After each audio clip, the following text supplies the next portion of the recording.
Hotep, Great SABA Tehuti, Amun Hotep Ra. Health and prosperity unto you. May your monument be established forever on the foundations of Ma'at. May your posterity give you praise and offerings. May your goddesses personify devotion to you like the great goddesses Aset and Netet.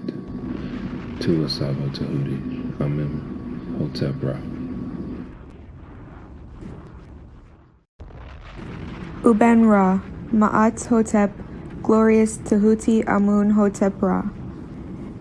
It is said good advice is rarer than emeralds. That led me to think, Tehuti's advice and teachings is life's wealth. You are the doorway to Miao, the ancient conscious state. You are the wise one, an incarnating Ren that is breathing the Ankh, living from Ma'at, the Nefer, ancient Ba, the ancestor, Tehuti. I am incredibly grateful to have access to your podcast and guidance. Tua for your immortality and taking moments out of your day to help me. Tua for not leaving me to suffer in a world of matrix. Tua for teaching me truth, honesty, and teaching me that it is good to search for wrongdoings and make corrections. Tua for everything. May your exquisite netzerts have a day as beautiful as them. May they always have clarity and never be under hypnosis. May they always be safe, never in harm's way. May they never receive headaches or stress. Their beauty like the sun's reflection on water. Their beauty like a snake wrapping itself around a harp. Their beauty like circumpolar constellations. And their beauty like luscious forests of green with cacao plants and bamboo. My greatest love and respect to your immortal Nefer Kemetic family. Tua.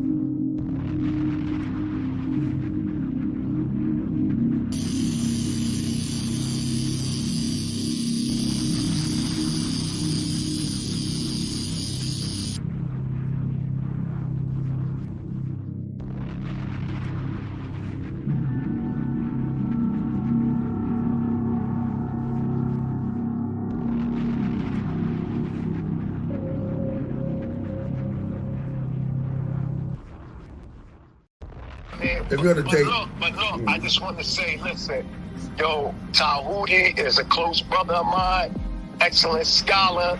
You know, y'all better watch out because he's gonna be straight chopping some heads off. Man, you got props from the Hebrew, bro. The oldest known spiritual book to speak on the afterlife. Get that Palo Santos burning. Start burning that Palo Santos and that sage together. You can mix them together in the pole. They gonna need some frankincense oil in there. Oh my goodness. What's going on? What the blood seed law? brought out the holy tablet. Oh man. It's on. The Per M. Haru.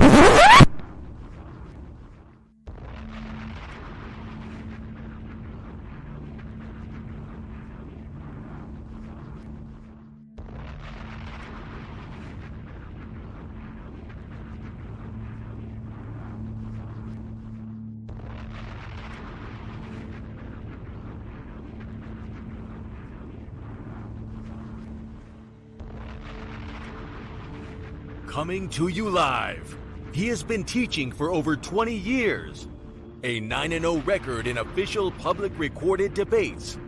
You've heard many teachers out there before in the so-called conscious community, but none with the demeanor, calmness, and detail as Tehuti Amun Hotep Ra on such topics as breaking out of the matrix, truth on religious origins, underground conspiracies, secret societies, mental, physical, and spiritual health, the Anunnaki, the Neteru, Kemet and the origins of Ma'at, meanings and symbolisms of Meduneter, the only one who will stand in front of question of this wide range of subject matters, answer, question, and debate. Some have podcasts, but Tehuti is the teacher, so he has a pod class. Subscribe to the channel for updates, classes, and much more. Join the chat, call in, participate live. Get your notepads ready. Welcome to the Tehuti PODCLASS. Open your mind.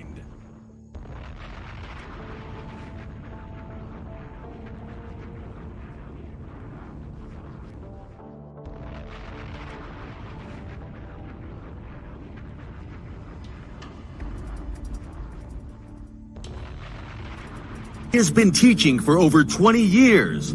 A 9-0 record in official public recorded debates. Correction.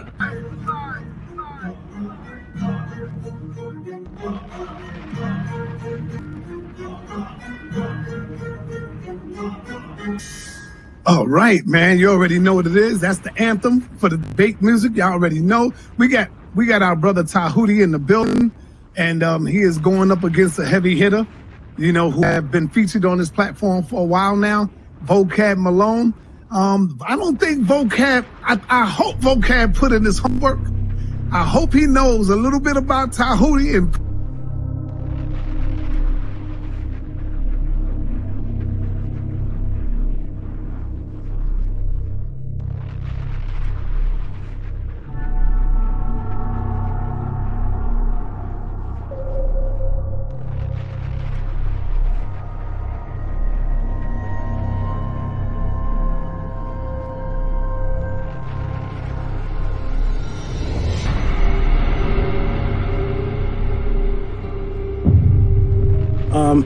I appreciate everybody. press 1 for Tehuti, press 2 for JJ, y'all.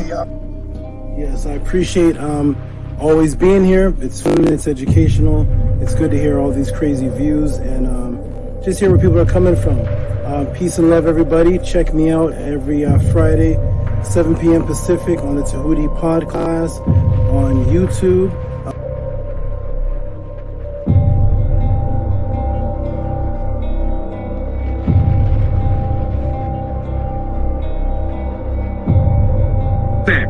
That's your words. Brother, Stand on that's it, not man. the topic of the debate, JJ. That was not the I'm topic. talking about the whole word. I'm talking about the whole misinformation. I don't give a damn about the topic of the debate. No, if you look at the community wall, I mean, damn, Tehuti is like dusting you on that shit. He killing you, Jay. And this Okay, is why man. you upset.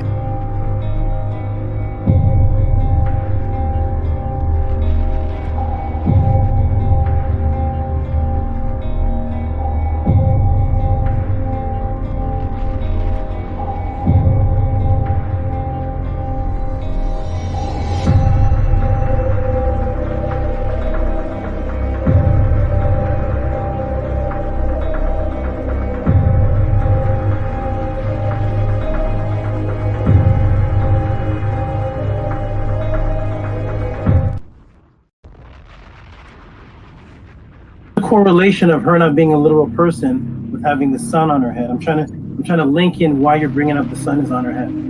I'd love to know how you think that a literal person could exist with the sun on their head. So because this image has the sun on her head, therefore this cannot be a literal person. Is that your stance? That's exactly what I'm saying. And I also want you to recognize that I'm saying the same thing about a rule and the same thing about a star. Okay, great. Can I screen share, please? Yes, sir. So it's the brother Jabari. Remove Jabari. Sorry. Okay. The brother Jabari stance is that because this image has a woman with her son on her head, her stance is that makes this woman not real. When I asked him if that was his stance, he said yes. I'm going to screen share, please.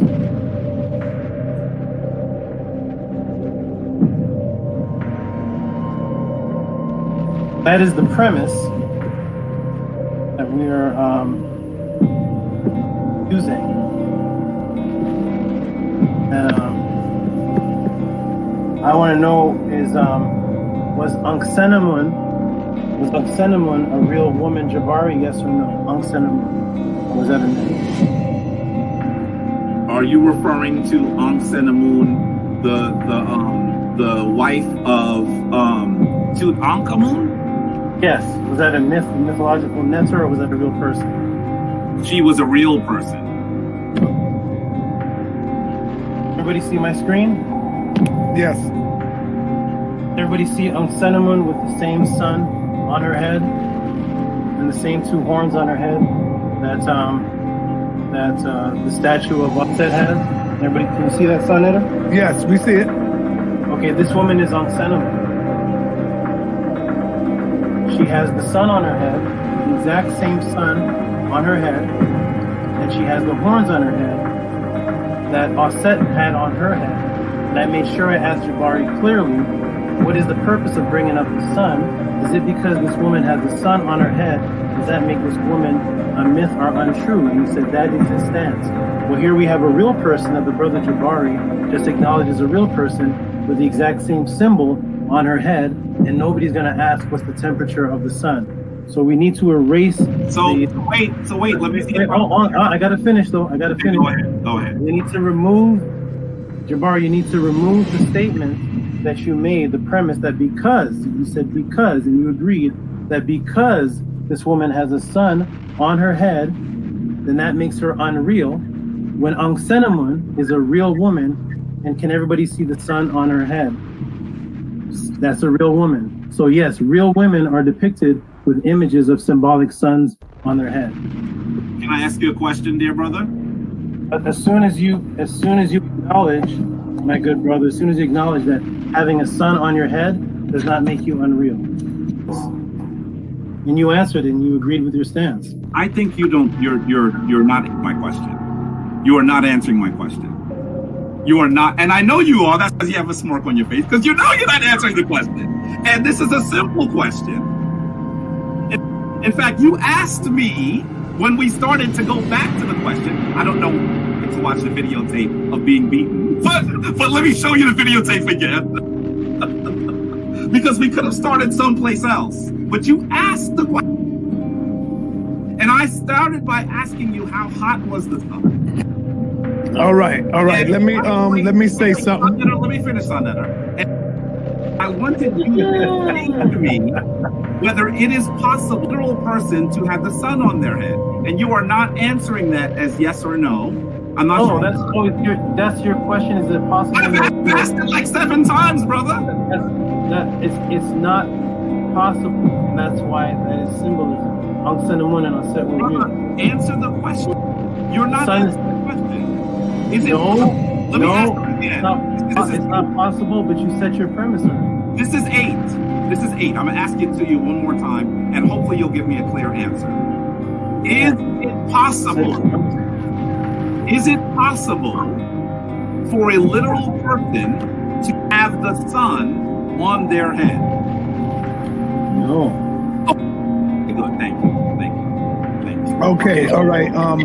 Let me quick. Yeah, sure. Now, Jabari, you know I love you, brother. You did get hit with a straight right on this one right here. If the brother asks you, Jabari, hold on. In all fairness, the brother asks you Now, I agree.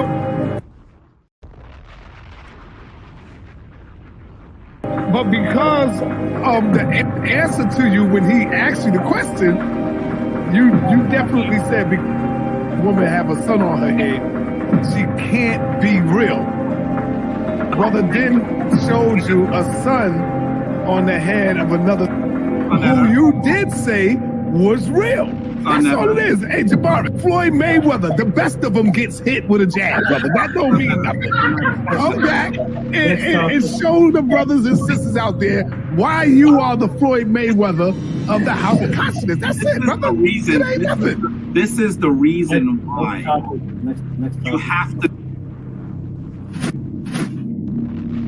All right. Hey, peace and Black Power family. Welcome to another Son of the TV, House of Consciousness. Y'all already know what it is. The brother making his way back to the House of Consciousness. He is now official House of Consciousness member. Welcome to the party, Brother Tehuti. He made his official step through the door a few days ago, taking on the Floyd Mayweather of consciousness, Brother Jabari. Most people in the got Brother Tehuti winning. Now, hey, majority rule. I can't be biased. I got to go with the majority, okay? Because I'm not the referee. So don't get mad at me, Brother Jabari.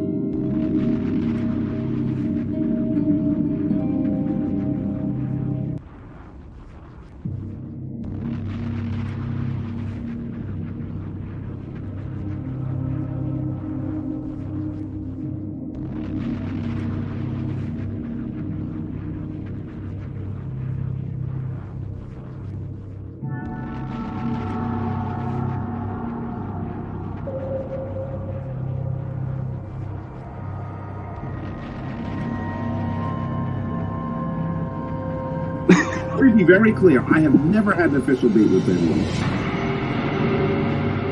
And there is not, on Sonetter's platform, Sonetter announces the winner?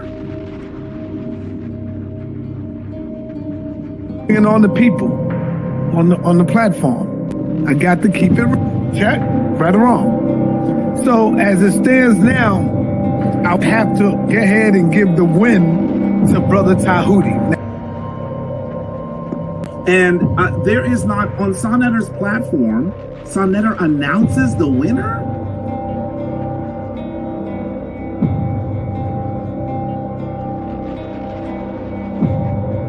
We got Zion the Lion, and of course, we got Tehuti making his debut, coming in the ring with Brother Jabari. It wasn't, I'm not gonna say a TKO.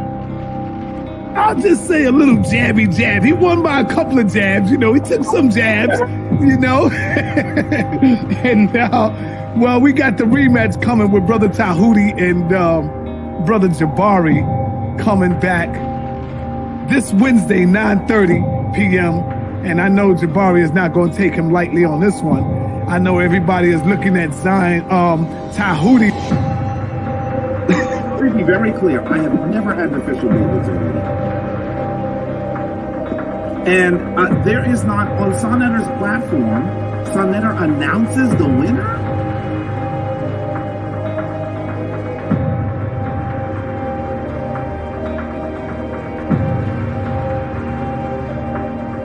Damn. We have Tehuti and Brother Jabari is coming back. Brother Jabari will be back for a rematch coming Wednesday night. I think Jabari was a little unprepared, got caught sleeping with the brother.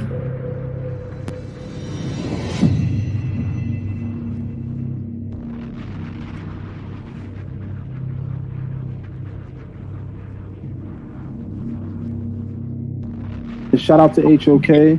I definitely think it was an upset. I said Jabari did a good job. I just don't think that he won. I said Brother Jabari did a good job, but I just simply don't think that he won. As I told the brother earlier this afternoon, the Brother Tehuti, I told him that I believe that he could have secured that W over Jabari a little better. And there is not, on Sonetter's platform, Sonetter announces the winner?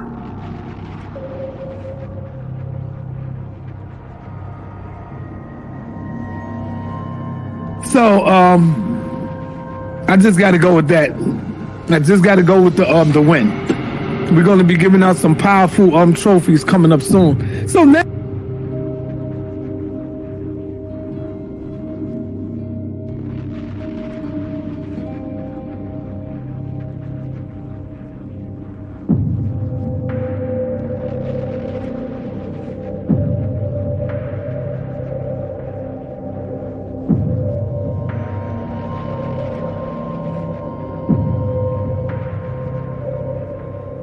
So, I just got to go with that.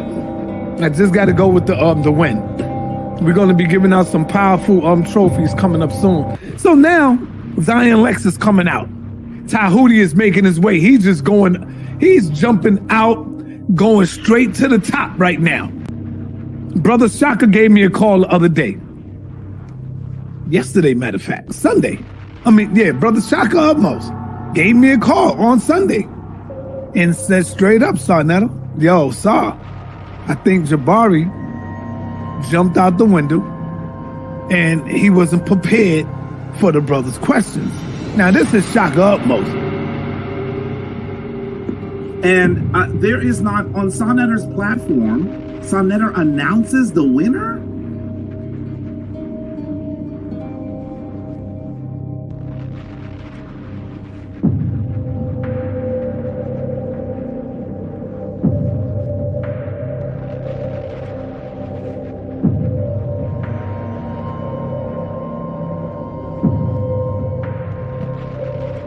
Yeah, we got Zion Lex. We got Zion Lex tonight going up against Tehuti. Could this be 2 for 2 for Tehuti? That remains to be seen.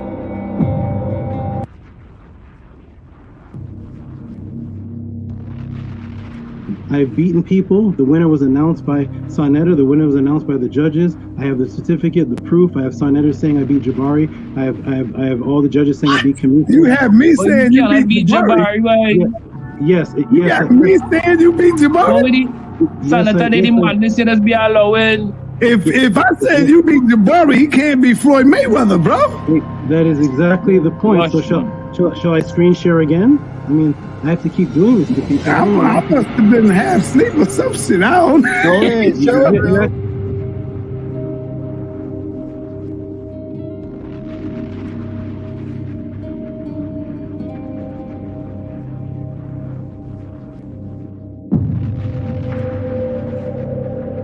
If I said you beat Jabari, he can't be Floyd Mayweather, bro.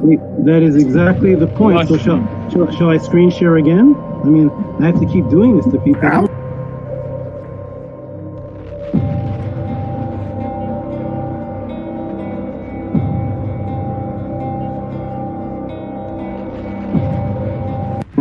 And I took out the Floyd Mayweather, so I guess I'm the House of Consciousness champion. I just came here for an interview. That's my you can't be the House of Consciousness champion yet. You got to go through some. You can't be the champion from one battle. You got to go through some scholars, brother. And now you face right now with Zion. So I'm sorry. When you beat Floyd, you don't get his title. I'm sorry. Go ahead, brother. I just gave Floyd Mayweather his first loss to this brother.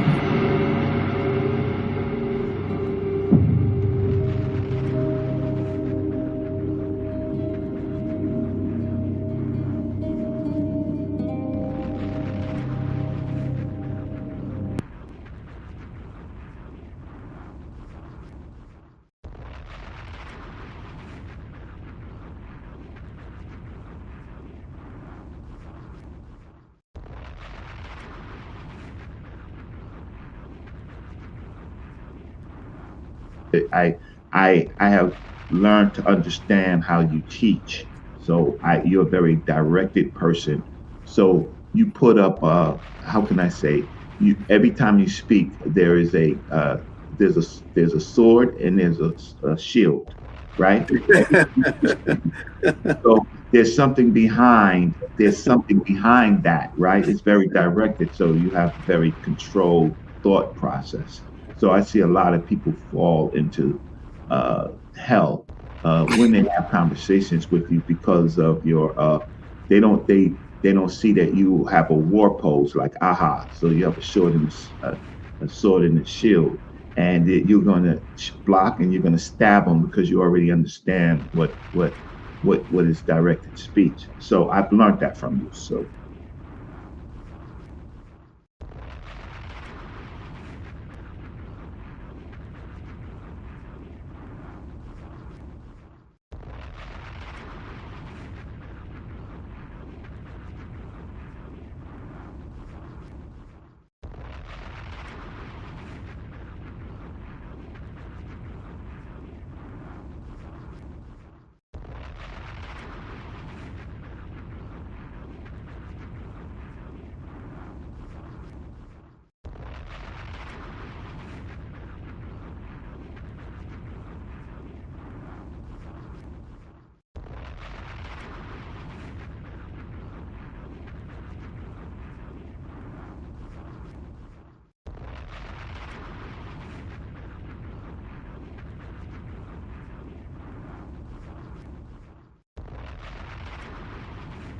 Yeah, we'll have to go through the details. But now, man, I'm just amazed. I'm just amazed, man. You're incredible, bro. You sit and you stand before us, yo. The Tehuti, the real Tehuti. I truly believe that. Word.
Yeah. Wonderful. Okay, mic check, mic check. Can everyone hear me? Mic check. Mic check. Can everyone hear me? Mic check. Mic check. Press a 9 if you can hear me. Press a 9. If you can hear me, please. Mic check.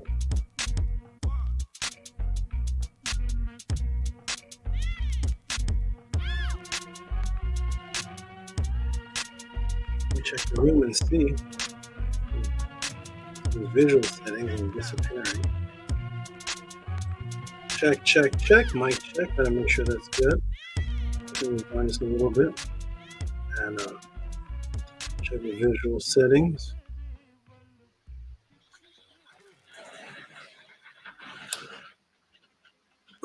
Visual settings. Okay. Wonder Tech. Wonderful. It's going to be another beautiful one. Oh, I have green screen. Oh, no. Interesting. Oh, that's why he's doing that. Wonderful. It's officially turning. Excellent. This way. Let's see.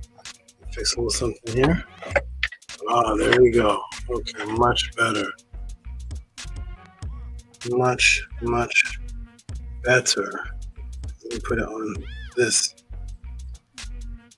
Much better visual. That was the issue. Okay, a little bit of technical difficulties, but we have solved all of them. Almost.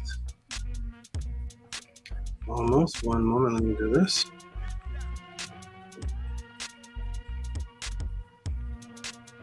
I see. And let me come back here.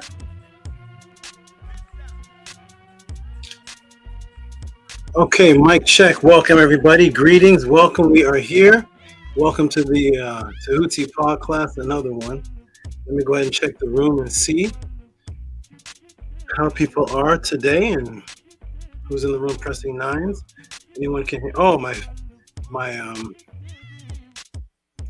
my chat was rolled up to the top, so I couldn't see the 9s. I'm at the top of the chat. Now I scroll down to the bottom. Now I can see them. Here we go. Okay, we got 1, 2, 3, 4, 5, 6, 7, 8, 9. We got Muchi. It's Muchi. We got ETT with the 9. Dashe. with the 9, Boss Fee with the 9, Man T with the 9, Primordial Thought here nice and early with the 9. Wonderful, excellent. Okay, good. Sheshayet with the 9. Awesome. We got a lot of 9. Everybody's here. CH2ATL. CH2ATL. Interesting name there. CH2ATL. Shout out to Robert Williams. Never forget the rat. Okay, we got the 9. Everybody's here. Everybody is here. Not everybody, because it's going to start getting more and more and more as the class continues. Now let me do this. Let me move this over here. I'm going to move you over here. See if that doesn't affect. I can do this. Pull this in here. I see what's happening. I'm going to move this over here. Push this big snake tub over there. And wonderful. I see what's happening here. Okay, excellent. And can I move over? That's what I want to know. Can I come over a little bit? Okay, wonderful, everybody. Welcome to the Tehuti PODCLASS. Here we go. Another beautiful one. Let me push this over a little bit so my eyes are not fully disturbed by the lighting. And there, we are good to go. Welcome, everybody, to another beautiful Tehuti PODCLASS. We're going to start with the wonderful frequencies that we, Chicago to Atlanta. Okay, Chicago to Atlanta. Wonderful, wonderful. I have blood members that were once in Chicago, and I had moved to Atlanta as well. I used to actually teach in Atlanta every week on MLK and Ashby Street. I think that's what, Martin Luther King and Ashby Street. Yeah, that's where I used to teach every week, across from Mr. Everything. Yeah, that was so many years ago. But peace and love to everyone in the beautiful room. We're going to start off with the wonderful frequencies, as we always do. Beautiful frequencies called the affirmation. Before we even get started here, we always want to start off with the affirmation. This is what I start every important thing I do with, as far as when I wake up in the morning, when I'm with the terts, business meetings, dietary plan meetings, one-on-ones, all of that is started with this wonderful affirmation right here. And this is of no exception. So we're going to do the exact same and start off just the same. So let's start on the count of 3. 1, 2, 3. Anki ema'at, NS, nin tet aset ema'at, min, hapapet ema'at, her, and hu kiwi per, ikut. I live from ma'at, I exist within her. I do not speak in the place of ma'at. Every day I advance towards ma'at. My being is surrounded in darkness. I come forth as conscious light. Welcome, everyone, to the Tehuti PODCLASS. My name is Tehuti Amenhotep Ra.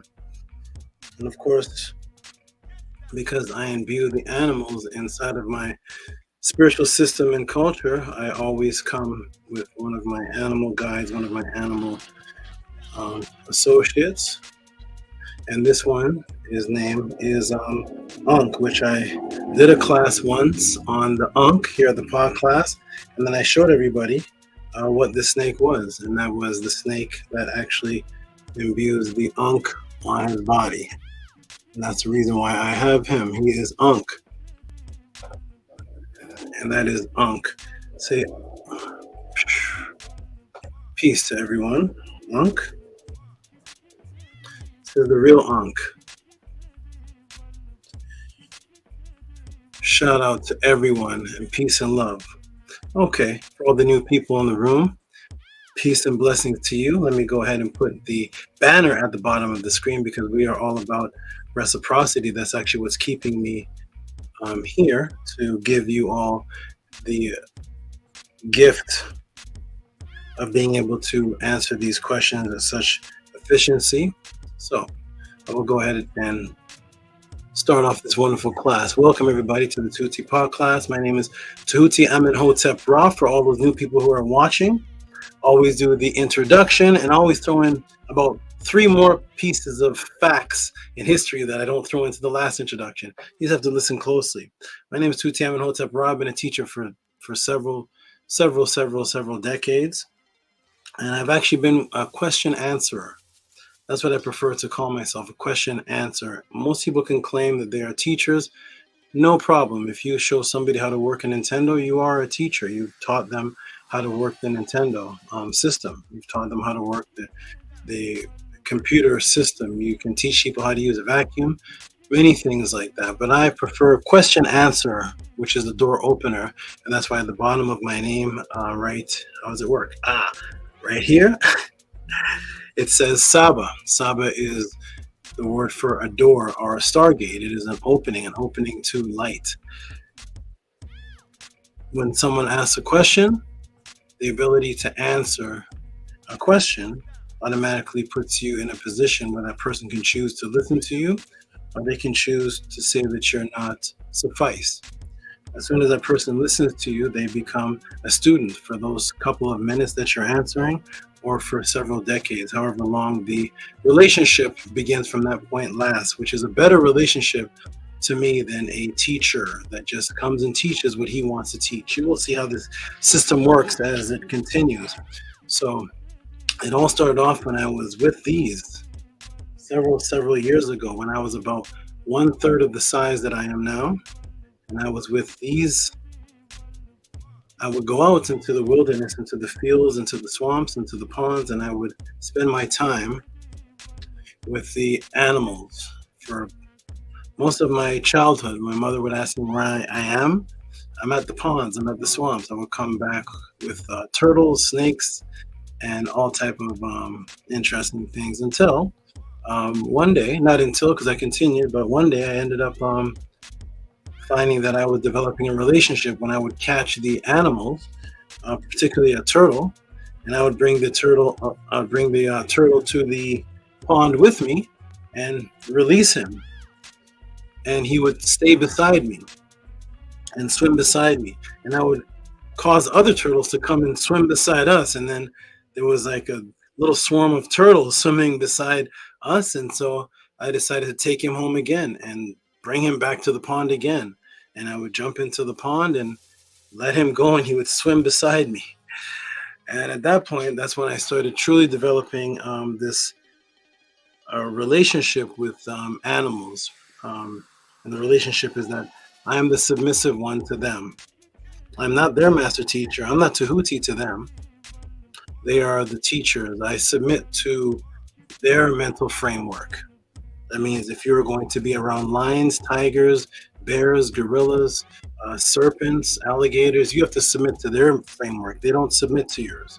So when you submit to their framework, you create a relationship based on they are the ones that at any time can damage you because they're much stronger than you, and they don't have a frontal lobe, 40% frontal lobe that we have.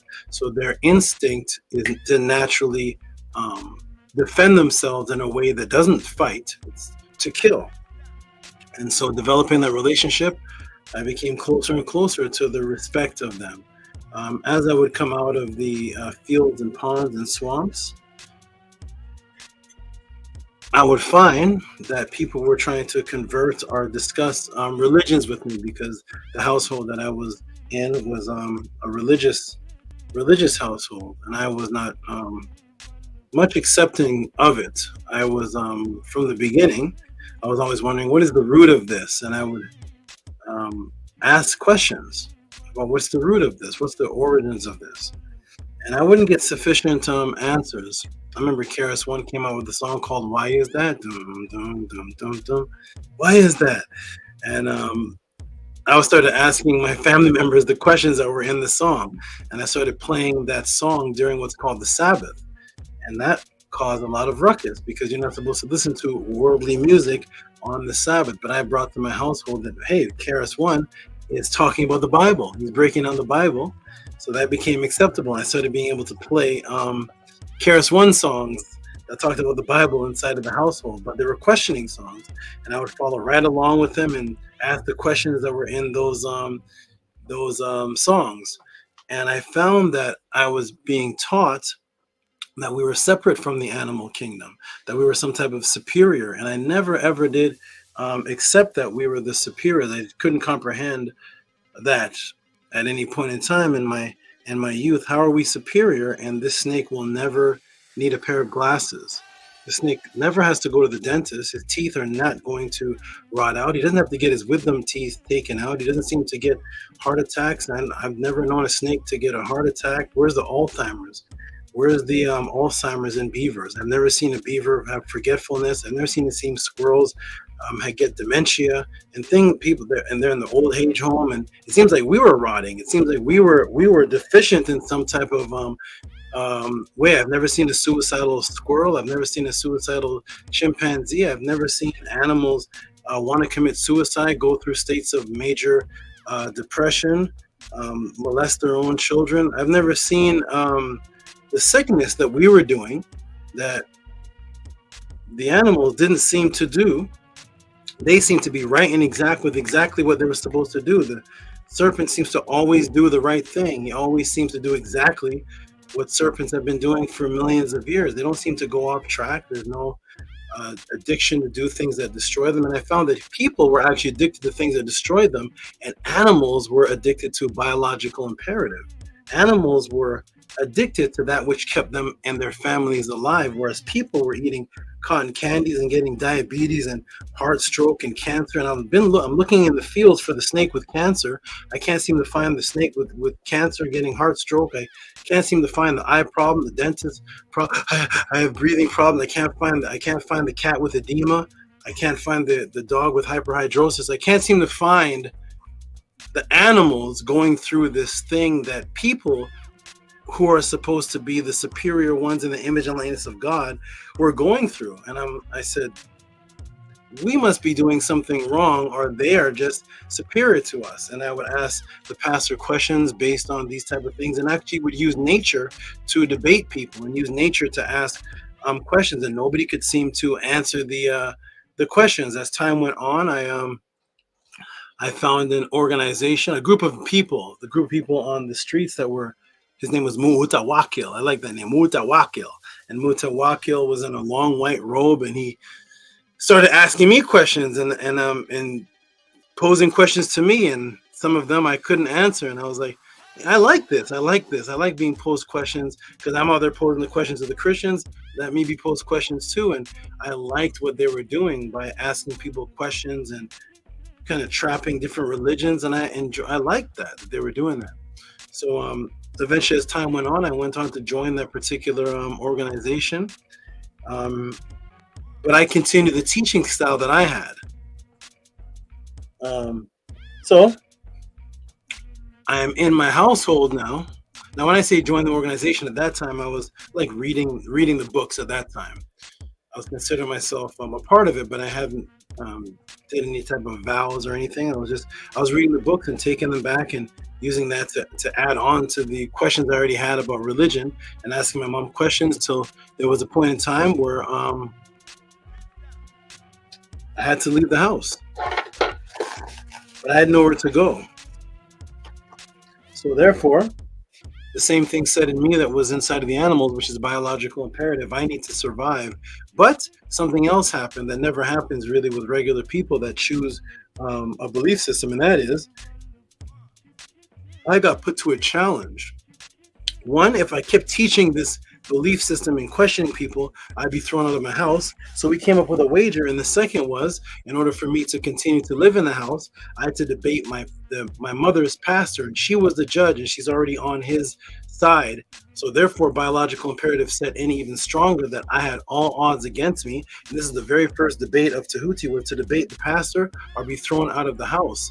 And so therefore, that is what combined my neurons with the connection of the information, the guidance, and actual survival. It wasn't a debate for YouTube. YouTube had not been invented yet. There is no internet at that time. There was such thing as an internet. Google had not been invented yet. None of these things were there. It was not for clout. Nobody knew about this debate. There was no audience. There was no voting system. There was no trophies given. It was win this debate or go out on the streets and become homeless and possibly die because you have nowhere to actually go. You're being thrown out of the house. So I put all my effort and everything into this debate with the backing in the back of my head that if I don't win this debate, I will be homeless. That's my trophy, is a roof over my head. Completely different than what you see on YouTube today. So it ensued with the debate, and the debate went on for several hours, and my mom called time and threw him out of the house.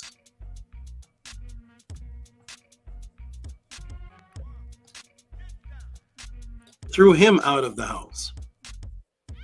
She said it was too embarrassing to see this little boy destroy the pastor, who was 47 years old, and she trusts in his word, and he's leading the church, and I'm destroying him. So she threw him out of the house. So I survived that first step of biological imperative through links and associations, associating biological imperative with that which I believe to be true.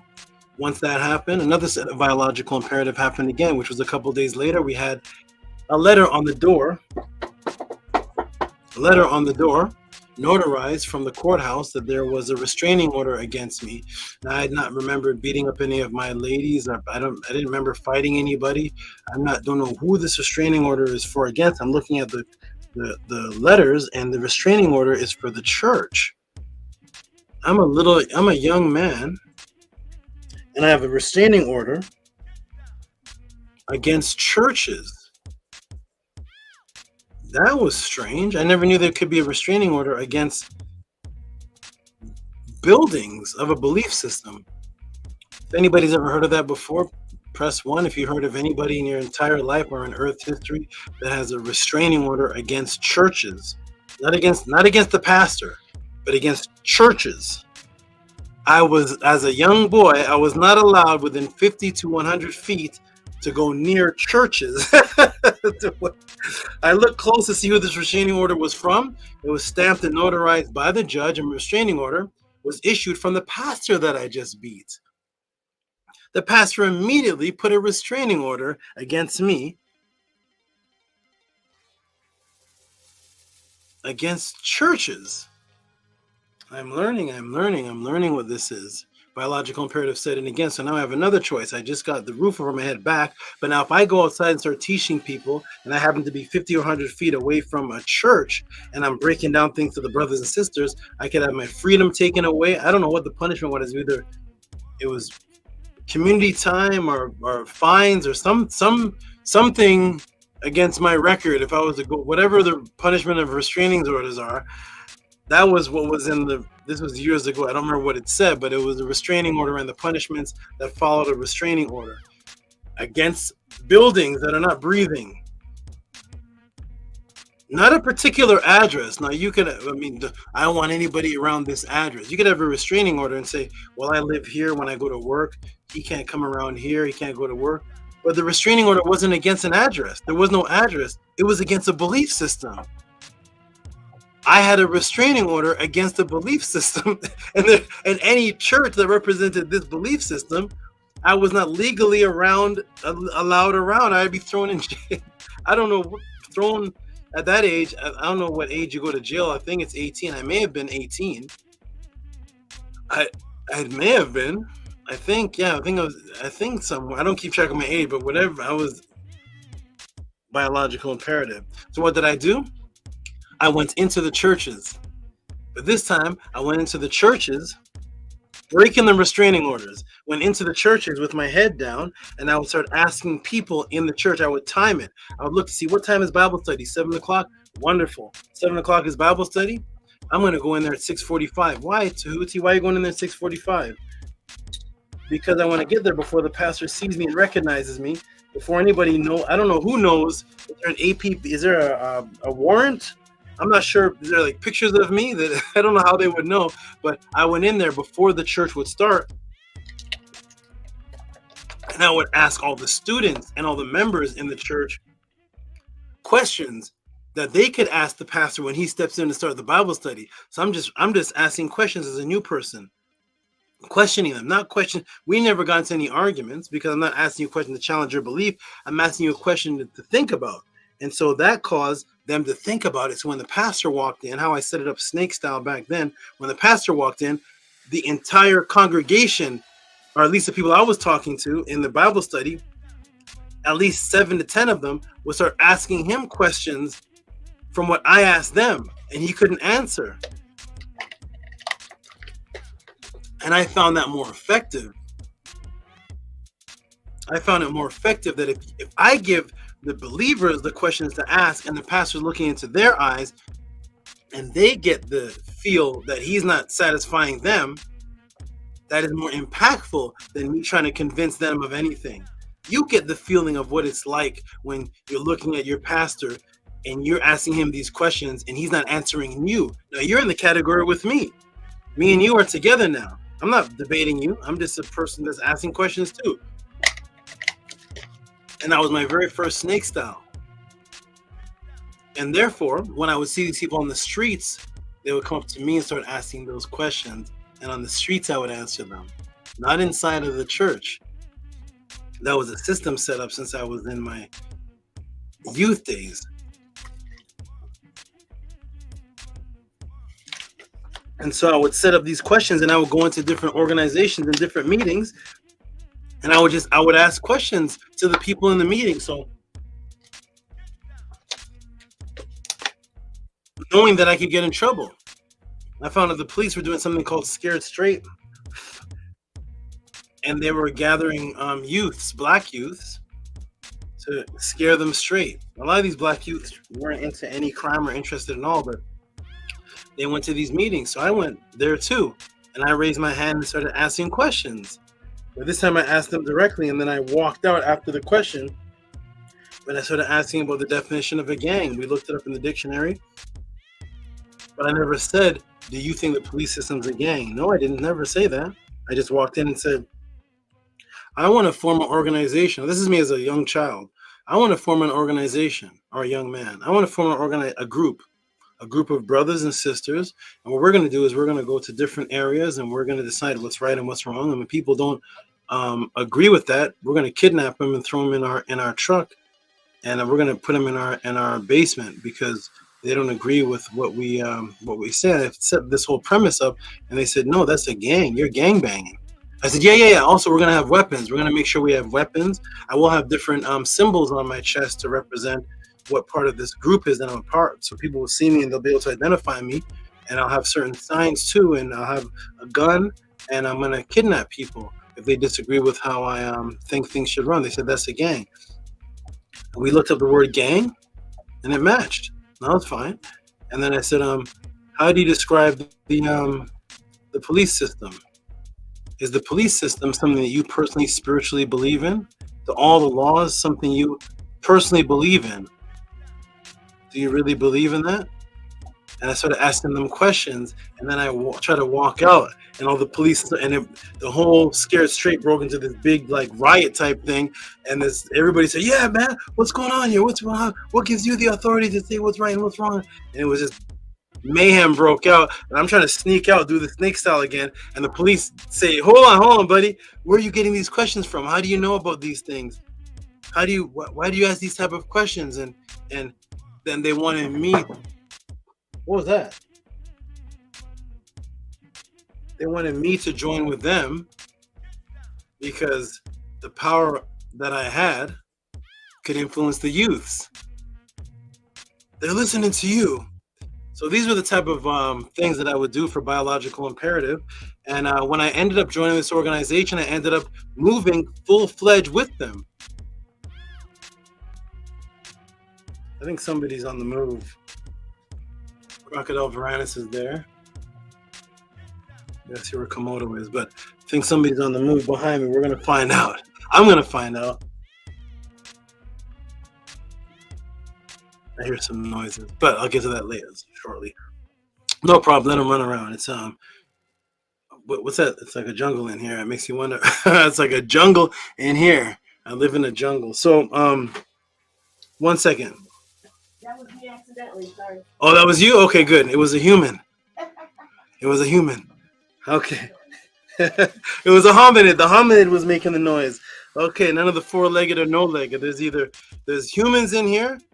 bipedal. There's bipedal, four-legged creatures in here, and no-legged creatures in here. And this one was with the two-legged making the noise. So everything is good.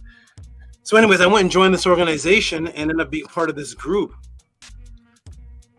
But I kept continuing to teach from nature.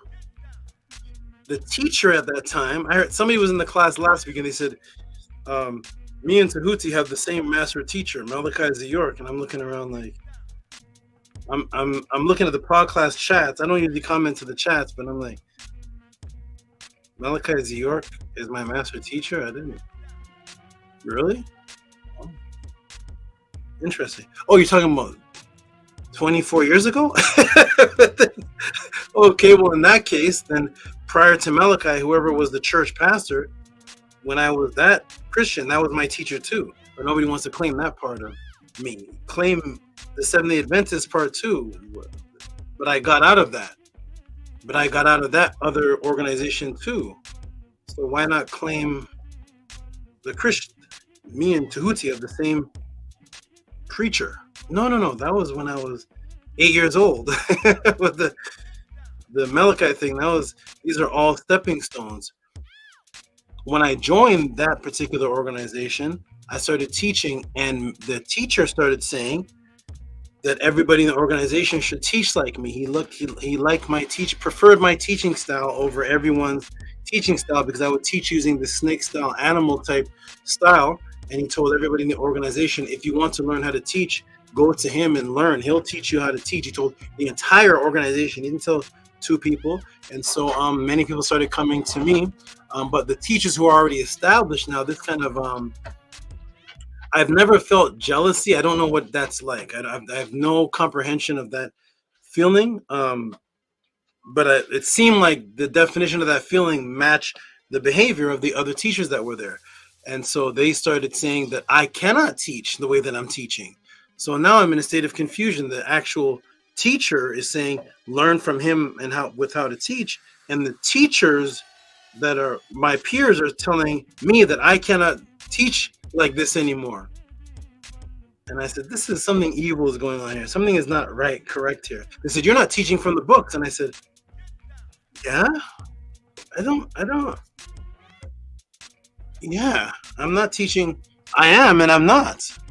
I'm not limited because I'm teaching from an animal. I'm teaching that which is of nature, and I'm using that to get the people interested and teach them facts of nature that's going on around. I'm using medical articles and National Geographic and Morphophilus plants and lions, and I'm teaching using lions and tigers and crocodiles, and I'm using different articles that are not in their books. I used to teach from a book called The Matrix way before the movie ever came out.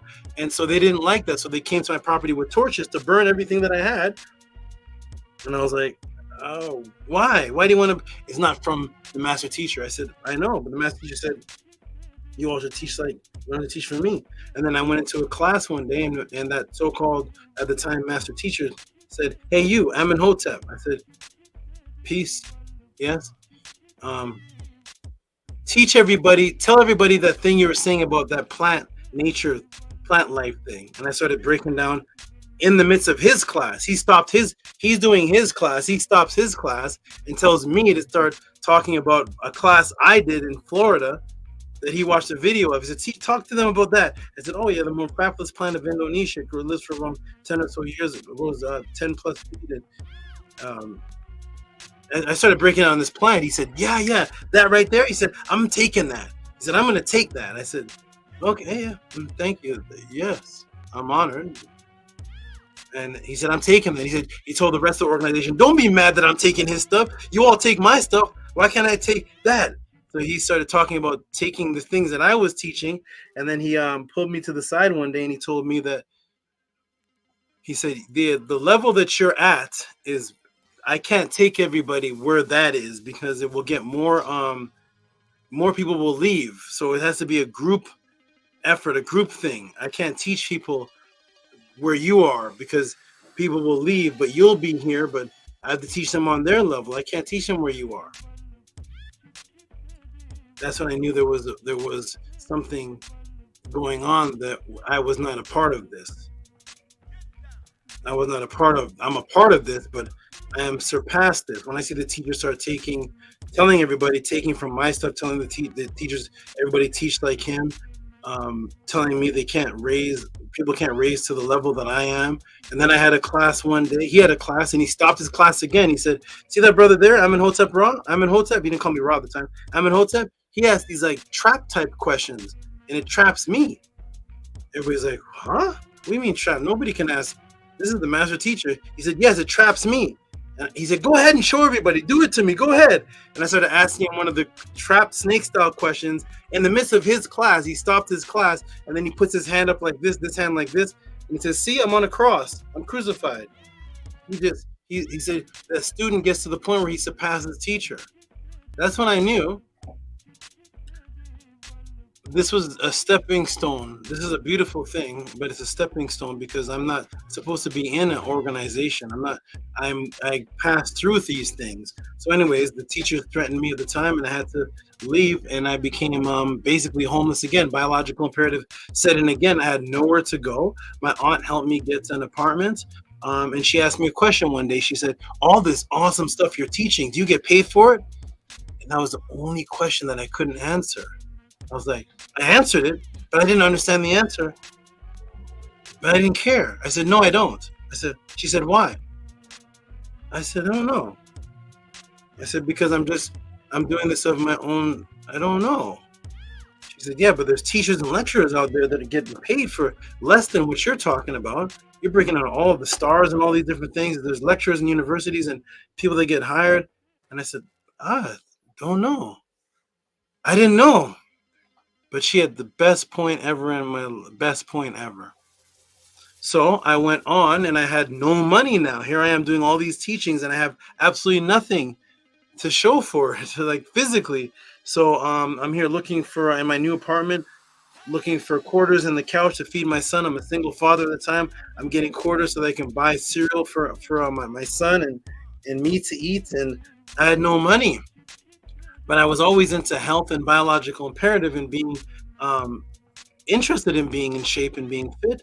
So I started looking around and analyzing the people that buy fitness supplements, whoever's selling it to them, they must make a lot of money. If I can sell $10 supplements and sell 10 of them, I made $100, but I have no money to invest. So what did I do? I took my ability to teach and I went into all the fitness boards, Elite Fitness and bodybuilding.com and Mesomorph board. I think Mesomorph. I forgot this is like 20 something years ago. Mesomorph boards and all these boards. I started teaching everybody and they started getting faith in me. So I started telling them, "Listen, I have these products and you can buy from me." I had no products, but I said I had them in here in my brain. I had them in here. I had to do it or else I'm going to be homeless again. So they said, "Well, what are your product lists?" I send them a product list of products that I do not have. They said, "We don't know you, but you're teaching us." So I kept teaching them, getting faith. So as I'm doing this, I'm looking for whoever is the most successful at this business in the bodybuilding rooms, in the fitness rooms. And I found somebody. I can't say his name for a particular reason, but I found someone. He seemed to be the top. So I said, "Can I please meet you and talk to you? I need to talk about this being my business." He said, "Sure." He typed in an AOL, "I get a good vibration from you." I said, "That's interesting. We don't talk like that in the fitness world. Good vibration." So anyways, I went to meet with the man. He wasn't a young man. I went to meet with the man at the docks of I think it was Staten Island in New York. I'm in New York, Staten Island, the docks. It's all misty and foggy. We're meeting there at the docks. He comes out. He didn't look like what I thought. He came looking with the Steven Seagal long ponytail, the blazer, he didn't look like what I thought. He looked like something else. So he comes and he starts telling me, "I have a trust in you, and I'm going to go ahead and bestow this on you." And I said, "I submit. I'm the student." So he started telling me all these different things, connecting me with people in Australia, China, Thailand, different parts of America, connecting me with all these different things. And I said, "This is awesome." And he said, "As long as you stay loyal to me, you purchase things from me and these people here, and everything is fine. But if you go and tell my competition any of this information," he said, I'm gonna have to whack you." I said, "Whack me?" And I immediately realized, whoa, he looks like those guys. That's why he looks familiar. The movie that he looks like is in the Mafia movie. I was like, "You look like And he said, well, I'm bodybuilding is my he said fitness is, said I'm not really into, I'm into it, but it makes some money. It makes some money. He said, and then he told me what he really was. He said, I'm a hitman. I'm a hitman. I know whack. They'll whack you. And I'm like, what is this? This is the movies?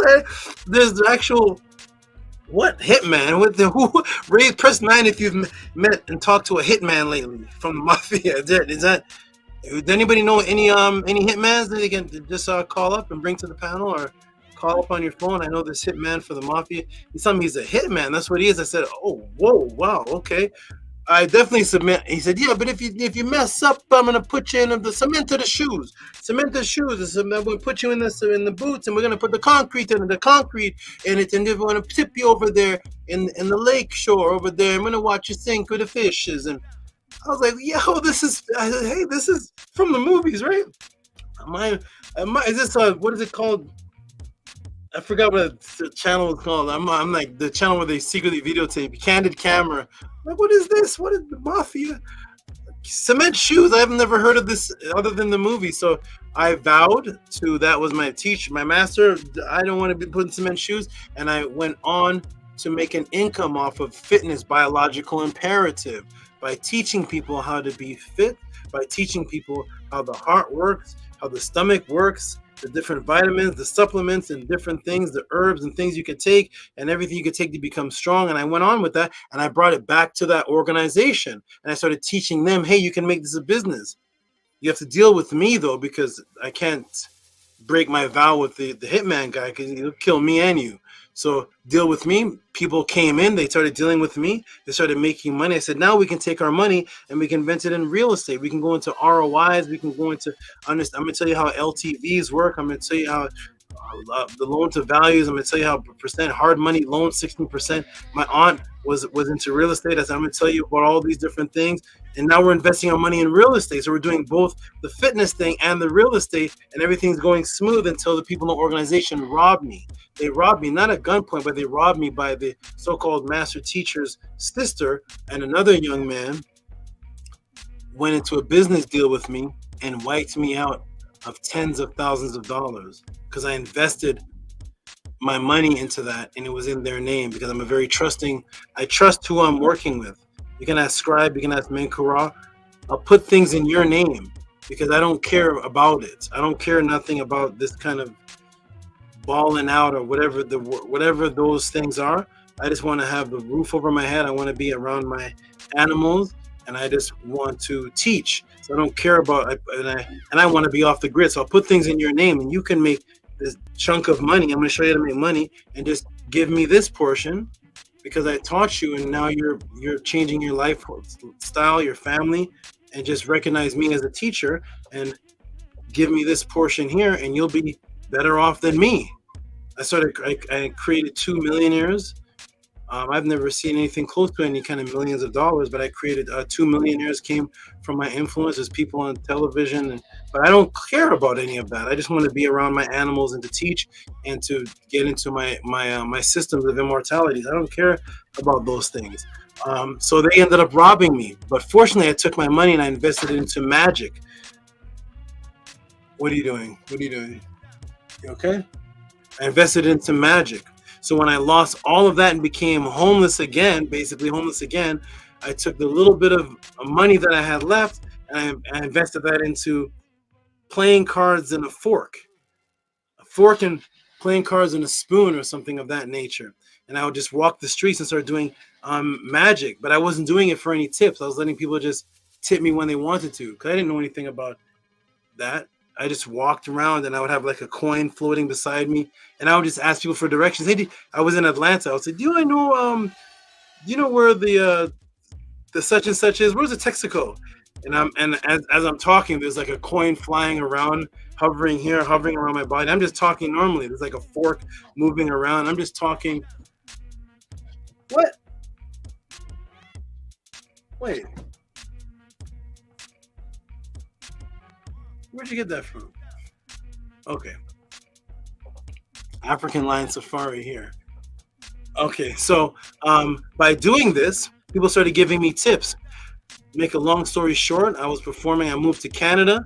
I had nothing again. I moved to Canada. I'm on the streets, -8 degrees, fingers frozen like this, like almost frostbite setting in. And I'm trying to do magic, but I set up a system to get students to teach people by incorporating, setting up my magic sessions right beside the church, right beside the pastors that were there with the bullhorns teaching. They come to Jesus. They come to the Jesus. The Christians, the Hebrew Israelites, or they come to the Yeshua. They come to the. And I'd throw my blanket right there and start bending forks and moving coins on my legs. People started seeing me. Canada's Got Talent started seeing me. They started booking me for shows. They got me to open up for the Harry Potter book opening. And I'm there just doing these things, but I'm gaining students because people are coming around the church people, to learn about religion, and they're seeing me, and the pastor's talking about me, saying, "Look at the devil over there. The devil doing the devil's child over there doing it." And I said, "Beautiful." And I said, Jesus said, "Those who believe in me will be able to do greater works than I." So I'm doing this. What can you do better? Can you do anything magical, anything at all? This is the devil's work, but what's God's work? Show us God's work. You're just talking out of a Bible. So at any rate, that went on. And I ended up moving to California because I wanted to be able to do this year round. Canada was getting too cold. Moved to California, did the same thing. Set up on the beaches and started getting students by bringing out my big Ankh and teaching while I'm doing magic. And I would bring out the animals, I'd bring out the snakes, and then people started hiring me to break their fears and become a therapist by breaking fears of snakes and spiders. So people started hiring me for those type of things. So it was a great thing. At any rate, I started teaching and breaking out things, but then I realized I don't want to do this for the public. I don't want to do this for the masses. So I kept to myself as time went on. A brother named Mahati, another beautiful sister, and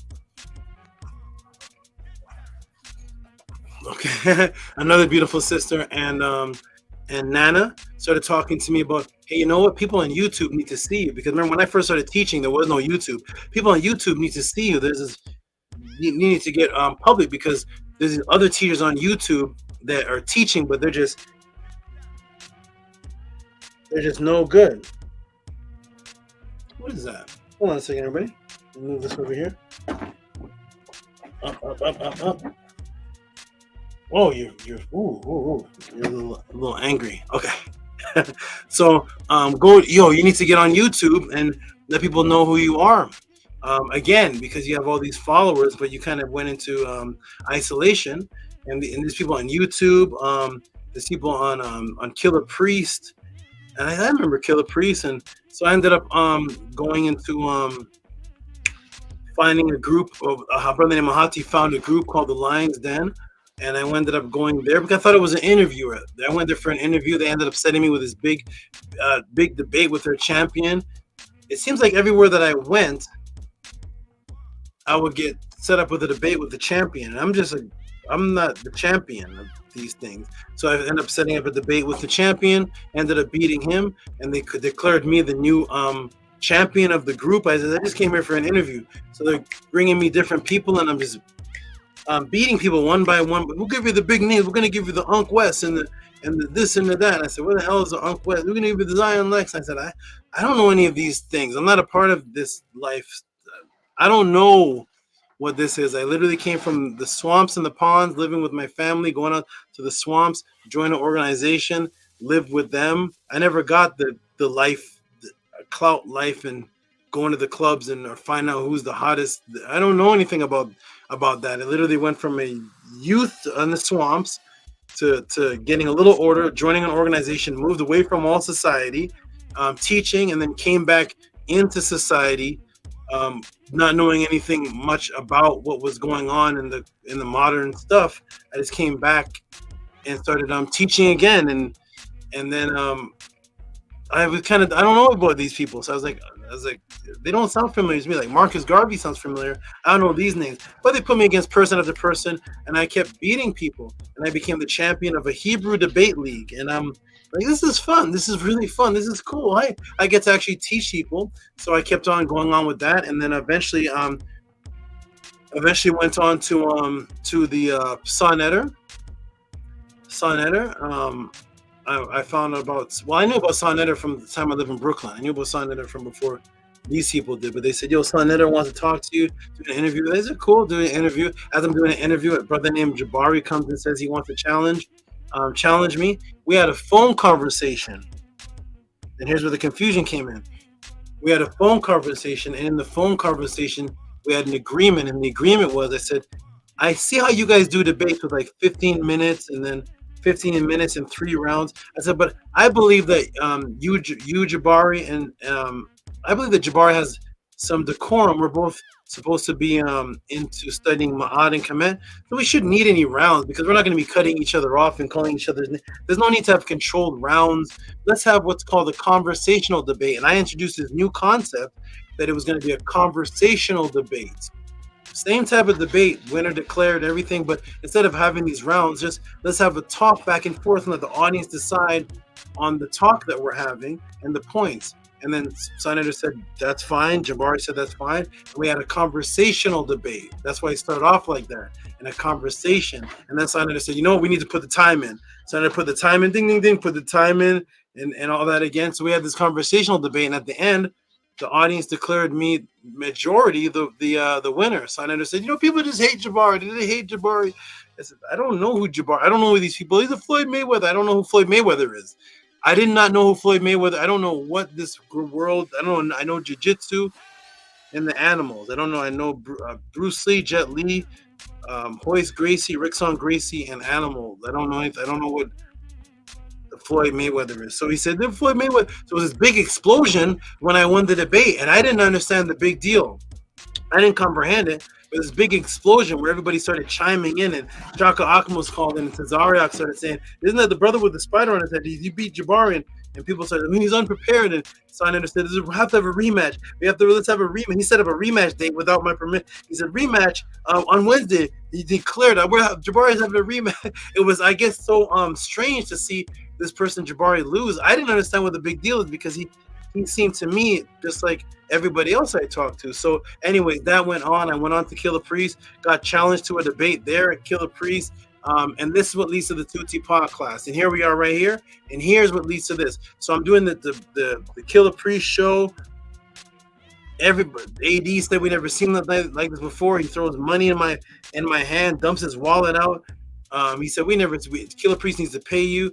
So as time went on, because Killer Priest was so popular, a lot of my old students started seeing me and saying, hey, you're the brother in Tallahassee. I remember you from such and such. I remember you from Canada. I remember you from this. Yeah, I have a different name, but I remember you from this. I remember the Amenhotep Ra part. So I started setting up one-on-ones, which were very good reciprocity systems, but it was taking up too much of my time. So because of that, I announced on Killer Priest that I'm going to have what's called a Tehuti PODCLASS, because I'm just learning about this thing called podcast. I don't know anything about this internet world podcast. And so I said, you know what? I do a class. So let me mix up the words a little bit. Let me create a new word, PODCLASS. And I said, it's PODCLASS. And I said, here's how it's going to work. When I get to the PODCLASS, I'm going to be silent. I'm going to be like this. And they said, why is that? What kind of class is that? I said, because I'm going to set up biological imperative. I'm going to do what the breakdancers do. I started observing people that I knew talking about they spent $300 on marijuana per month, $200 on weed per month, taking their family out to the movies at least twice a month is a $60 hit each time they go to the movies. The popcorn was $8. And I'm looking at all this and I'm like, that is what our people think is important. That's who they're giving reciprocity to, Capcom and Marvel Comics, and to marijuana, and to going out to this game and that game. And when I get to the club, man, to get to the club is about $30 to get in. When I get in, man, I'm seeing the finest girl. I'm buying her drinks. I'm trying to get her home. And I'm like, you're trying to get home, but you have a lady at home. Well, I'm going to get to the hotel room. How much is the hotel? Oh, it's $80 a night. I said, I'm looking at this like, wait, how much is a little shotgun glass? Oh, that's about $8, $9 or so. I said, so $30 to get into the club. You're buying a shotgun glasses. The $8, you're buying 3 of them to get to hotel. That's $80 a night to possibly have a one-night stand. This is what our people are spending money on. And while you're smoking weed and you got a little cigarettes, you got a little Moet bottle, and little Doritos chips, and a little bit of hot dogs, and we're going to the barbecue, eat some greasy. And I'm like, what the heck? And I'm gonna say that I'm gonna impress this girl. I'm gonna go to the restaurant. Yo, waiter, come over here. Watch this. Come over here. Boom, boom, boom, boom. $30 tip. Watch that. $30 tip for the waiter. I said, what did the waiter do? I don't remember. I don't know none of this. What did the waiter do? No, it's not for the waiter. I impressed the girl, man. $30 tip right there. But her plate was $40. I'm like, so our biological imperative is based on greasy food, popcorn, cotton candy, going out to the park, going out to the and what's that park called with the amusement park with the roller coasters, and people were going and screaming, going on the roller coaster, going to the haunted house, yo man, $30 on the roller coaster haunted house. We spent the whole day, man. We watched this Freddy Krueger movie, getting our butts scared off. I'm like, let me get back to the animals, but let me start a pod class where people can appreciate life. So what I'm going to do is I'm going to create a system where you're going to ask questions, and that's what's going to have me teach. I'm going to invent something brand new. I'm not going to come with a topic I decide. I'm going to come with silence. Your question, through reciprocity, it's what's going to activate the gift that I have. Because everybody has gifts. And I want everybody to wake up with their gifts. The gifts that I have pertain to life-changing, changing people's lives by breaking the matrix. That's the gift. The way that I answer questions was not like the people in the organization. It's not just answering questions. It's a type of a certain guidance that's given in a certain way that the questions are answered where the matrix is being broken. And so I'm going to sit there in the class and I'm going to wait for you to give a donation for the question. Well, how so? I said, I realized that Cash App and PayPal actually have sections that you can write in. Because remember, I didn't know anything about a Cash App or PayPal. I know nothing about the Cash App and a PayPal. I know nothing about these things. So as I see people using Cash App and a Cash App, and I'm seeing where you can write things, I'm like, oh, wait, you could write a question or you could put support donation for reciprocity. Because I saw all these people that were into KEMET talking and the laws for the principles of Ma'at, such and such, and reciprocity. Okay, well, if it's reciprocity, that means it's a two-way ebb and flow. Because the European created a new concept in our mind that knowledge was free.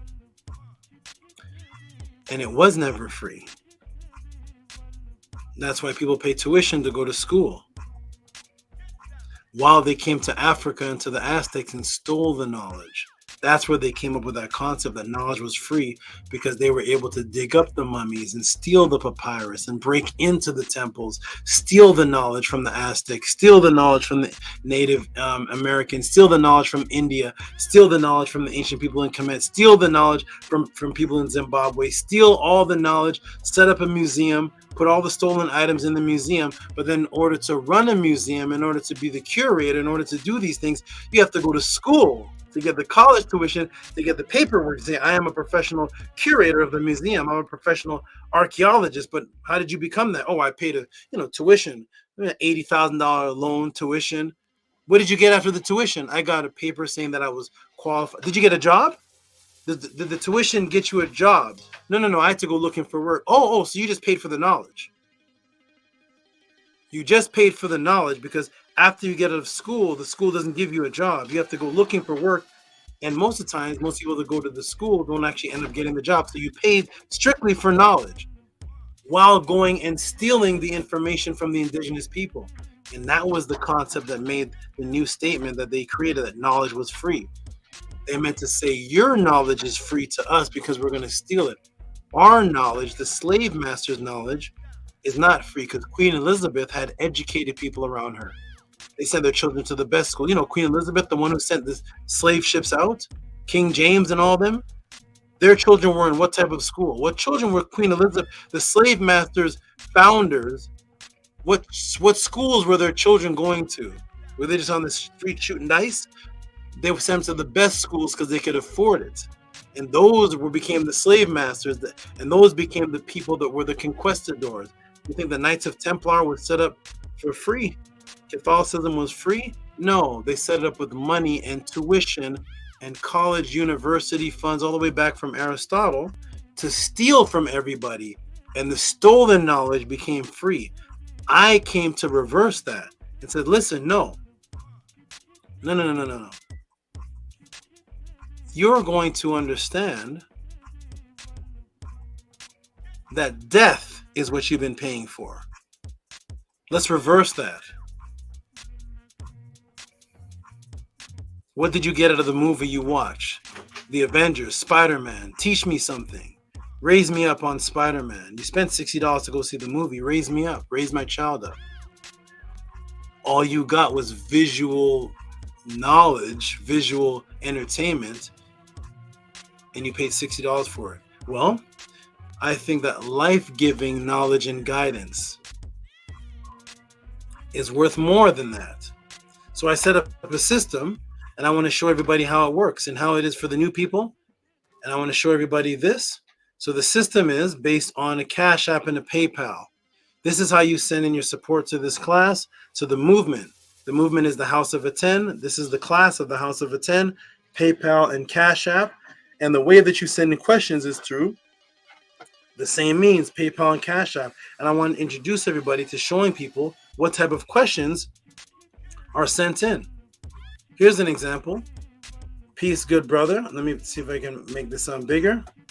Peace, good brother, great student, great supporter. I came across your I question that you wanted to be a non-PODCLASS question, but I had an idea that I may do for you so that it will be stamped visually. It can be stamped visually in history. I can actually answer this question in the PODCLASS with you as anonymous, so no one knows who asked it at the time, combined with the medical advice, natural advice, how the eye works and its systems and symbology in KEMET thousands of years ago. The brother who asked that question, oh no, that's not it, sent in $70 for not a PODCLASS question eyesight. That was for support. The support is for the time because you're going to get a personal ebook designed personally for you that everybody else is going to learn from as well. So he sent a question on eyesight. I want to begin off with that. So if anybody here knows any of these other YouTube channels where you see people arguing, debating with each other, so-called teaching, if you see anything there where they send in questions on eyesight and they get results and testimonies, please put their link in the room. So he sends in a question on eyesight, which means you don't just have, people think, oh, we just learned about religion. No. The eyesight and proper eye care is the religion. That is our religion. That is our way of life. The word ma'at is the symbol of an eye. The word ma'at means to see and examine. When your Kemetic teacher says ma'at just means to order, the laws of ma'at, the 42 laws of ma'at means to see and examine. The symbol of it, one of its symbols is an actual open eye. So to teach about eyesight and to have good eyesight to be able to see and examine is literally ma'at. That's why this only happens here at the Tehuti PODCLASS. So he sent it in and the class exploded. The eyesight class exploded. That's what type of questions are asked. Any type of question that you want. Here's another example. This brother here was suffering from something up until recently. He sent his testimony. He'll be coming on today to give his testimony. Peace and love, great one. I hope all is well with you and your family. What time is the best time to come on Sunday? I have oh, sorry. This is a part of the testimony. Yes, I might as well go ahead and read that part of the testimony. After buying the remedy and the rosemary pills, all I can say is no sweat. Tua SABA, you are the best at what you do and what you have done for me. Hotep Ma'at, House of ATTON forever. What is he talking about? What exactly is he talking about? Well, what he's talking about is this right here. Is that he sent in a PODCLASS question to the PODCLASS. Hotep Saba, can you break down hyperhidrosis? Scientific answer. Several people in the PODCLASS took the information and sent me messages back. And people became healed off the class.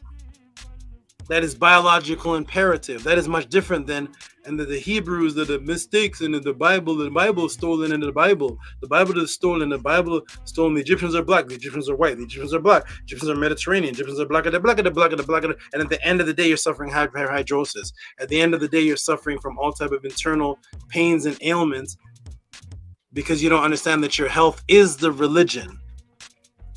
That's why the laws of Ma'at say, keep a handsome body. That is a part of it, being healthy. That is what the word Uwajit means, Sekhmet's name. That is the symbol of the eye, literally means health, sound health. That is a part of our spiritual way of life.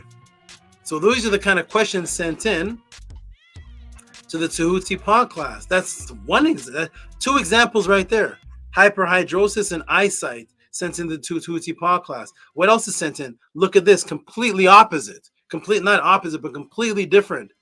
What is a Navajo skinwalker? Now he's asking about a completely different culture from KEMET. Navajo skinwalkers. What is that? That class blew everybody away. Navajo skinwalker. To the next question here, he asked a question about Orion and changed the question from Orion. I sent the contribution accompanied with a message misspelled Orion that I would like to recant. Instead, would you please speak on the ancestral, ancient, or common therapeutic approaches for recovery from a stroke? $27.27. This, to me, ladies and gentlemen, to me at least, and to these people who are getting these type of answers, is much more important than all the money that you spent on donuts and cotton candy and hitting the club and all those type of things. This question here is sent in by Raphael Gary.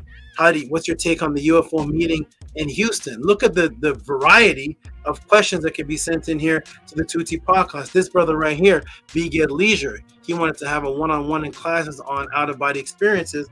We had the classes, and then he wanted to know how to communicate with his mother that had recently passed away. So he wanted to communicate with his mother, and he wanted to still see her. He was taught that here under Tehuti. Now he has a continued relationship with his mother and other family members who have passed. That is not done. The Hebrews, the Christians, if you're doing all of that, you're not teaching what the ancients taught, which is using the information and the knowledge to better yourself, better your environment, better your health, better your mind, break the psyops, break the matrix. That's what's happening here at the Tehuti PODCLASS. Completely different from if you see this happening anywhere else, give the link. If you see people asking about UFO meetings in Houston, and then the next question is hyperhidrosis, the next question is how to remedies for a stroke. Sharika sends a question in on explaining the internal level why each of us experience time at different rates. Many claim time is speeding up and everything is happening fast. However, for me, I feel the contrary. Each moment is growing in the presence and slowing down. $44.10. Do you see the difference in questions? Completely different topics. Someone sends in a question here about depression. Completely different topics. A brother who I didn't even know where he got his name from sent in $50 as a support, and then in that support he's asking about the breakdown of his personal name that I didn't know. I wasn't there when he chose a name, and I gave the complete history of the name, and it completely started changing his life. Whereas now him and his lady are complete dedicated students and members of the Tehuti PODCLASS House of the 10. Dedicated. So this is the type of this is what's happening here. That's not happening anywhere else. So it's a support system. That's why when you see my AI moderator, the word moderator was invented by a brother named Stranger. The word moderator comes from ma'at. Mod and ma'at is the same word. It means to be in the middle. So support Cash App, TT Moon, PayPal at Rocky SV. And when you do so, you can send in questions, and then you can also support. So let's say a question gets sent. Many hundreds of people told me that, yo, Tehuti, I didn't even get a chance to ask the question because I went through other pod classes, and in this class, somebody asked the question that was on my mind. and they donated the $30. They donated the $26. They donated and I got the question answered. So here's a tip just for the information, because I benefited from the guidance. I don't want what I'm doing to be called information. I want to clarify that either. Also, this is not information. This is guidance. Information is what you get off of Wikipedia and Encyclopedia Britannica. You can just click on and you get information. Wikipedia is not a guide of a life-changing experience. This is guidance. This is matrix breaking, which is much different than just reading a manual. A manual for a vacuum cleaner, that's information. This is completely different, as you can see, because you can't walk. If you walk into a doctor's office, you can ask about hyperhidrosis. That's fine. But you can't ask that doctor about eye cure because he's not an eye doctor. Then you can't ask that eye doctor about the Orion star constellation and its microcosm and how it was built here on the planet. And if you go to an astronomer and ask him about Orion star constellation, you can't ask him about the bioenergetic template in the pure energetic projectable double that comes out of your body when you're in sleep paralysis. And if you talk to a person that's into sleep paralysis, you can't ask that person about remote viewing. And if you talk to that person, you can't ask them about the UFO meeting in Houston. This is where you can do it all without being mocked and laughed at. And I will personally create an ebook for you. You will get an ebook, movie type documentary created for you and taught live here at the Tehuti PODCLASS. So with that understood, everybody knows the support system, all the new people.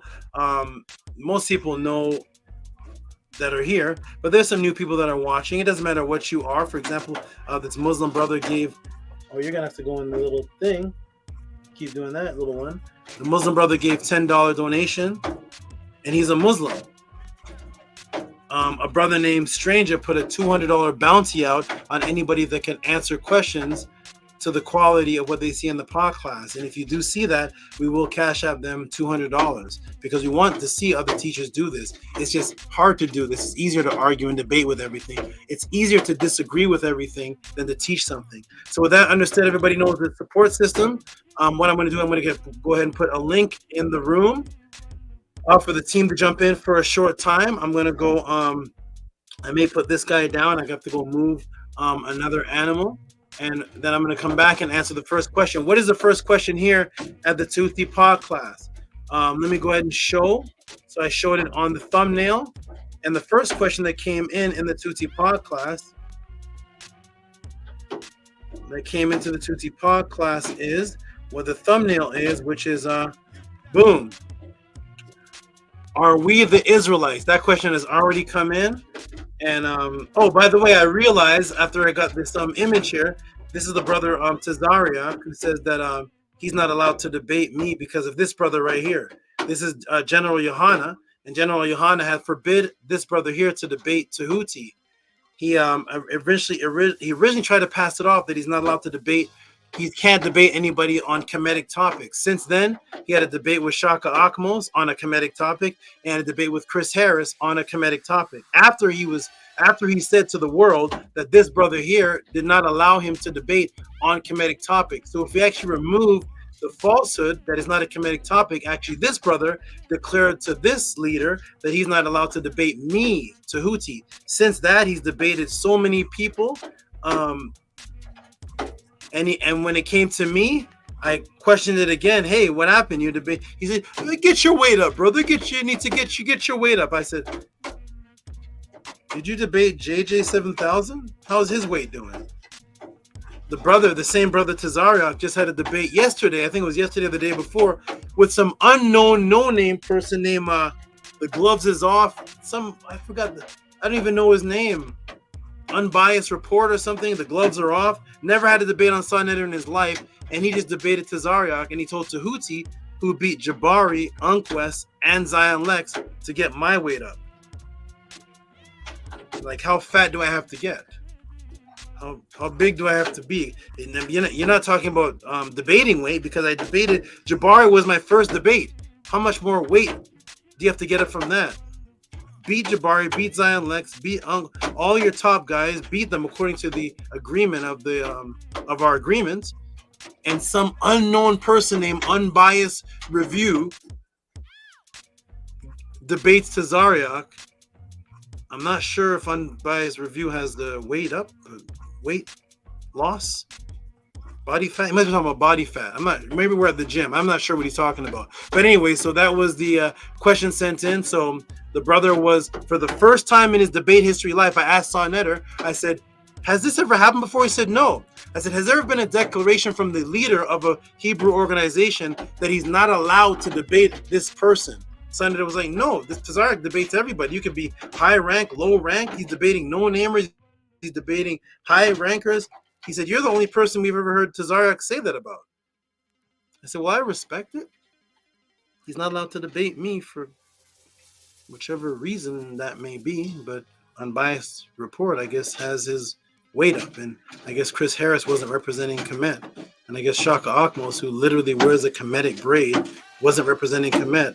So I don't know what the reason is. Could be because of snake style. Who knows? But whatever the reason is, this is the first question that was sent in here. We are Israelites. I'm going to put the link in the room for the team to jump in for a moment. And then I'm going to come back and answer this first question. I'm going to show some support to donations that we're giving, because support is given. I'll put the link in the room. I don't know if I put it in before, but I'll put it in again. Here's the link in the room for the team to jump on in. Jump on in. This brother right here, CH to ATL. I think I see this brother actually on the other channel sometimes defending me. I think this is the same name. I think I see him. He's like, what about Tehuti? Didn't Tehuti beat this person? I think that's the name there. Shout out to you if that's you. So I'm going to let the team jump in the room. Go ahead and jump in. Maharu, you can jump into everybody, all the team and supporters. Go ahead and jump in the room. I'm just going to step away for just a moment. When I come back, I'm going to go ahead and answer this question, which to me is a wonderful question, because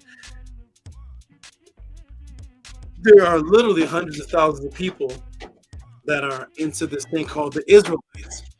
And people have always wanted to know, you know, what is this? Is this true? Is this good? Is this? And so I don't speak on things unless I'm asked a question. So the question was sent in, so therefore I'm going to speak on this because the question was actually sent in. So I see everybody jumping in the room. I see Primordial Thought in the room. I see who's that? I see Anu in the room. Another new haircut again or something. Every time I see Anu, his hair is, he's in here looking like Steve Harvey with the perfect trim. Okay, I see Antu here. Antu in the room, smiling. I see Minty Hotep in the room, smiling and happy. Don't worry, Minty. I know the good old days we used to see each other twice a week, because we used to be met on the Mondays. I know it's a little strange now; it's just one time, but we're gonna set something back up, and it's gonna be awesome. Oh, thank you. Oh, thank you so much. Thank you. Okay, wonderful. We see. Oh, Bella, what's that hat you have on there, Bella? What's that? What's the hat you have on? What hat is that? Yeah, I can't see it. What is it? It has symbols that connect to my on it. So, yeah. Okay. Let's see it. Put up to the camera. Let me see that. I want to see what you're representing there. It has two vultures on it, and then it says Ma'at on the top, and yeah. Oh, that looks like a shirt that I used to wear to the pod class. Wonderful, awesome. Bella representing with the shirt. And look at this, look at this, look at this. We have Caleb popping out of nowhere because of the people on top of him. The people on top of him reached into the dungeons and grabbed it and started teaching this person here. And Caleb came in as a full supporter right from the beginning. How are you doing, Caleb? I'm fantastic, Saba. How about yourself? I'm doing wonderful here, representing Ma'at, representing the Ankh here, representing all of that. Everything is beautiful, and I feel really, really good. I feel really, really happy. I love what's happening out there with the other channels, because it just shows a complete separation.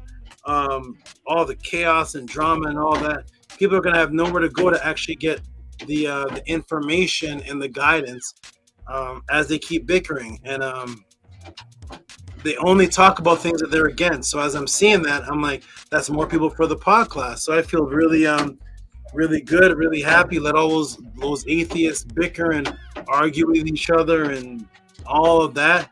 Well, here's where you come to get guidance on what the actual ancestors taught, not just about what you disagree with, what they taught.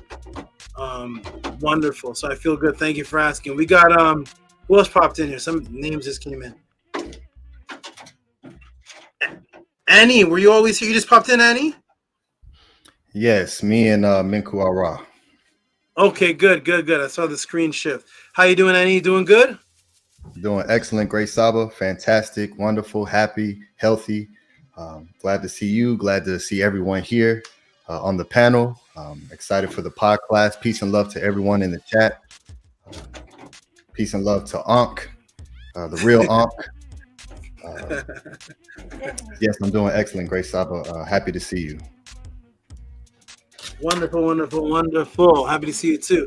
What's going on down there? Menku Ara, the Cobra man, the man who's fascinated with cobras, nagas, India. We still got, he gave that as a donation, but he had made a big donation for about cobras. But I think since he asked that question, even though I never answered it directly, I've taught so much on cobras since that question that I think he's gotten his heart filled, and then today is another one. A brother sent in another one on the cobras again. So you doing good, Menkura?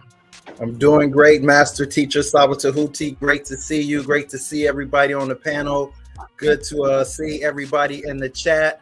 Last night I had a wonderful, fantastic sound bath by our very own. I'm excited for what's happening today, and I'm glad you're doing well. I'm glad you're happy, Saba. Wonderful, excellent. And who is this? The ancient, the ancient oracle, the ancient South American oracle from 4,000 years ago. Sheshahet, how you doing, young lady? And there's the spirit dog. Right there. I didn't hear a word you said because she has like a 120-pound dog that's about the size of me barking. Go ahead and say that again, Shed. I couldn't hear you over the grizzly bear thing. I've been excited all day for this show. You've been what all day? Excited. Nice. Why are you excited, Shed? What are you excited? Why? Oh, I'm just always excited for your podcast, Saba. Okay. I'm always excited for your guidance. I'm always excited for my aunt, and of course, the lovely vibrations and energy from our lovely Nefert and Netzhertz.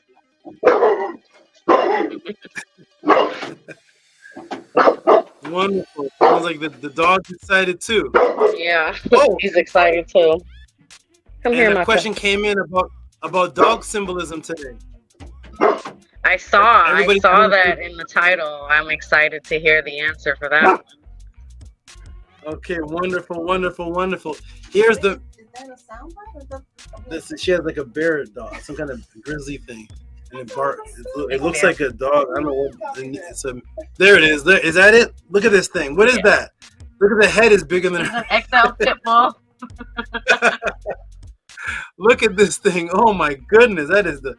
Woo! That will protect you for your whole life. Yeah. Awesome. And what do we got? We got the next brother in here. This brother right here. He may look a little he looks a little what is it? Foggy? Oh, he's gone. Where'd he go? It may not look clear, and that's because he's actually half man, half spirit. He's here just visiting us in the spirit form. Makaru in the flesh form. How you doing? He's only half human, half person, half spirit. How you doing, Maharu? Hotep, Tehuti, Saba. Hotep, doing good? Yeah. There's no echo, right? No, you're fine. Oh, okay. Yeah, I'm fine. Yeah. I'm doing good. Hotep, House of ATTON. Wonderful. I'm gonna step away for just a minute, everybody, and then we're gonna come back. And I'm gonna answer this question. As a matter of fact, let me just close these windows down so that there's not a lot of information. When I come back, this is gonna be a great one. Let me see if everything is connected properly. Yep, there it is. Boom. I'm gonna go like this. Hey, that's strange. It's not allowing me to wait a minute. Oh, there's a search. That's strange. It made my search a little tiny button, a little tiny square. I must have whoa. Something may have changed here. Okay, here we go. So here it is, everybody. I'm gonna go ahead and put the that was a question there. Are we Hebrews? Are we Israelites? And is the brother in the room, Mike 400, come in the room? And we're gonna answer that one first. I'm gonna check the Gmail, see what the donation is. Everybody who's watching the channel, support this beautiful channel here. Support this beautiful class. Support this beautiful movement. Cash App, TTM Moon, PayPal at Rocky SV. As you're watching the answers, also, if you feel the question has any impact on you, send a tip in of support as you're watching. Okay, everybody, I'll be back. Hotep Ma'at, I'll be back. Peace.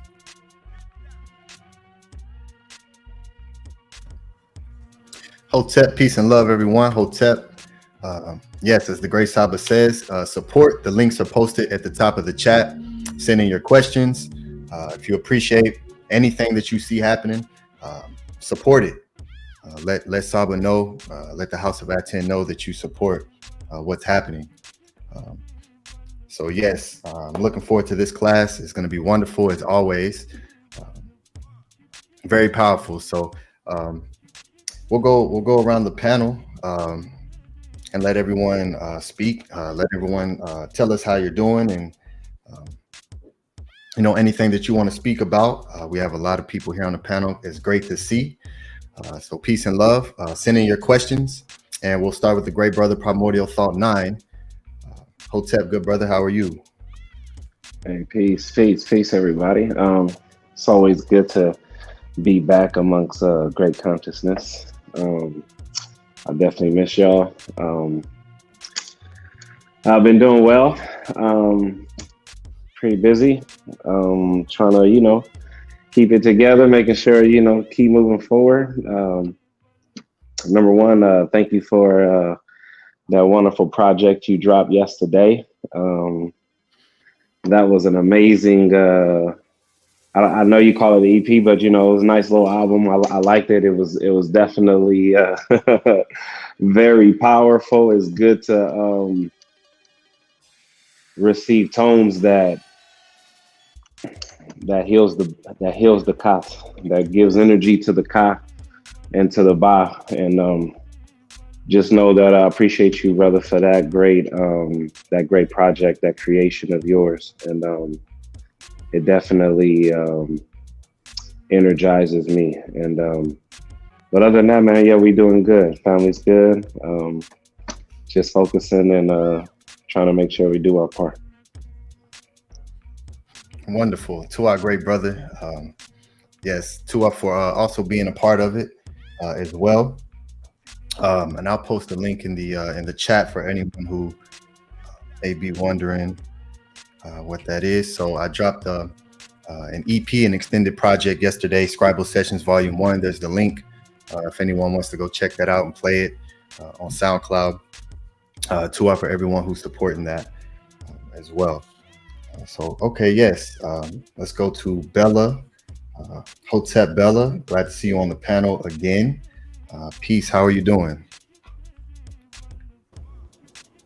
What's up? I'm doing good. Well, learning in Ma'at every day, so that makes me very happy, and I'm glad I have the opportunity to be on the panel with everyone today, and amongst beings who all support SABA. That's pretty beautiful, and yeah, to it everyone on here. So yes, it's a wonderful thing to wake up in the consciousness of Ma'at. It's a beautiful thing. Saba Tehuti gave us a wonderful affirmation to utilize, and that's the first thing that goes through my mind when I rise. With a few other tones, but yes, absolutely. Yes, absolutely. Great to see you here. All right, let's go to Caleb S, who used to be Celeb. Caleb S. Peace to you, good brother. How are you? What's up, Ani? I'm fantastic. I was really looking forward to this podcast during work today. I was really just waiting to go home. I couldn't come any faster. I was surprised to see what the title was about dogs. I didn't know that dogs had any representation in KEMET. Like I was thinking about like the cats in the previous podcast about that, and in this adoration to Ra that I read at night, I was thinking I was wondering if dogs did have a representation, and here it is, and I can't wait to learn about it. Yes, it's that's the wonderful thing about KEMET and Ma'at is there's so much to learn, and everyone comes in with different knowledge of what we've seen or what you may know, and it's a beautiful, powerful thing. So absolutely, yeah, it's going to be phenomenal. It's the papyrus that he posted as the thumbnail. I just came across that papyrus maybe like a week ago, and I was looking because I'll spend hours just going and looking at different papyruses because there's thousands of Purim Harus, all have different imagery on there, and it's just so beautiful and powerful, and you get to expand your thought process as in what's how what we already know is represented in many different ways depending on the consciousness of whoever's papyrus is. So it's wonderful to see that. So yes, absolutely. If you're just beginning on your journey about dogs and KEMET, strap in because it's a lot of information. So peace to you. All right, let's go to Anu and Antu, great brother Anu, who will be doing a reading next Sunday on the 10th, and we'll be giving a class on the 12th. So let's give a shout out to Anu, one of the first Karu, which is the members of the House of ATTON, to come forward and present himself on the panel and teach. So peace to you, good brother. How are you? Peace, Ani. Tua for giving me that opportunity. Henu to Salvatudi. Henu to everyone on the panel. Henu to the chat. I'm looking forward to today's podcast. I'm doing very well. I'm looking forward to the Israelite part because there are a lot of people at my work that are Israelites. And this will be the perfect class to show them so that way they can compare themselves on what's the truth and what's not the truth. And I'd also like to say, everybody listening, throw away your little Uzi, throw away your Playboy Cardi, throw away all of it. Put on Scribe, Ani, put on that new EP. It goes so fire, so fire. It's beautiful healing frequencies in. Don't listen to the Isfet rappers, listen to the Ma'at rappers, and get that new growth within yourself, become that Nefer. So Tua Ani for that beautiful EP. I'm looking forward to your growth in the music. I'm looking forward to your expansion into the masses through your tone, your vibration with the power of Ptah. So Tua very much for that. Hotep Miri. Yo, let's go. Yes, you are welcome. Tua for that as well. Great brother Anu. Let's go to Antu, who is one of the social media managers for the House of ATTON. So everyone, make sure you follow us on Instagram, Facebook. I'll be posting those links in the chat. So if you're on Facebook, Instagram, TikTok, we're creating a Ma'atic space in all these places where Isfet exists. So she is one of the ones who creates the post and the videos that you all see post on the House of ATTON. So Hotep, Antu, peace and love. How are you doing? Hotep, I'm doing well. Tua to everyone on the panel. I want to say Tua to SABA Tehuti. He continuously changes my life, and I'm purifying in such beautiful ways. My mindset is so different. Everything is so pure, and I'm so thankful to be in a place like this with all of you, with all the determination and dedication that you all have. So to everyone, Hotep and Mary. Yes, wonderful. All right, we have Minty Hotep, who looked like a statue there for a second, frozen in time. He was focused. To you, sister. Peace and love to you. Offer of light. How are you doing? I think you're on. Well, you're not on mute, but we can't hear you. So while you may have to come out and come back in. So we'll go to the great brother Menku Ara. Mary Ma'at. Peace, great brother. Peace, peace, Hotep. How you feeling? Ani Fatah, you gave birth to that project. How are you feeling? That's how I'm feeling right there. Nice. Cool. I'm excited to see everybody. Happy to be here. Looking forward to the master teacher guiding us, showing us by the clarity of his example, with his leadership. I'm just excited. I'm excited for tomorrow. I'm going to present, and the timing is perfect because we're gonna pretty much exploring the Makaru or the Netaru Source Awards. So I'm giving out awards tomorrow. So we're gonna see who getting 5 mics. So peace and love to the chat. I'm glad to be here. Peace and love, everybody. Yes, everyone, make sure you are subscribed to the House of ATTON. Let me put that link in the chat as well, so you all can make sure that you are there with us in our classes.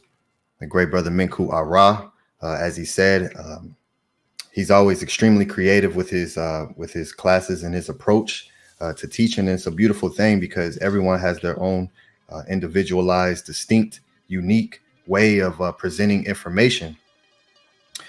So yes, the Source Awards. I'll show you all the thumbnail before we close out the podcast, or excuse me, the PODCLASS tonight. So everyone, make sure you go subscribe to the House of ATTON. Hinu to all the great supporters. Peace to you, great brother Menku Ara, for everything that you are doing. The head Ma'at, the festivities organizer. In our last Sunday class, we had a game show. It was very fun, and we gave away $100 prize, and it was wonderful. So to that great brother for finding this platform that allowed us to answer questions that's based on timing, how fast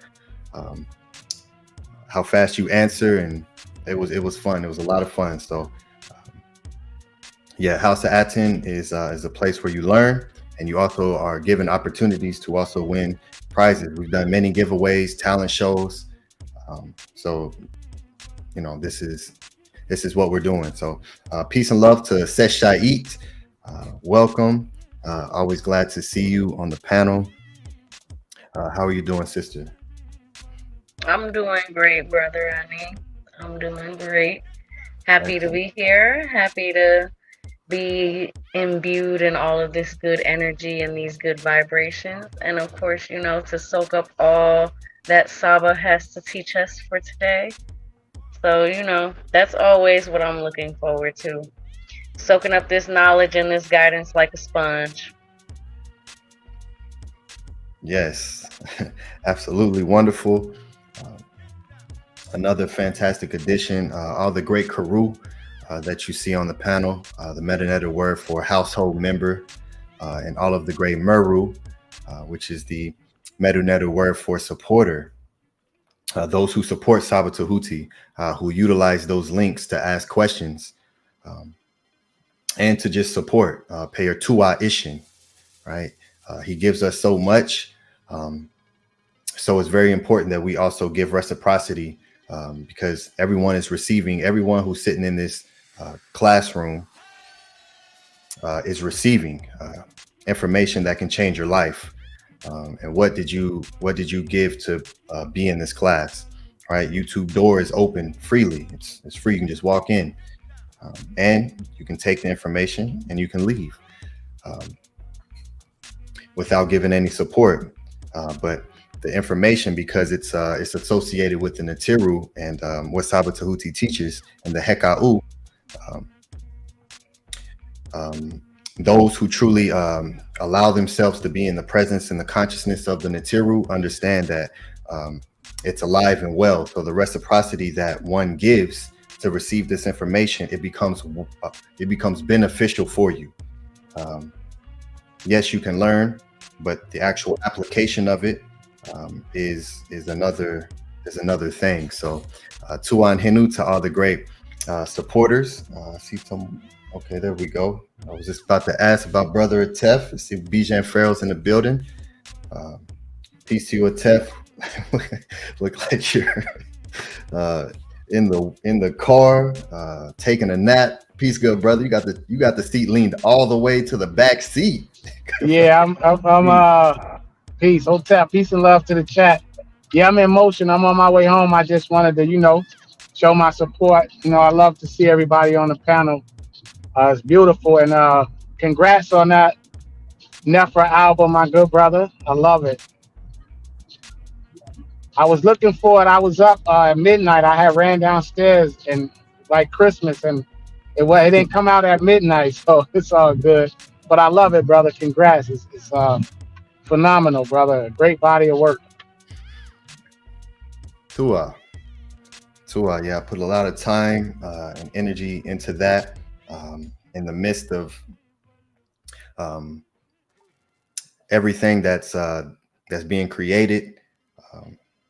And it's a great release for me, because throughout my journey in creating music, each time that I would surpass a level of consciousness in myself, I would have just got through making 30 songs. So now I can't put those songs out because now I'm in a whole nother level of consciousness, and that happened 13 times. So I have hundreds of songs that no one will ever hear. So this is great for me because coming across my aunt and beginning to reconstruct my life with that as the foundation. Now I'm at the stage to where what I create is to my standard with where I'm at now. So it's wonderful. It's a great release for me. I'm very excited for it and for what's to come next. So yes, to our great brother Tef for that. All right, let's go to Bijan Farrell. Peace, good brother. Are you there? There he is. Hey, peace and love, everybody. Hotep. Oh, can y'all hear me? Yes, we can hear you.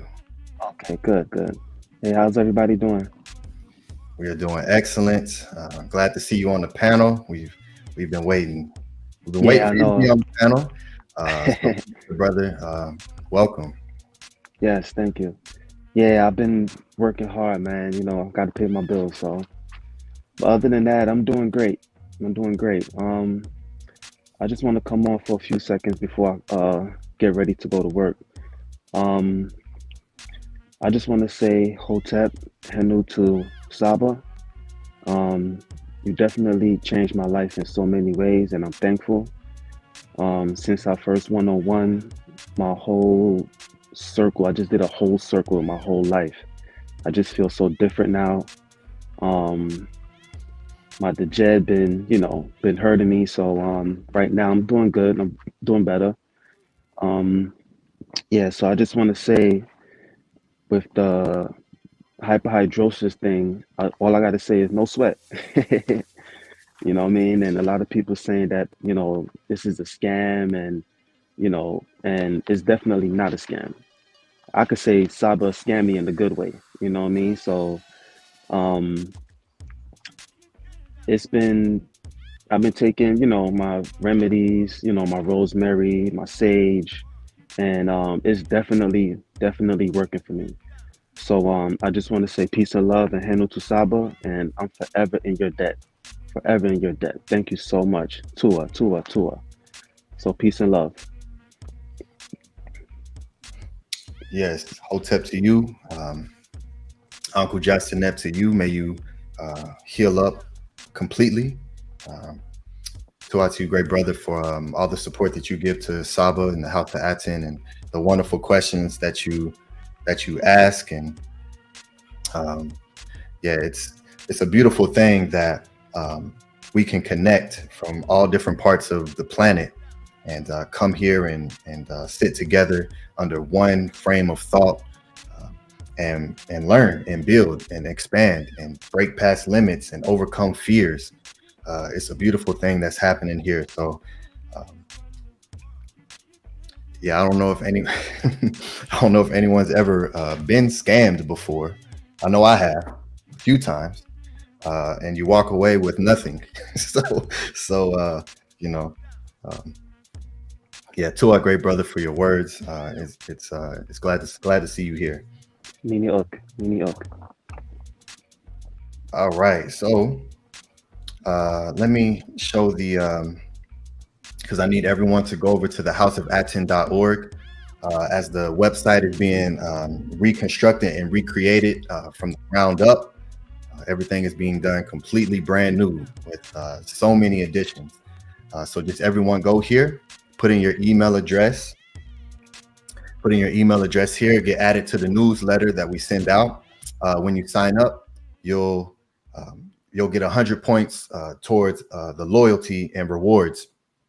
And so we have a reward system set up to where every 100 points you'll get 10% off of what's to be shown when the website is unlocked for everyone. So just signing up will give you 100 points, give you 10% off on your first purchase. And there's many different ways to earn loyalty points throughout the website here. So go ahead and put in your email address, earn those points, and get added to the newsletter that will begin to be sent out again. We're maybe 60% ready. Because there's so much that's being added to the House of ATTON. We're expanding in many different ways. So Tua for everyone's patience. Tua for everyone who is assisting in the building process. Yeah, it's a wonderful thing. So everyone, make sure you go here. Our social sites are here as well: Instagram, TikTok. So yes, everyone go do that really quick before Saba Tehuti gets started. Houseofatton.org, and yes, add yourself. Oh, okay, let me stop screen. All right, see Minty in the back. Let me. Bijan Farrow, I'm gonna drop you down. You said you're about to leave, so I can let Minty Hotep up. Great brother, peace. Peace and love, everybody, family. I don't know if Saba's gonna come back on to show Sobek. I don't know what time he's gonna come back on. Yes, well, you'll just be in the backstage, so if he comes up, I'll bring you back up. Okay. All right, peace, great brother. Tua.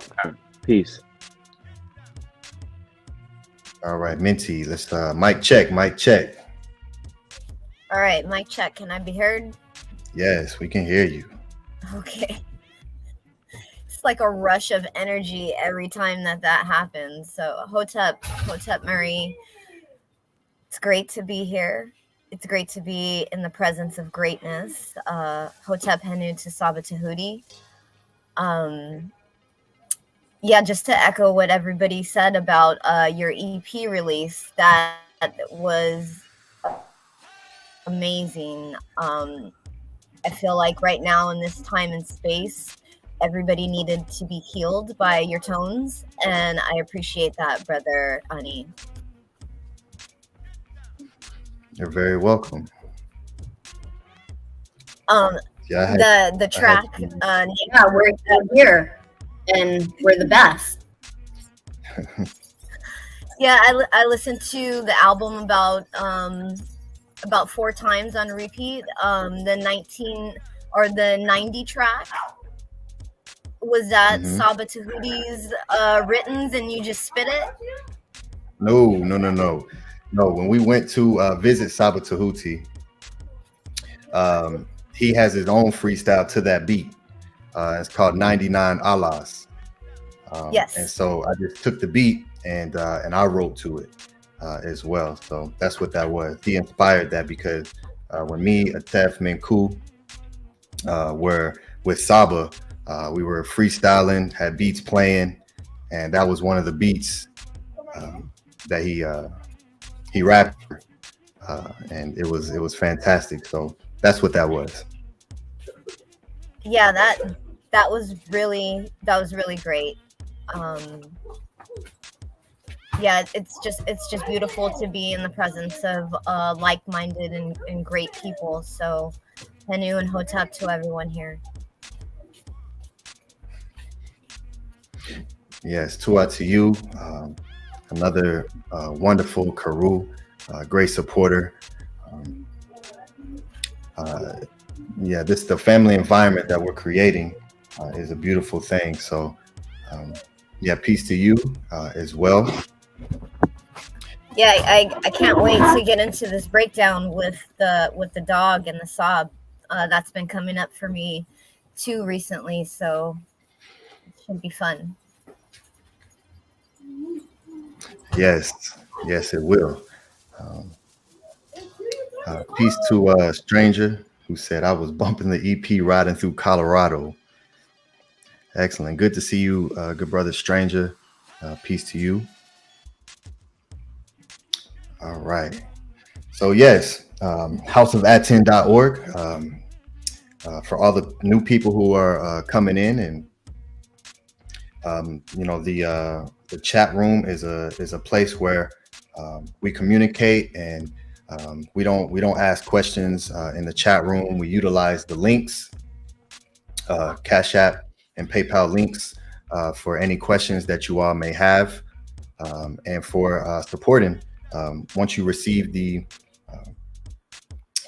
personalized ebook that Saba Tehuti creates, which completely gave me the foundation for the way that I also create presentations. If you appreciate anything that you see, definitely support, let him know through that support system, through the reciprocity system of Ma'at. And I look forward to everyone's questions. Everyone has fantastic questions. Everyone's on their own individualized journeys. And it's just wonderful that, you know, we have a place where we can come and get our questions answered without any just making things up. Because I'm not sure about you all, but I've been in many different environments and places, and I always say this, and I put this in one of my tones: one of a kind, be glad I'm the kind one, because there's it's very easy to take information and flip it in a way that can be beneficial to whatever your goal is. And so with Saba Tehuti, and what he's introduced is, what did the ancestors say themselves? What did the people of the cultures that we're studying say themselves? And that completely broke a matrix for me, because there's so much information coming up in today's time. There's so much information. Anyone can just hit Google or Firefox or Tor and do research. And you can come across any type of information that you're looking for. So to be able to siphon through, you know, that's a whole nother thing that Saba Tehuti has taught us, is how to siphon through information, how to dig, where to look, what questions to ask. And it's just a beautiful thing, because you cannot find that nowhere. You won't be able to find that. So Saba is teaching us how to be Sabas. And he said that from the very beginning, and that's something else you won't find anywhere else. So it's just a wonderful thing to be a part of something so special and historical to what's being done. Man, it's just wonderful. So I'm very excited. I'm very grateful to where we're headed, to the foundation that's been laid from the beginning, since Saba Tehuti was on Killer Priest and completely shifted everything, going on to Killer Priest and because that's all you would see, right? You would just see people talking, let's come on screen and we can just talk. But it's a whole nother level and much more work on your end as the person presenting to be able to say something and then show it. That's an extra step now of what you have to do. But it's necessary to validate who you are and what you're saying. So Hotep Henu, Ma'akaru, to the great Saba Tehuti for leading by example, teaching us how to teach and teaching us how to traverse daily and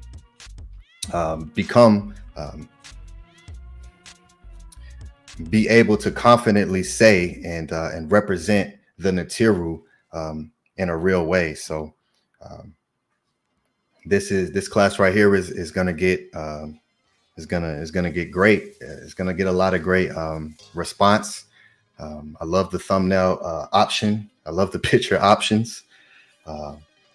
So yeah, the great Saba Tehuti is back on the panel, and we'll let him take us where he wants to take us with these beautiful teachings. And are we Israelites? Is that our identity? So let's find out in the papyrus of the Cobra, Dog, and Dual Goddesses. Those two topics, how are we gonna merge them? To our great Saba Hotep, welcome back. Hotep, greetings. It took me much longer than I much longer than I thought, because I thought so much has just happened in that break with the animals. Oh my, yeah, dude. So much just happened in that break, and then I heard Bijan Pharaoh's voice, so that means I had to go get Sobek, and I don't know. I told him to come on at a certain time. I don't know if he came on at that time. I think it was 4 o'clock my time, but I can't even move my arms right now because there's oh my, I'm in boxed in by wildlife. So peace and love, everybody. We are back. Welcome to the PODCLASS. Bijan Pharaoh, is that you, my brother? Yes, Saba, it's me. Hey, peace I and love, promised Saba. Bijan Pharaoh that I would take out Sobek to show him this is his animal. Then I'm gonna answer the question right after this. But I did promise the brother, but the time periods that he's been coming on has been before Sobek has been gone to sleep and such. So Sobek is up. He's not too happy right now. He thought it was eating time. I gave him some food, but it's not enough. So I'm gonna go ahead and take him out. He has much sharper nails now, so I have to put on my gloves. As you can see, I'm kind of bare, so I have these gloves to hold him until his nails get clipped, because he was not a happy camper. But I'm gonna bring out Sobek. This is the brother Bijan Pharaoh is gonna be the new adopted owner of Sobek. So I'm gonna go ahead and show him to the audience. This is when the brother asked about Komodo. Wait, it's kicking somebody out. Is somebody locked out? Somebody's locked out. I'm not sure, but he asked about the Komodo dragon, and I did a whole. This is the only class you can come to. You can ask about anything from out-of-body experiences to the Komodo dragon. Like, I don't know where else. Put the link in the room. If you can go to another channel and ask about out-of-body experiences, UFOs, KEMET, RENUNET, and then ask about Komodo dragon. So he asked about the Komodo dragon. I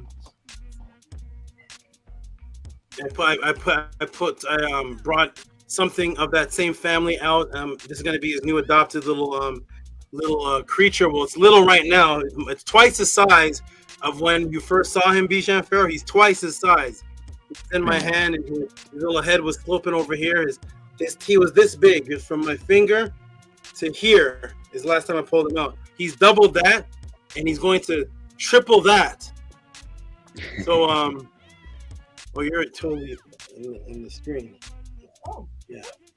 He tripled that. So I'm going to bring him out and put my gloves on.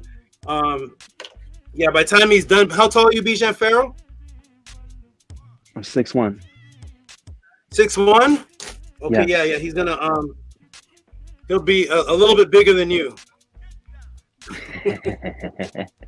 He won't be a little Sobek anymore. He'll be a little bit bigger than you. So I'm gonna see if I can pull him out because he thought it was feeding time, and I try to give him something to just calm him down. He's like, his mouth is open. He's like, I want more. So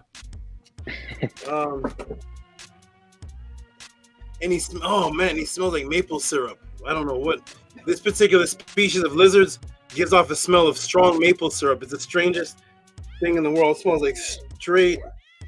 You smell it? Yeah, maple syrup. I'm in the forest of Canada right now, so I'm gonna go ahead and pull him out. Hey, Sobek, see if you can come here without going crazy because I know you're starving. He's supposed to be eating, and the eating time turned into to show Bijan Pharaoh popping up. So hold on. Let me see if we can. I'm over here. I know you want to eat, man. Okay. Well, okay, here we go. So back, you're good. Okay. Oh, the nails are crazy. The nails are crazy. Okay, come on, Sobek. He wants food. He wants. Hold on. Okay, come over here. He wants to climb up and get food. Here we go. His nails are going crazy. Okay, here we go. Here we go. Okay. All right, Sobek, they just want to see you for just a moment. Here's Sobek now. Oh, wow. He grew. He's twice the size. Remember, I can hold him with one hand? It's two hands now. Remember. So there's Sobek right now. Hotep, Sobek. Peace. He looks like he's licking the screen. Velociraptor. So there he is right now. As you can see, he's much bigger. So there's your Sobek. All right, and you see he's bigger than the screen. He keeps going. Do you see it keep going? Yes. That's how big he is. That his tail is in the screen, and you can't even see his body. So you go over there, Sobek. That's all I can do with him for right now because he's it's feeding weekend and he knows it, and he's not. He thought it was food time, and when a big lizard like that thinks it's food time, and it's not, they act like a hungry big lizard. So that is Sobek right there. I'm gonna go ahead and put him. Okay, I'm gonna leave him right there for now. All right, everybody, we're gonna get into the first question. So there he is, Bijan Pharaoh. He's twice the size of when you first wanted him. So he'll in about a year from now in about a year and a half from now he'll be about 6 feet. So he'll be laying in bed with you the same size as you. Well, I got space, so he'll be all right. He'll definitely be good. Okay, everybody, welcome to the Tehuti PODCLASS. One second, let me see if I can fix this. Oh, it's because of these boxes. Okay, try now. See? Okay, that's good. If the boxes, oh, that's fine. The box is pushing it out. I have boxes of animals here. Okay, so welcome to Tehuti PODCLASS, everybody. We're going to get into the next question. The first question here of the Tehuti PODCLASS, and that question is, are we Israelites? Peace and love, everyone. It's going to be great. I'm going to put that up in the room, and then we're going to get into a couple of the. Let me put up the Gmail. We're going to get into the donations and support right after I answer that question. Shout out to all those who support. I'm going to go look through the support right now just to shout out a couple of names. I'm not going to read off the support yet. I'll do that after, but just to scroll down and read off a couple names of the donators so far. Gabriel Lopez, Sheikh Shayet, Ron Minerals. I can't see the ones that are PayPal because it doesn't say their name. Shout out to Sarah Jean Harass did. Gabriel Lopez again. Robert E. Williams. and a couple others. Bella, J Dub, King Lamua, and I'm gonna read these off. I'm gonna read some of these off and the new donations, because I know after I start to answer this question, there's gonna be you're gonna tip for the answer for the matrix being broken. So here we go, everybody, and I'm gonna ask everybody right off the bat, if you can hear me right now, press a 9 in the room, press a 9 in the chat. I'm gonna look at the chat for the first time because I do not look at the chat. Who's that? Okay. You never know what's going on here. Okay, it's the first time I'm going to look at the chat, so shout out to everybody in the chat. Press the 9 if you can hear me. There's Stranger. How you doing, Stranger? Stranger is the namer of the moderators. Tef likes it when I say that because he says that it rhymes. So Stranger is the namer of these right here. Nania Sentmer, Unki and Ma'at, Annie Patah, Aten Tehuti, and Atef Rem Kem Ma'at. That's the man who actually named them. Stranger, the namer of the moderators. Wonderful, wonderful, wonderful. Shout out to Stranger. Stranger is one of the biggest supporters. Hope to see some from you today, good brother. Shout out to Robert Williams, consistent. Shout out to Rigo. Haven't seen Rigo. Rigo, if you're out there, peace and love. Hope you're safe out there. Everything's good. And shout out to everyone. So, ladies and gentlemen, we're going to get into the very first question of the Tehuti PODCLASS here. Let me go ahead and get into that right now. Let me fix this right here. This is weird. A little technical difficulties going on right here. Oh, there we go. Boom. All right, shout out to everybody in the Tehuti PODCLASS. And let me go ahead and pull up the question, show it, and then Aten, you can give the questionnaire some noise. Shout out to the new people in the room, like More Wisdom, D-E-E. I taking that spelled D. It's pronounced D. So shout out to D. Shout out to More Wisdom. I like that name. I guess that means he wants more wisdom, but it's spelled like more, like the Moors. So shout out to More Wisdom. We all want more wisdom. So let me go ahead and put this in the room here so you can see, and then we're going to go ahead and answer this first question of the Tehuti PODCLASS, everybody. Let me see. I'm going to pull it up right now. Boom. So this is a question that was asked by Mike 400. He actually sent a donation. It was very small donation. He's new, so he sent it. What's that? No, I don't want to restore pages.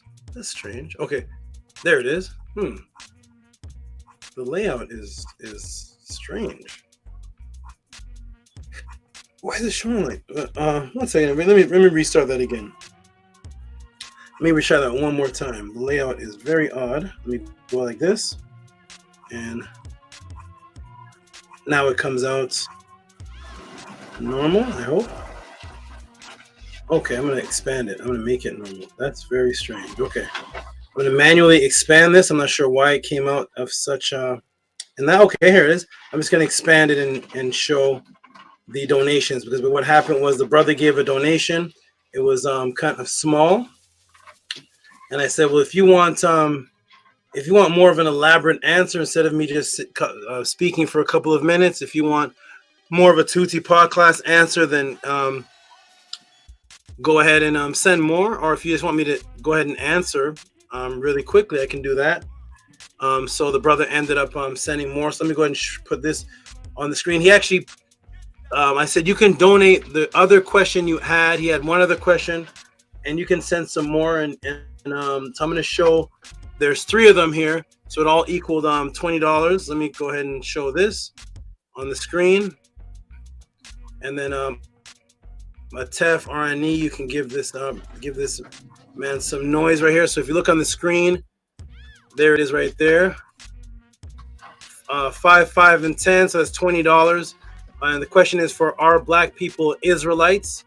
And then there was an extra 10 that was sent. So go ahead and give them some noise for that. That was $20 for the donation for the question.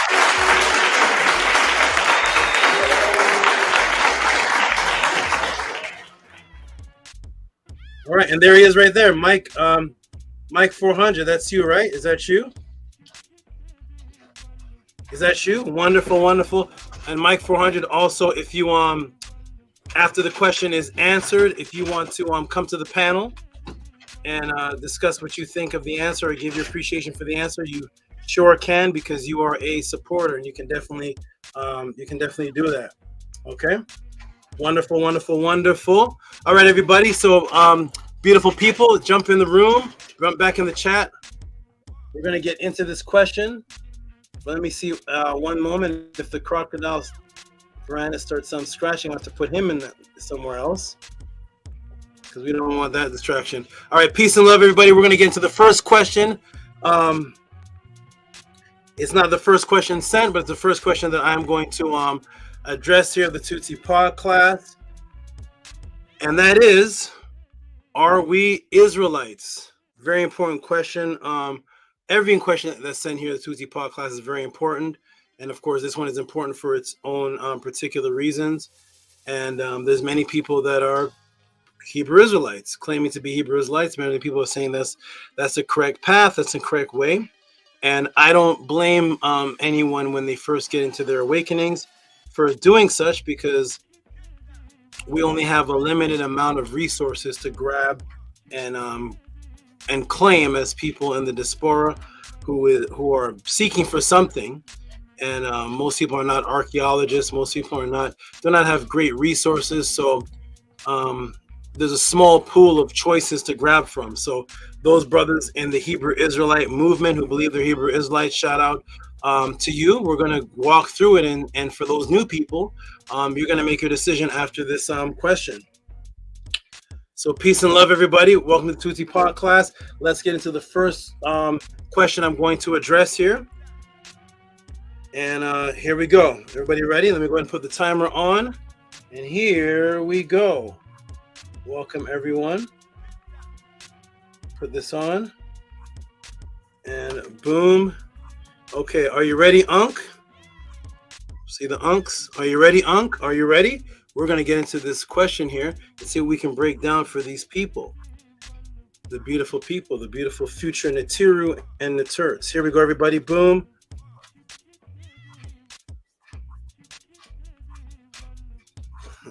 If you start scratching the other side, you're going to have to go into the other room.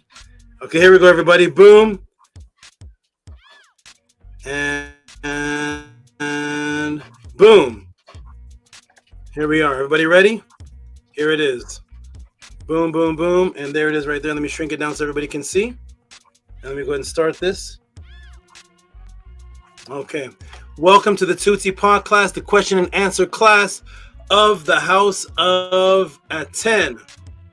Due to the kidnapping of history and your spiritual identity, millions of people have questions about who they are, where they came from, if immortality exists, what is the original religion, original languages, spirituality, who are the Netaru, health, purity, mental detoxification, out-of-body experiences, ancient sources, government psyops, telepathy, quantum entangled consciousness, unfortunately, and the agenda of atheism disguised in the form of quote-unquote black consciousness, the atheistic, Kemetic, quote-unquote Kemetic teachers who will not have classes on the actual teachings of the ancient writings of the indigenous people themselves and their spiritual beliefs, but rather only debate, quote, debunk, quote, expose, and quote, challenge videos to others' spiritual beliefs, saying the Hebrews are wrong, the Bible is stolen, the Egyptians were black, the Egyptians are Mediterranean, the Egyptians were not black, the Egyptians were this,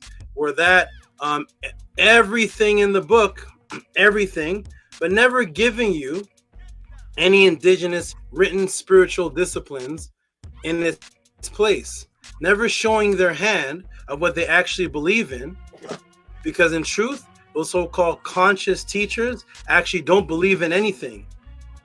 They just want to argue, thus to hide that they cannot answer. They have made you feel uncomfortable to ask any of these questions and laughed it off. You're laughed off the stage for the above inquiries. Thus, the only platform, class, movement that exists on the planet where you can send in these questions with reciprocity and get an ebook personalized documentary type answer, customized and taught live for you is here at the Tehuti Pod class. What are the questions for this section that Tehuti will answer? But first, before we get into that question, I want to actually pose a question to the class, and I'm going to come in and see the answers. Before I get into that question, I have a question. I have a question for the class. What is the highest viewed revenue black movie in the last few years that has even put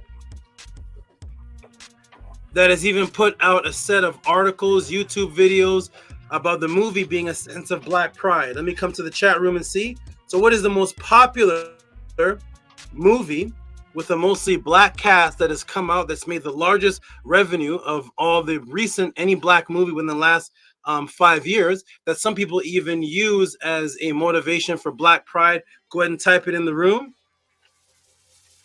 What is the most popular black movie? That means the most of the cast in there are black, and people use it as a sense of pride. And it's what is the most? It's brought in the most revenue in the first 11 days, most revenue than any other movie that was out. Go ahead and type it. Okay, we got Black Panther. We got Black Panther. Yep. Black Panther. Black Panther. Some people call the movie even Wakanda now. I was calling it Wakanda because it's Black Panther, but it might as well be called Wakanda. Wakanda actually became a more popular term than the actual name of the movie itself. So yeah, Black Panther. Nets are the greatest. It must be Black Panther. Absolutely.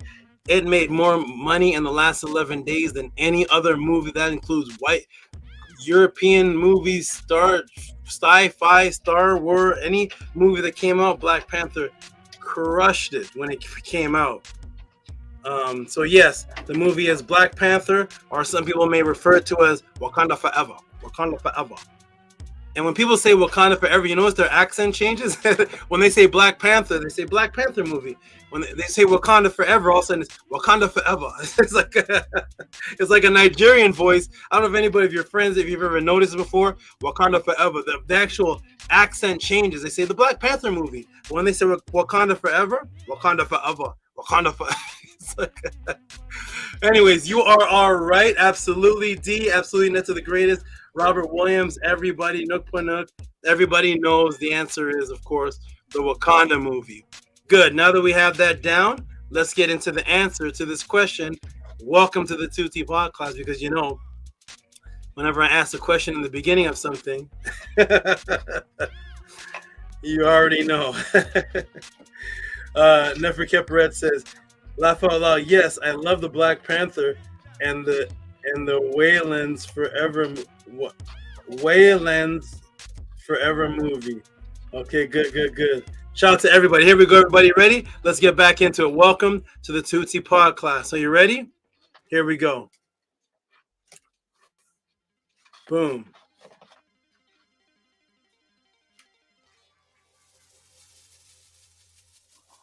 I had that T-shirt on when I went through my recent biological imperative situation. Wakanda, right? Did it give you some motivation, Nook Panook? Did it give you some motivation? Wakanda forever. Okay, here we go, everybody. Ready? Here, let's get into the answer to the question. I meant Wakanda. Yes, Wakanda. Here we go. All right, ready, everybody? Boom, boom, boom. Here we are. Welcome to the podcast. Let's get into this. All right. So I said before I get into the question, I have a question for everyone in the class. What was the highest viewed, highest revenue generating black movie in the last few years that some have even put out a set of articles, YouTube videos about the movie being a sense of black pride? And that's right. That's it. Wakanda. Black Panther. Wakanda Forever. There it is right there. There they are right there. Everyone here is familiar with it. Okay, wonderful. Okay, we will get into this later in the class. Okay, so here is the question is, are black people Israelites? That's the question there. $20 sent in for that support. And let's go. With so many of our people suffering from missing identity, wanting to know who they are, to fill in the blanks, unfortunately being a result of Christianity, the go-to as to what's accessible, the most easiest accessibility or accessible material to find our identity, it becomes the Bible. That's actually the easiest thing for most people that break out of Christianity, but they're still looking for the identity. They go right back into the same book. This created a humongous growth spurt of multiple different pro-black faiths based on the same book. So if you go into all the different black movements, whether it be Elijah Muhammad, Nation of Islam, whether it is Noble Joe Ali, whether it is Yahweh Ben Yahweh, whether it is Ben Ami, regardless of what it is, you'll find that most of the black organizations, spiritual organizations, their base is actually the Bible. There's actually none of the organizations that don't have the Bible as a form of a part of their history reference, a form of their guidance, regardless of whether it's Hebrew Israelites, whether it's the Nation of Islam, whether it was the Nuwabians, no matter what it was, the Bible seemed to be a base element for a sense of identity and history. Okay, so inadvertently claiming the apparent chosen people of the Bible, which were called, quote unquote, Israelites. Okay, and this sparked many different groups to arise to claim that was our identity. And here is the result of the most prominent one that actually claims the identity. When I say prominent, I mean the ones that claim it fully. The Nation of Islam claim the Bible, but they said there's errors in it. The Noble Joe Ali definitely recites the Bible, but then goes to the Quran. As far as the group that claim the Bible wholeheartedly, 100%, there would be the Black Hebrew Israelites. Some of the Black Hebrew Israelites only claim the Old Testament. Some claim both books, and here they are right here. When you type in the word, when you just type in the word Black Hebrew Israelites, these are the pictures that automatically came up. Israelite School of UPK. There's a brother there, Brother Tazariak with his General Yohannes. That's the one that forbid Tazariak to debate me. Captain Tazariak is not allowed to debate Tehuti upon the command of his general. And there is a Yahweh Ben Yahweh, and there's Ben Ami. And so this is what pulls up these images. I didn't search for them. I didn't search for Tazariak. I didn't search for Yochanan in these pictures. I just typed in Black Hebrew Israelite, and this is what pops up. These images right here. I did search for Ben Ami. He didn't seem to pop up immediately. And Yahweh Ben Yahweh's algorithms have actually gone down as well. So actually it's these groups here that pop up. So that's what pops up. That's actually most popular on the internet. Actually, the most popular one run by Nathaniel actually didn't put here. He's actually the most. He gets about 3,000 views in 2 hours. So the desperate need to fill the missing identity combined with self-hate has our Hebrew brothers identifying any form of culture other than that which is archaeologically verified, going back to ancient spiritual civilization. So we identify naturally with all different types of cultures, except for the one that can be archaeologically verified going back to ancient times. So because of that, we even identify with this. I'm not sure what culture would you say this is, everybody? Let me come to the chat. This right here, this what is this print called again? It's the lumberjack print. What is that called again? This particular type of red and black crisscross print. Let me come to the chat and see if you all remember what this is. What is that? What is that particular type of print called? It's actually a lumberjack coloration. It's very popular amongst kilts. It's red and black with the stripes. What is that called again? I have the name of it when I was a child. What is that particular print called? What is that print called? We call it lumberjack plaid. Yeah, plaid, right? That plaid, pleiad. Okay, good. You're right. It's very common amongst lumberjacks, and the Scottish usually have those in those particular colors with the red with the black stripes and perfect 9 degree angles. But yeah, the plaid, right? Okay, good. Plaid stripe. Okay, good. So we claim anything. Fennel. Somebody put fennel. We claim anything, but this is definitely, when you see this, I don't know if you think, does anybody see this and think of any ancient African culture? Is there any ancient African culture that you can find that's wearing this type of plaid look right here, even down to the socks? But we'll claim anything except for that which is archaeologically found. But this is Scottish. So over here is my good brother, Mighty Hebrew, and there he is right there. He seems to be wearing the same kilt the same plaid red with the black stripes kilt with the same red striped shirt. He may say this is some type of ancient African culture. If you could pull up the papyri, I'd appreciate it. If any kind of a stone tablet can be found with this type of dress code here, I'll greatly appreciate it. But no, we'll claim this. So we'll even claim this as opposed to claiming things that can archaeologically be found. Shout out to my good brother Mighty Hebrew. I interviewed him on the Killer Priest channel and had a pre-debate with him that had him laughing at his own self. Okay, to the point where they have teachings that none of them are African. And even songs called, the Hebrew Israelites have songs called "You Ain't Egyptian," "You Ain't African." The brother Tazariak came on Sonetter and he said, I hate African people. I'm not for African people. We're not African, and I hate Africans. This is what happens within that Hebrew Israelite movement. They seem to tend to veer away from what people are claiming as Africa. I don't claim that term as well, but they actually claim the term and then claim a disdain for it, to the point where they have out songs, "You Ain't Egyptian," Hebrew Israelite song. Wonderful. Okay, so they're definitely not Africans. We know some of their claims here are not Africans. Wonderful. Excellent. So I will demonstrate the matrix itself. The hatred is only for the people of Africa, because if you were to dress like this, so if you were to walk up to if you were to become a Hebrew Israelite, actually dressing like this would be a form of disdain. It would be a form of idolatry. It would be a form of paganism. If you were to ask any Hebrew Israelite, will you dress like this? They will say, no, those are the Hamites.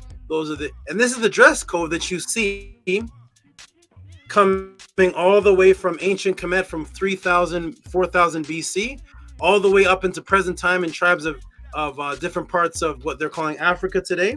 But if you ask any Hebrew Israelite, would they ever dress like this, represent this? They actually use these pictures as pictures of disdain for those who have lost their path, who are following Ha-Shaitan, who are following mock religions. They actually use these pictures, the Zulu tribe, the ancient Kemetic images. So if you ask them, will they look like this? They will say, no, that's against Yahweh. But we're going to break the matrix really quickly before I get into the full answer. And that is, it is actually a self-hate disdain, not for looking like an African, but actually looking like any culture that indigenously came out of that area. So they will say, no, we're not Africans. Let me introduce you to the Pangolin. Hey, Nana, you remember the Pangolin? Nana, do you remember the Pangolin? I'm going to introduce you to the Pangolin. Here he is. Look at this guy. This is the Pangolin. Tehuti, why are you showing this? Who is this? It's an African Pangolin. Anybody ever seen this kind of creature before? What an interesting creature, right? It looks similar, and it's closely related to the family of the anteater. It looks like an anteater armadillo mixed into one. Has anybody ever seen that before? This is the African Pangolin. So when you walk up to a Hebrew Israelite, or if you ever become one, looking like an African is paganism. Looking like an African. See, they're not specific. It's not looking like an African, but it's actually looking like African human people. So if you dress or represent anything that has to do with what originally came out of what's called the motherland, that is called paganism, and that is definitely against Yahweh Shai and Yahweh. So this is the African Pangolin. Now back to the Hebrews who say they don't want to look African.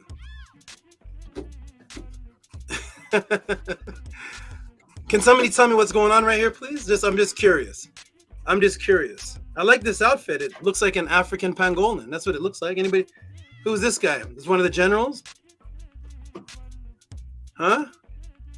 So they even have videos out and books out, Africans, and notice they show the same type of dress code I showed, that they say they're separate people. God separated Africans and Israelites. You see the African Pangolin up here? That's an African Pangolin. You see the Hebrew Israelite? There's just a little bit of fun, but as I'm having fun with just this little section right here before I get into the archaeology and everything, I just want to show you that if you show an Hebrew Israelite a human being dressed in African culture, he'll say that is not forbid, that is forbidden, that is paganism, that is against Yahawashah, that is shaitan, that is negative, because we are not Africans. But when I show you an African Pangolan, and I show you the Hebrew Israelite, he's deliberately has a suit made that looks like the African Pangolan. You can't buy that at Walmart. I don't know if Gucci makes that. I'm not sure if that's a maybe is that Carl Kanai made that? Who made that? That's the FUBU. I don't know if that's the new Yeezys. I don't know if Kanye West. I'm not sure if you all have ever seen that outfit before, but that outfit that takes personal time and customization to take on an outfit that looks like that. But you do look like an African. You just don't look like the African that you were born as. You look like an African animal called the pangolin. But that's dressing like a Hebrew Israelite.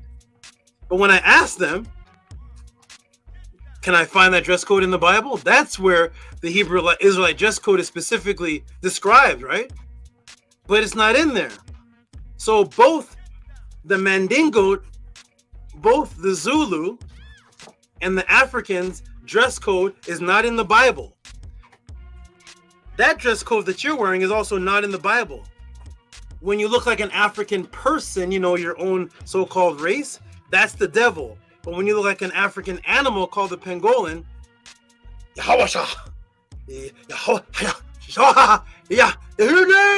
read Jeremiah 5:10, Jeremiah 16:25. Well, I'm looking like an African pangolin. The brother, Tazariak, says, I love Africans when they're fish. He turned the camera around to his fish tank. He says, I have African fish. I like them.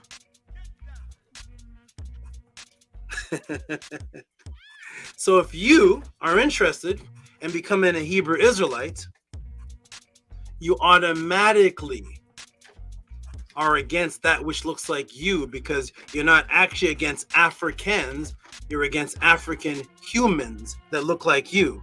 Because the brother Tazaria can say, I like my African fish. They're fine. The other brother can dress like an African pangolin. That's great. But if you dress like an African human, Shaitan, Lucifer, the Shaitan, you're following it. Jeremiah 15:20.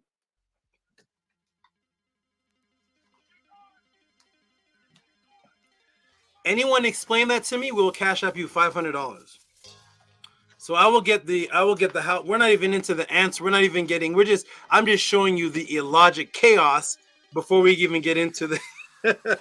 If anybody can send me an answer for why it is okay to look like an African pangolin animal, a dress code that is not in the Bible. I do not find that dress code in the Bible, but you can look like an African if it's an African anteater pangolin.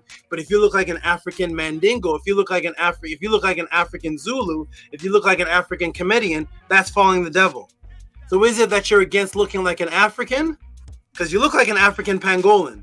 That's the only animal on the planet that looks like that. When that outfit was made, you can't say that it looks like a giraffe, that does not look like a turtle, that does not look like a monkey. The only thing that looks like that dress code is an African pangolin. You can't pull out Deuteronomy and say, you see what happens is the large brown scales. It says Yahweh told us about the scales and they should be 5-inch long scales looking. No. So you see, this is the mind state. And just off the bat, before I even get into any archaeology or anything, this is why I'm banned. Do not debate the brother Tehuti, because type in Mighty Hebrew versus Tehuti pre-debate, and you will see a video of the Mighty Hebrew laughing at his own self with all of us.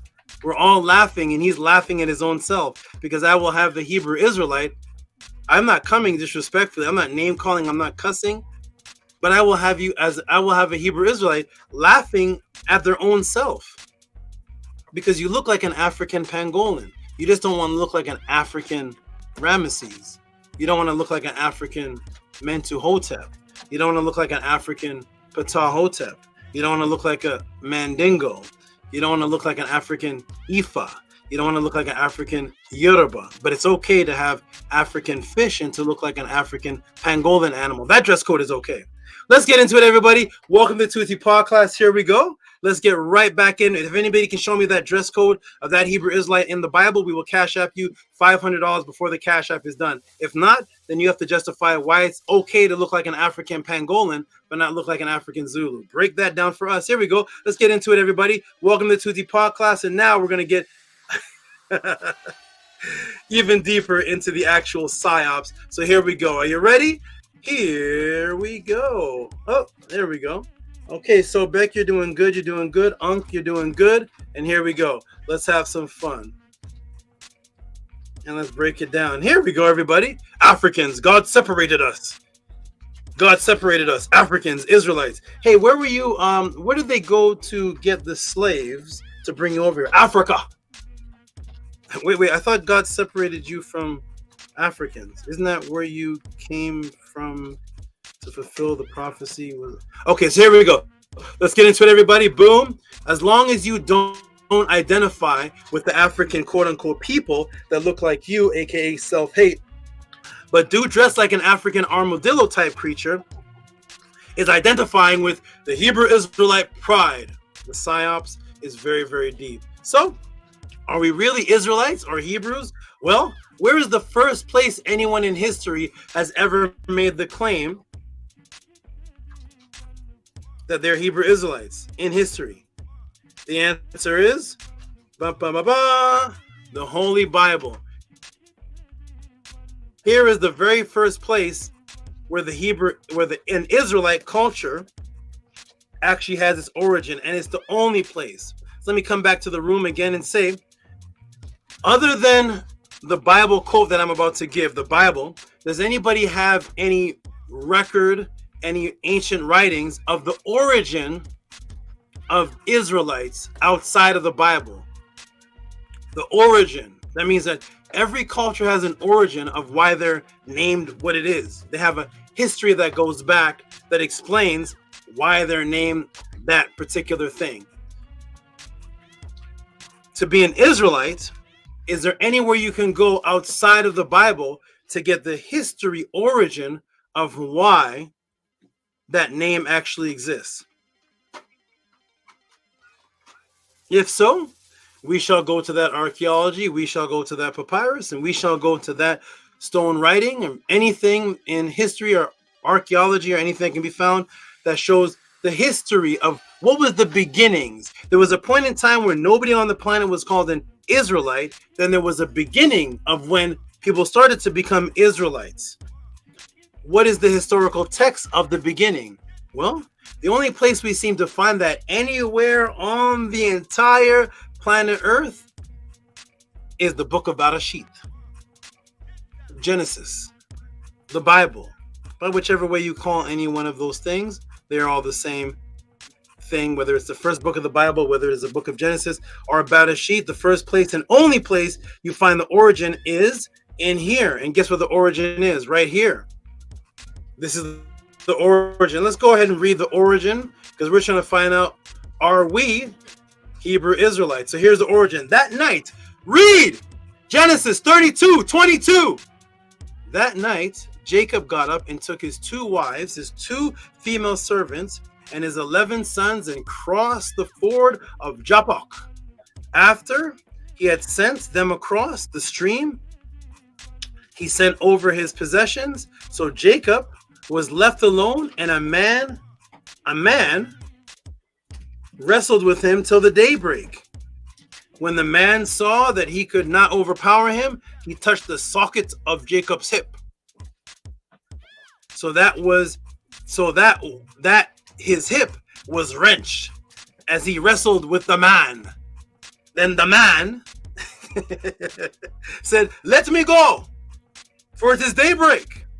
But Jacob replied, "I will not let you go unless you bless me." The man asked him, "What is your name?" "Jacob," he answered. Then the man said, "Your name will no longer be called Jacob, but Israel, because you have struggled with God and with humans and have overcome." Jacob said, "Please tell me your name." But he replied, "Why do you ask my name?"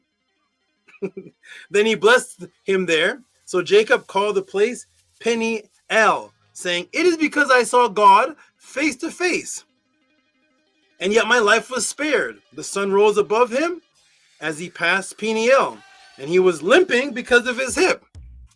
Therefore, to this day, the Israelites do not eat the tendon attached to the socket of the hip, because the socket of Jacob's hip was touched near the tendon. And ladies and gentlemen, that is the only origin of what began a group of people called Israelites.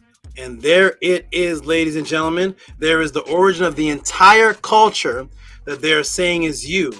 A random fight between two strangers who don't know why they're fighting. They don't even know each other's name. Yet they are wrestling the entire night, which is physically impossible. And the random man forces the other man with his bare hands through violence to bless him, and then calls him God and takes hip tendons out of his diet.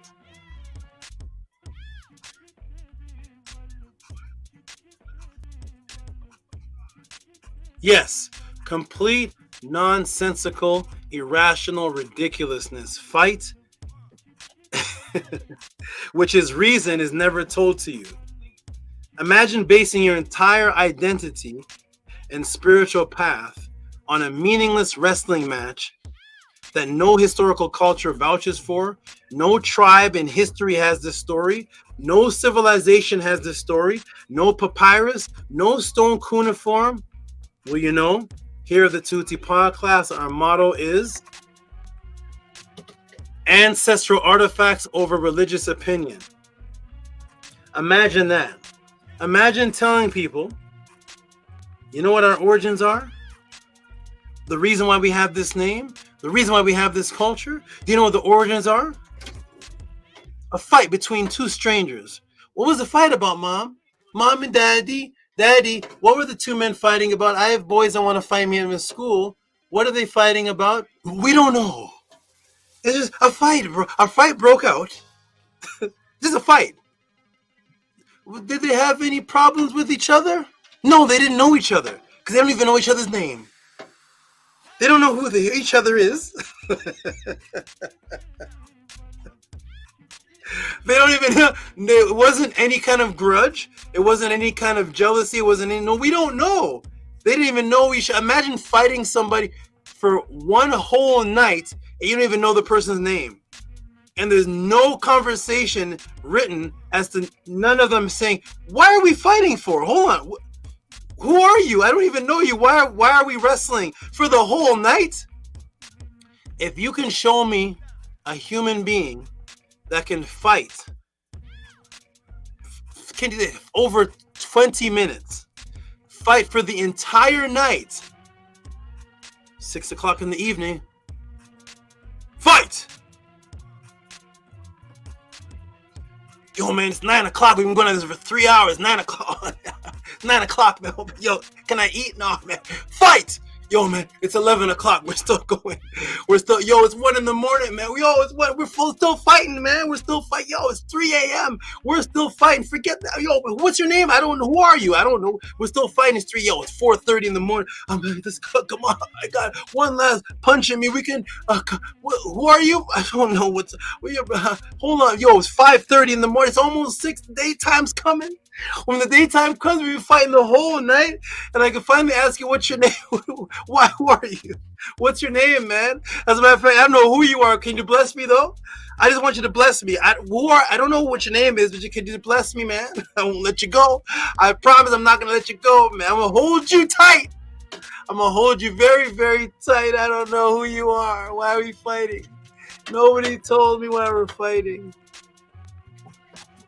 And this is what creates psychopathic, schizophrenic individuals. Imagine if your child came home from school and got into a fight and you asked him why was he fighting and he said he didn't know. Who are the boys you were fighting with? He doesn't know. He would get spanked. He would get grounded. You're just fighting? What's the reason for the fight? Can some Hebrew Israelite tell me the reason? What human can fight all night long, the whole entire night? You don't even know what the man's name is. Has that ever happened in history where two people are fighting the entire night? They don't even know each other's name? And then you won't let the person go until they bless you? Who is the person to even bless you? Who are they? It just says the man.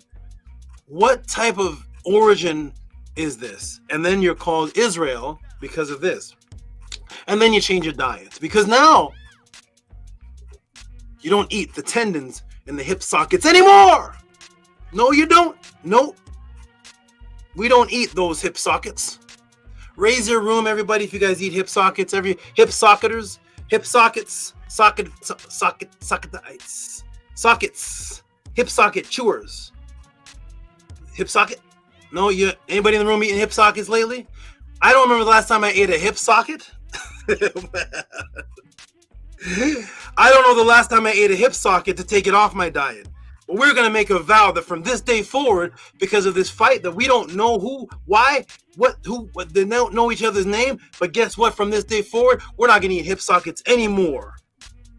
No more hip sockets for us, man. Oh, Mom, I got to take hip sockets off my diet. No!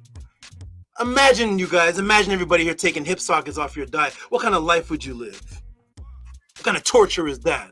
That's some discipline, taking some hip sockets off of your diet. Make sure the hip sockets, no hip sockets for you, Jeremy. None for you. Get those hip sockets off my plate. Raise your hand, sisters, last time you fried some hip sockets. Nobody eats hip sockets here? Well, the Israelites don't eat hip sockets because of this fight that went on all night. How come you don't? Because I don't know anybody who eats hip sockets in the first place, buddy.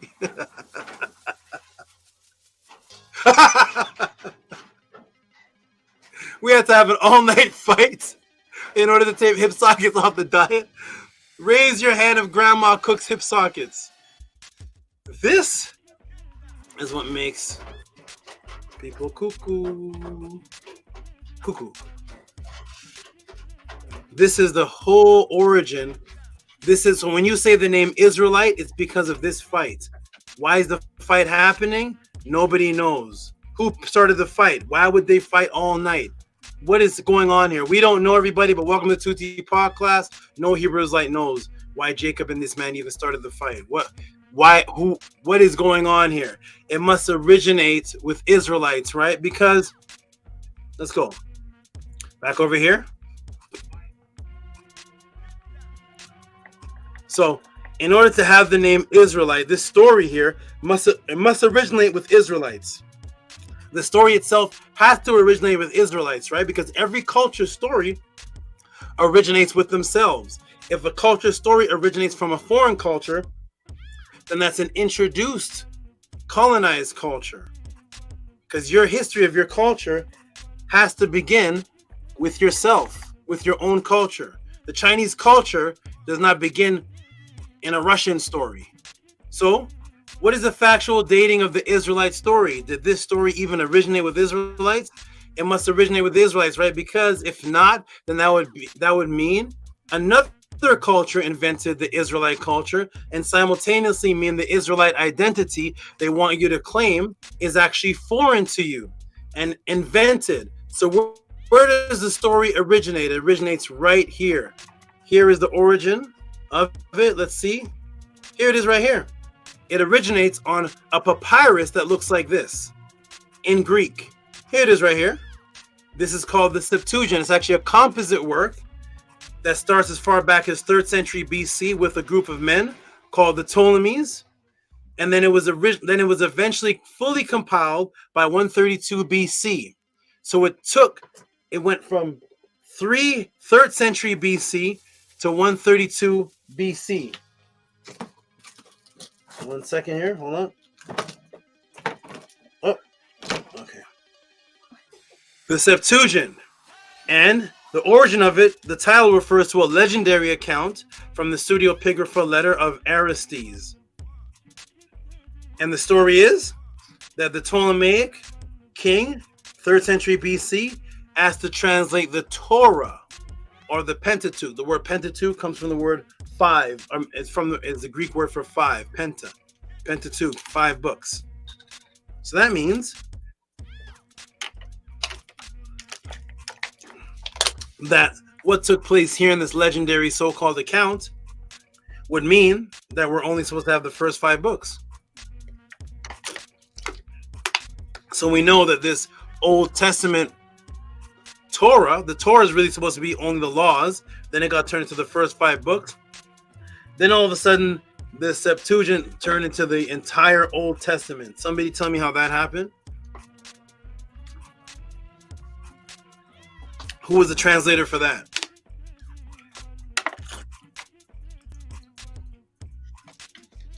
Where did they translate it from? So here it is.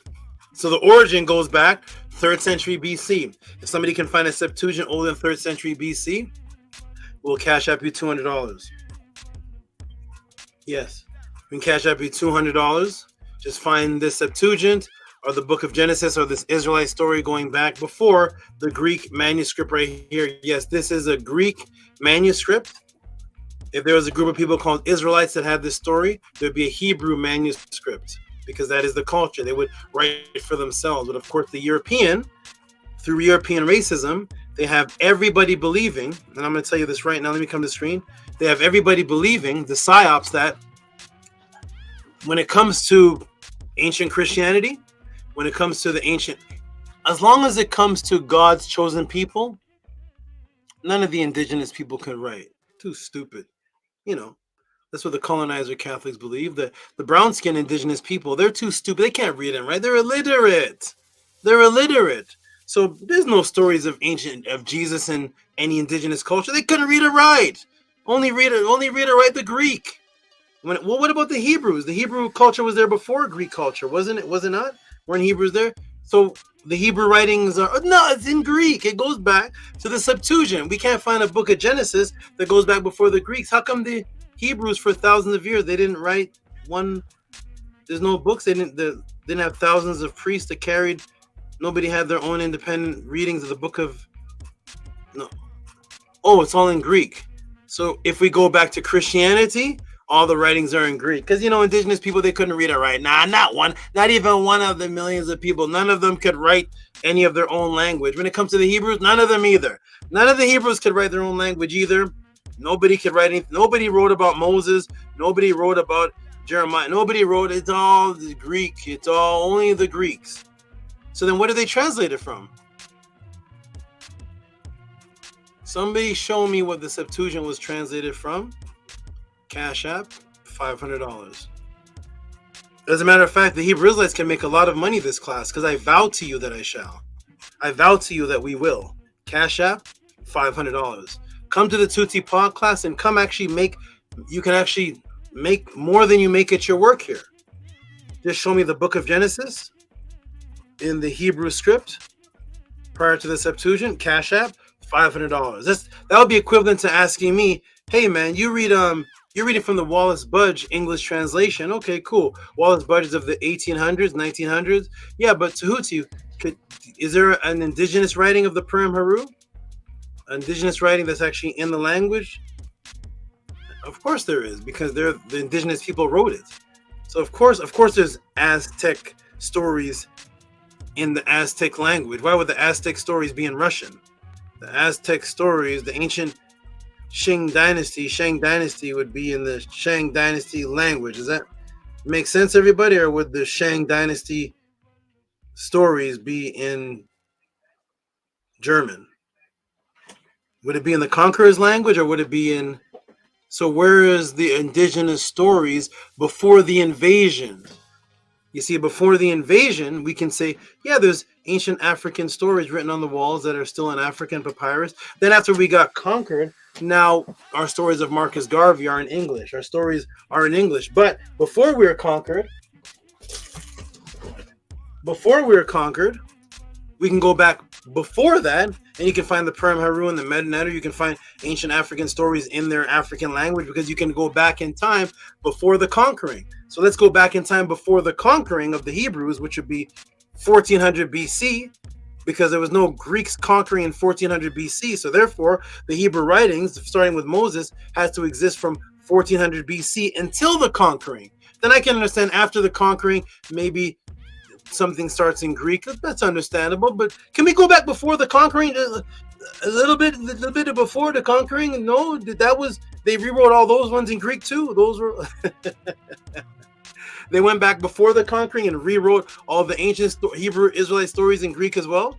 Nothing was preserved. Nothing was set aside. Nothing. Only that doesn't exist in any culture. No. But it exists in the Hebrew Israelite culture. This is the culture that we are. We are Hebrew Israelites, correct? So here it is right here. So it exists in the Septuagint Greek writing. Here's the Greek writing right here. That is the origin of the Israelite story in the Greek writing. Boom.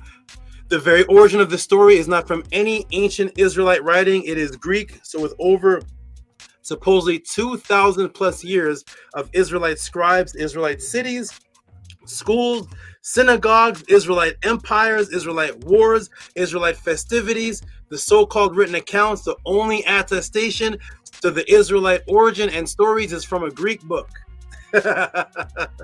Many may say, well, maybe the Ptolemies, maybe they were the Israelites, maybe they respected Israelite culture. Well, let's take a look at the Ptolemies. Here it is. Here's the actual Ptolemies. They said wanted this translation, Ptolemy 1, Ptolemy 2, actually. So here's the Ptolemies right here.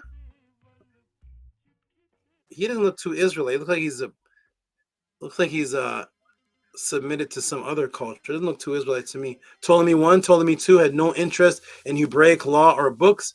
Their focus was imitating the ways of Kemet. There's Ptolemy 2. There's the one that they say ordered the translation. There's the one. There he is, Ptolemy 2. Doesn't look like he'd be too interested in ordering the translations of something to Greek that's a Hebrew Israelite. I don't see the Ptolemies interested in Israelite culture whatsoever. But here it is. Here are the Ptolemies. There they are. And here's their holy scrolls. They write about their holy scrolls in the Rosetta Stone. And here's one of their holy scrolls right here. The Book of the Dead, Egypt, Ptolemaic period, 4th century to 1st century papyrus paper, Oriental Institute Museum, University of Chicago. Here is the Ptolemies' holy book, holy papyrus. Boom, the Purim Haru. This does not look like an Israelite Torah. These people that put the Bible together with their first Israelite stories in history don't seem to be Israelites or interested in any form of Israelite beliefs at all. And thus the psyops begins. So someone may say, Tehuti, why would someone who does not represent an Israelite culture put together such an elaborate story of a culture they don't believe in or live at all? Well, first, before I answer that question, let me ask this. Does anybody know who this man is? Who's this guy right here? Type it in the chat. Who is this man right here? Somebody tell me, who is this man right here? Go ahead. Type it in the chat, please. Does anybody recognize him? I'll give you a hint. It's not Ptolemy 1 or 2. Who is this man right here? I'll give you a couple seconds, and I'm going to come in the chat, and I'm going to put the answer in the room. Who is this man right here? Who is that guy right there? Somebody tell me who he is. Let me come to the chat. Type it in the room. Who is that man? Type it in the chat, please. Does anybody know who that is? Who is that? Type it in the chat. I'll put your answer there. I'll show you him one more time. Boom. Who is that man right there? Type it in the chat. Type it in the chat, please. Hey, Annie, when you come back to the, when I'm done with this answer, make sure you gather the names of those who put the links to this, to my question, so we can distribute their $500 and $200. Okay, remember the questions I asked? I said if anybody has the answer to these, $500 and $200 issued from the Tutti podcast. So Annie, if you could, and Atef, if you could, gather those names up so I know who to send the cash app to. But outside of that, who is this man right here? Does anybody know? Who is this man right here? Let me come back to the room and see if anybody knows. Who is that guy right there? Does anybody know? Bella says, not sure. No clue. I don't recognize him. Nobody recognizes this man? No? You don't know who that is? Angela Gay says, I don't know. No clue. Not sure.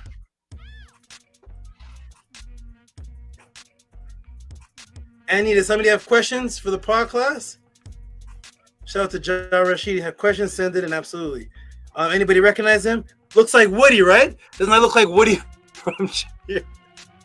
Everybody. That looks like Woody from Cheers, right? I'm going to tell you who he is, everybody. You don't know him, do you? Most of the Hebrew Israelites don't know Ptolemy, do they? Most of you in the room, especially melanated people, don't know him. Don't know him. No idea. What's the guy's name? Who is that guy? Anybody know? A real estate agent. Hilarious. Hilarious. A real estate agent.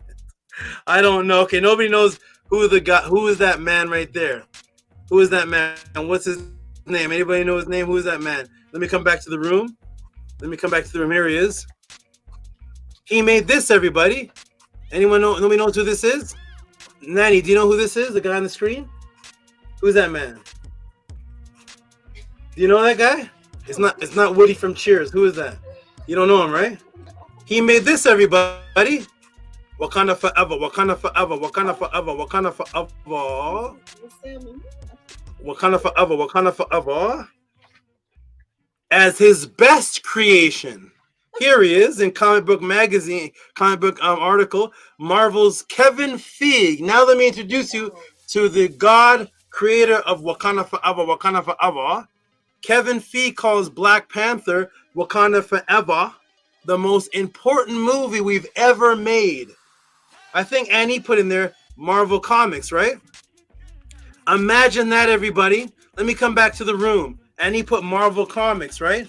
Marvel Comics. How many superhero movies has Marvel Comics made? What? What? Type in the room, what's your favorite superheroes from Marvel Comics? Literally, Marvel and Capcom is all there is. That's like the life of the superheroes. Marvel Comics. There's one that's a black one. And this creator of it says, this is the most important one we've ever made. Huh? What? Huh? Can somebody in the room send me a video of you? I don't care if it's on VHS, beta, disc. I don't care if it's modern day, if it's on your cell phone. Can you give me you talking about Wakanda Forever before the movie came out? Somebody send me a video of you saying Wakanda Forever. Wakanda. Anything about Wakanda before the movie came out. How many of you knew Spider-Man before the movie came out? Captain America, X-Men. I don't even know which one is Marvel Comics and Capcom. X-Men, Wolverine, Jean Grey. Did not all of you know that? Isn't that what we're all raised up on? Spider-Man, Superman, Batman, the Avengers, all of them. That's what we're all raised up on, right? Nobody here was talking about Wakanda Forever, Wakanda Forever, Wakanda Forever. Anybody? Can you send me a videotape? $100 to all those who can send me a cell phone video prior to the movie coming out of anybody talking about Wakanda Forever, Wakanda Forever. No, but you can all have a video of anybody talking about Spider-Man, Superman, Wolverine, Batman. But this one that nobody was ever saying before the movie, according to the creator, is his most important one. The one that there's all blacks. This is more important than any of the comic book superheroes you ever know. This one that has all blacks. This is the most important one.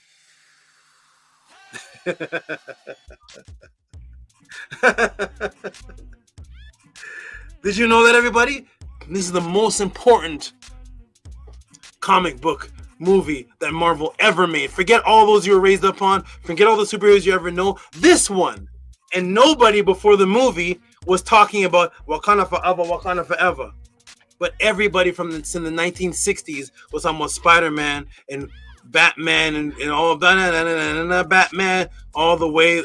Everybody was talking about every other superhero I don't remember my mom ever talking about the Black Panthers.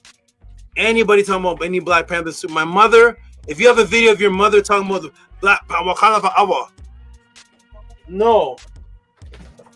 Nobody was talking about that. But yet, this is the most important one that Kevin Feige ever made. Oh boy. Welcome everybody to the Tehuti podcast. Here we go. Here we go, everybody.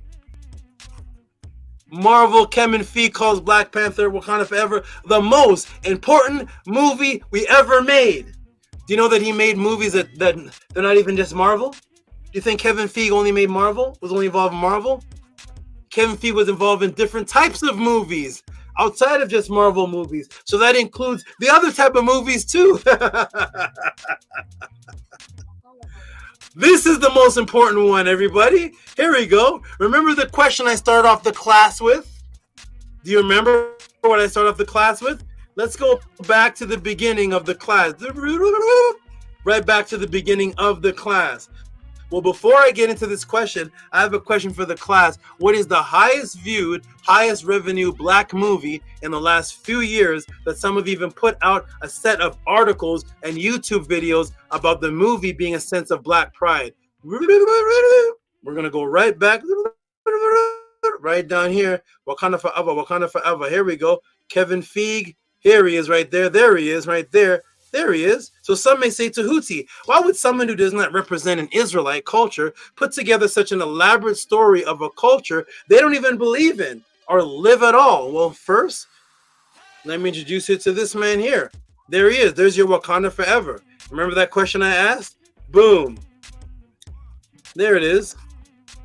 Is the Black Panther Wakanda's salute becoming a symbol of Black pride? Last week, French tennis player Gaël Monfils gave the Wakanda salute in the court after he won at Indian Wells, followed by Sachia victory the next day.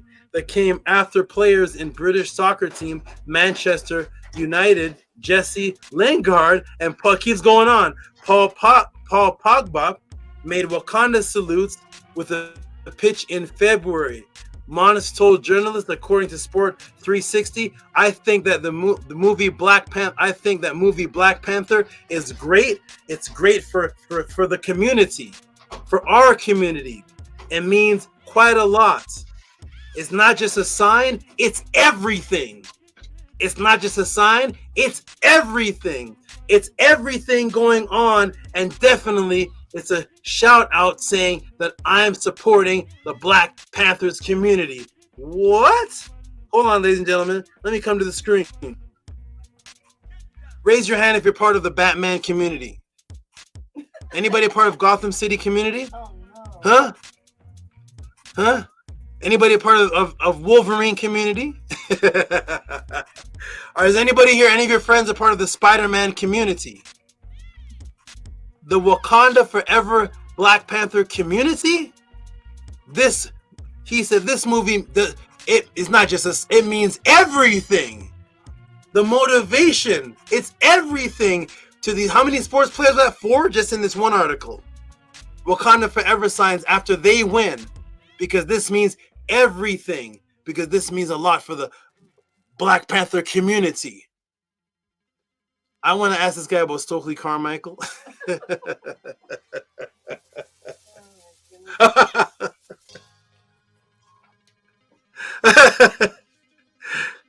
Tell me about Stokely Carmichael, the Black Panther community, or this is a new identity coming from a movie that was made by someone who doesn't look like any of the stars in the Black Panther movie. Somebody could care less about Black pride. Somebody could care less about this symbol here, which is actually the Osirian symbol of Tempt. Somebody could care less about that. But this movie, to the Blacks, this is everything. This is the reason why we're winning this tennis game, because we're a part of the Wakanda community. It's a community now. This is not just a movie. It's become a community. I wonder what it could become in the next 200 years. In a couple of years, a year or so, it's a community. It's the inspiration for sports players. There's 1,000 more articles of 1,000 more people after they get trophies of Wakanda forever, Wakanda for Black Panther, Wakanda forever. It's a movement now. It's a community. This is a community now from a movie that's fictitious, made from somebody who doesn't look anything like T'Challa. Does Kevin Feige look like T'Challa?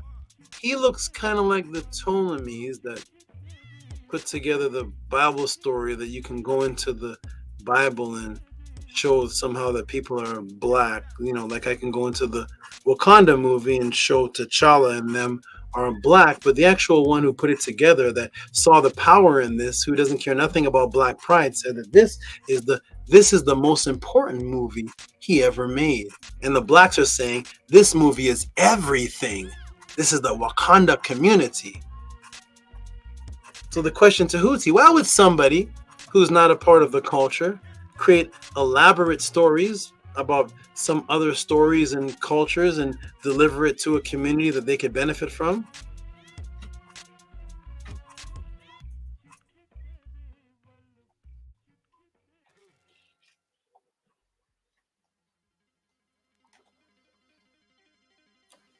It is everything. There they are. There he is, Wakanda forever. This is the Osiris symbol of Tempt. Does anybody screaming Wakanda forever identify this with the Osiris symbol? Do they say we're doing this for the community of Ma'at? We're doing this for the Kemet community. They're saying the Wakanda community, but yet the symbol is the symbol called Tempt of Osar. That's actually outlived Wakanda. This symbol has been portrayed by pharaohs for over 4,000 years. But this movie comes out in 2 years, and now the identification has changed from Osiris into now this is Black Panther. Stokely, I don't remember Stokely Carmichael looking like this. This is the Osiris symbol. Who is it made by? This man right here, who looks exactly like one of the Ptolemies, and now has black people around the world talking about the Wakanda forever community, the Black Panther community, and this movie is everything to us, and it's actually inspiring our wins. They're turning it into a reality from a fictitious story made by somebody who doesn't look anything like them, but now they have more pride in the fictitious story than they do in the original. The original would be Asar, who lived forever, the Tempt symbol. That's what we were doing for 3,000 years. Now, you change it, make a fictitious story, and now the identification with all these sports players and politicians and black people are now doing this, and they're not saying Osar anymore, they're saying Wakanda, but the Wakanda movie, only 2 years old, the Tempt symbol, 4,000 years old, but somehow the Tempt symbol wiped out of the history of mind state of the people who actually look like the ancient people that had the Tempt symbol, now replaced by Wakanda forever from somebody who looks like the Ptolemies. How serious will this eventually get? Who knows? We're only in the first 2 years. We're 2,300 years from when the Ptolemies put together the Bible. If that could happen in 2 years, where they can make people forget about Osiris, who was written about for 4,000 years, and now we're associating with T'Challa, a fictitious character. That's who gets the credit for this symbol now, made by a person who looks nothing like the people in Wakanda. If you can do that in 2 years, what can this gradually turn into in 2,300 years? When this community grows and grows and grows. So the answer is yes. Europeans of a different culture have a track record of creating stories about other cultures and profiting from them and benefiting from them. It's happened from the Ptolemies all the way to Kevin Feige. Kevin Feige couldn't care less about black pride, nor is he interested in his children becoming any form of black civil rights movement, yet the movie generated millions from black people too, millions from just blacks, and melanated people seeking any form of pride they can grasp onto and find any kind of black meaning or motivation within it. You will not find this date. You will not find, what you will not find is the dates of events that are in the movie. And I want everybody to pay really close attention to this. You will not find the events of the movie historically accounted for before 2022, because that is when Kevin made the movie. Overstanding this, you will see the same applies to Israel and the Ptolemies. A group of men of a separate race and culture created a story of Israelites, and thus all records, movie scripts, aka movie scripts, can only date after the creators. So let me go to the screen and I need to get this in your minds. Whatever the date was of Wakanda, they could say in the movie, if it happened in the past, whatever was happening inside the movie, whatever those dates are in the movie, if this is an ancient story from 200 years ago, whatever it says inside of the movie, you will not find a historical archaeological record of any of the events in the Wakanda movie before the Wakanda movie was made, because it's a fictitious movie. So when you're caught up in the movie, you can say, yeah, T'Challa did this and killed this and this man fought this. You can say all of this. That is absolutely true in the movie. 100% true. Can you come out of the movie and find the Wakanda story on a papyrus, on a stone glyph? No, you can't. You're not supposed to. Peter Parker and all those events you saw in the Spider-Man movie, all the events you saw in the Captain America movie, Batman, Gotham City, all of those events only exist after the movie. You will not go into archaeology. We found the ancient mask of Batman. The ancient mask. We found the hand slinger of Spider-Man dating back 2000 BC. No. Because the story was created on paper and on a movie. So thus, anybody that makes Spider-Man toys, when they dig them up in archaeology, that toy has to be found after the Spider-Man movie. If there's Spider-Man video games for your Nintendo, for your PS, whatever these new game systems are called, if there's a Spider-Man movie based on the character, the movie has to come out dated after Spider-Man has already been invented. That means you won't find Pharaoh Ramesses reading about Spider-Man because the movie hadn't been invented yet. But you will find Pharaoh Ramesses because he's actually a real being. You will find him, but you won't find the Spider-Man story. You won't find the ancient mask of Batman. You can find a mask of Batman after the movie. So when you find the mask of Batman, it will be maybe from 1960 forward, whenever Batman was created. But you won't find an outfit of Batman in 1822. You won't find King James talking about Batman. We're going to take that same principle and say, if the Israelite story is if it's real, then we should find evidence of it, of the culture, with their belief system, with what they actually are, before the Ptolemies, because the Ptolemies is 300 BC. So the Israelite stories has to come before 300 BC.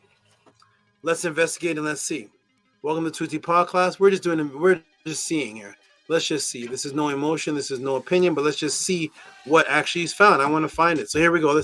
Let's take a look. Let's do some investigation. Let's take a look, everybody. Here we go. Now, this is the Israelite most popular story of their most popular kings, David and Solomon. David was 30 years old when he became a king, and he reigned for 40 years in Hebron. He reigned over Judah 7 years and 6 months. And in Jerusalem, he reigned over all of Israel 33 years. So he was reigning in this place called Jerusalem, the king, for decades and decades and decades. He conquered Jerusalem right here. The king and his men marched through to Jerusalem to attack the Jebusites who lived there. The Jebusites said to David, "You will not get in here. Even the blind and the lame can ward you off." They thought David cannot get in there. Nevertheless, David captured the fortress of Zion, which is the city of David. Wonderful. Jerusalem. Jerusalem is so important to the Israelites as the ancient city of David. It's so important that in actuality, in the book of Revelations, the new crystals, the new city that comes after heaven and earth has passed away, it's called the New Jerusalem. That's how important Jerusalem was, is that even in the after judgment, the thing coming down from the heavens is also called Jerusalem. So here, decades and decades, King David ruling. Okay, wonderful, wonderful. Okay, good. Remember David and his stories of the great Israelite king in Jerusalem is supposed to be 900 BC. Look up David, and you'll see that David was supposed to live around 900 BC. We got one. We found one after the Ptolemies. Here it is, King David, 900 BC. Let's go and let's look up some archaeology. Thus, the greatest king and Jerusalem story should be 900 BC. And remember, Ptolemies are 300 BC into the AD periods. The Ptolemy family goes from 300 BC all the way into the AD periods. So let's see what archaeology finds of this great region that was ruled by the Israelites under the greatest king who single-handedly ruled for over 3 decades. Let's look it up. Here it is. They found it, everybody. They found it. We're going to go right here to Live Science. This is the oldest known inscription bearing the full name of Jerusalem. We found it, ladies and gentlemen. Archaeology has found it. King David's kingdom. Here it is, bearing the name of Jerusalem. Here it is, everybody. Here it is right here. What does it say here? It says, the carving, which was written in Aramaic, says, Hananiah, son of, that word I can't really read, from Jerusalem. Dates to the 1st century AD, making it about 2,000 years old.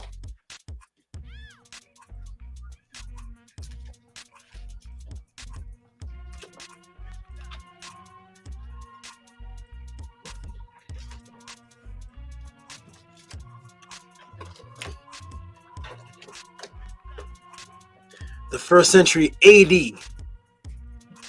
Archaeologists have found the first writing of Jerusalem. They found it, everybody. 1st century AD. We're in the ADs right now. David, the almighty ruler with the almighty King Solomon, was ruling 1900 BC. Hundreds of thousands of Israelites, 30 plus years, 900 BC.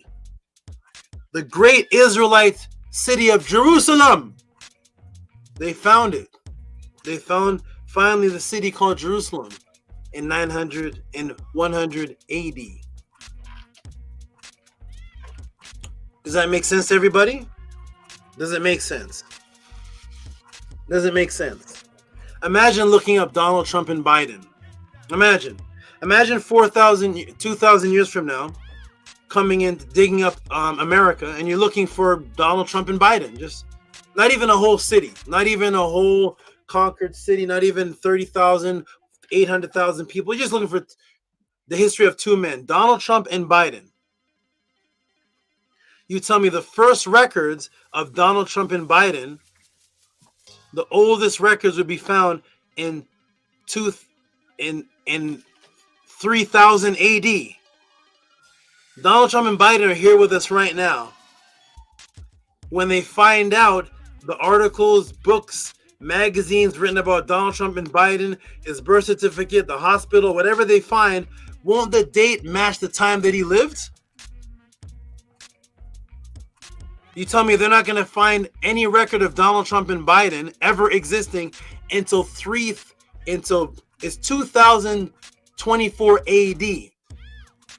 They're not going to find anything dating back until 4000 AD? Until 3000 AD? Nobody recorded a Donald Trump and Biden for all the time. No record of Obama, nothing at all. No record of anyone at all until 2,000 years later, 1,000 years later.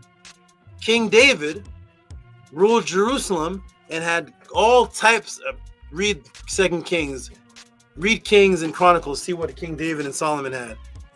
And then the Jerusalem can't be found, the name can't be found until 100 AD?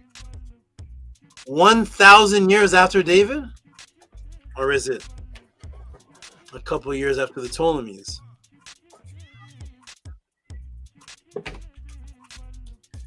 After this, I know I'm definitely banned from debating Tazariak. I know the general. I'm banned. My name will probably be banned from being said.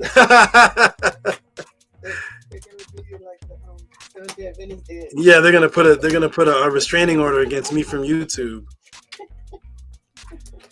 All right, here we go, everybody. Here we go, everybody. 100 AD. Yay! Yay! Boom! The evidence of a kingdom of Israelites came about in archaeological records after the Ptolemies. No record of anyone being an Israelite. No great kingdom. Let me ask the class: have you ever heard anyone call themselves Ebrea?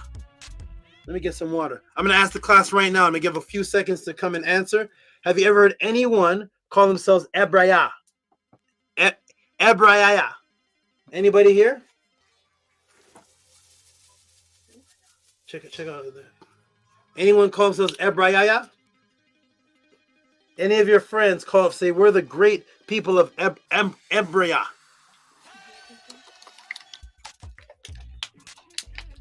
Type in the room. Any of your friends ever calling themselves the great people of Ebrea? Of Ebrea? Anybody? Let me come in the room and see. I want to see how many people here know friends of theirs, friends, people at work, family members, anybody that you know saying that they're the great people of Ebrea, of Ebri. Anybody know of any people? Can we find any movements called the Great Movement of Ebri? The Great People of Ebri? Anybody here? Type it in the room. Put the link in the room for the Great Movement of Ebri. Type in the room the Great Nation of Ebri. Anybody at all? Nope. No? I'm getting a lot of no's. I'm getting no. Okay, good. No. Yeah, that's right, Oxafek. Written thousands of years afterwards. Whoa. No. None of your friends? None of your friends? Never? No? Great. The great people of Ebri? No? How about type in the room if you heard of the any group of people calling themselves Hebrew? Anybody you know? Any people on YouTube? Anybody call themselves Hebrew? Anybody? Of course. So what about the great people of Embry? Nobody? That's odd. Why is it odd? We're about to find out right now. Welcome to the Tehuti PODCLASS.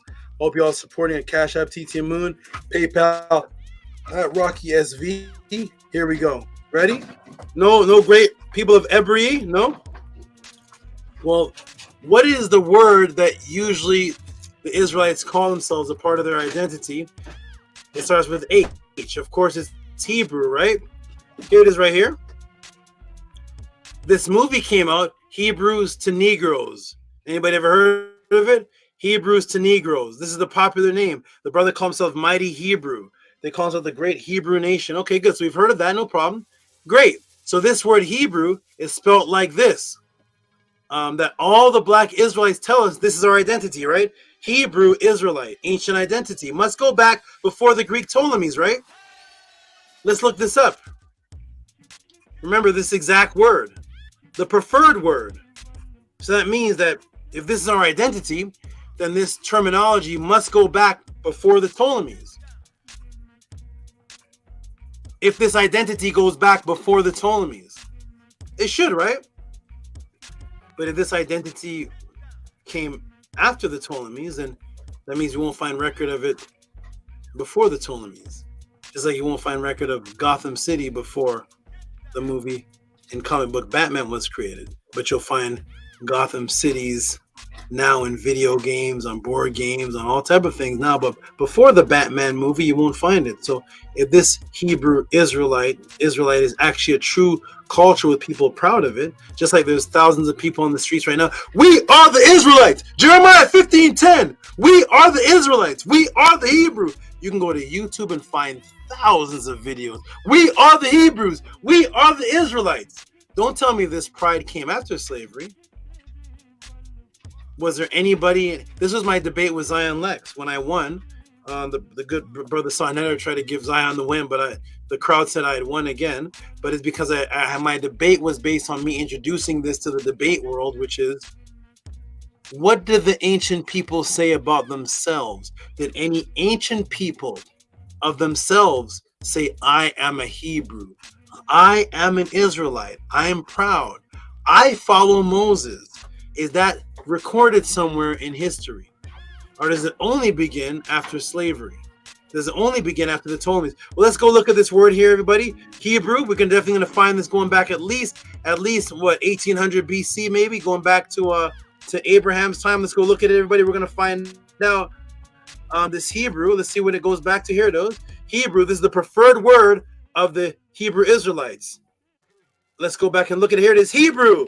Late Old English, Old French, Hebrew, Latin, Hebrews.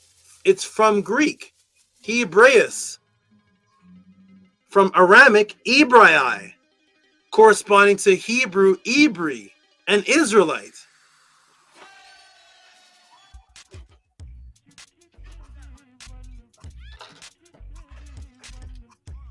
The H was restored in English from 1600 AD. What's the H? The H is the word the. In the language, it's the. So Ibrai, the question that I asked everybody, if you all heard of anybody claiming that they are proud of being an Ibrai, they'll say, no, you haven't. The word H, the letter H, means the one that crossed over. So it means from the other side. Ha is its own word. Ibrai is its own word. When you put the two words together, you get the one that crossed over. So thus, the Greek, again, we're back to Greek. The Greek and the English puts the H in front of it as if it's one word, Hebrai, then changes it to the word Hebrew.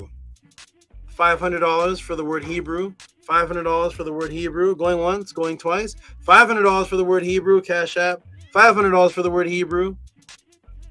There are two words in that script, ha, the, one that crosses over.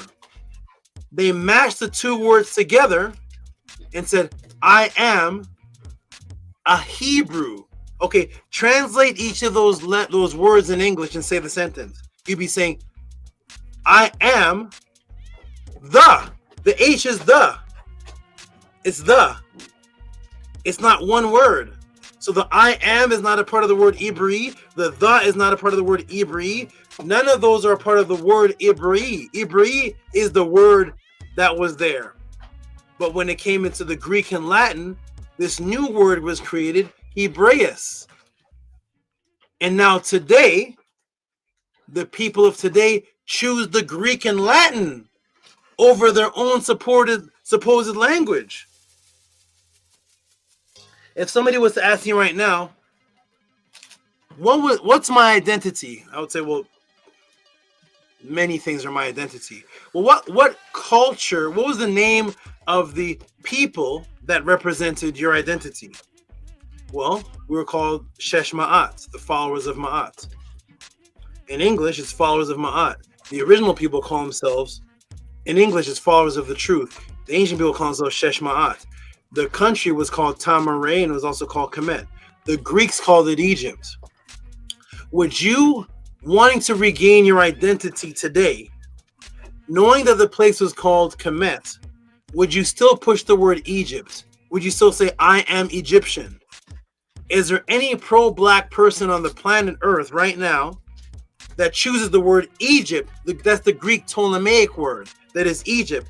Choose that over the word Kemet. People seeking their culture actually choose what the ancient culture called themselves. You don't call yourselves what the colonizers called you. So when you go into any of these communities, I'm a Hebrew, I'm a Hebrew, I'm a Hebrew. Show me that word in the Aramaic. The word is Ibrai. Ibrai is the word. Hebraeus is Greek. That's Greek. Egypt is Greek. Therefore, if somebody was to ask me, what country did the ancient people of Ma'at build? I would say Kemet, that the Greek people call Egypt. I wouldn't have pride and set up schools called Egypt, Egypt, Egypt, because that is the Greek word. So when we look it up in the dictionary, we see Hebraeus is a Greek and Latin word. Ibrahim is one word. H is the. I am are another two words. So your name is not I am the Hebrew. You can't say, what are you? I am the Hebrew. No. Ibrahim is the word, but you choose to call it, well, the Ptolemies. You choose to call it the Greek rendition. That's why nobody in this room ever heard of anybody being proud of being Ibrahim. Why wouldn't you be proud of the name that comes from your language? Why would you be proud of the Greek rendition? Because there is no ancient rendition. Show me any ancient people in any ancient culture calling themselves Hebrews. Show me it on papyrus. Show me that anywhere before the Ptolemies. Show me that word right there. It's not English. You can say, well, I'm speaking in English. It's not English. It says that it's Latin and Greek. You don't speak Latin or Greek. So why would you choose the Latin and Greek over the original Aramic word that it actually is? You can't say that's English because it's not English. It's Latin and Greek. The English word for Ibrahim is crossover. That's English. Hebrew is not an English word because you can't show me anybody in England using that word in an English sentence other than when they're talking about the people of the Bible. Nobody, no King James. Today I'm going to Hebrew. Today I'd like to Hebrew today. Today is a good day to Hebrew. You know, I'm going to Hebrew my horse. Hebrew is not an English word. It's a Greek word. Why is that the word of choice? Because it's the Greek word. It's a Ptolemaic term. It's a Ptolemaic word. It has nothing to do with any ancient papyrus. We can't find that word anywhere whatsoever. Boom, Greek, Hebraeus. Boom, Hebrew is a Greek word. Right back to the Ptolemies again. Don't let them backtrack now and say, I'm Ibri. No, because they didn't say that when they introduced. There's nothing set up based on that word. None of you call yourselves that. You prefer to use the Greek word because that is your Israelite origin, a Greek invention. Here is the accumulation of gold added up of King David and Solomon's empire, the great kingdom of Israel. Here it is right here. Here's all the gold, 4,000 tons. This is all the gold accumulated here. According to Chronicles 22:14, 22:14, 29:4, Chronicles 29:7, 29:7, 1 Kings 10:22. 4 million kilos of gold. 40,000 tons of gold. Another 150,000 kilos, 15 tons of gold. Pure silver, Chronicles 29:4. Pure silver, King David, 265 tons of gold. Here's some more gold collected in the kingdom. Another 100. I want you to add all this up. Another 190 tons of gold. Another 380 tons of gold. 2 Kings 10:22. Oh my goodness. What? Oh my goodness. 192,000 kilos of gold. 5 tons. Another one in Kings 19:5. Look at this gold. Another 16 tons. Another 5 tons. 25 tons added up. Here we go. We got another 25 tons. We got 1,000 tons in 40 something years. We got 1 million kilos. Woo! Remember, gold does not decay away.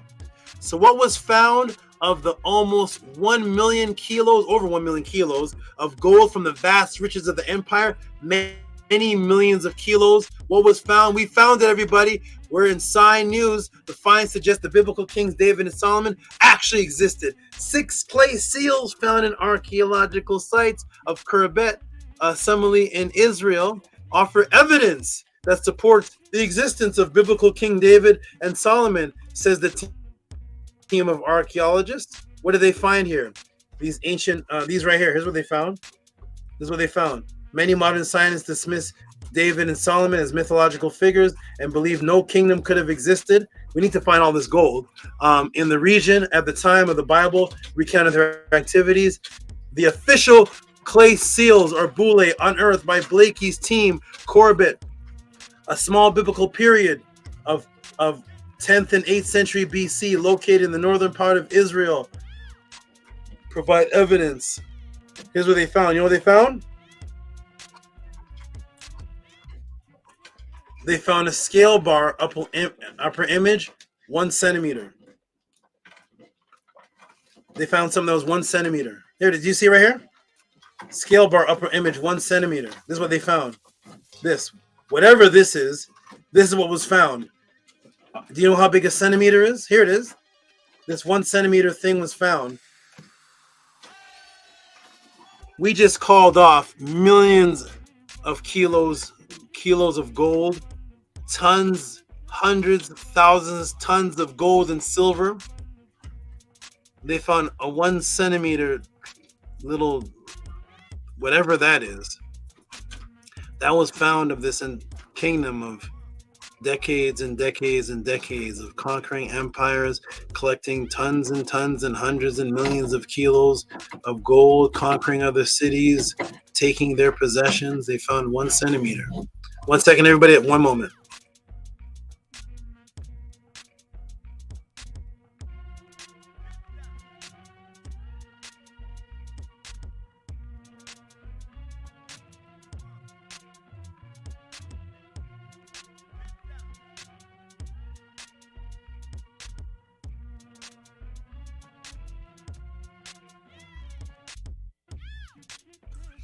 Okay, I am back. They found this 1 centimeter. That's a portion of a fingernail? That's what was found from this mighty kingdom of millions and millions of kilos of gold and chariots and horses and swords and buildings and monuments and temples and tombs and coffins. They had to bury millions of people. This was going, how many millions of people die within a 40, 50-year period or over a 100-year period? They found a 1 centimeter little piece of thing.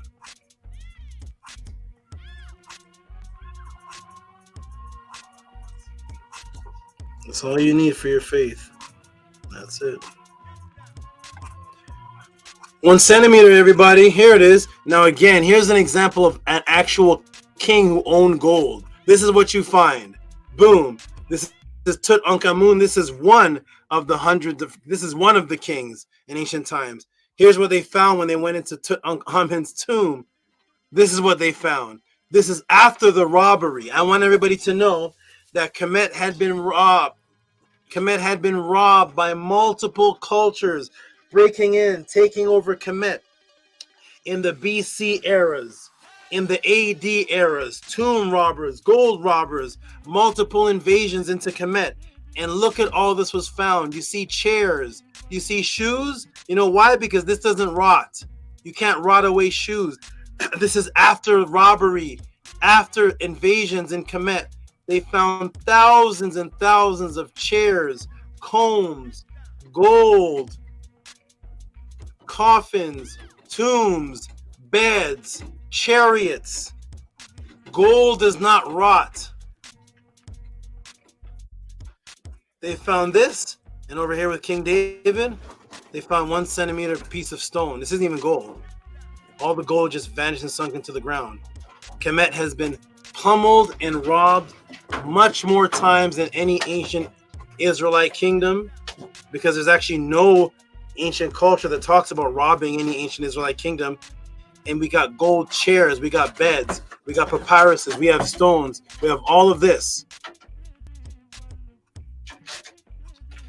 Yes, here's what real existing cultures leave behind. This is the mummy mask of Khunsu, son of Sennacherib, from the tomb of Sennacherib. This is what they leave behind. Here's what you actually find. Here's the papyrus of Henutawi, going back 1076 BC. This is her Purim Haru. Papers survive, but gold in Israel doesn't survive. Papers survive. Here is Henutawi herself. Here's the sister Henutawi herself. This is her. This is what they find when they go into the tomb.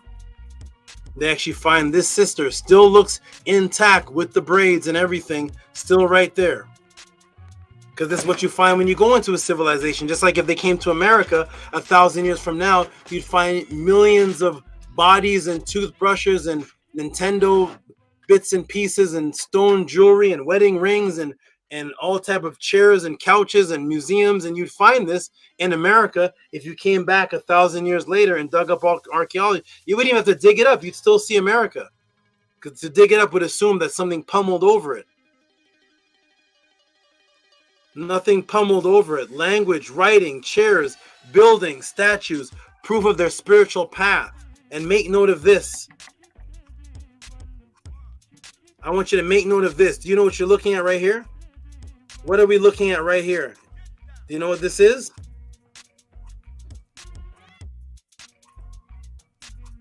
This goes back to the Amenhotep period and the Palazius Museum. This right here. See this brother right here? Statue of a prince. Make note of this. We're going to get back to this in a moment. Height, 20.8 centimeters. Why are you pointing that out, Tehuti? Because of 2 Kings 1935, one of the greatest Israelite conquests. 2 Kings 1935. What does it say here? It says here, the angel of death, the night of the angel of the Lord, went forth and struck down 185,000 men in the Assyrian camp early the next morning.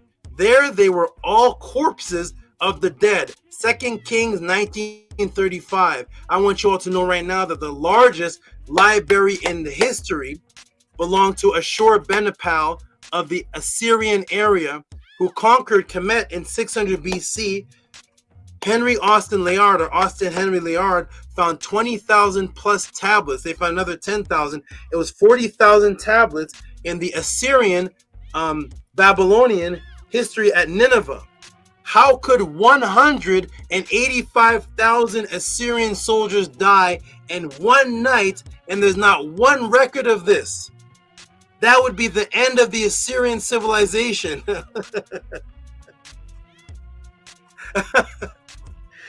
These Israelite kings called the angel of magic. The angel came, and in one night, whoop, whoop, one night, 185,000 didn't disappear. They lay dead.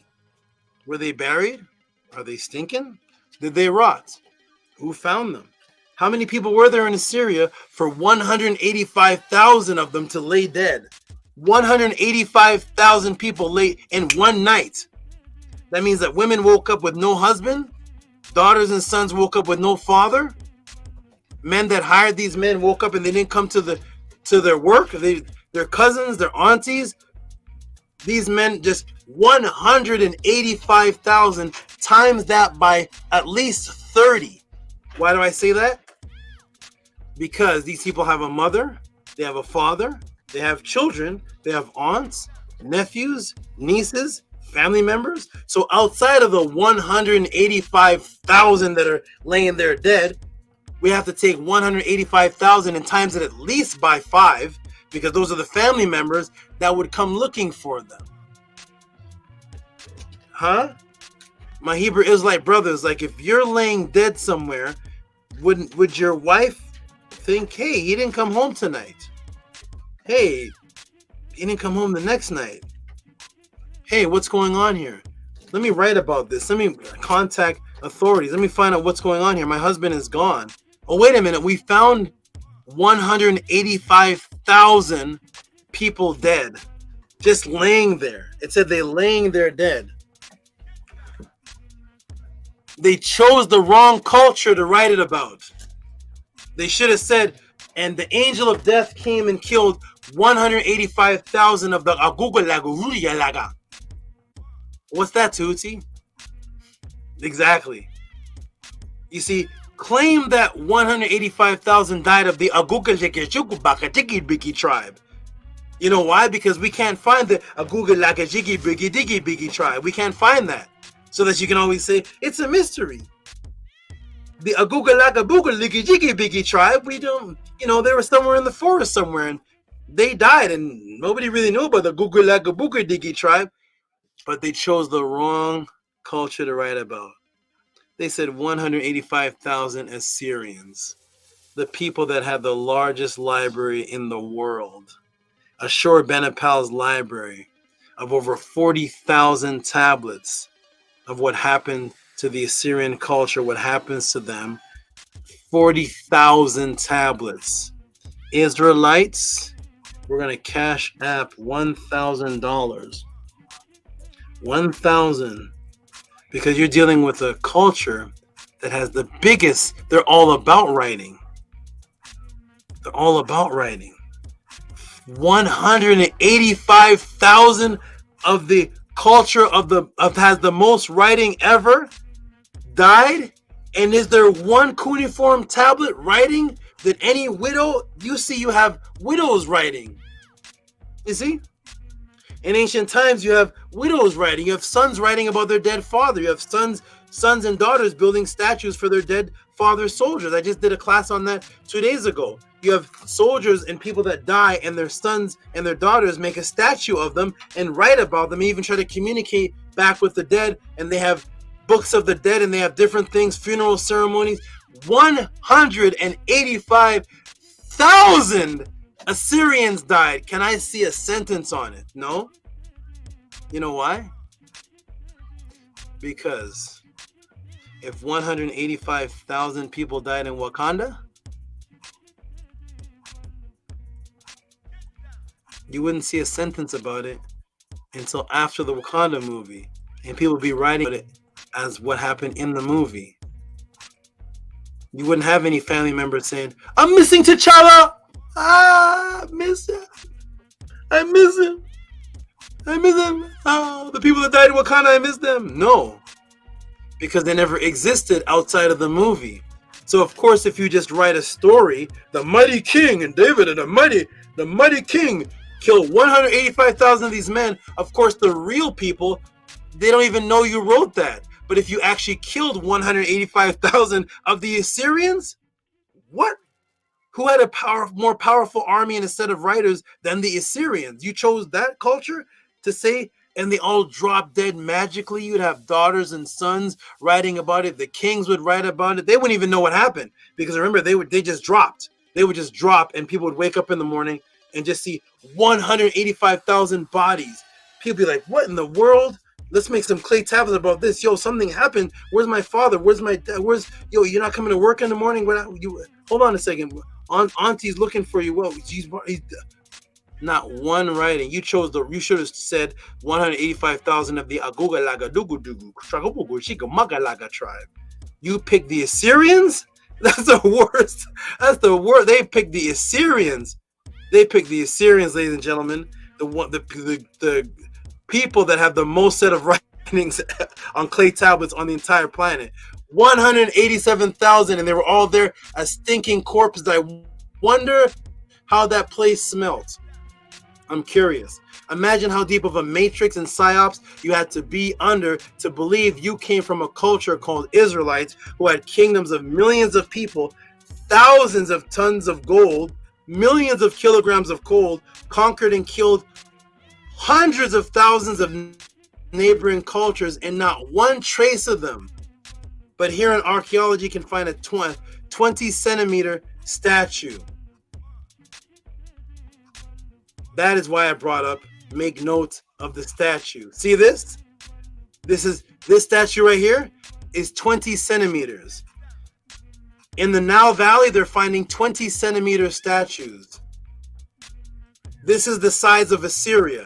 Here's Assyria and Babylon. You picked the wrong culture. There's Assyria and Babylon. Ancient Assyria and Babylon, spanning hundreds of miles, over 40,000 tablets of documented cultures, 185,000 corpses, unfound and documented. They can't find them in archaeology. They can't find them written about. But they can find a 20 centimeter statue. But they can't find 185,000. Not even our archaeologists. Did the Assyrians ever find these people? They died at war, so did the kings ever wonder, hey, I have 185,000 men missing from the roster? I don't think you really understand what 185,000 people is. That's the population of Fort Lauderdale, Florida. That's the whole Fort Lauderdale, Florida. The entire Fort Lauderdale, Florida. Imagine someone trying to tell you right now that Korea or Russia brutally killed populations of the whole population of St. Lauderdale, Florida, and no one knows about it. That is an example of Israelite history. That is an example. Imagine that, ladies and gentlemen. Just imagine. Imagine how you would insult that person.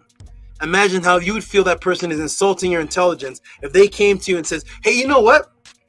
Not even dropped a nuclear bomb. Russia and Korea, they came over to America, and these men had swords. They didn't even have machine guns. They had swords, and they were stabbing. That's how you kill people back then. Remember, there's no nuke bombs. There's no bodies exploding into smithereens. All fighting was done through...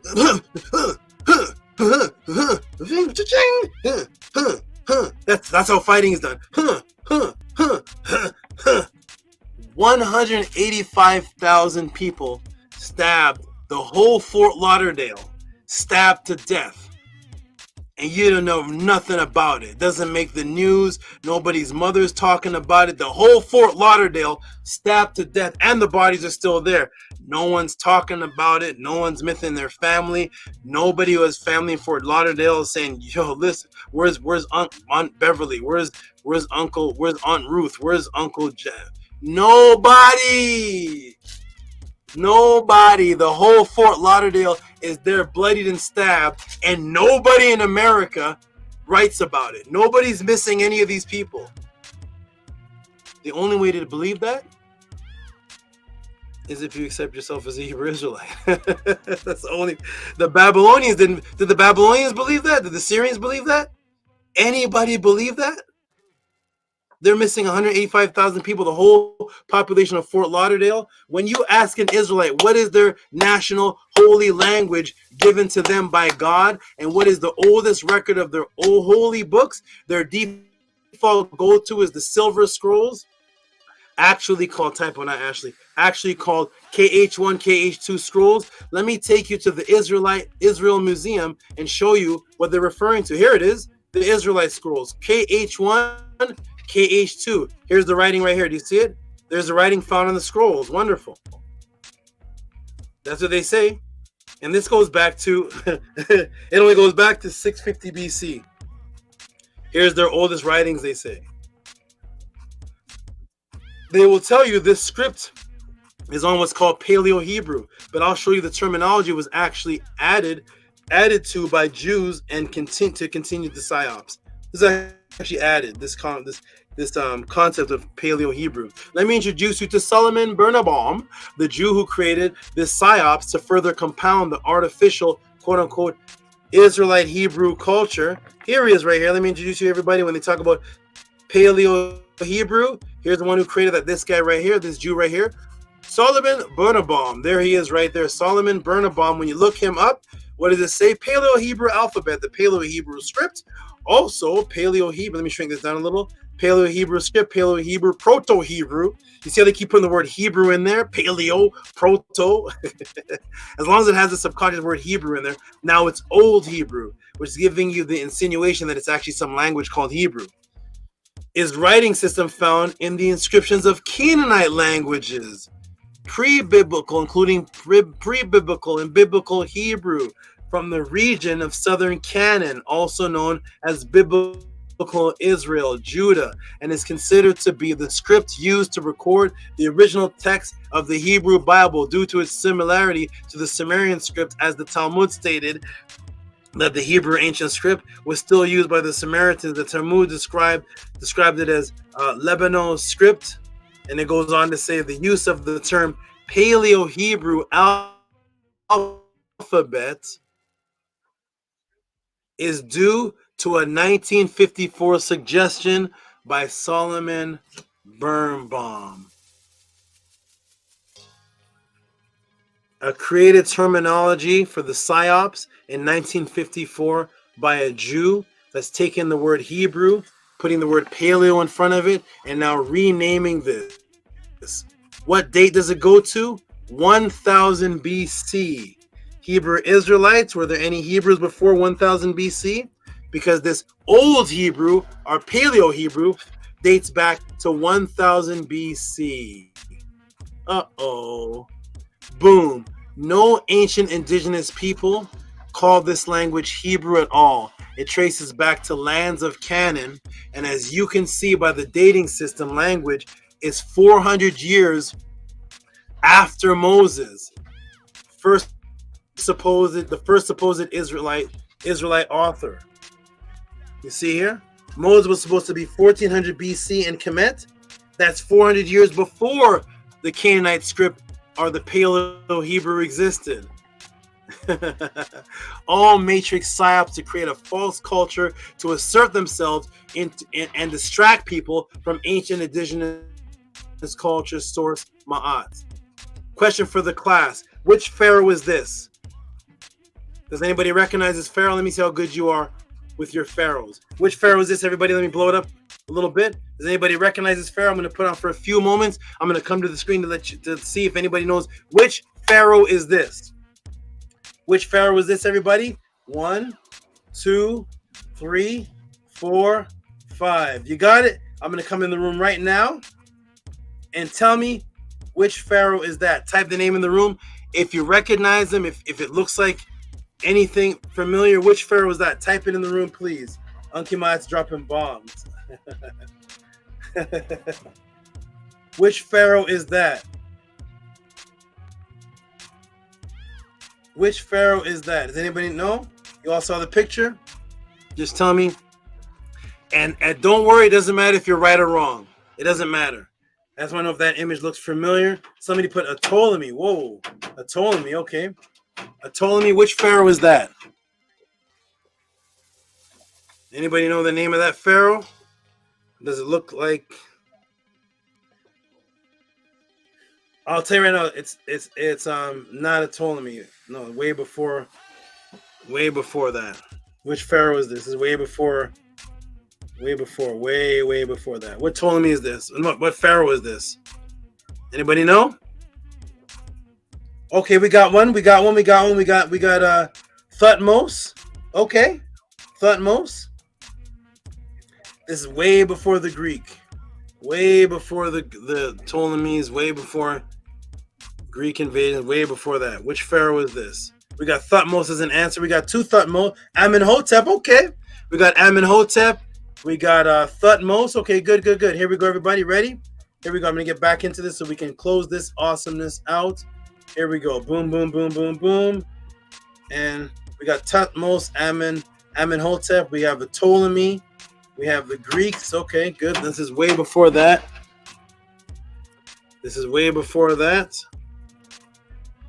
Everybody can see the screen? Yes, you can. Here it is. What pharaoh is this? Okay, nice. Okay, good. I took your answers. We'll get back to that in a moment. What did the Canaanite rulers look like at one time? You know what the Canaanite? Remember, this language is from the Canaanite. It's a Canaanite script. What did the Canaanite rulers look like at that time? Uh-oh. Who's this? Who's that? Boom. That's the same person. Ashmunazar II. Ashmunazar II was the Canaanite king at the time. Surrounding cultures were influenced by the followers of Ma'at to follow Ma'at as well as worship Asar. And here is an example of a Canaanite ruler echoing Ma'at, the same culture from which the Israelite culture was invented from. Do you see the writings at the bottom? Guess what it is, everybody? Let me break the matrix. So if you look here, you'll see Ashmunazar. This is the Canaanite ruler. And there's writing at the bottom underneath him on his body. See that writing? What's that writing there? I wonder, what's that writing? Let's go take a look at what that's Ashmunazar 2. Ashmunazar 2. Here we go. Ashmunazar 2. Here's the writing right here. Let's look at it, everybody. Boom.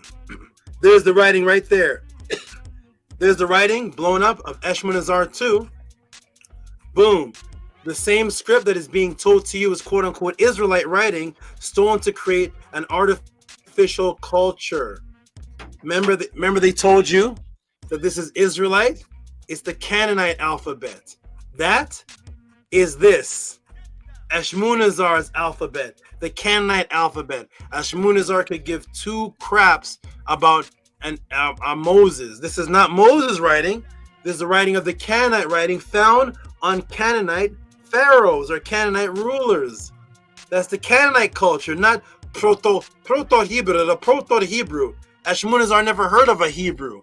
Never heard of a Proto-Hebrew, they have their own culture. We don't need you. We don't need you, sir. You, where is he?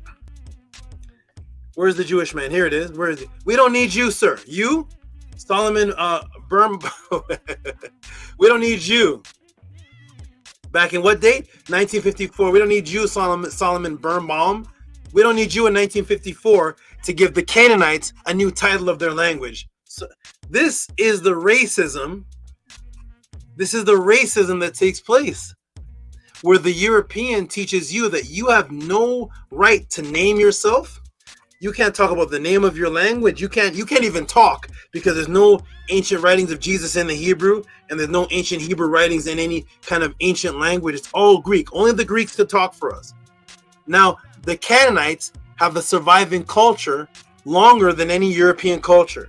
They have their own script. They have their own doctors. They have their own rulers. They have their own whole lifestyle going on, and they have Punic Canaaneum. They have their own language.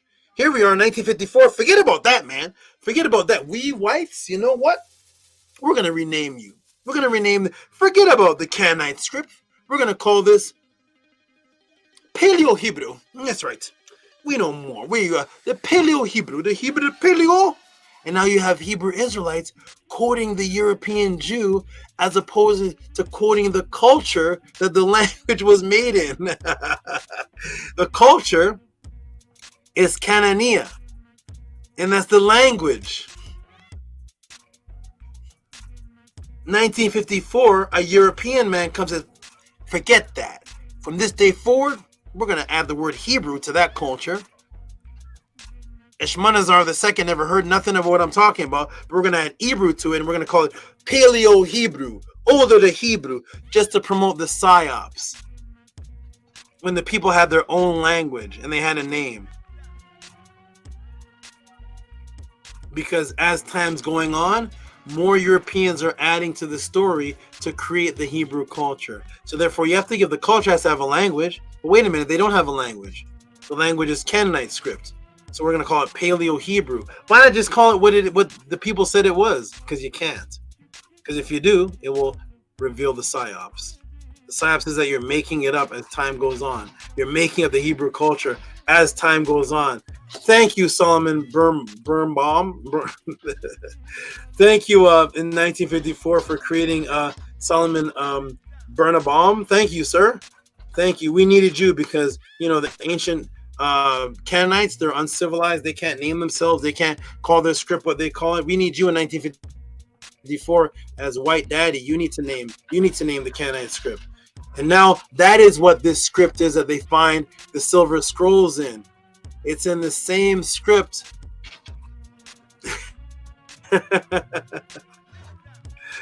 It's in the same script as this. You see? That's the script. Let me go back. Let me go back to him. This is the script. The Hebrews have no writing script. God didn't give them any language. This is the language of the Canaaneum. This is him. Right here. This is Ashmunazar II. That's his script. That's their script. Their culture. Their culture. When did he? Let me see if we have the date under his name. This is 500 BC. This is way before the Greeks, way before Alexander the Great. This is 500 BC, and the Canaanite script goes back 1000 BC. Moses was 1400 BC. That's 400 years before the Canaanite script, and 1000 years before Ashmunazar II. So where is Moses writing that's 1,000 years before this, and 500 years, 400 years before the Canaanite script? You can't find it. Can't find it. Nope. You have to take us to some silver scrolls. So I have established the so-called Hebrew script is actually Canaanite. Israel means the power of El. Guess how El was depicted? And the Canaanite God in his smiting depiction. Here's El. This is the original El. This is before the Bible El. This is 14th century BC. This is El in the time of Moses. Here's El. Uh-oh. This is in the Met Museum smiting God wearing an Egyptian Atef crown. Huh? What? Eshmunazar with the Osirian Asar Namuz helmet. And now the god of the Canaanites is wearing the Atef crown. The figure strides with one arm raised and the other held out. You know, the thing that Colin Kaepernick does now that people associate with Kaepernick, but not with where it originally came from. Just like the Wakanda symbol, you know? Figure strides with one arm and the other held out, each having welded weapon such as a spear and mace thunderbolt, placed by his pierced ears and earrings, perhaps of gold, and his clad Egyptian-style kilt. He's wearing the Kemet style. I broke this down before already. He's wearing the bull skin with the tail. I already did a class on that. Go back to my class called The First Wheel. Distinctive Egyptian Atef crown of Osiris. I'm reading the Met Museum. It doesn't say this is a Canaanite crown. It says this is the distinctive Egyptian crown of Osiris, god of dead, with the Araris, which is the cobra, on the forehead, worn by the pharaoh at the Jubilee festival in the mortuary context. Here the figure represented is not the Egyptian king, but rather an ancient Near East depiction of a local deity. It's of the Canaanites. Uh-oh. Boom. Now let me show you the Ptolemy god of power, of smiting the enemy. Uh-oh. Is that not Osiris? That's the Ptolemaic god. But it's, of course, from Kemet. This is from 332 BC. Isn't that the exact same time Alexander the Great? Isn't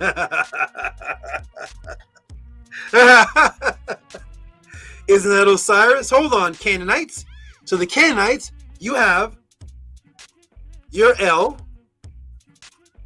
your pharaohs, dressed like the Kemetian pharaohs. Your god deities have the Atef crown on. The language of Hebrew is a Canaanite language.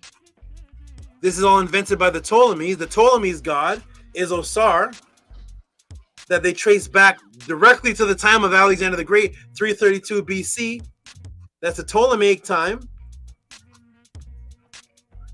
And the origin of the Atef crown of Asar, only symbolizes the story of Asar and Aset. It only makes sense in that story. That's the origin of it. This Atef crown that you're seeing, I did 2 classes on this Atef crown. You see the 2 cobras, you see these symbols? These symbols are a part of the Asar story. They're not a part of a Canaanite story. There's no Canaanite story that explains these symbols. It is the Atef crown. It originates with Asar and Aset. Notice the Wakanda pose. Yes. Kevin Feig and the Ptolemies did the exact same thing. Here it is. Is that Colin Kaepernick? That's Colin Kaepernick, right? That is the smiting god called Heru. Heru the Avenger, whose symbol became the Celtic cross. Heru Anet, there he is, with the one fist up. The Avenger of his father over here, wearing the Atef crown. Combine the two, and we have the Canaanite god with the fist up and the hand forward in the Avenger symbol with the Atef crown and the dress of the father, Asar. There he is. There's Heru. Boom. Stolen, fabricated culture psyops of the Ptolemies. mutated from your actual culture. So are we Israelites? We are Israelites as much as you are Wakandian. Hotep, I am done.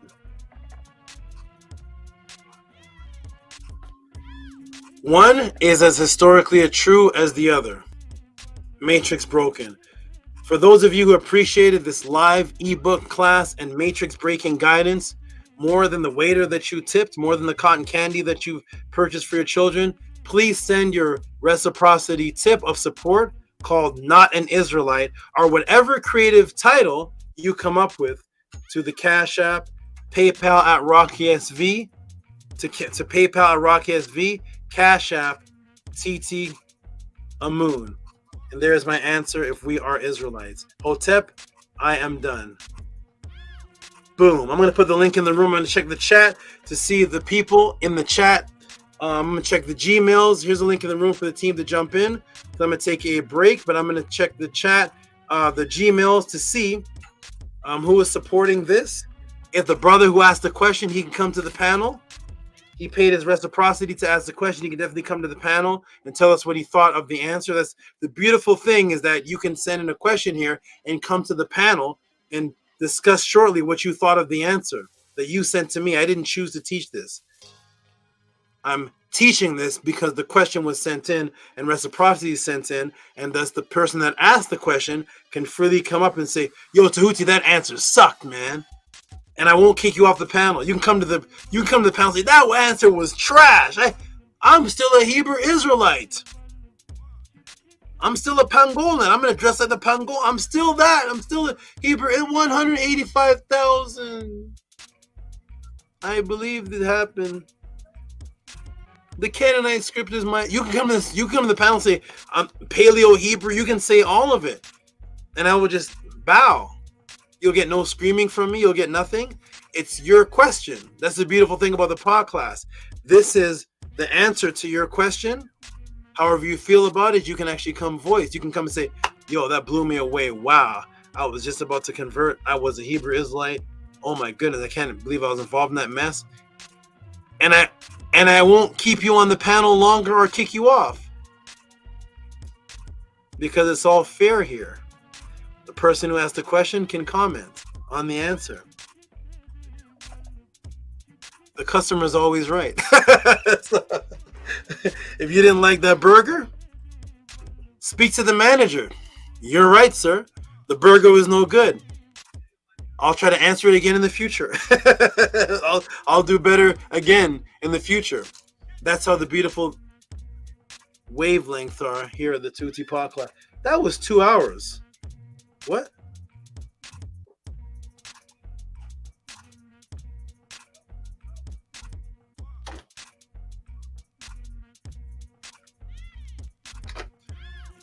I think I put the link in the room. I'll put it again in case I didn't put. Oh, I didn't put the link in the room.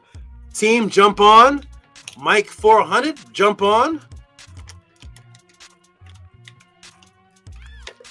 Robert Williams says, once again, mind-blowing answers again and again. Netter, the greatest, said, Hebrews has exited the chat. This is a great place for the Hebrew Israelites to make a lot of money. It's a great place. Because, like I said, if we can show documented evidence of these situations happening, we'll cash out $500.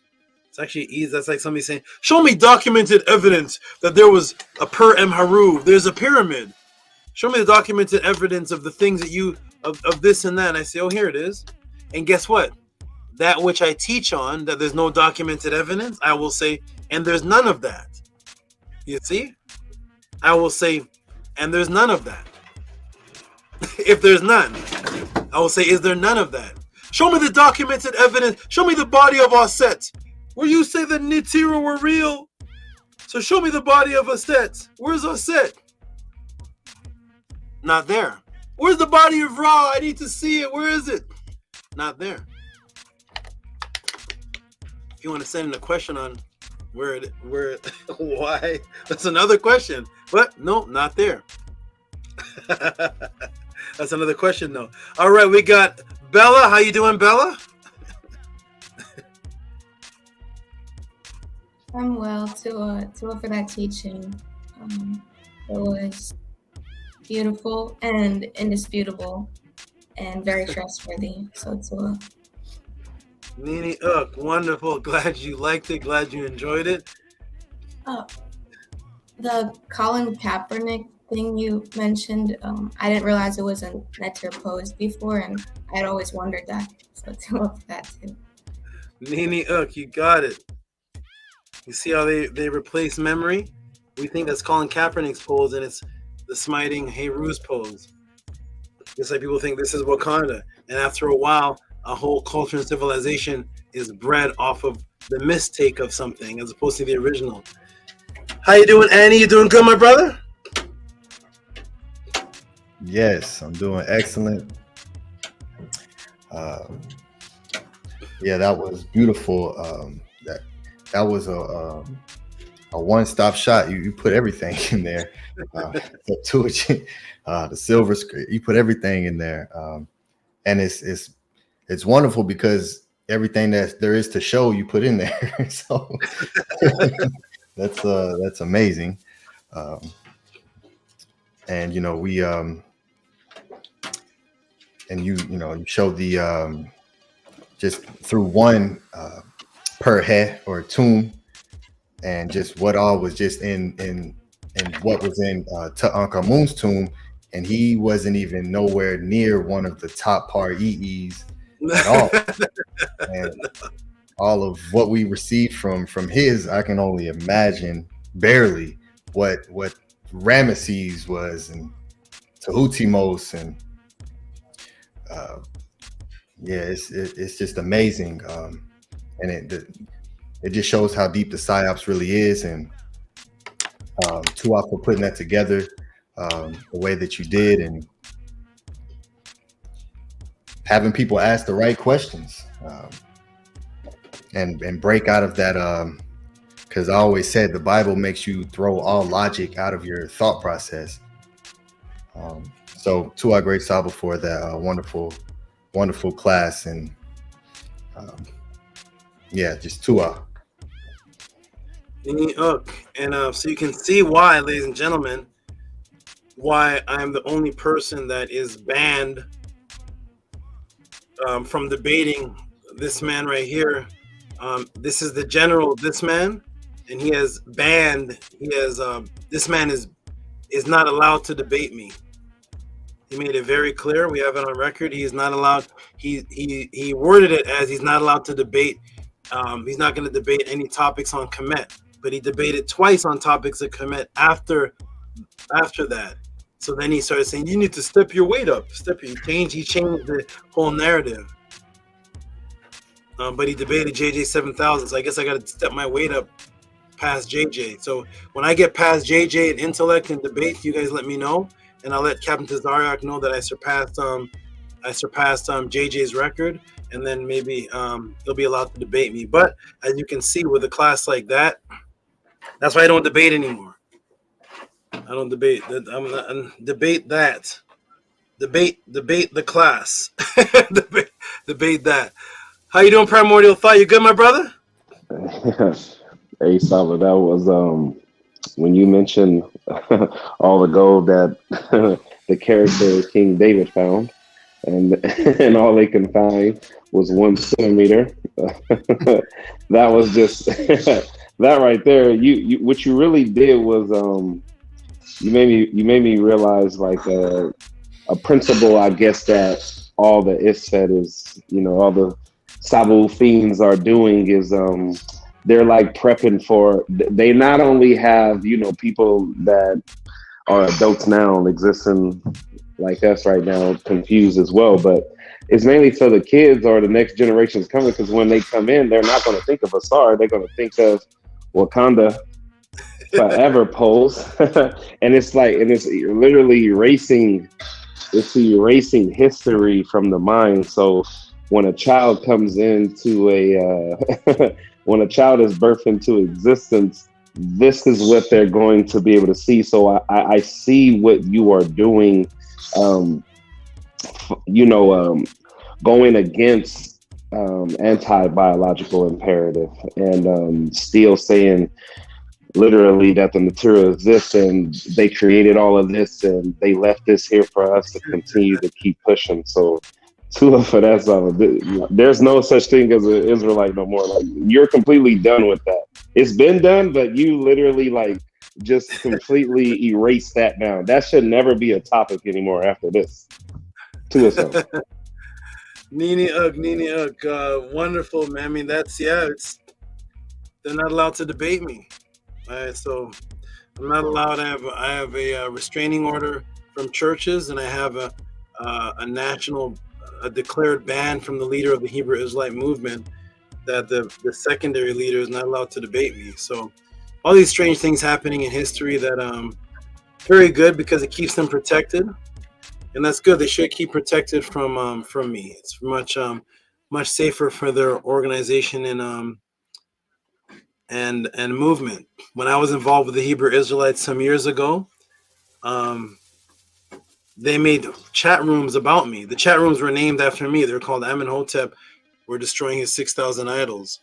And then I was a threat to them, because I'm a threat to them in the doctrine wise, but I'm also a threat to them because, like I said before in different pod classes, their females started things were happening with their females' interest in me, and that's when they started threatening my life.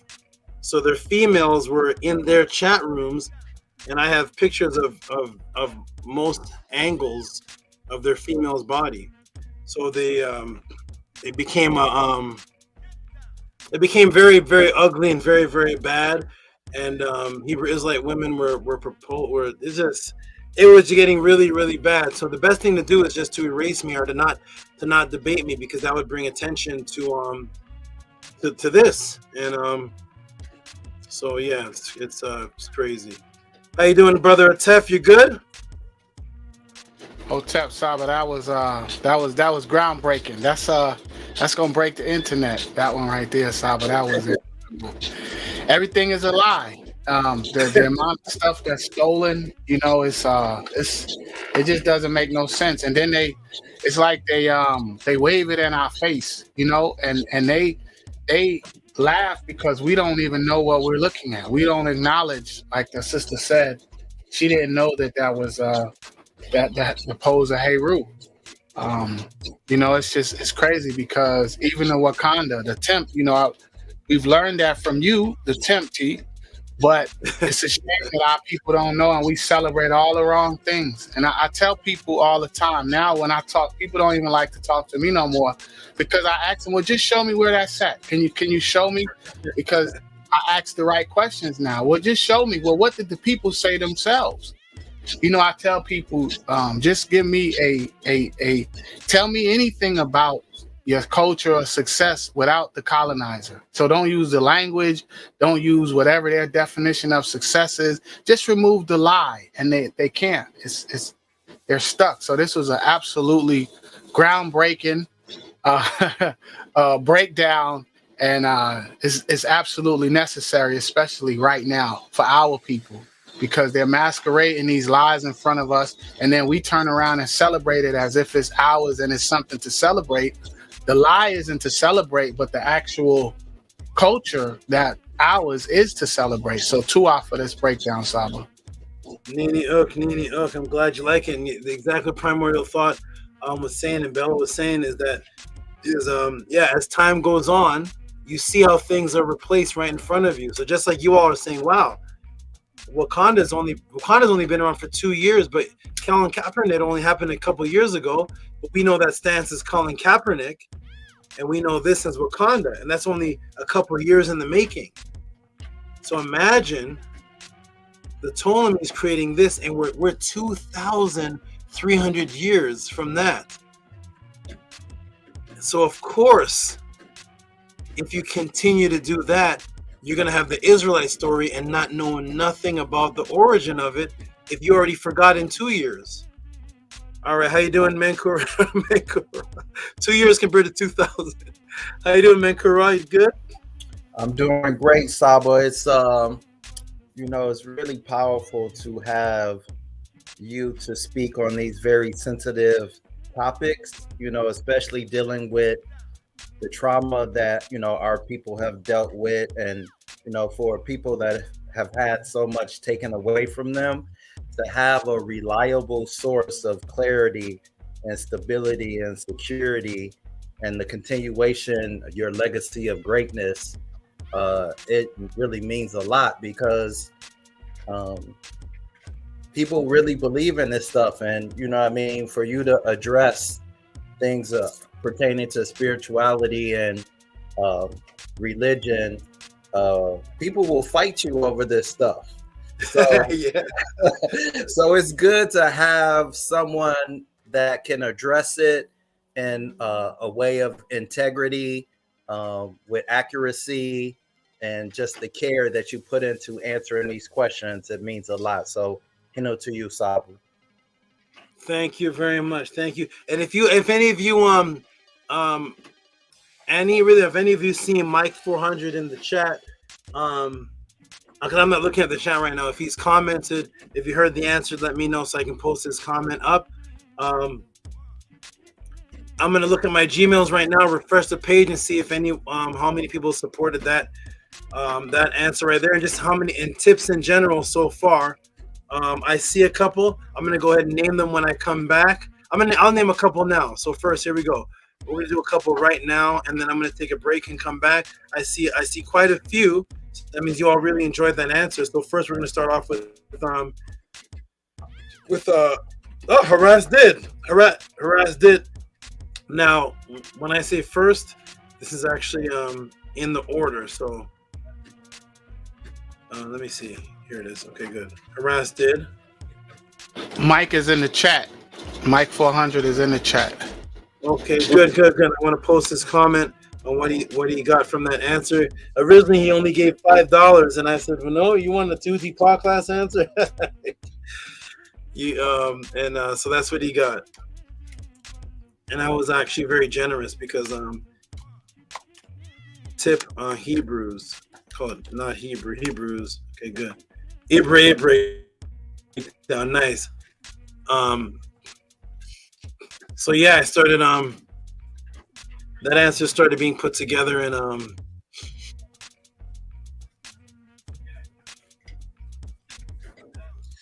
whenever computers were made, whenever computers were accessible. It's hard for me to keep track of time because I was separated for a long time, but when I came back, there was I'd say my introduction to working on a computer was, as far as gathering information, was 2000. So the answer of me dealing with that though is 94. Okay, so we're gonna show give some noise to Harass did $20 for Ibrea breakdown. Give some noise to Harass did.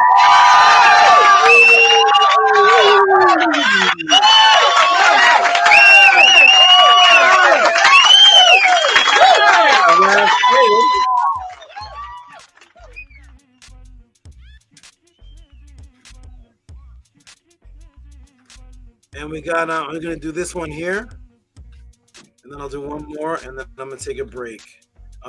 This is for an extra tip for this answer here. This is Netter.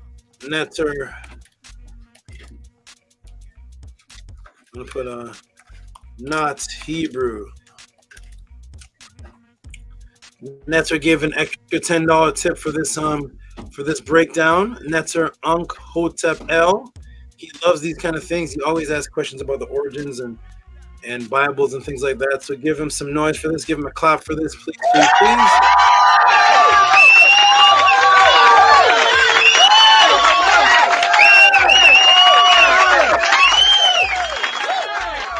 And I'll do this one here. This is N1 and N2. And then I'm going to step away. There's more, but I'm going to do this one and step away because I have to take a break right now. N1 and N2. 3, not Hebrew. Not Hebrew. Okay.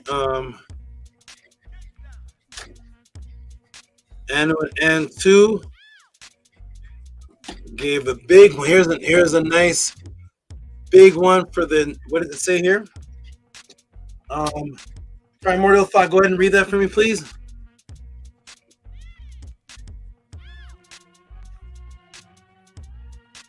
So that's small. Let me see. Let me try. Okay, I see it. I zoomed it in. For breakdown and build of Hebrew question to our Mary. All right, wonderful. Give us some big noise, please.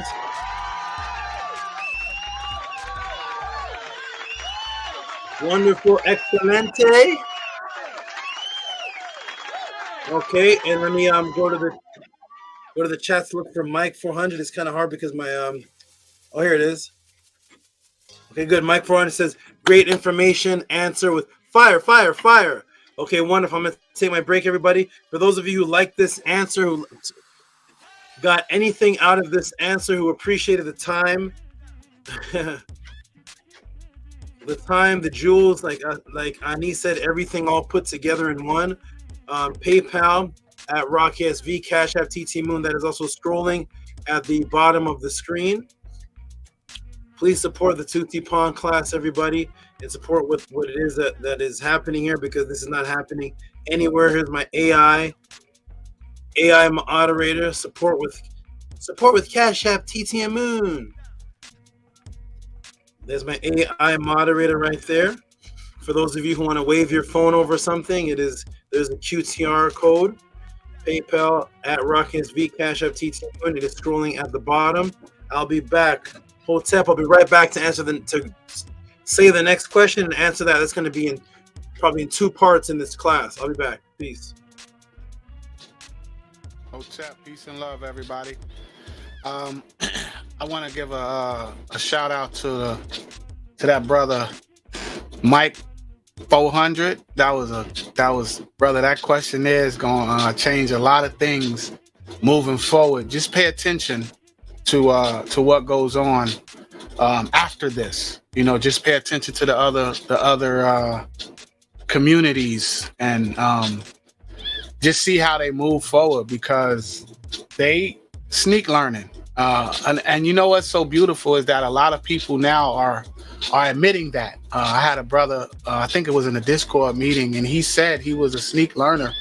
He said he was one of the brothers that was listening behind the scenes, just learning, you know. And there's so many of us out there, so many of you that are learning and getting benefit from these breakdowns week after week, now year after year, month after month, and you show no reciprocity. You show no appreciation for these types of breakdowns, but yet you will support the things that are detrimental to you, and the things that are detrimental to your people. And what better gift to receive than just the truth? Nothing fancy, no gift wrap, just the truth. What better gift to get than just the truth? You know, this is what I tell people, how I got to this point is I just wanted the truth, man. So, you know, I appreciate the truth. I celebrate the truth. And it's just a beautiful thing, because this answer here is definitely going to change a lot of things moving forward. I needed this. I personally needed this, as well as the other breakdown that he did on Islam. And he's done several breakdowns on Christianity. I'm actually going back now and rewatching some of the old Killer Priest PODCLASSes, and I'm seeing how this Tehuti PODCLASS was built, because there was a time when I don't even know if this was even an idea, because in the early PODCLASSes, I mean in the early shows that I would see SABA on, man, I'm looking at the type of support that was coming in there and the acknowledgement of what he did for that platform, not even for us that's here, those of us that came from that platform, but the benefit that he did for that platform. Now, as I'm listening, when SABA came on, he is the one that jumped the numbers up. According to those people, according to those brothers, they were like, wow, you know, you're since you came on, when you came on, the numbers were great. Even the quote unquote the haters, you know, even they commented on You know, how Saba was running the numbers up on those shows. And it just speaks to the power of the truth, you know, because when he came on that show, he was just telling the truth. It wasn't really fancy. You know, people were, you know, commenting on, you know, his appearance and the things that he brought forth. And I was looking at it like it was pure magic before he did the magic trick. You know what I mean? I was looking at it like, wow, this is just, I was just in, man, I was stuck, man, watching it. You know, I was glued to my phone at the time. I was at work, and I would sneak away and duck in the staircase just to watch, to see what he was showing, because prior to that, like the great brother Ani said, we were just used to people just talking, and they spoke good. It was good rap, you know. At the time, I appreciated it as real rap. You know, it was real talk. I accepted it as that. But then when this guy came on this show and he started talking, but he would show us things, and he was giving us where you can go find it at, and he was showing the origins of things. He was taking everything back to the source. It was different, and I would have to sneak away and look at them. And that's the reason why it's actually taken me so long to go back and look at some of the old classes, well, the original, not the pod classes, but when he was on the other platforms, is because I know that I have to pay attention. I have to, like, you can't just listen like you listen to the other brothers when they, you know, giving they when they just talking.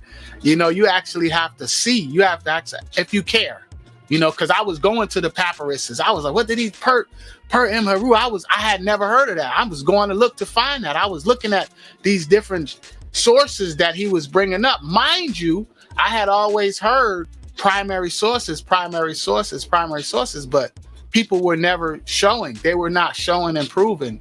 You know, you hear the term right and exact, but it's just what they say, you know. And I remember what my mother told me when I was younger, and she told me, she said, your mouth, you can make your mouth say anything.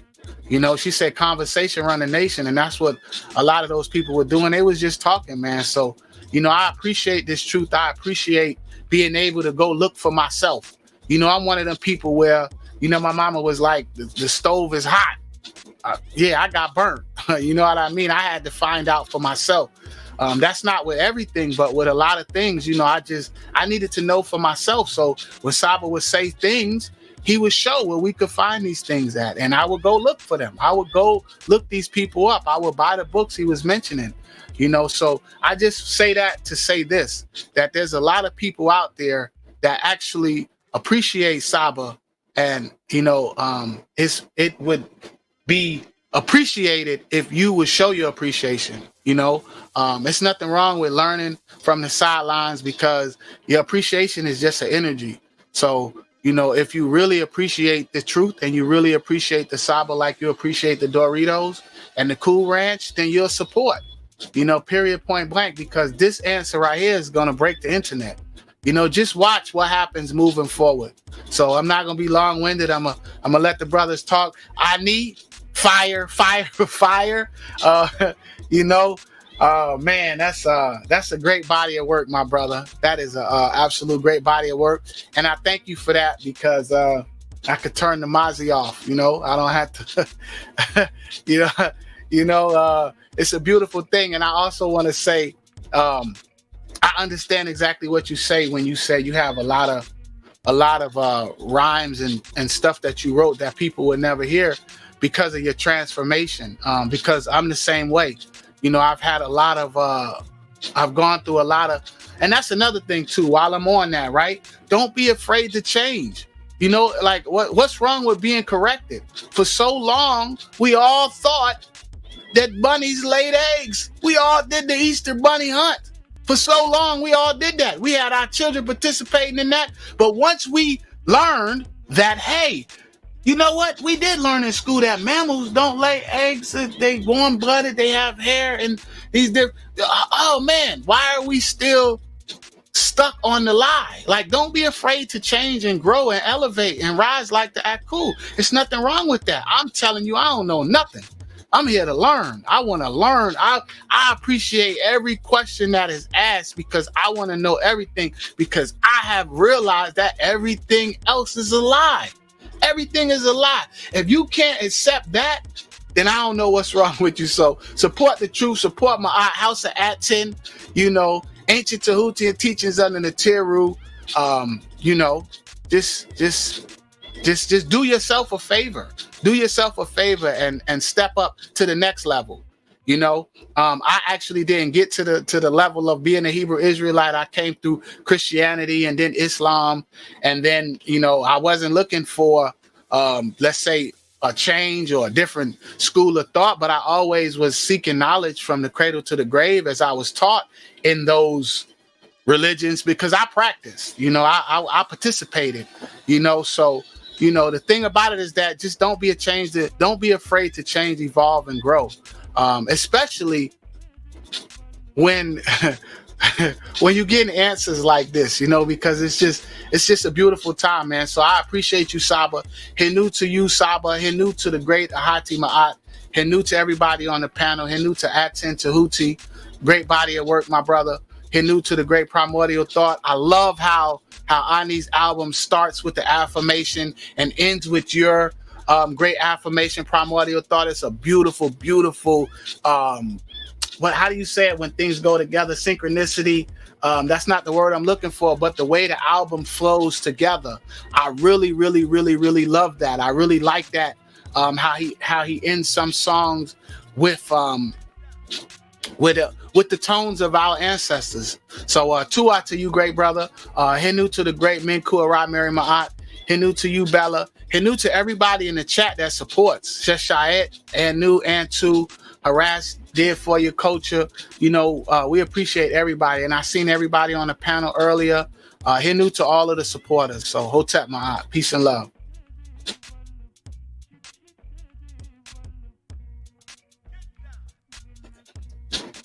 Hotep, and who want to talk? Hey, don't be afraid to grow. Mike 400. My tag used to be Ben Bull 63. My tag used to be Ben Bick. Don't be afraid to grow and evolve and rise.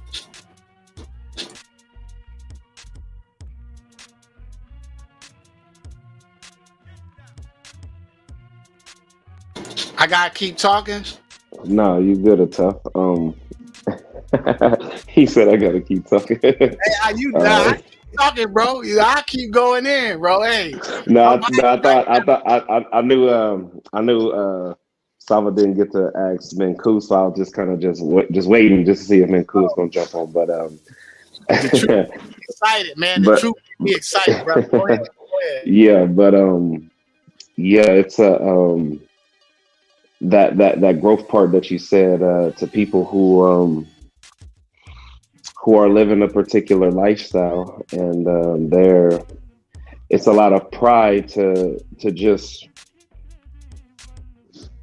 be a supporter. My thing is why not shouldn't what a person believe in, even those who believe in KEMET. We don't even have to deal with any other teachers for people who make KEMET seem like their enemy. But just those who believe in KEMET and what Saba is bringing to the table, just the teachings in itself, if they're reading the Purim Heru and they're reading all of the papyrus,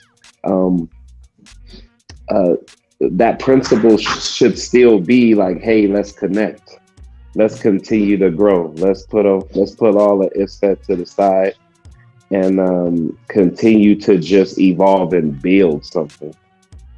And it's as if it just makes me understand that words, when people use a lot of words and they say things on a platform and they don't think before they speak, it definitely builds a barrier around them, and things that they can't see, things that they can't, things that keep them away from connecting. Why wouldn't you want to build with Saba? That's my thing right there. Like when you have someone like Saba Tehuti, why wouldn't you want to build with him? Please tell me what, besides him saying that the Natiru actually exists, which they do. Besides that, what is the reason? What other reason do you have to say, hey, I don't want to do business with you? but they're okay to go buy a car from someone who owns that company or that vehicle, that model, and they're okay funding their family. They're okay with funding and purchasing things from people who doesn't even follow what they believe in. They're okay with these things, and that's what I don't understand. I want to see what you believe in. How does it make you function and operate?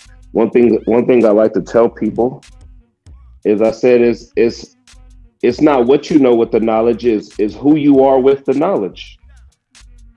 And everything Saba brings to the table, I watch who he is with the knowledge. We know that Saba can sit here and probably, work his magic and tell us lies.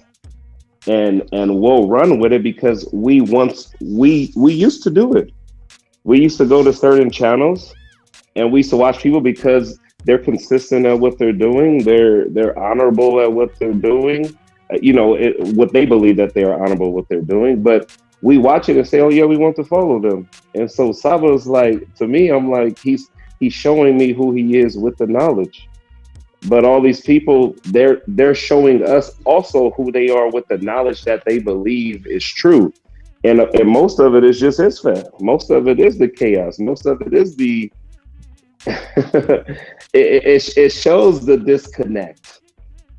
So there's a dam between unity when someone sits in something that they say they believe, but you don't necessarily see the action. So Saba's back. So Tef got me talking, Saba. Go ahead. I'm sorry.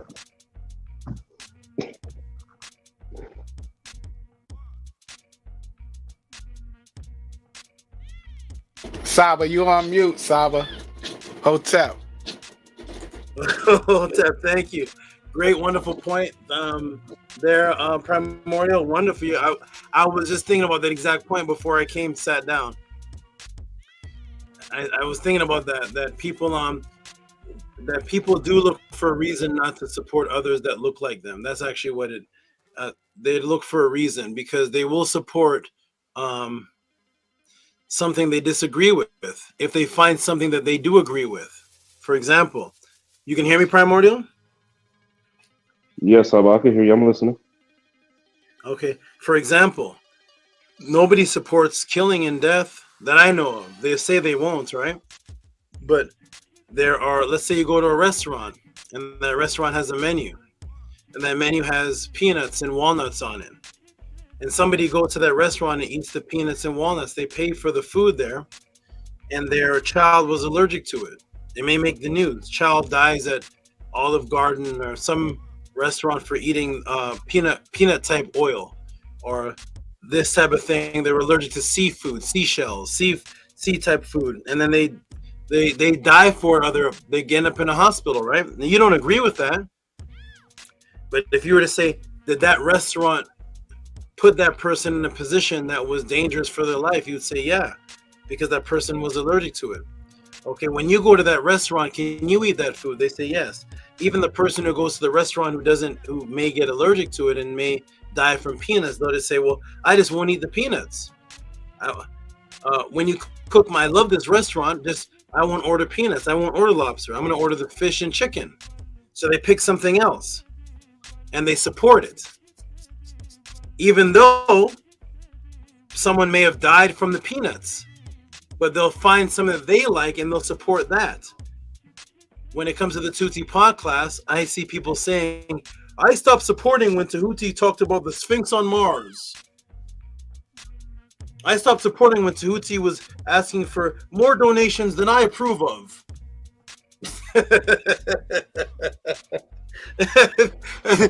I stopped and like, wait a minute, hold on. Do you know how many people die from the grease of KFC? How many people die of diabetes? But you will not stop supporting the sugar. You will still eat that, or maybe you'll just order something else. I like McDonald's, but I'm not going to order the the Big Mac because it has this type of thing and a chemical I'm allergic to, I'll order the fries and orange juice. Then fine, order that, but you're still supporting. So of all the 108 times 4 pod classes I did, that's over 400 classes or so that I've done. Somebody will find the excuse that I don't. Tehuti says the nets are real. I'm not going to support the Tehuti pod. Tehuti's classes take too long for the intro. The intro's too long for me. Okay, so come when the class begins. what? I'm not watching this sports game because halftime is too long. Stop that halftime. The Coca-Cola commercial. I don't drink. Me and my family don't drink Coke, so we're not watching the Super Bowl anymore. You will not do that for the Super Bowl, but you'll do that for me. you'll do that for me. For somebody that looks like you, because you're actually trying to find a reason.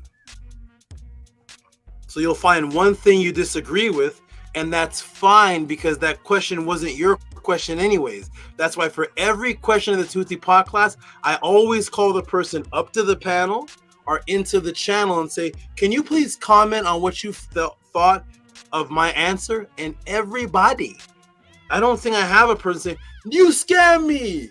I don't like you anymore. Your question was trash. So if nobody's saying that, then it doesn't matter if you don't like an answer that I give for another topic that wasn't your question. So the Natiru topic, that may not be for you. That's not a question you asked. So when you talk about Tehuti, he talk about the Tehuti, he talk about the Natiru and he has a spider on his hat. But you don't talk about, I saved somebody from hyperhidrosis. I stopped heart stroke in a grandmother. I helped a brother in this room right now with his eye condition. Do you like that part? Or but the dislike part that you don't like, that wasn't even a question you asked. I'm not in this no more. Your intro's too long. I don't care about that person with hyperhidrosis. Who cares about people being saved? Your intro's too long. So that's what people do, and that is the ISFET. That person wasn't a part of the frequency anyways.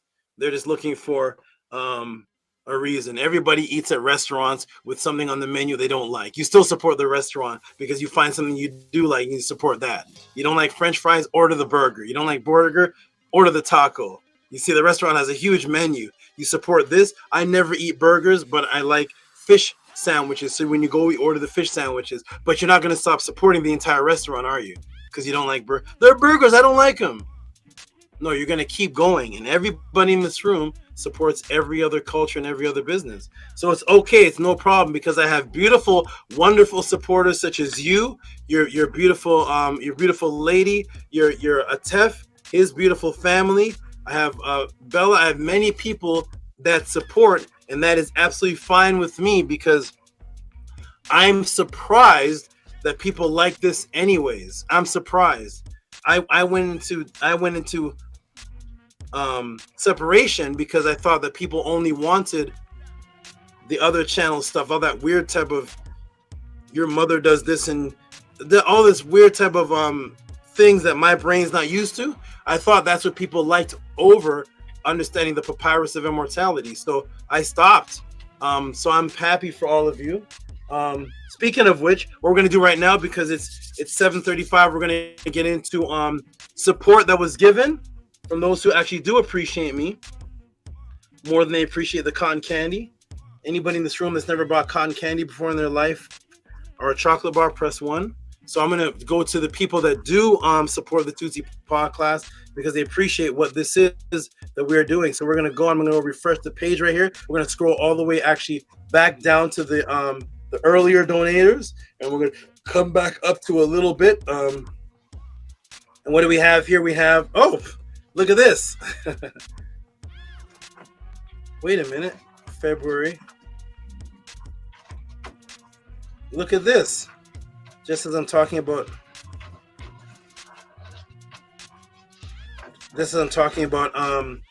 Primordial and his family, look who is the first donator that pops up, the first supporter that pops up right here on the list, and that is none other than, who is this with the purple? This is for, oh, this is a very honorable young lady. Let me give a special shout out to this young lady who actually is on a rampage to go through all of my all of my classes that she missed and donating for every class that she's watching that she missed. And here she is right here. Give some big noise to none other than Gabriella for a tip for a class from 1 year ago. She's actually putting the time. She's putting the time, because I don't honestly remember what I teach and when. I don't. I've been doing this since '94, so I don't know. But she's putting the time. Hamza I forgot I did this. The Hamza I of Horus class 1 year ago for a tip. Give her some big noise, please.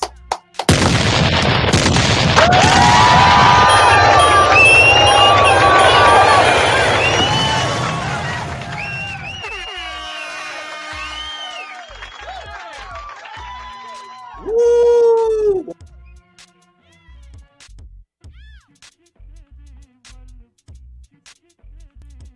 Shout out to Gabriella for a tip for something from 1 year ago. That's $20. Shout out to her. And what do we have here? Lavina Davis. Oh, this must have been for she had sent me a question about a MetaNetter book, but it wasn't in the pod class, but she sent a tip for it. I answered her I answered a question just on what MetaNetter book. She wants to learn a good book for the MetaNetter, but she didn't want Budge. So I gave her an excellent one that wasn't Budge, because people think that I only use Budge. No, I don't. But she gave $5 from Lavina Davis. That's $5 for a question she asked me in the Facebook Messenger about what's a good book to learn MetaNetter. And I answered her and I told her the book, and she gave me looks like a $5 tip for that. So thank you for that. Appreciate you, Lavina. And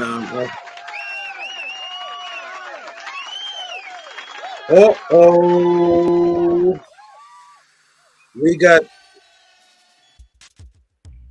we got the big one here. Hold on, we got Sheshayet. Oh my, we're gonna give some big noise for this. Sheshayet. We want some big noise, big noise for this. And she's giving a what does it say here? 6. She's giving. Oh, this is nice. Let me take that off. Oh, what are you doing, Croc? Hey, man. Oh, what a fall. Okay. Could you go ahead and read that for me, Bella, on the screen if it's big enough?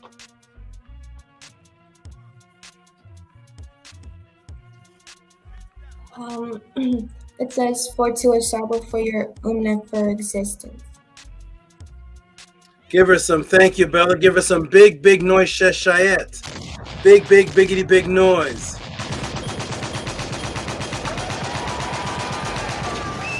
Woo! Oh my. Is that a tap with all the buttons?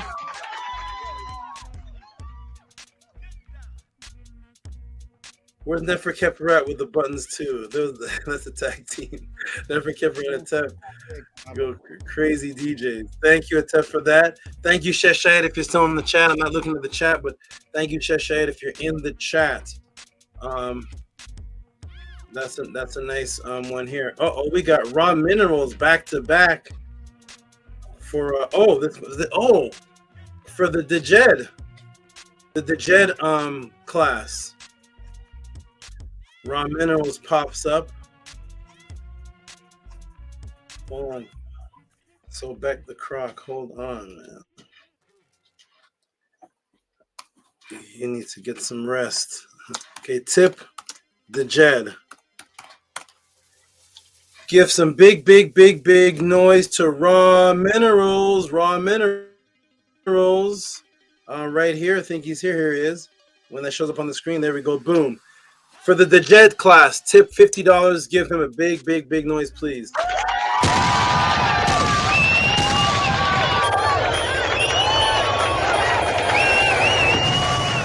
Woo!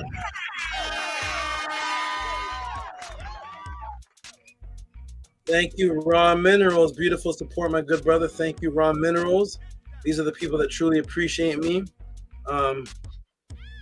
Oh, Johan Billadu, if you're listening, I'm wondering if this is the, you said you had sent for a Metanetter class.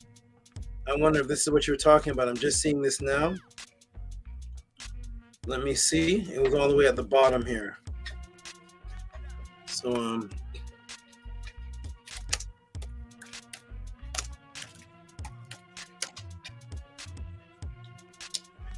let's give some noise for Johan Billadu. Where is he? Where is he? Johan Billadu, who gave for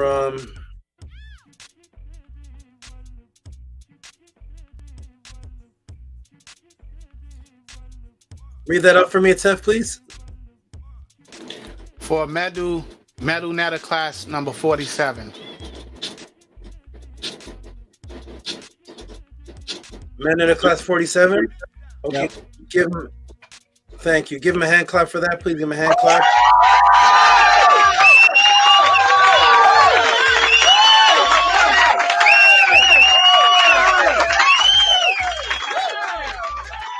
Okay, Johan Billadu, let me know if that's the one you were speaking of. You had sent me an email that you had sent for a Metanetter class. You want to know if it went through. So that's the one that that's the one that I see there. So you can let me know. I don't have much time to Scribe. Do me a favor, Scribe. Resend me class 47. I have too many files to go through while I'm doing this. Resend me class 47, please. If you can hear me, Scribe, resend that to me, Yes, please. I can hear you. Okay. Okay, thank you. All right, next up on the menu is I'm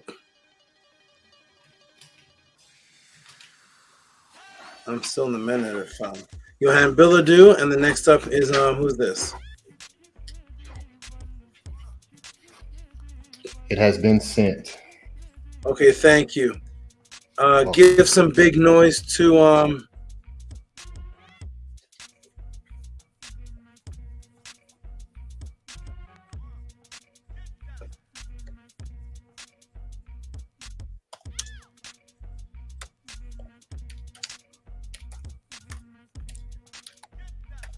is VRI in the chat? Anybody know if VRI is in the chat?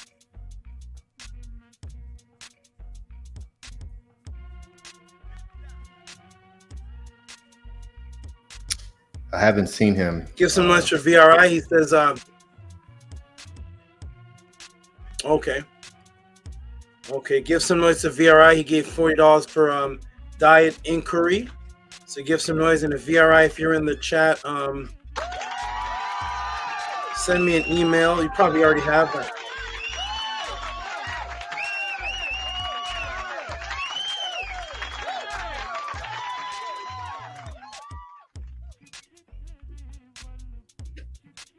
If you're in the chat, VRI, let me know. And if you're watching this, send me a message and let me know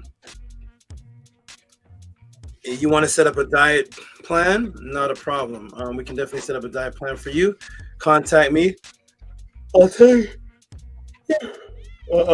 what to send me, what kind of workouts you're on, and we'll see what I have a big list of people to go through, so we'll see. Let me know what is your goal, and what I need from you is main thing is what your existing status is and what you want to look like when the diet is done. And then when you contact me, I'll tell you some more personal things that I want you to send that I won't send here on the podcast, but some more personal things that have to do directly with you. But from there we'll get it happening. Shout out to VRI, wonderful, wonderful, wonderful. And oh, you sent me an email. I see it. Here it is. You sent me an email, so I'm gonna go ahead and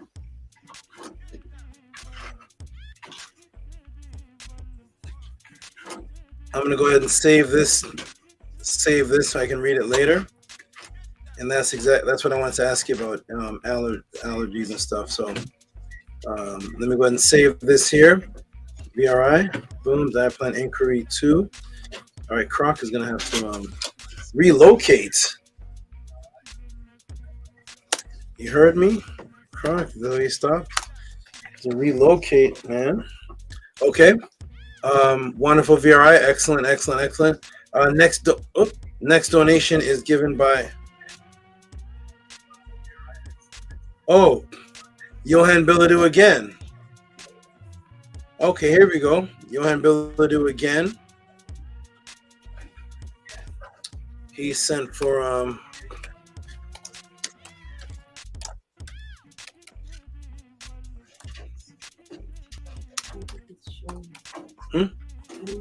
Someone said that on the left side it's showing. Oh, let me see. You see that? No. Let's see. It's on the screen. Okay, look on my phone. You see that? Oh, this is white. Yeah. This is white. Oh, yeah. Yeah. Oh, see, but it shows my hand too. Yeah. Oh, I see. I got it. Okay, we fixed a little bit. Okay. So what I have to do for now.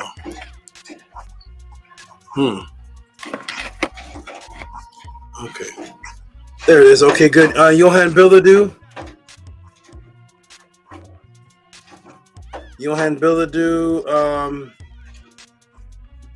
Nothing's on the screen, right? Okay, here we go. Did we show Johan Billadou class 50 yet? We didn't show that, right? This right here. Give you.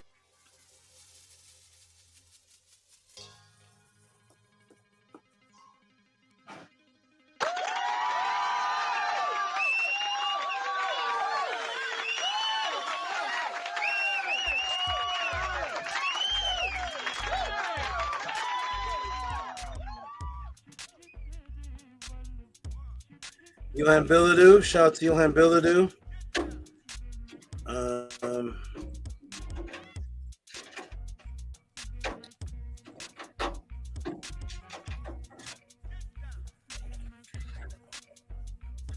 I don't have time to go through all of this. I know it's in here somewhere. Scribe, resend me 50 again. I don't have time to go through. It's like 65 classes not in order. Okay, go ahead and resend me that Scribe, please. Thank you. Class 50. Okay, shout out to Johan Billadou. Next one up here.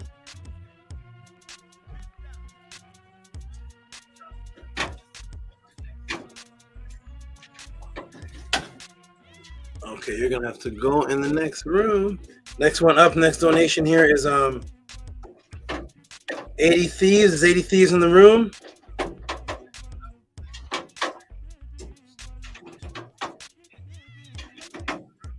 Not here, no.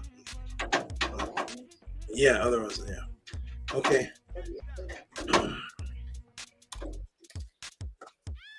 VRI. He asked me a question. This is a simple answer. I'm probably going to answer right here. And if he comes back in another class, I'll answer it again. This is actually very simple. Here it says questions in your email. And the question,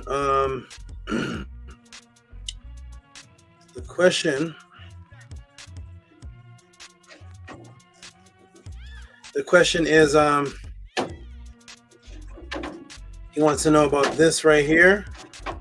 My question is, I am inquiring about 1925.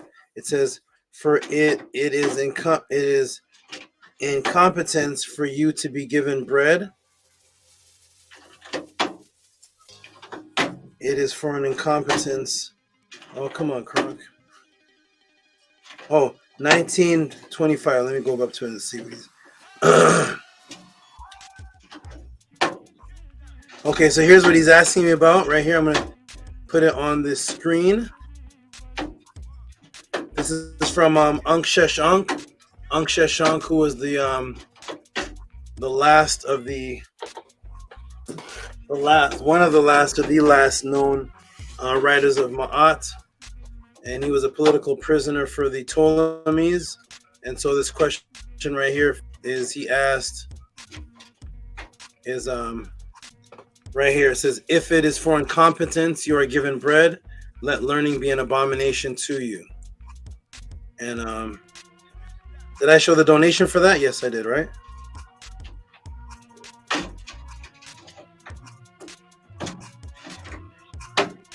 Can anybody hear me?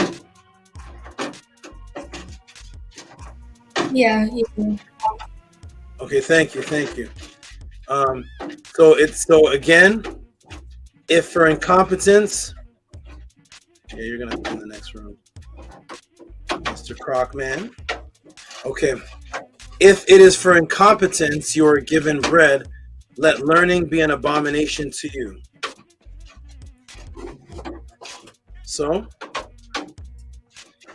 this is, hold on. Wow, yeah, he's gonna have to go. No, I need it. No, I already responded to that. I need this. So if it is for incompetence you are be given bread, let learning be an abomination for you. So this is one of the earliest. You know what I need? I need the hook. I need any hook. Yeah. So this is one of the first attestations, one of the oldest attestations for selling out. So if you're being paid, given money for ignorance, if you're given money to be learning something that is ignorant or incompetent, means that you're unable to do something. So that means you're actually able to do something, but you're able to do something, but you're being paid off. You're being paid off to learn how to not do something that you know how to do, or pretend that you don't know something. You're being paid for the incompetence. So it is one of the first attestations for selling out. If you're being paid to learn about how to be ignorant, then let learning be an abomination to you. In other words, the foundation of the entire matrix that we're living in, which is several people being paid to be ignorant. You're learning how to be ignorant. Every festival, all the music you listen to, everything that I've taught you, that I've cleared for you in the PODCLASS, you're learning. You've learned since a child to be ignorant, and because you've learned that, now you grow up ignorant. So if you know that it is ignorance, instead of taking the big bundle of money to portray ignorance, look at that set of teaching as a complete abomination, something of disgust to you. So that's the answer to that question. That is a very beautiful axiom law of Ma'at. If we actually practice that as a nation, or as a group, or even as a race, or as any group of people, there actually would be no ignorance in the world, because most of the ignorance in the world is actually being done by people being paid off to do so, because the money is so good, it doesn't matter if what you do promotes ignorance. So the payoff is better. That's why you don't have any more you have no more X plans anymore. There's no more who's care. Hey Menkura, who's KRS-One of 2024? Well, KRS-One's still here, but who's X Clan of 2024? Do we have a new X Clan take its place? Who's Public Enemy of 2024? Who's Black Star? Who's the next Black Star? Who's the next Ice Cube of see? Because now the money is being paid off for people to behave and promote ignorance. If we said, no, that's an abomination to us, we would still be able to secure our culture. But money rules, so you get paid off, and that's where COINTELPRO, and that's where ignorance in college and university and schools and fairy tales and nursery rhymes and everything Christianity. A pastor told me once that he cannot bring me to he can come learn from me in private, but he can't bring me to his church because I will take the flock. He told me that directly. He said, they'll follow you. He said, this is my bread and butter. He knows that what he's teaching is ignorance. He's a secret student of mine. He's a student of mine. So he comes to me in private. And he goes back and teaches the Christianity. But he himself is advancing himself in what I'm teaching. But if he gives the rest of the people my teaching, he will no longer have an income. But they'll get the truth. So he chose ignorance and money. All right, let's get on to the next.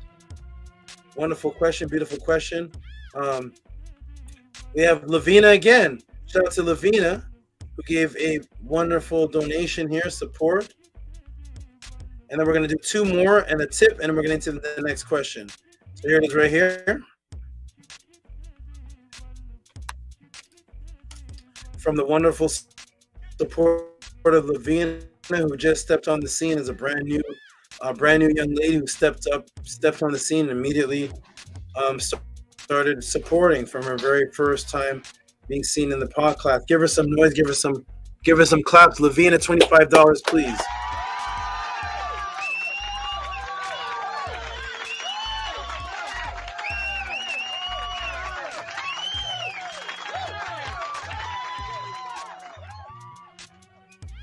Wonderful, wonderful, wonderful. Did was Minty Hotep here earlier? Yeah, she was here earlier. She was here earlier, and then when I came back, she wasn't. Okay. All right. Shout out to Lavina. Appreciate you, Lavina Davis. And we're back with the ladies again. Gabrielle Lopez representing again. She went back to my Mayan Aztec class. Oh my, she's going back to every pod class and giving a tip. Primordial Thought, you have a loyal, dedicated tip for Aztec. Dedicated young lady right there. This is amazing. To us all.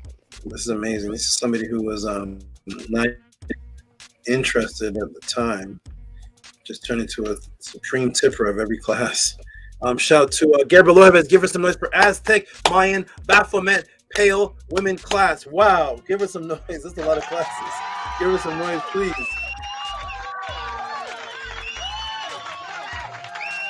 Wonderful, wonderful, wonderful. Shout out to Gabriella. And now we're gonna go back to the top, to the tips given for the last class. See if there's any more. I'm gonna refresh the page and see. I see a brand new person, Jason. Is this a Jason I know? This is a brand new person. I've never seen this person before, unless they're in another name. But here is Jason Flight Tech. Give Jason Flight Tech some noise. He gave some support. And I'm going to see if there's any more tips given for this last answer I gave. Then we're going to get into the next question, which is going to be wow. Man. Give some big noise for Jason Flight Tech. Jason Flight Tech, give some noise. Jason Flight Tech, give some noise. Whoa.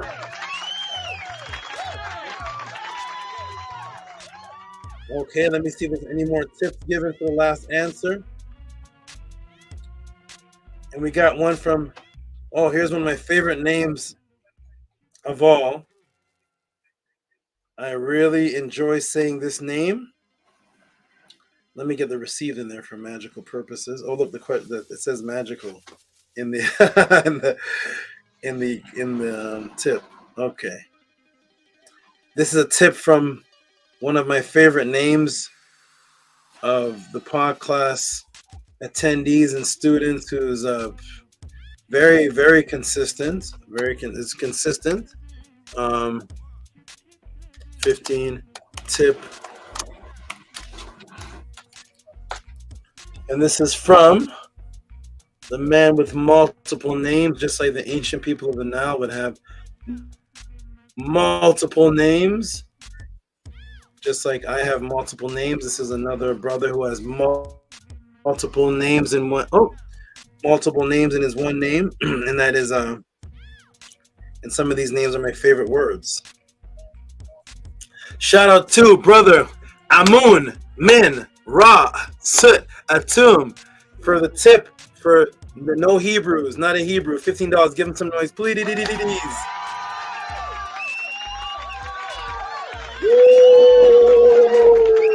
Oh, there he is. There he is. He's in the chat. Amun, Min, Ra, Sut, Atum. There he is right there. That name is a chant. That's a chant. I love that. Amun, Min, Ra, Sut, Atum. You know how much power is in those 5 words? I could do an hour and a half class on each of those words. Shout out to Amun, Min, Ra, Sut, Atum. Shout out to you, good brother. And we got one more tip from and I see you Owen Hythe. I see you, Owen Hythe. I'm gonna read you off after the next breakdown. We got another tip for this breakdown here, which is from ANKHSHESONQ. And then it says no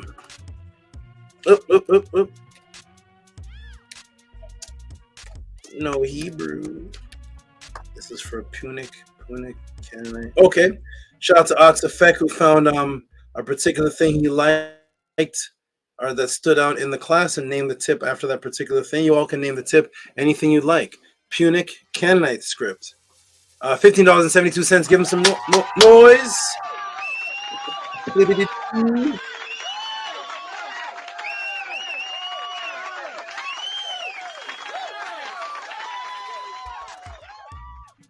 Oh. Guapped up. Oh my gosh. I'm gonna have to I'll take a pause and oh my goodness. Oh my goodness. Oh man. Oh, I gotta take this out of the room. Shout out to all the animal lovers out there. Any random thing could happen at any given time. I have to go give somebody a bath soon. I literally have 27, at least 10 that I have to give baths to. Oh my, where's the diapers? Where's the reptile? Do they have reptile diapers? Everybody look for reptile diapers for me. If you can find reptile diapers, I will fund you and support the movement. Oh my goodness. This is, wow. That's what I get? Oh my goodness. Okay.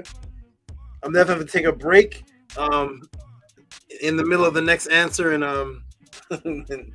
and go give somebody a bath in my next break. Okay. Yeah, it hit you now? It's that hit. Woo! That Mike Tyson boo-boo hit. Okay, here we go. Knocked out. Oh my goodness. What's trying to say? A little jabby jab. Little. I just lost my debate. I just lost a debate with this one right here. I lost. She beat me by a little jabby jab. Okay, you won, man. You won. Oh my gosh. Shout out to, and this is something special beside me too. That's okay. I'm still gonna incorporate. Okay. All right, everybody. So that's $15 from. This is horrible. I can't teach her this. I have to move this. Shout out to BK. Oh my goodness. Oh my goodness. This is the last one I'm gonna read. Then I'm gonna take a little break. That means I have to put her in something else. Oh boy. I knew it. I knew it. I wish it would happen earlier. Okay. Shout out to this brother right here. B Get Leisure. Woo! This is a big one here. Oh my gosh. A little jabby jab. Oh my goodness, man. I gotta escape. I have to escape. Okay. Shout out to B Get Leisure. I can't even talk. Shout out to B Get Leisure. He gave a big tip here of woo! $60. Go ahead and read that for me, Bella, please. Could you read it? I can't talk.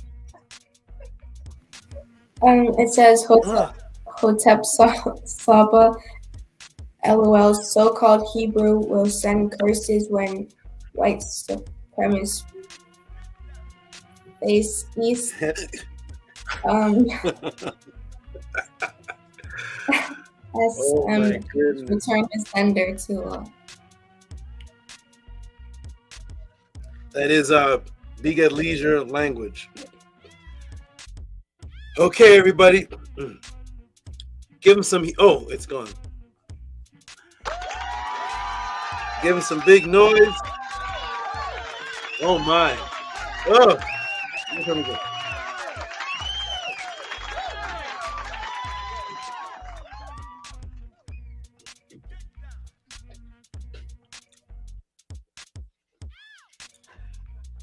Okay. All right, everybody. I'm going to step away for just a moment. I have to do something for a minute before I start this next question. I'll be right back to answer the next question, which is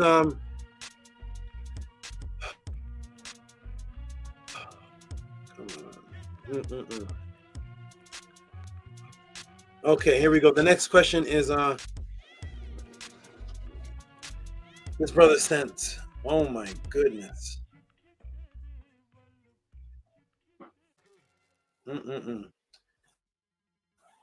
Okay, this is a big one. This is a big one. Here we go, everybody.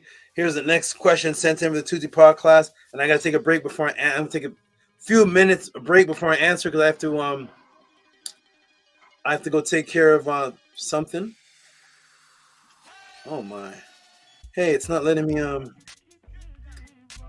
it's not letting me move the screen over. Okay, copy. Let me see if I can do this. Paste. We'll paste it in. It won't let me. Oh.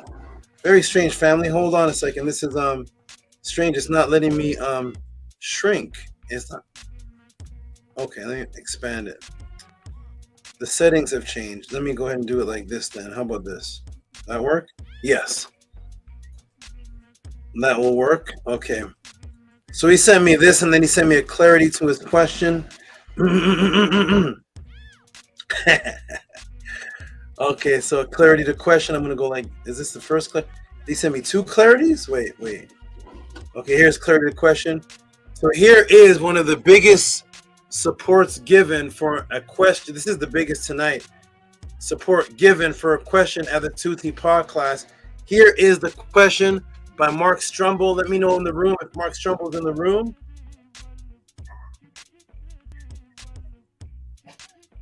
If Mark Strumble's in the room, so here is the question, everybody. So first of all, here's the donation.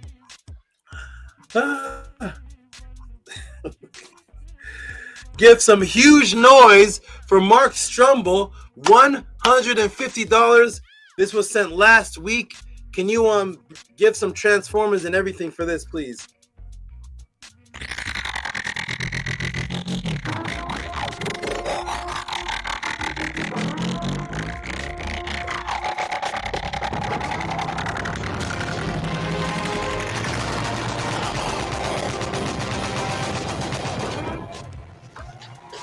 Wow.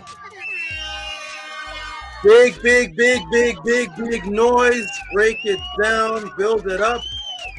Oh my. Let me read this question. Never everything is beautiful in life. Minty Hotep. I'm going to read this question because I got this one big on my screen. I can see it. Can you break down the funerary papyrus of its Tehuti? I'm going to go on a tangent here, so don't have to break down all this, but it is interesting to me because I have a dog, because of the dog pulling the solar boat. Would be interested to know how dogs roll in Egypt pulling sleds. I have asked about Wepawet before because I have a crazy theory hypothesis, and then it went into a whole 2 paragraphs. I don't know how he fit it in, but I said to him to narrow it down. So he sent me clarity on the question. And then anybody let me know if Mark Strumble is in the room, maybe under another name. I don't know. I'm not looking at the chat. Yeah. He's in there? Yep. He says, hey, peace. What's his name? Mark Strumble. What's his name in there? Mark Strumble. It says, hey, peace. It's 3 comments down. The third one to the bottom. Okay, good. Okay, thank you. It's okay. So here's the clarity on it right here. And he said, so the clarity has 3 more parts. So, so first one, is wanted you to break down this image. Is Papyrus see the dogs leading the solar boat? Want to know what other gods, other information is in the image, or other gods or any form of text. So you want what do the texts say? Are there any other gods or netters in there? Based on the image, seeing the dog pulling the solar boat. I want to know the history of dog sled use in Egypt. And then it gets into Weperet. But basically, I told him, okay, we can break. We can. I will get into the dogs. I will get into the other netter images, and do what you don't really see done on other channels is we don't just look at pictures. I'm going to go into the actual writing that's above the picture and give a translation, and then show how that translation matches the images. We're going to get into the symbols of duality. We're going to get into is it actually a dog sled? Is that what's actually happening? We're going to get into everything that you see here on the thumbnail. On the thumbnail right here.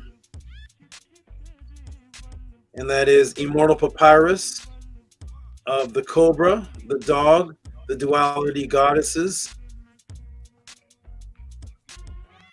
So that is the papyrus. I'll go ahead and see if I can show you the papyrus on the screen, so people can know what is it he's actually asking about. This is the Purim Haru or Amduat of Tehuti mess. Let's see if it shows everything. Here it is. I used to have a scrolling one, but I don't have time to do that, so I'm just going to go ahead and show. This is what the brother is asking about right here. And let me know if you can go into other channels and ask about this and get an answer. And I will definitely debut them here on the PODCLASS and join forces with them. Until then, only this is ever asked on the Tehuti Pod. Does everybody see this? Do you see this, Bella? Do you see this, Atef? Does everybody see this right here? Yeah. We can see it, Saba. Wonderful, wonderful. Imagine going into those other channels and asking them for the breakdown of this. Oh my goodness. Nope. When you're too busy claiming to be a Kemetic teacher, and all you can talk about is the Egyptians are black, the Egyptians are not, the Egyptians are black, the Egyptians are white, the Egyptians are black, Egyptians are Mediterranean, Egyptians are black, the Egyptians are not, then of course you have no time for the papyrus of Tehuti, an immortality papyrus, and how this actually applies to practices that you can imbue within yourself and what these symbolisms are.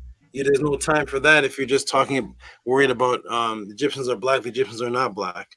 If you're just doing that all day, every day, you're not really a Kemetic teacher. You're really just an arguer disputing a topic. Now, a Kemetic teacher, a person that teaches Ma'at, is going to put something up on the screen that is actually of the belief system, the immortality teachings of the ancient people, and then walk you through it. And how does it apply to you? Do you apply this to your daily life? Can this apply to you today? What is the symbolism here? What does it actually mean? What is this animal type worship that we see in this imagery? That's what a question answer SABA teacher does, not just. So as you can see, the first part of the class was breakdown of all the Hebrews. Okay, good. Hebrews are wiped away.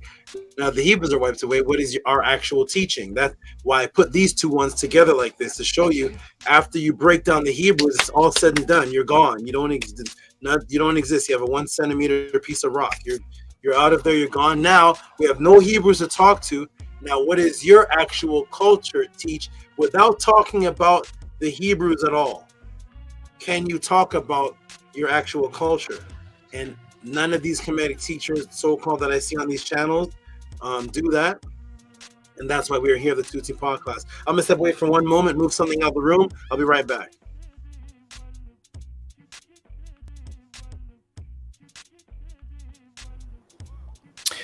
Hotep, yes, 2 out for this question, Mark Struble.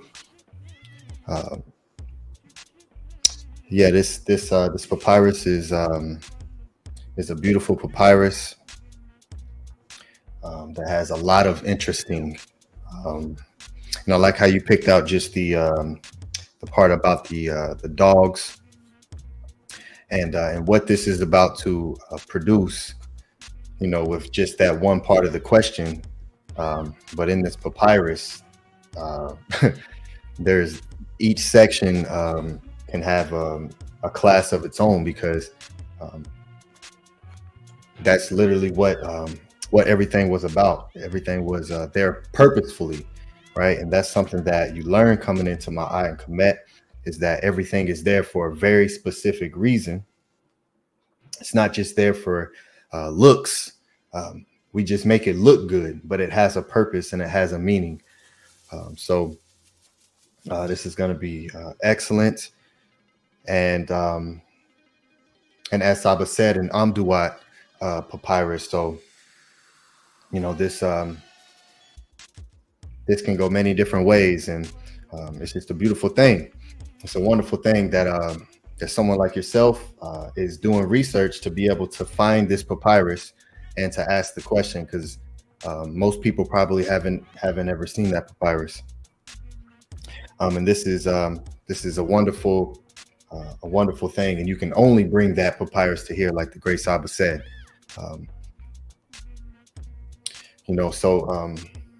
Yes, continue to support the great Saba. Just gave one of the most extensive yet compactful classes on are we Israelites, is the Israelite and identity, and that is going to change a lot of people's perspectives. Stepping Out of the Matrix Volume 1. If you all do not have Stepping Out of the Matrix Volume 1, email the great Saba Tehuti. It is what started the teachings of Ma'at, which is now the House of ATTON. And really stepping out of the matrix is literally coming up out of and learning the origin of the Bible and these stories and where they attribute to, and learning about the Ptolemies and what part that they played. I know for me personally, it was to see Alexander of Macedon in the Nesubiti attire with the Nemes, and seeing all these Ptolemies and Greeks worshiping and praising to the Natiru. That's something I never seen prior to Saba Tehuti showing that and giving us the book Stepping Out of the Matrix. He had another book he would pull up called the Creation Book, and I started to ask for that one, and then he just started to give classes on that as well. And this is what these classes are. You can take them and compile them, and you have books of information that should consume your time. If you ever caught yourself with time to spare before the pod class,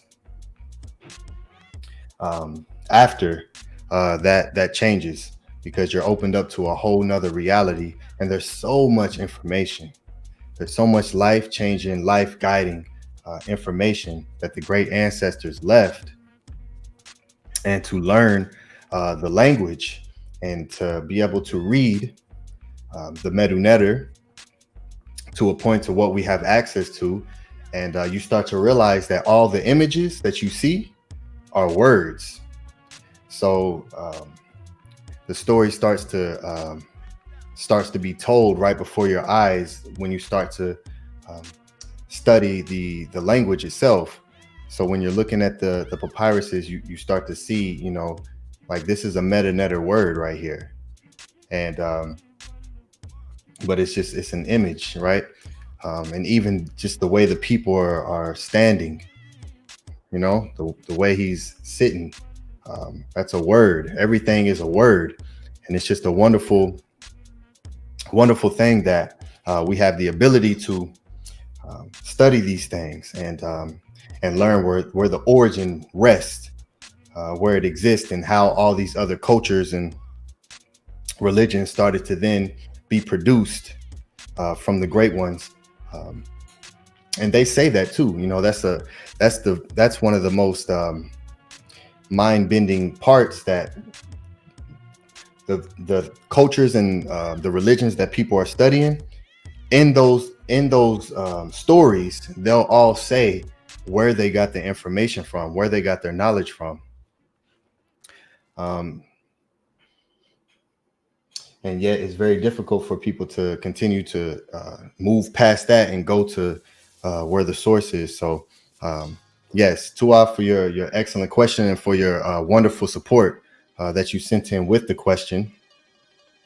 I seen you had a lot of points of, you have a lot of questions, so it's wonderful.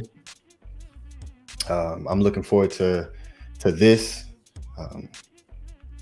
So yeah, Tua Hinu to everyone who is continuing to do what's being taught outside of the pod classes when these classes shut down, and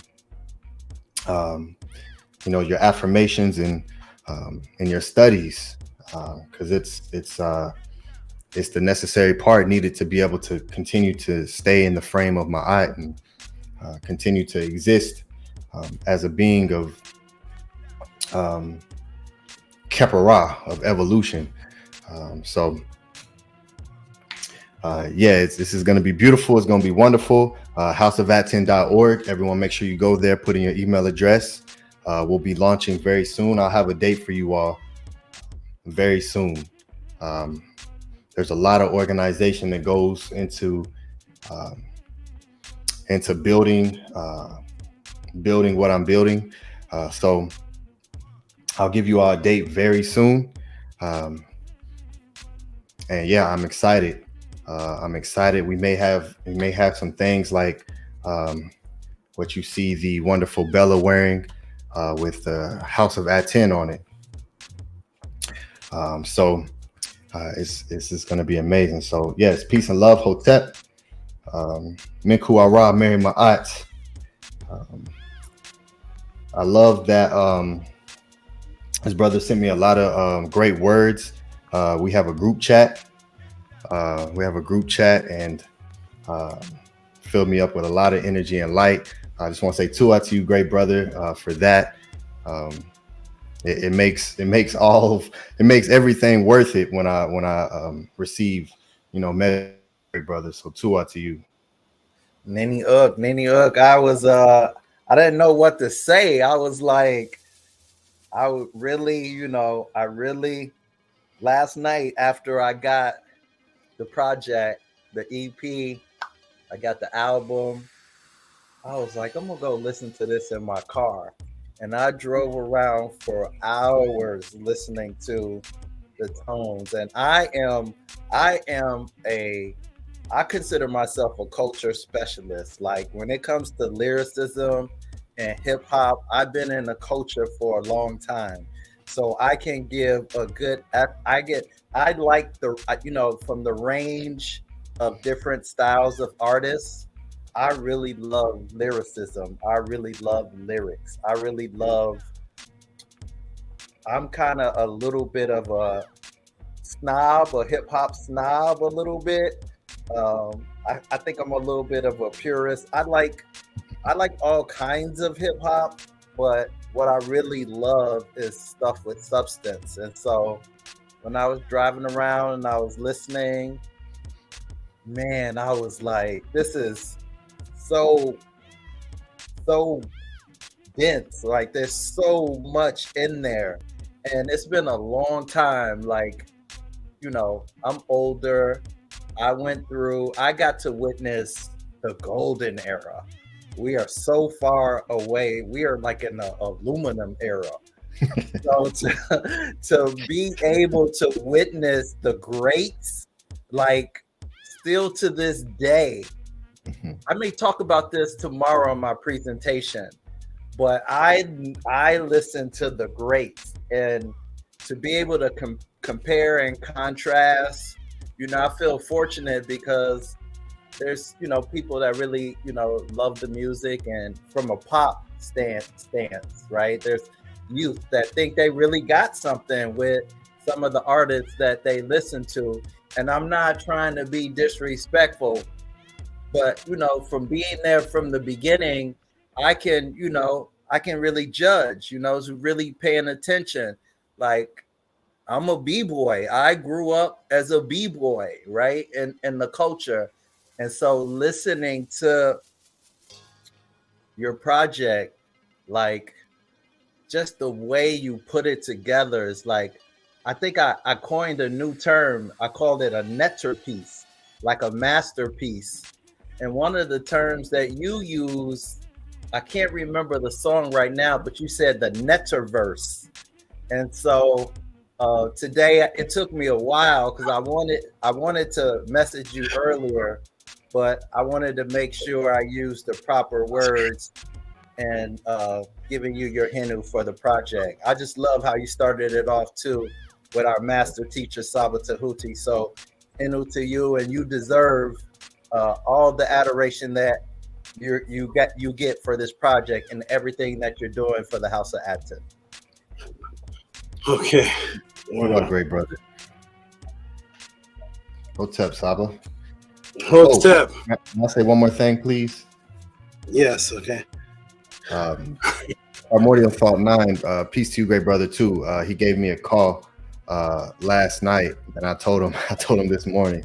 As soon as I hit upload, I was in the Upesh.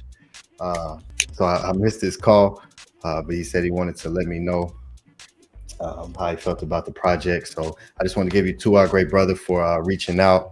Yeah, I look forward to speaking with you about it, great brother. To all right, great Saba. Hope peace and love. I hope you was able to. I know you were saying a little jabby jab. I think that was a knockout punch. I was just telling my I'm back, everybody. We're about to get into a wonderful piece of information and wonderful piece of guidance and immortality and animal symbolism, and it's going to be very, very beautiful. I love this question, and I was just telling hold on. I was just telling one of my netserts, I said, I don't think Asher Kwesi's doing with it.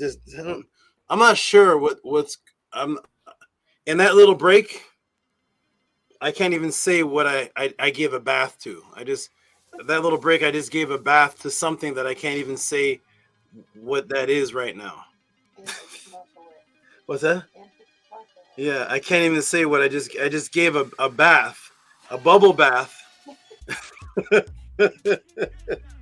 I just gave a bubble bath to something that you can't even imagine that based on this class, and I may use and I may take out based on if anybody wants to see this for this class and use that the animals channel the answers too. They help me with the answers to the question, because as I'm answering the question and I'm dealing with the particular animals, it imbues me inside of that. But I just gave a bubble bath to something, and so everything is fine. And in the midst of giving the bubble bath to something, I had to go just fight a kind of fight, because he didn't want to leave his enclosure.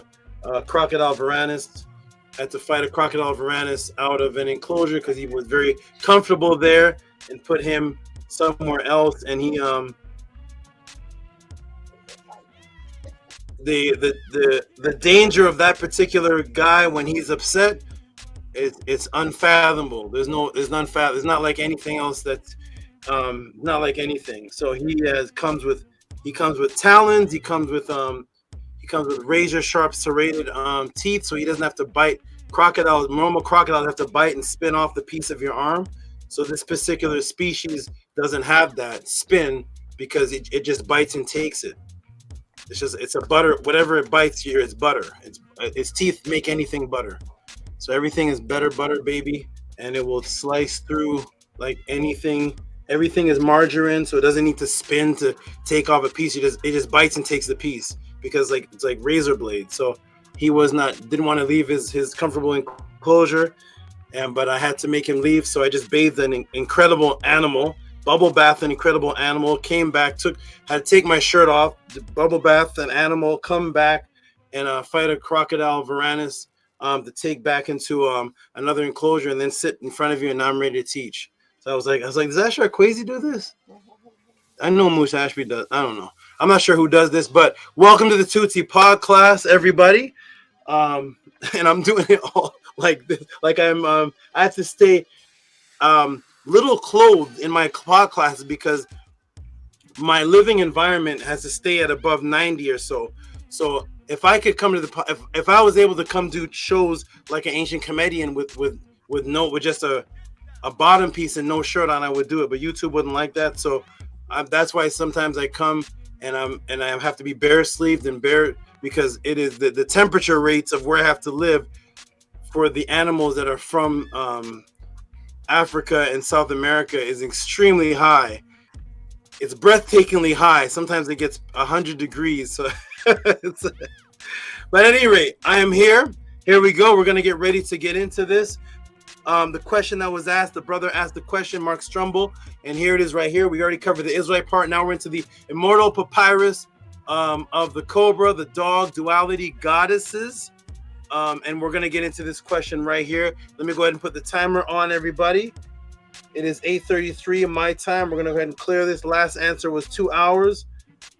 And let's get into it. If everybody can hear me right now, press A9.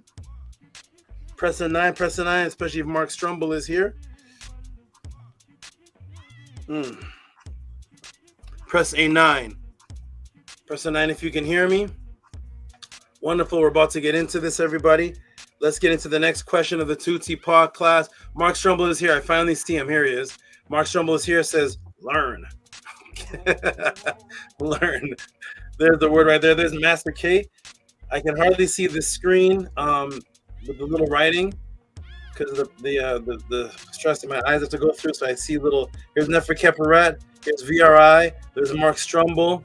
Okay, wonderful. Here we go, everybody. Welcome to the Tehuti PODCLASS. We are about to get into this next question here from the brother Mark Strumble. He said, I know I asked a lot. He said, I may have to send more this Friday or something like that, but I'm going to cover what I can because, of course, to break down this whole papyrus would more likely take about probably take a month and a half of pod classes. So we're going to get into it, everybody. Here we go. Peace and love to ATTON, Tehuti, Primordial Thought, Atef, Menkur Ra, and Bella. You guys jump into the chat right now, and I'm going to go ahead and answer this question. Welcome, everybody, to the Tehuti PODCLASS. I know Bella does not want to click out, but okay, there you go. And Atef is probably off doing some family business right now. Atef, you there? Okay, I'm going to put Atef into the back. He's probably not even by the computer screen. So remove from stage. There we go. Boom, boom, boom. Okay, good. I can be heard. I can be seen. Oh, I see what's going on. Oh, I can. There we go. There we go, man. Don't do it again. This is okay. No, I hope not. If not, then I just can't do this. Can't do the extra. Okay, everybody. Wonderful. Let's get into it, everybody. Welcome to the Tehuti PODCLASS. We're about to get into this answer, this beautiful question that was asked to me. And let's get into it, everybody. Welcome to the Tehuti PODCLASS. Everybody ready? Here we go. Let's get into it, everybody. Boom, boom, boom. I'm definitely going to take a break in the midst of this because, whoa, this is a big one. Okay, everyone ready? And let me see if I can pull it up properly. Let me get rid of all these extra windows that are open. Boom, we're going to get rid of that. Get rid of funeral text. Get rid of the question. Get rid of that. Gmail stays up. YouTube can close down. Other YouTube can close down. Nebula can close down. And we're going to get into, where is it here? It's March 2nd. Mark Strumble. Where's Mark Strumble? Mark Strumble. Right there. There's the question. There's the papyrus. And let me see if I can put the papyrus, put the question on the screen. And the answer. The answer. Here we go. We're going to go ahead and put his file on the screen. This is for the good brother Mark Strumble for being a first time donator and donating such a large amount. We're definitely going to get into it nice and deeply, and I may have something of a surprise that will help me teach the rest of the class. Okay, here we go, everybody. Everybody ready? There's a brother Bijan Farrow. Okay, everybody ready?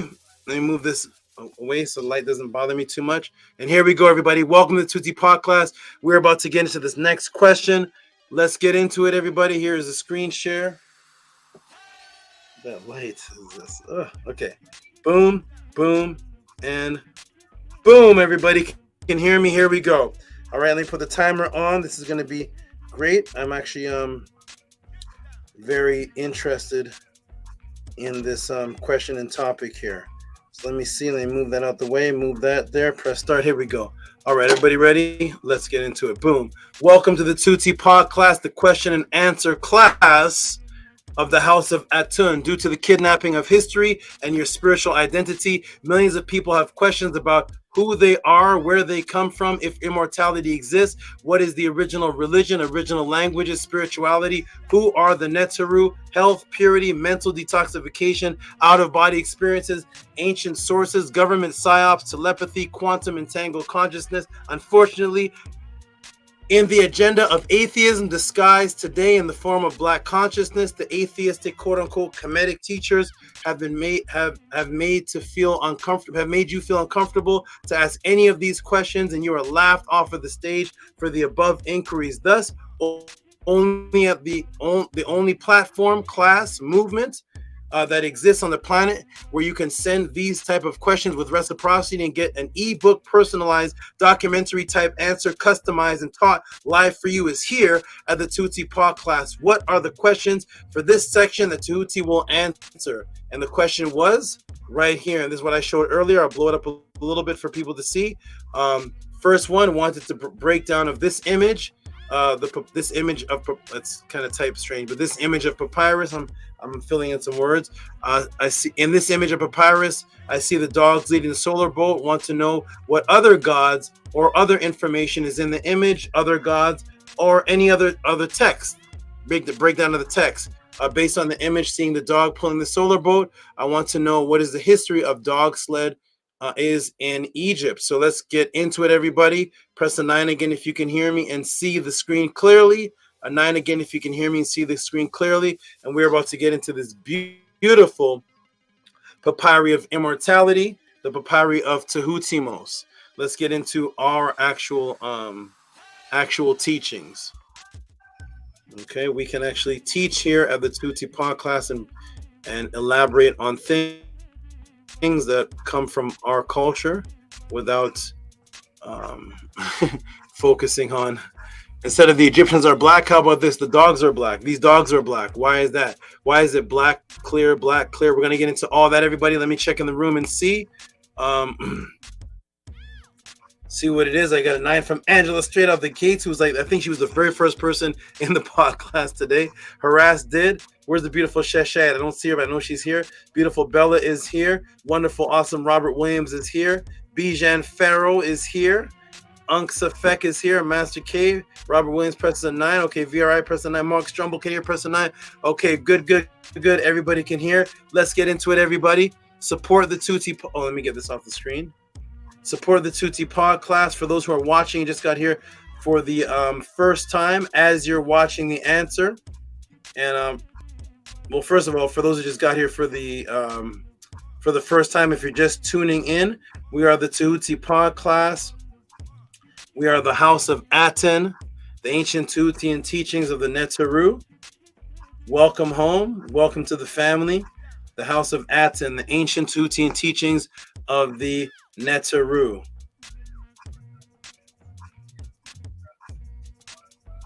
These are the awesome moderators here. Nania Set Mer, Anki and Ma'at, Aten Pata, Ani Pata, Aten Tehuti, and Atef Rem Kem Ma'at. Welcome to the beautiful Tehuti PODCLASS. We are about to get into this wonderful answer right here. And let's get into it, everybody. Good. I see the 9s. You all can hear me. That is excellent.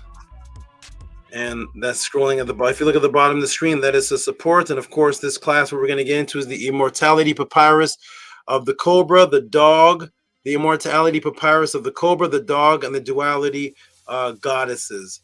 Send live questions with reciprocity to the Tehuti PODCLASS. If you do not know where to send your reciprocity to, it is PayPal at RockySV, Cash App, TT Amun. As you're watching this answer, if you're benefiting or getting anything from this question, please send your wonderful support. Let's get into it, everybody.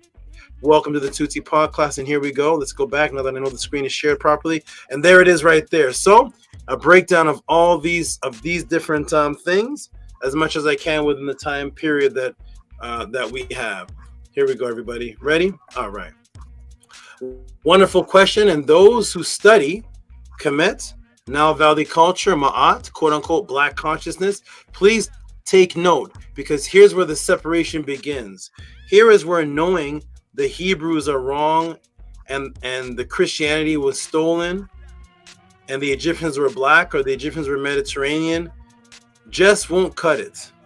And all that is irrelevant if you cannot even elaborate on the culture itself and its spiritual system from their indigenous first writings. You see, after you know the Bible has contradictions and the Egyptians were black, after you know that is where your current teacher will stop speaking. Thus, I'm glad you are here now. This would probably be called the Shesh Amduat Em Tehuti mess.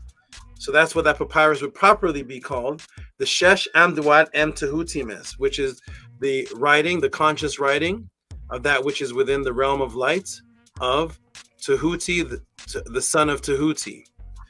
The papyrus of light realm, the son of Tehuti, and it dates between 1077 BC to 943. And is now it is now found today in the Museu Egizio, or the Egyptian Museum, which is this right here. That is the Museu Egizio from 1824 to 2024. And right in the front, you can see they have the Sekhmet statues right there. And that is the Egyptian Museum, or the Museu Egizio. Okay, this is the Amduat Papyrus for Tehuti mess. And that would be the actual writing of it in the language. I'm going to move my mouse over it so we could look at it. The name itself, this is the symbol of Tehuti. This itself is its own class. That is Tehuti. This is the mess. This is the M, S, S right here. The Seneb symbol, which is the magical cloth that is actually strapped over the chair on the back, and is also the magical cloth, magical material that is used for mummification, or the sahu, or the sahut, and it is called the seneb. It's actually at the end of the statement that is made to bless people of royalty or anybody that you wish positive frequency to, and that would be Ankh Uja Seneb, and that's the seneb right there. It is also the flax, which starts off as green and then turns white. That is the other Tehuti right here, other way to write Tehuti, and here is Tehuti mess the other way right here. All these three separate ways divided by the spaces are three separate ways to write this is Tehuti mess, Tehuti, and then Tehuti mess here again.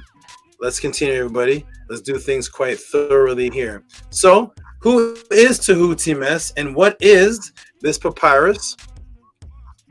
Who is Tehuti mess, and what is this papyrus dedicated to? And again, this is going to be the separation. Most would look at this and just see images and attempt to give a 2024 new age version of what they think. That's a typo there. Wow. New age version of what they think these images are. But the answer to who Tehutimos is, and the beginning to understanding this imagery, is in the writing. Most of the modern day so-called conscious teachers will not even attempt to look at the writing that's stated there, but that is why you are here, because we care about what the indigenous people have to say for themselves. Let us read. So who is Tehuti? If you actually look here at the imagery of the papyri, you'll see these papyri. You'll see the images right here, starting from where my mouse is moving. But as you scroll through and get to about here, you'll see a set of writing actually starts to begin. These are broken down into columns. they're actually broken down into columns going like this. So it'd be 1, 2, 3, 4, 5, 6, 7, 8, 9, 10, 11, 12, 13, 14, 15, 16, 17. 17 lines of papyrus. So this is the actual writing that is helping to elaborate on this. Not fully explaining this, but it helps you understand what this is actually about. Okay, there we go. Ready? All right. So you will know the actual writing, typo writing. Writing is in the upper section over the 4 dual colored inverted dogs in the form of columns, which now I'm going to blow up so you can see this closely. So right off the beginning, just in this section right here, I'm going to point out that the dogs are actually symbols of inversion dogs, or imbued inversion, which is, you notice that first of all, there's 4. There's 4 apparent dogs here. There's specific type of dogs, by the way, which we're going to get into shortly. But you're going to see that this image right here is all about what the theme of the Osirian story is all about, which is about the double. It's all about the double realm. It's all about the double body. It's all about the bioenergetic projectable double. And it's about that which is inside outside of itself, or inside out of itself. So if you take something and fully colorize it in the word that means completion, the word for completion in Medunetter is Kem. That's the black that is talking about Kem. So if you take the dog and fully complete it, it is Kem.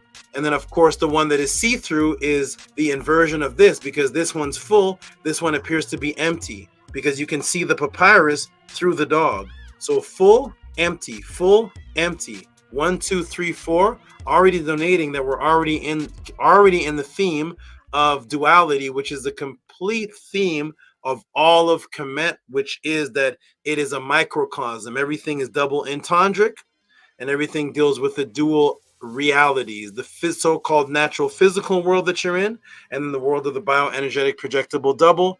And so you have the one dog that is pure black, one dog that is see-through, one dog that is full, which is Kem, and one dog that is see-through. 1, 2, duality, and 1, 2, which is 4. So as soon as we're beginning, we actually see duality right with these particular dogs. And then you're going to understand with what these dogs actually mean based on the actual word of the dog itself. You're going to see how it falls right into place with the duality concept. So right off the bat, we already see, just like the checkerboard, duality, black, see-through, or as the checkerboard we have today would be black and white, black and white.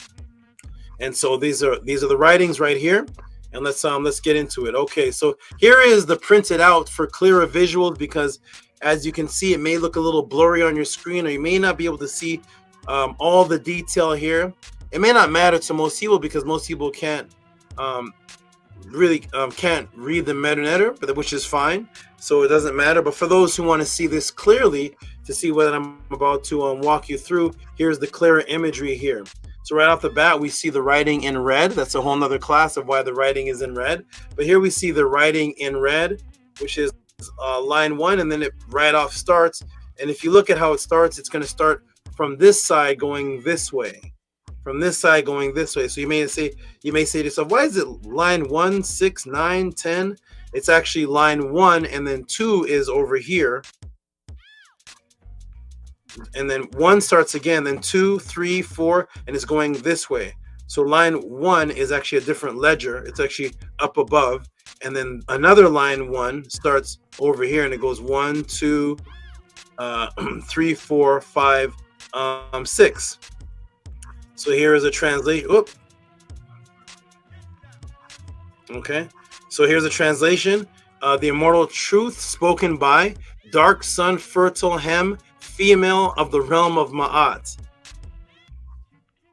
Okay, so this is the Teched Met right here, which is spoken by, and then spoken by the Kek. That's the Keku, which is the darkness.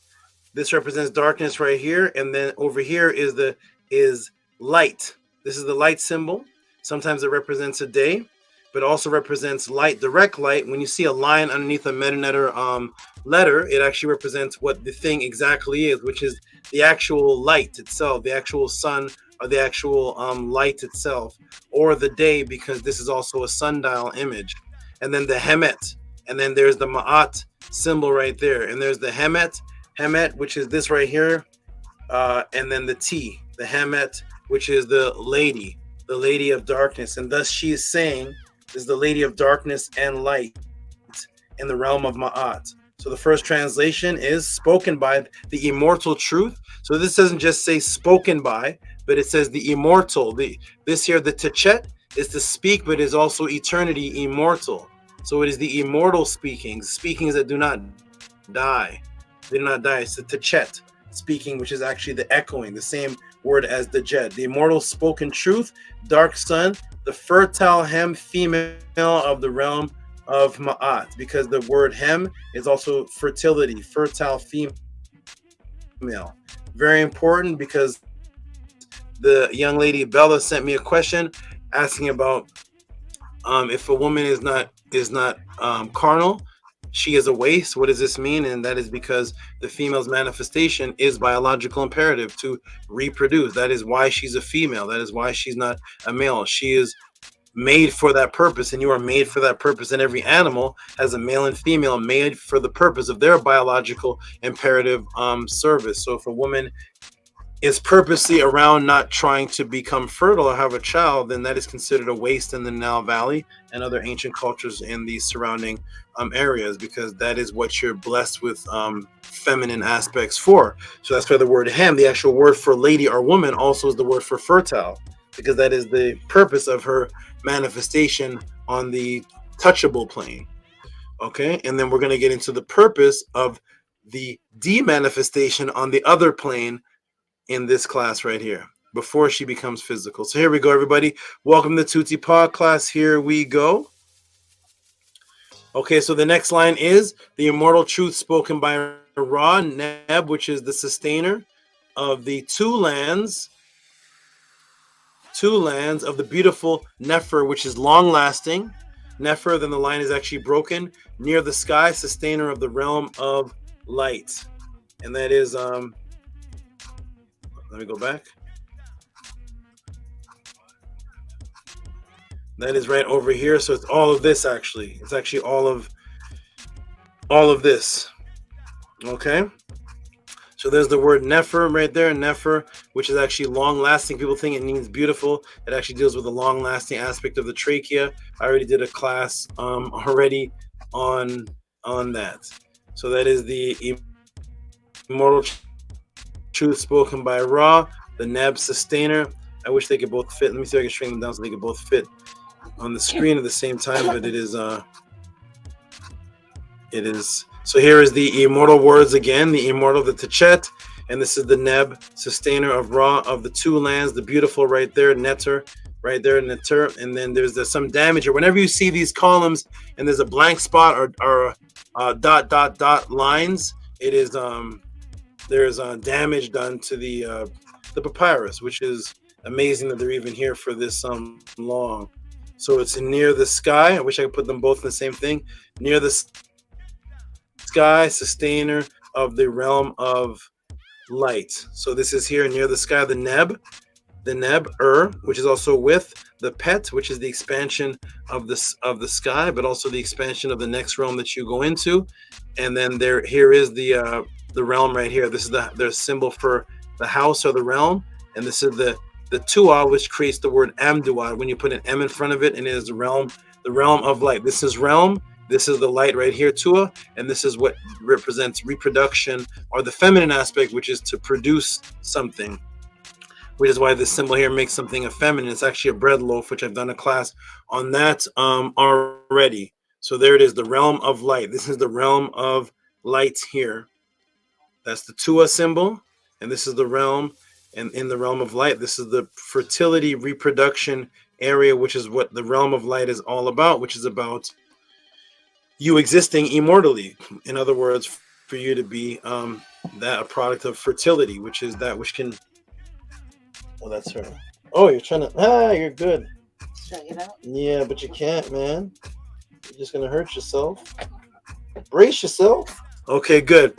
And then the next one, the immortal truth spoken by the. Now here is where the dogs come in.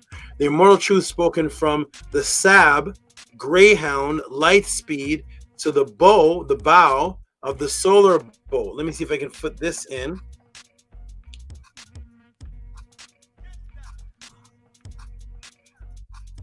Here is, they can't both fit in. But here it is right here. This is the immortal words right there. And we go over here. The immortal truth spoken by the SAB, Greyhound, Lightspeed. We're going to get into the Lightspeed and why that's there. And the SAB right here, Greyhound, that's right where I'm moving my mouse. Right here. At the bow, because this word right here is hati, which is to be in front of something.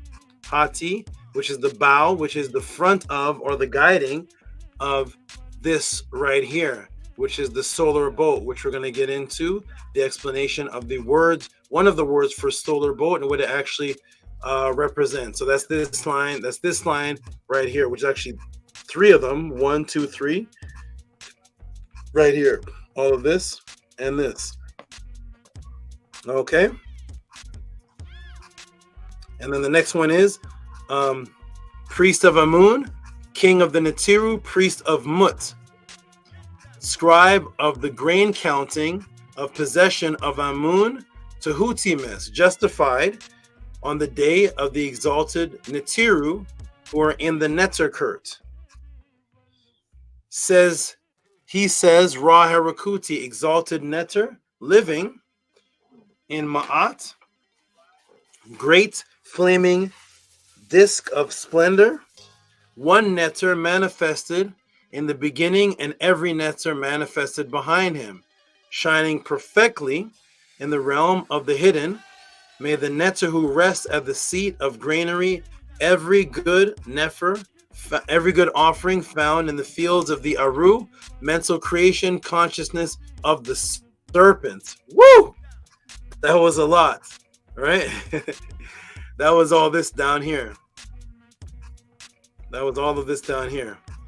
So, as we can see, who Tehutimos was is explained in the actual writing. But if you just go by the image, you won't know who Tehutimos is, but it's explained inside of the writing. And so we're going to get into the lines on why it says SAB, Greyhound, and why I have here Lightspeed. We're going to get into all of this. Let's break it down. Let's walk through. There we go. All right. It clearly states that Tehutimos it clearly states that Tehutimos was an accountant of agricultural treasury, a priest of the hidden one, Amun, and the great mother, Mut. If you remember my last class, I did a class on the two lakes, and go back to the last class of the two lakes and the double goddesses of the two lakes and the artificial lakes that were placed inside the temple of Mut. All right. If you had the last class, you would know about the artificial lakes. That's typo links. Lakes of cleansing of immortality under the temple of Mut and Amun for rebirth. So what is this quote unquote dark light female energy? What is this realm of light? What are these dogs of light that are leading the traveler on the boat? And why is their reference to resting? And what is the mental creation consciousness serpent? You know what this means, everybody? This means we have to start right into Tehuti Overdrive. Here we go, everybody. Let's start right into it. Here we go. So as soon as the text of Tehutimos begins, it appears to start in a paradox duality. What's a paradox duality? That means if you take the first line, immortal truth spoken by dark sunlight, fertile female of the realm of Ma'at. So starts right into a paradox duality. In other words, how can there be a female energy of apparent opposing dualities? Darkness, light. Now, what did I say in the beginning of this class, ladies and gentlemen? how do we start off the class? And we start off by me telling you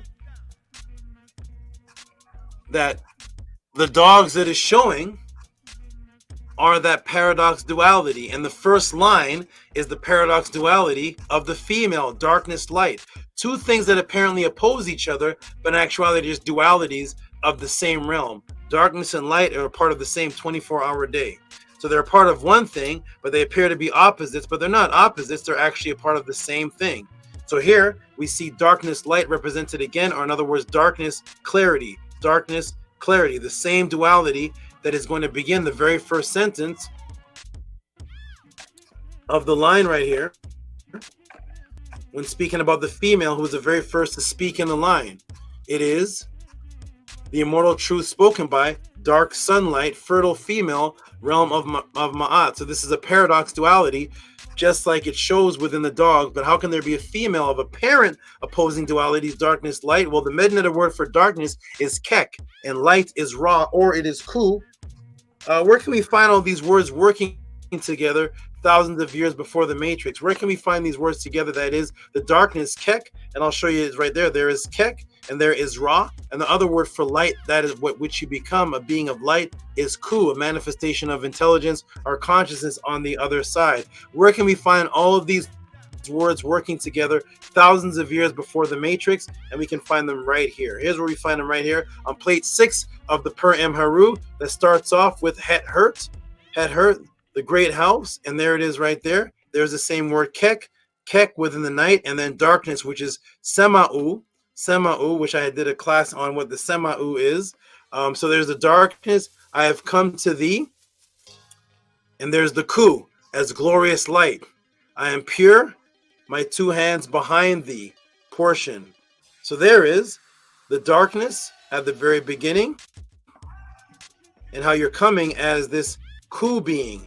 What is the ku being? The symbol of Tehuti himself. There's Tehuti symbol right there, and it is the word for conscious light. This is the word ku right there, and this is the shesh symbol of the word for the symbol for intelligence or knowledge or a papyrus scroll. So there is the darkness, there is the light, right there in the same chapter together, and here's how they work together. That is on plate 6 of the Per Em Haru. So we see kek, and then we see sama'u, darkness, and ku associated with two hands behind thee. Why would two hands behind thee be associated with this? Starting off with the sentence, it's a female speaking, remember? The female is speaking in the beginning of the Papyrus of Tehuti, and the female starts off with a paradox duality of darkness, light. Then we go to the Per Em Haru, where it mentions darkness and the ku, the light. We see it refers to someone saying, I am the two hands behind thee. What are the two hands behind thee, and how that relates to the female of darkness and light? This is because of the double realm that echoes this one of darkness, the sub, which is under the quantum realm, and that which creates or supports or stands behind is light consciousness, called the ku. And the ka is represented by two hands, here shown in the form of two females behind Osiris, bringing him back to life in the realm of darkness and light. So there are the two hands behind thee, and what are they doing? They're supporting the dejed of Asar. That is the two hands behind me. There are the duality females, and you have in the Per Em Haru of Tehutimos, the women of darkness and light, apparent opposition, but it's actually the same. It's actually a duality. The women here are in such a duality imagery that they're actually echoing each other, depicted in their body shape. You can hardly even tell the separation. Where her hips are, her hips are. Where her foot is, her foot is. Where her hand is, her hand is. Her head is in the shape here, her head is echoing. Where her headband is, her headband is. Where her hair is, her hair is. This is the duality symbol right here of that which supports the physical realm, because that which supports the physical realm is within the realm of Amun. You can't see the quantum realm, the dual realm, the realm of light quantum, and the realm of spirit energy that supports the actual physical matter. But it's the same thing as the physical matter, because the physical matter would not exist without the hidden Amun realm of the quantum realm. So if you're standing over here and you look at Osiris, you may not see these women because they're directly behind him. but they're the invisible supporting energy that supports the djed of life. That's what the female Ka actually represents. That is in the realm of darkness and light. That's why we say Anki and Ma'at. We say, I exist in the realm of darkness. I come forth as conscious light. That realm of darkness is called the Kur, which is also a word that means under.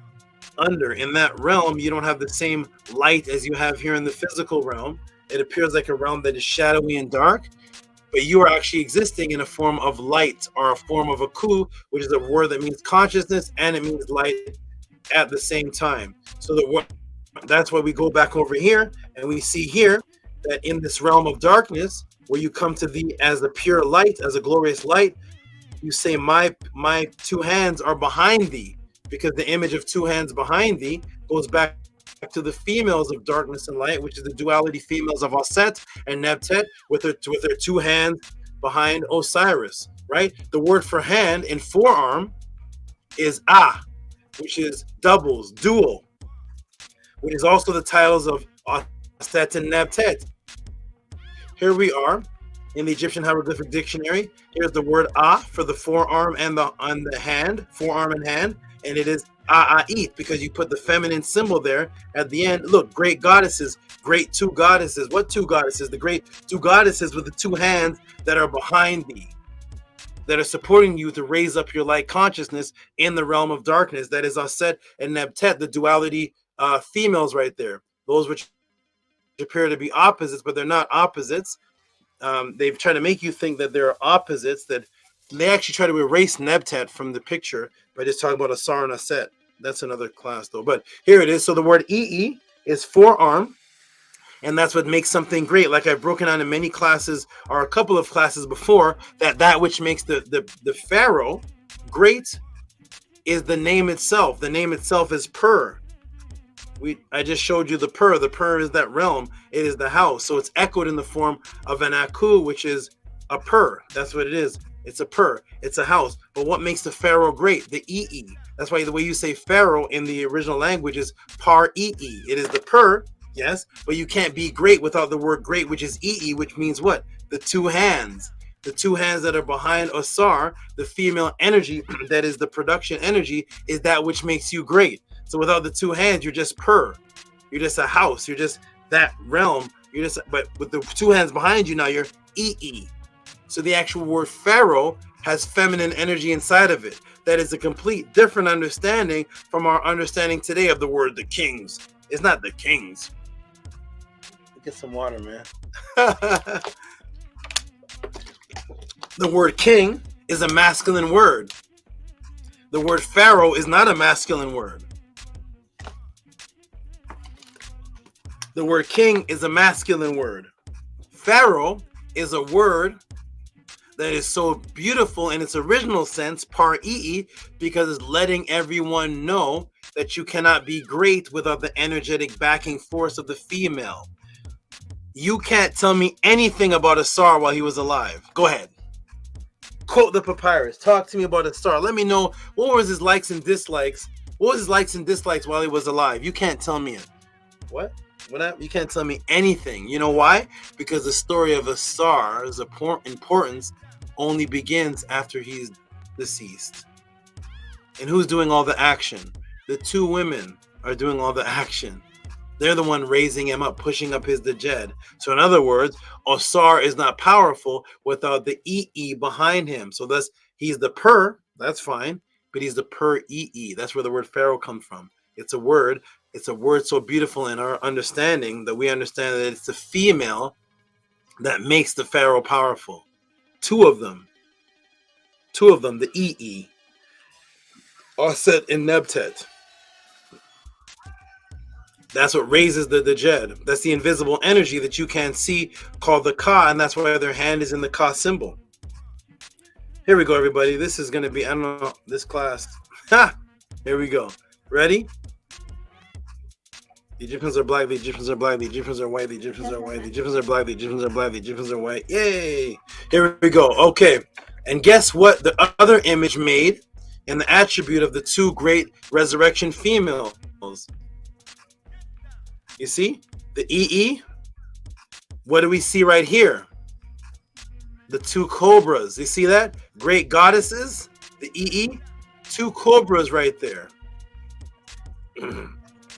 Boom. The same cobras we see on the papyrus of Tehuti most. If you look at the four of the bottom, what positions are their hands in? Now remember, everybody, remember this image here, duality, and duality, which is what? 2, 2, which is 4, right? It's two symbols of duality, a black dog and an empty dog, or a clear dog. Okay, this is where the confusion came in. When we said, well, clear, why clear? Black is full. The word kem means full. It means to fulfill or be full of something, because all the colors, red, yellow, blue, green, orange, purple, and violet in the visual light spectrum, when you put them all together, it creates the fullness of everything inside, which creates black. Well, what about clear? Well, clear represents the daytime. How is that, Tehuti? The dogs look clear. How's that? Because that's how you describe a bright sunny day. This is a clear blue sky. That's how you describe a bright sunny day. When it's murky and cloudy, you don't say clear. You can't really see the sun. But when everything is clear, then you can see the sun. You say, this is a clear, beautiful day. What a bright, clear, sunny day. What a clear blue sky this is. So clear is when you can see everything in detail. When it's nighttime, that would be the opposing duality of clear, which would be dark. Now everything is black. So that's clear is also the duality opposing darkness, which they're actually the same thing. So the daytime is also clear. So you see the dogs as black, they're kem, but then you see one dog, it's like it's clear. Because that is the duality, just like the females. You're okay. The duality right there. So clear is another symbol word for daytime. That's how you describe a beautiful daytime day, a nice clear sunny day. You probably literally put the word clear in it. Here it is. So there's the clear dog and there's the full black dog. Okay, let's get back to the two females of duality. So here they are right here. It is right here. The two, that's 4 and 4. That's 1, 2, and 1, 2. And then when we see the two gate goddesses, that's another duality. And how many cobras are there? Boom. The same cobras we see on the papyrus of Tehuti most. And if you look, the 4 of the bottom, what position are their hands in? Here we are. Look at that. The same 4. There's the 4. Notice these ones here are all black. These are clear, but here's 1, 2, 3, 4. There's the duality again. 1, 2, 3, 4. And what position are their hands in? Their hands are in the same ka position, or the EE position, which is the two great goddesses, the two hands right here, the forearm and the hand. And what position is that? This same position here, because they represent the ka, that which resurrects Osar. That's their hands in that position. And the other hands are in a supportive position because you have the hands and you have to also have the forearm. They're holding them up while the two hands are over here. That's how the word ka means to raise up. So here it is. There they are. There's the 4 cobras right there, because that's 4 female energies. That's because the word for female itself, or the great goddesses, are the 2 cobras resurrecting with their hoods spread out. Let's go, everybody. Welcome to Tehuti PODCLASS. And the raised cobra goes back to the biological imperative and is the echo theme of the raising of light of consciousness. The name of the Netert and the word for the cobra within the Netert determination was RENUNET. RENUNET. That's why when we look at the image, we see a cobra-headed woman breastfeeding a child. Look at the image closely of the cobra. Look at her head. Is the cobra RENUNET? And what is she doing? She's breastfeeding a child. Like I've broken down in a few PODCLASSes before, but for those who are new, I'll break it down and build it back up again. We always say we're raising a child. Why do we say that? It doesn't matter what height the child is in. We always use the word raising.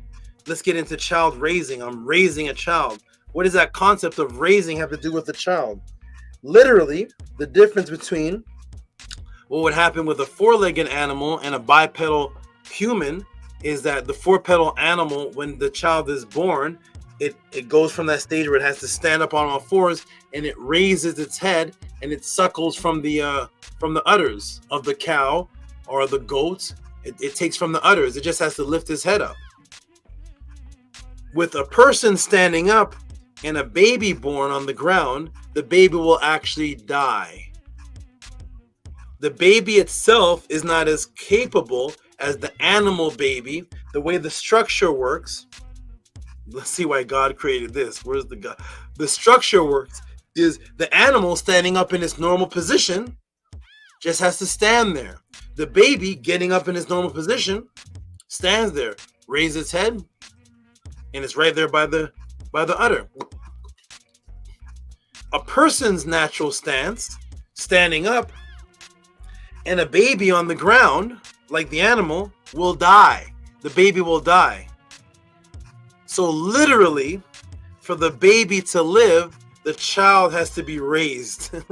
Literally, up to the breast. Child raising originally was a feminine concept first.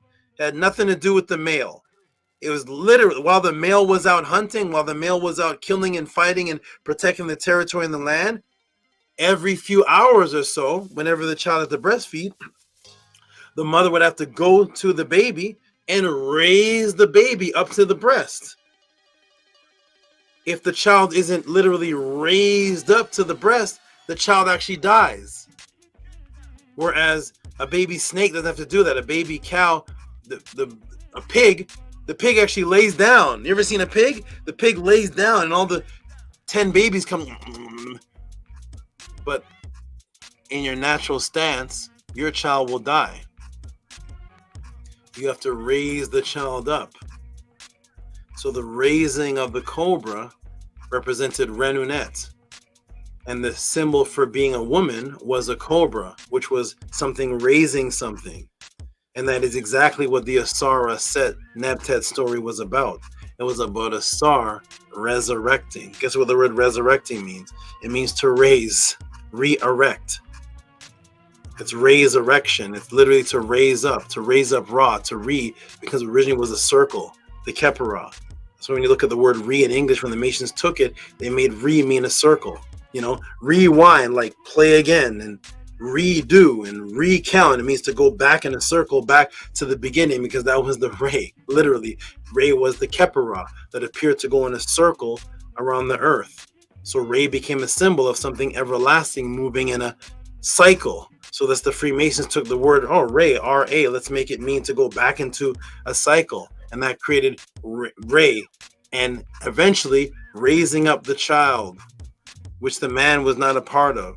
The man could lift the child in the air. He could dance Simba later, whatever that movie is. I'm not sure what that movie is. And they hold the baby. You can hold the baby up as much as you want as a man. You can do all that all day, and the baby's gonna die. You could do bench press with the baby. You could throw the baby up in the air as a man, lift it up to your breast, put it down by your knee, juggle you could do whatever you want as a man. The baby's gonna die. The woman just has to gently raise the baby right here, and the baby survives. That was actually child raising, which was the word RENUNET, which was the symbol of the female. That's why the female symbol was the cobra. Welcome to Tutti PODCLASS. I hope you all are getting this. If you're not getting this anywhere else, support where you're only getting it here. If you're getting it somewhere else, put the link in the room where you're getting breakdowns of RENUNET and the papyrus of Tehuti, and then I'll contact those people and we'll join forces. Here we go, everybody. Welcome to Tutti PODCLASS. Here it is. Let's get back into it. So there is RENUNET. You see her raising up the child to her lap and putting the child to the breast. That's literally child raising. It was a feminine principle, and that's why the head of the woman there, RENUNET, is a cobra. Okay? Boom. So the cobra's ability, as seen to raise up the body and expand its head, became synonymous with ascension of raising up, expansion of consciousness. The head expansion, it became the word namez, which meant head expansion.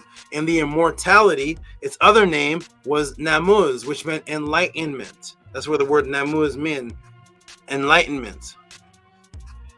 That's why when you're smart, you're called bright, which it attained because only the upper part of the head of the cobra is what's seen to raise and expand.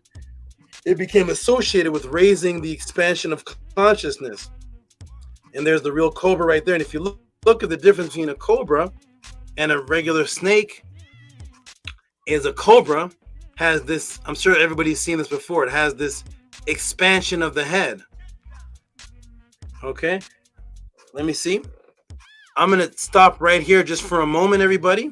We're already 44 minutes in. I heard somebody in one of the pod classes, I went back and watched the pod class, and then somebody said, Tehuti teaches for 10 to 15 minutes. No, I'm just, it's going to be quick. Tehuti teaches for 10 to 15 minutes, and then 10 to 15 minutes, and then the students come on. I want to know what class that is. I've never seen that class. I teach for I teach for 1 hour straight. There is no teaching of Tehuti. The Tehuti teaches for 10 to 15 minutes, and then the students come on and do a fundraiser. If you can show me that class, I'll give you $1,000 to $1,500. So anyways, it is 44 minutes in. I know time seems short. It's like, wow, that was 44 minutes. Yes, it is 44 minutes in. I'm going to step away for just a moment, but I want to know this, everybody. I want to know this. I'm going to step away for just a moment. I want to be imbued with this. I want to bring this to life. I'm going to go back on the screen again. Let me actually put the link in the room for just a moment, because I do have to take a little break and kind of revive myself. When I teach for an hour, 45 minutes straight, an hour and 20 minutes straight, and all of that, I just need to go and kind of revive myself and come back fresh. But I want to come back fresh with an imbuement of something. There's the link in the room, and I want to ask everybody in the panel, jump in the room really quick. I'm going to ask everybody in the panel the question and in the class a question, and I'm going to be right back. And when I come right back, it's going to be an explosion. It's going to be an explosion. So jump in the room, panel, supporters, jump in. I'm just going to step away for just a moment, and I'm going to ask a question before I step away to see if I should come back with something. So come in the room, jump in. Harass did. I never see you on the panel. Jump on the panel. I don't know if you're at work. Jump on Nook Panook. Jump on Netzer kept supporters. Jump on. I need to step away for just a moment. Been teaching for 45 minutes straight. For that brother that had some type of miscalculation of 10 to 15 minutes, I'm not sure how. It's you know, mathematics. Maybe he's in a different time zone, but that'll be the time zone of like Neptune. I'm not sure. But anyways, jump in the room, everybody. Jump in the rooms, team. Yeah, it's like 1 hour. I teach for literally 1 hour straight before I take any of my breaks. I've never taught for 10 to 15. Let me ask Primordial Thought. Maybe it's Your intro is like Hey, Primordial Thought. Do you see me teach for 10 to 15 minutes and then I take a break for fundraisers? Does that happen here, or is that? Oh no, Saba. 10 to 15 minutes. Yeah, right. Well, we not out here selling chocolates. We ain't doing fundraisers. Bella, do you see me teach for 10 to 15 minutes break and then take break after 10 minutes of teaching? Is that what you see in the pod class? No, I don't know what that person is talking about. Menkara, do you see me teach for? Oh, what's that, Bella? Go ahead. No, that does not happen. It's the opposite of that, really. Yeah, Menkara, I teach for 10 to 15 minutes and then I do fundraisers. That's what happens here. Never. Maybe I'm in another world. Maybe it's another time frame. I was talking to the brothers about that. Atef put somebody on the timeout. Yeah, that was the guy that Atef put on the timeout. That has never ever happened. Annie, how's the 10 to 15 minute classes going? I would not know.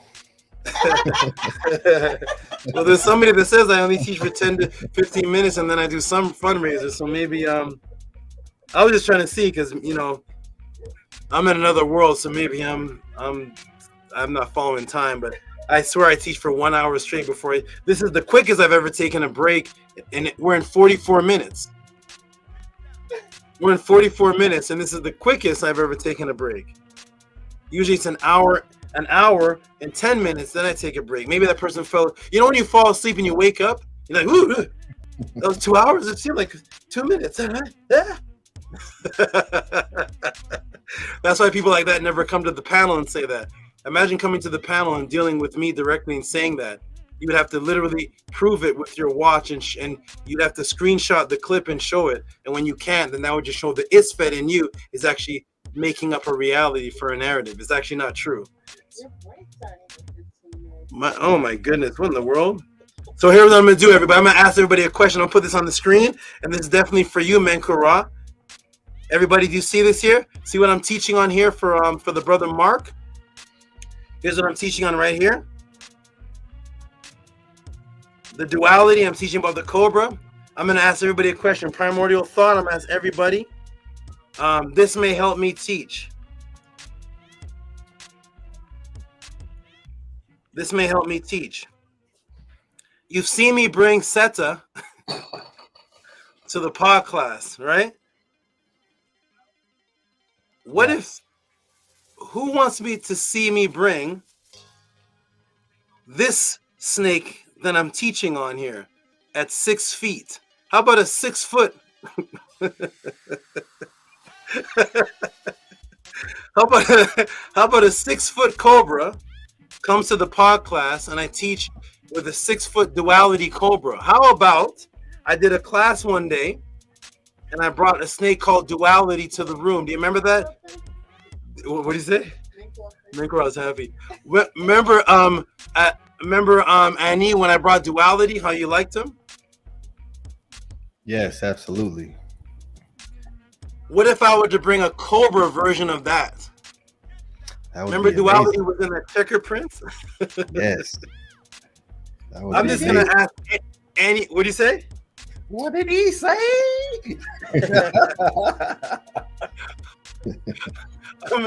I'm just gonna ask everybody, anybody in the pod class, I don't care if it's somebody on the panel, support, motivate me, throw any type of little tip, anything, any tip to support, call it RENUNET. And when I come back from this break from refreshing myself, I'm gonna come back with a 6 foot, not the little Sata. How tall are you, Menkura?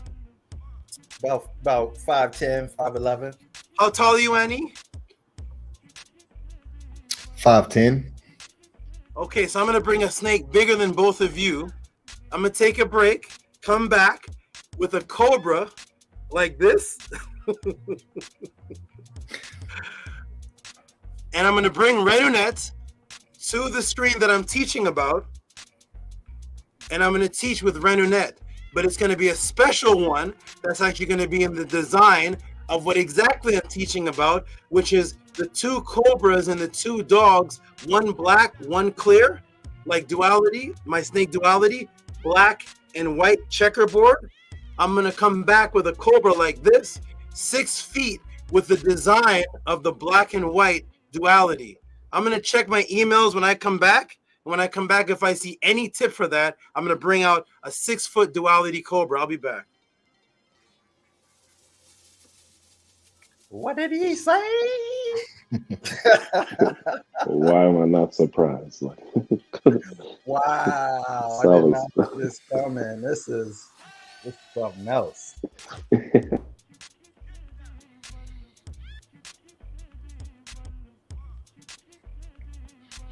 Yeah, I'm excited for that.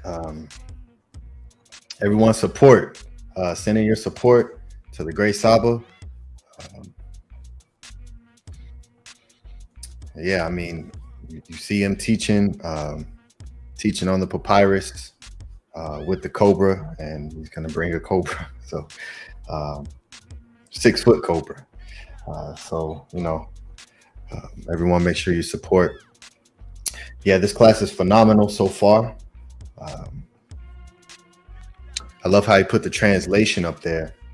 You know, it's very powerful.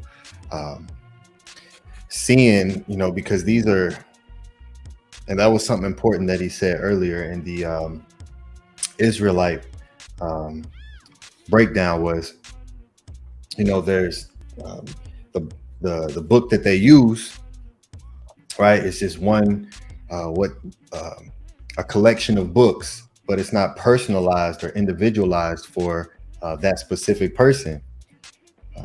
And And that's the beautiful thing about all of the papyruses that we come across.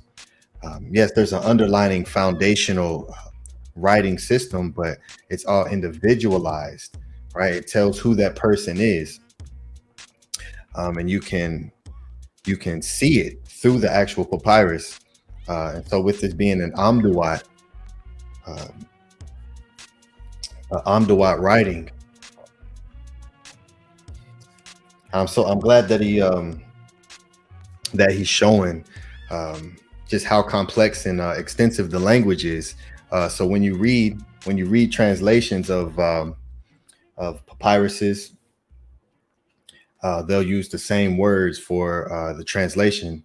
Like with the very first word that you see a lot, the cheta, with the cobra and the little walking stick, or you may see the ta, the land, with the seeds up underneath it, which means saith or to speak.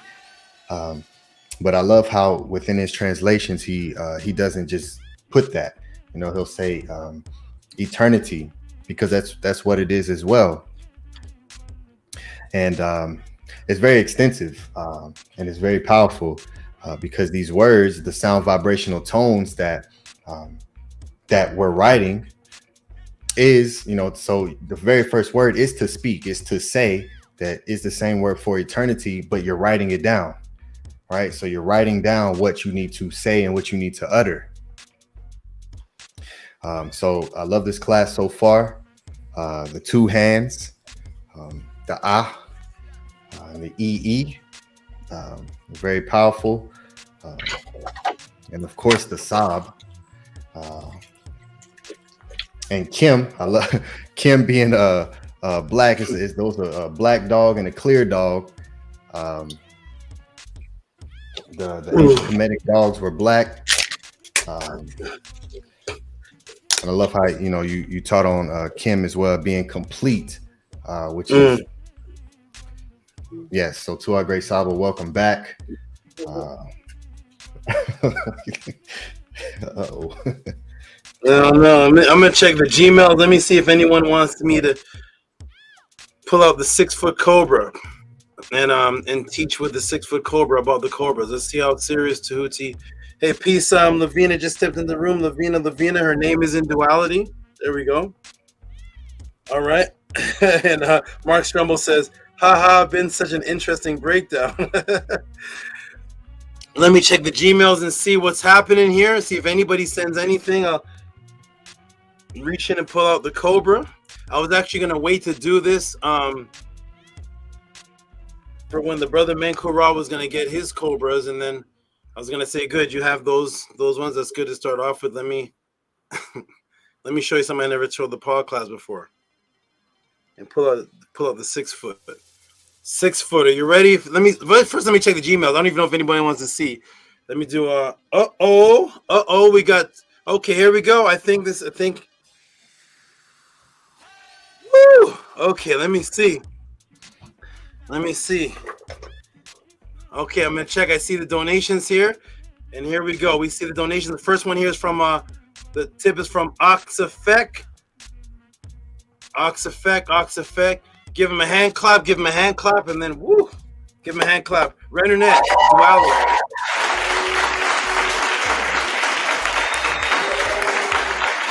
$15.51. Thank you. Okay, good. There it is, and I'll check. Oh, I see another one. I see 888, which is actually the symbol of the female. It's another class though, but here it is. And it's harassed did 888. Here we go. Okay, good. Looks like I'm bringing her out. Bring him out. I don't know. Let me see. Is it? Oh, my eyes. Here we go. Eyes. Am I gonna bring her out? Let me see. Okay, here we go, everybody. Here we go. You ready? What's this one here? That's 888. Oh, harassed did 888. Yep. And I'll put it. There it is. Okay, give harassed did some hand clap. Give her that 888, and it says for the snake, for the cobra. So she put a little cobra there. Give her a little hand clap. Woo!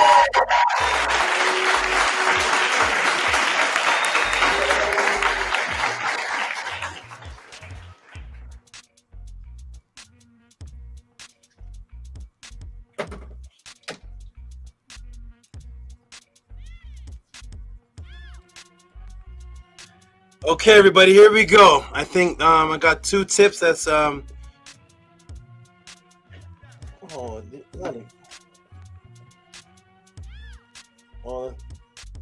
that's the water from. Ooh. Okay, now this class is about the Immortal Papyrus and the immortalities, dealing with the immortality on the other side, going into the Netzer Kurt, and the deceased having immortality on that side. So I'm going to go ahead. Hopefully this isn't a class about me going to the other side. And I hope I'm not the living example of the class. But here we go, everybody. I'm going to attend to Annie's like, I thought we had enough. The Vipers were enough. No, the Vipers are enough. Okay, here we go. Oh, attend to Tehuti sent $200 for me to pull up the Cobra. Okay, here we go, everybody. Are you ready? All right, so this is RENUNET. I'm going to go ahead and pull her out. And I'm going to... Oh, look, she's flared up. She's hooded. Look. She's hooded. She's up hooded. Look at that. Take a peek. Look down. Look. You see? Look. You see? Oh, so you don't want to pick around. No, not a great time to. Hold on. Ooh. She's big hooded. Her head is up. Oh my god. Oh, she. Where's the? Oh man, where's the? Does my camera work? I don't have a picture of a hood. Come on out, RENUNET. Okay, I'm gonna let the hood go down. I think I heard that it's a good time to grab Cobras when their hood is down. Is that true, Menkora? You know about Cobras, right? Is it good to get them? Oh, it's not. Okay. It's good to get them when the hood is down. What's this? Okay, here we go, everybody. All right, here we go. The hood is down. Oh my. This is RENUNET. And RENUNET is the duality Cobra. This is she's 6 feet. Ooh. She's 6 feet, and she's in the design of the duality, which is the white and black. And here she is right here. She was hooded up, and there you go, RENUNET. Show them. Don't hood up, but there's RENUNET right there. Oh my goodness. Whoa. Okay, there's RENUNET. Right there. Hold on. Ooh, she's big. She's 6 feet, and she's on the move. She's moving around. There she goes, RENUNET. Are you good? God. You're a little bit bigger than Seta, right? There we go, RENUNET. And she's my duality Cobra because she represents this exact papyrus. So I decided that I would give Mark STRUBLE a treat if somebody gave some support to actually show that I live with the snake that actually represents this papyrus. we see when you see the SAB dog with the black and the clear, and I broke down the white and black duality, and I've been breaking down duality classes for almost the last month, and the duality females. This is actually my snake RENUNET that represents that. So she is in the checkerboard pattern. She's not in the original pattern that she'd be in the wild. She's actually a morph from that, extremely rare morph from that, and she is with the checkerboard style, and she's pretty big. I'd say a little bit bigger than Sata. Would you say that she keep going and going and going?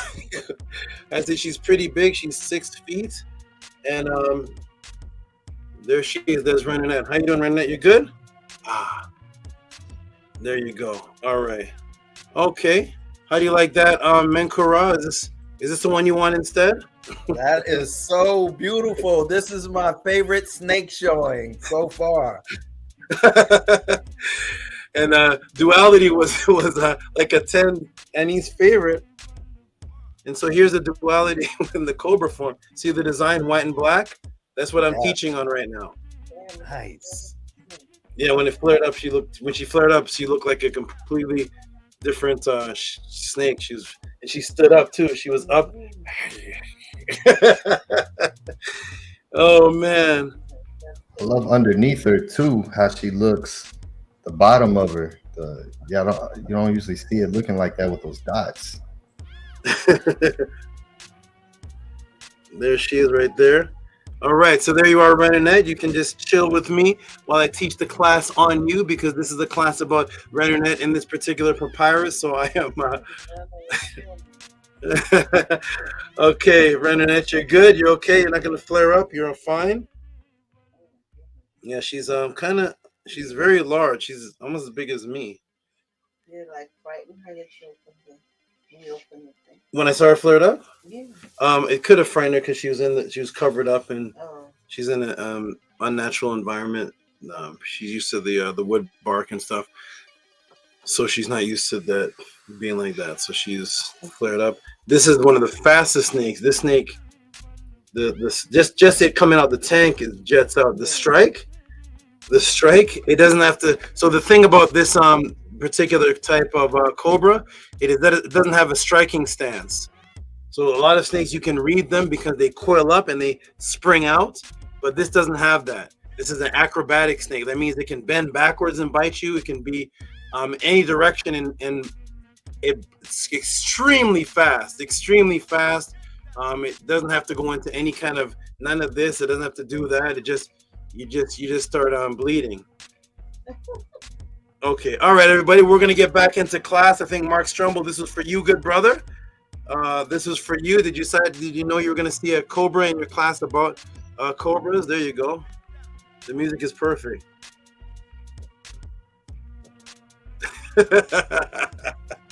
All right, everybody, here we go. Let's continue this. It has Amun Min is commenting. Amazing. Amun Min Rasa Atum.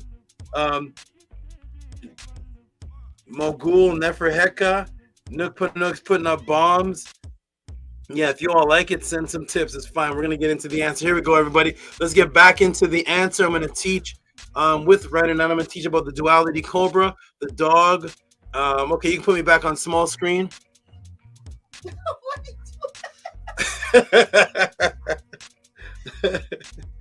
Oh my goodness. How you doing, RENUNET? Oh my goodness. Okay, so we're going to go ahead and get back into this. And I'm glad you like her. Hey, Annie, imagine I pull out the SAB dog. You pull out a SAB dog. You have to leave the house if you do that.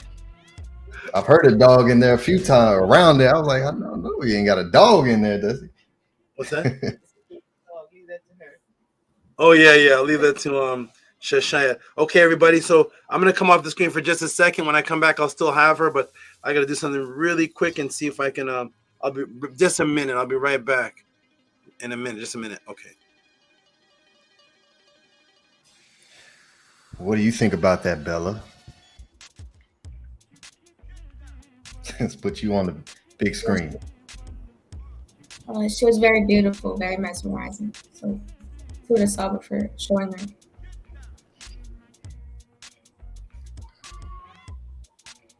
I noticed the hand motion. That snake was very healthy, very active. SABA has I think he has an awareness. How he move his hands I think it's deliberate. So the cycle, how he was moving his hands was, you can tell he's a professional. Only a netter would dare do such thing. That was amazing.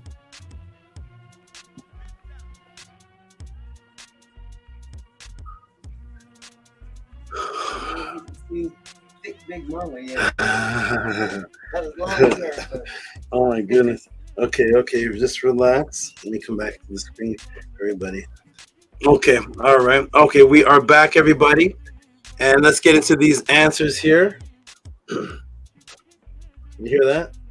Oh, so much is going on here. All right, everybody. No, it's coming out of the back room. It's another creature. All right, everybody. So we're gonna get into the into the answers. Primordial thought. Is this the one you said you want to start with? Is this the starter one, right? So I can't start off with a serpent that's just as tall as me. So I like how you because Manku mentioned like how you handle her. I like how there's no doubt in how you handle her. Like she's definitely active. She's moving and the way you're confident in, you know, just the movement of your hand, because you're not controlling her. You're just in this connection with her flow. So I think just the confidence in that is that's just a teaching and training in itself right there. So what a beautiful, beautiful creature. Thank you so much. I appreciate it. Thank you. Okay, everybody, let's get back into it. Let's get back into it. Let me check the Gmail one more time and just to see. And then I'll read after I get into this. Okay, good. We got Robert. Oh my goodness. Robert Williams sends a tip for RENUNET, $20.72. Let me see if I can let me put that on the screen, then I'm gonna get right into this question. Ooh, baby. Okay. Tip for RENUNET, and let's get into it now. This is gonna be a long. Oh, wait. It's a little hard to maneuver. Hold on. Okay. You're doing great. Okay. 20. Okay. RENUNET tip. Oh my goodness. RENUNET tip. Oh. RENUNET tip. Ooh. Oh. Ooh, you're doing the sound. You're going. She speaks too. When I do a movement she doesn't like, she goes.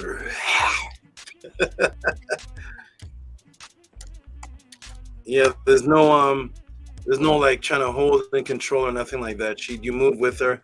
If you move against one of her movements, she goes. You guys probably can't hear it, but because I was working one hand and I did something against her movement, she let me know. She said, so I'm gonna abide by the and just continue to move with her. Okay, here we go. That's the only word she knows. Yeah. Okay, here we go, everybody. So we're gonna give shout out to Robert E. Williams, $20.72. Give some noise for RENUNET Cobra to a freedom. For freedom. Whoa.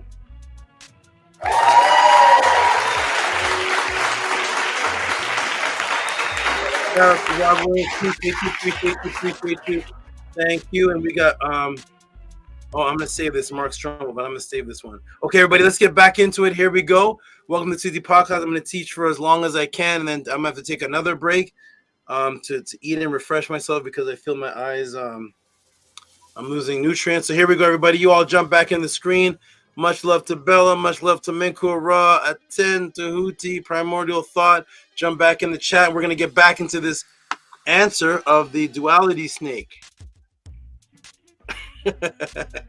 Okay, RENUNET, you ready? I got to teach about you. This class is about you. Here we go, everybody. Press the 9 if you can hear me clear. And press the 9 if you can see the screen. Let's get back into it, everybody. We're going to put the timer back on. This is an all-nighter tonight, 44 minutes. Here we go, everybody. You ready? 9 if you can hear me, please. 9 if you can hear me. Sorry. Okay, can you all hear me? Press the 9 if you can hear me and see the screen.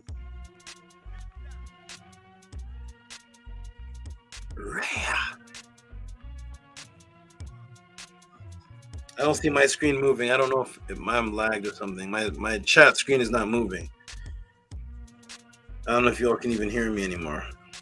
Press a 9 if you can hear me and see the screen. There we go. There are all the 9s. There's Angela straight out the gates. Hey, there's Cool Star. Peace, Cool Star. Never forget Babette. Robert Williams. Mark Strumble.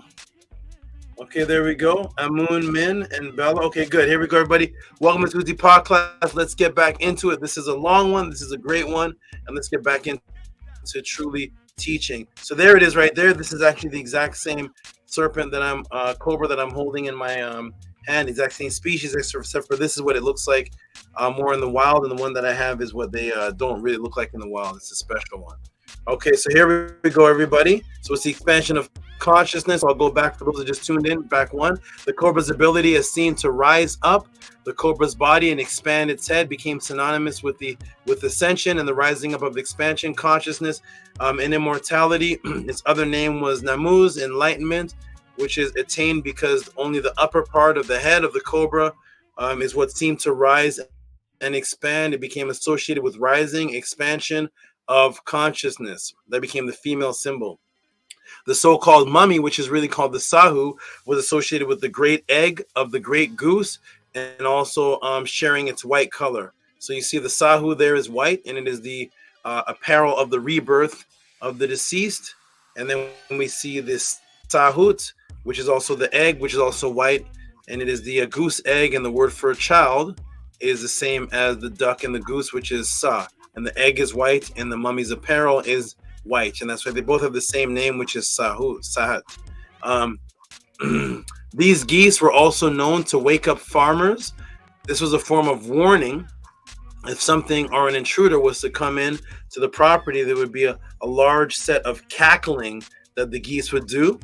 And this double compounding the association with geese, ducks, and consciousness awakening, conscious awakening, and it's found here in the Per Emharu chapter 59. So when we look at chapter 59, it's you protecting the egg, which is a sahut, which is the same word for the mummification. It says au saun na sahut tai and nekek. I watch guard the egg, that of the cackler, the great cackler. So this nekek is also pronounced negeg, and that's where you get the word naga from, because the great cackler, the noise that the goose makes, was that which woke up the farmer and wakes up people, and it represents an awakening. And that's where you get the concept of naga. Naga meaning the enlightened ones, the awakened ones. Actually comes from nekek, and neg, which is the great cackler, which is the goose, which is also represented also by the female, who is actually the naga snake. And so you guard and watch the egg, and you see the egg there is actually the same word for the mummification, or the mummified wrapping. It all represents rebirth, that which comes from the female energy. No eggs come from a man.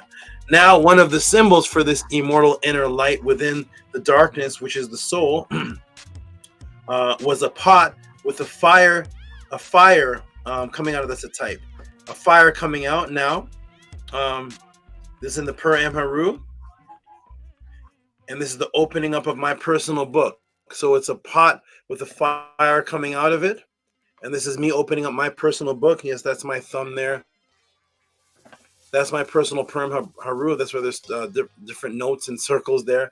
And there is page 136 right there.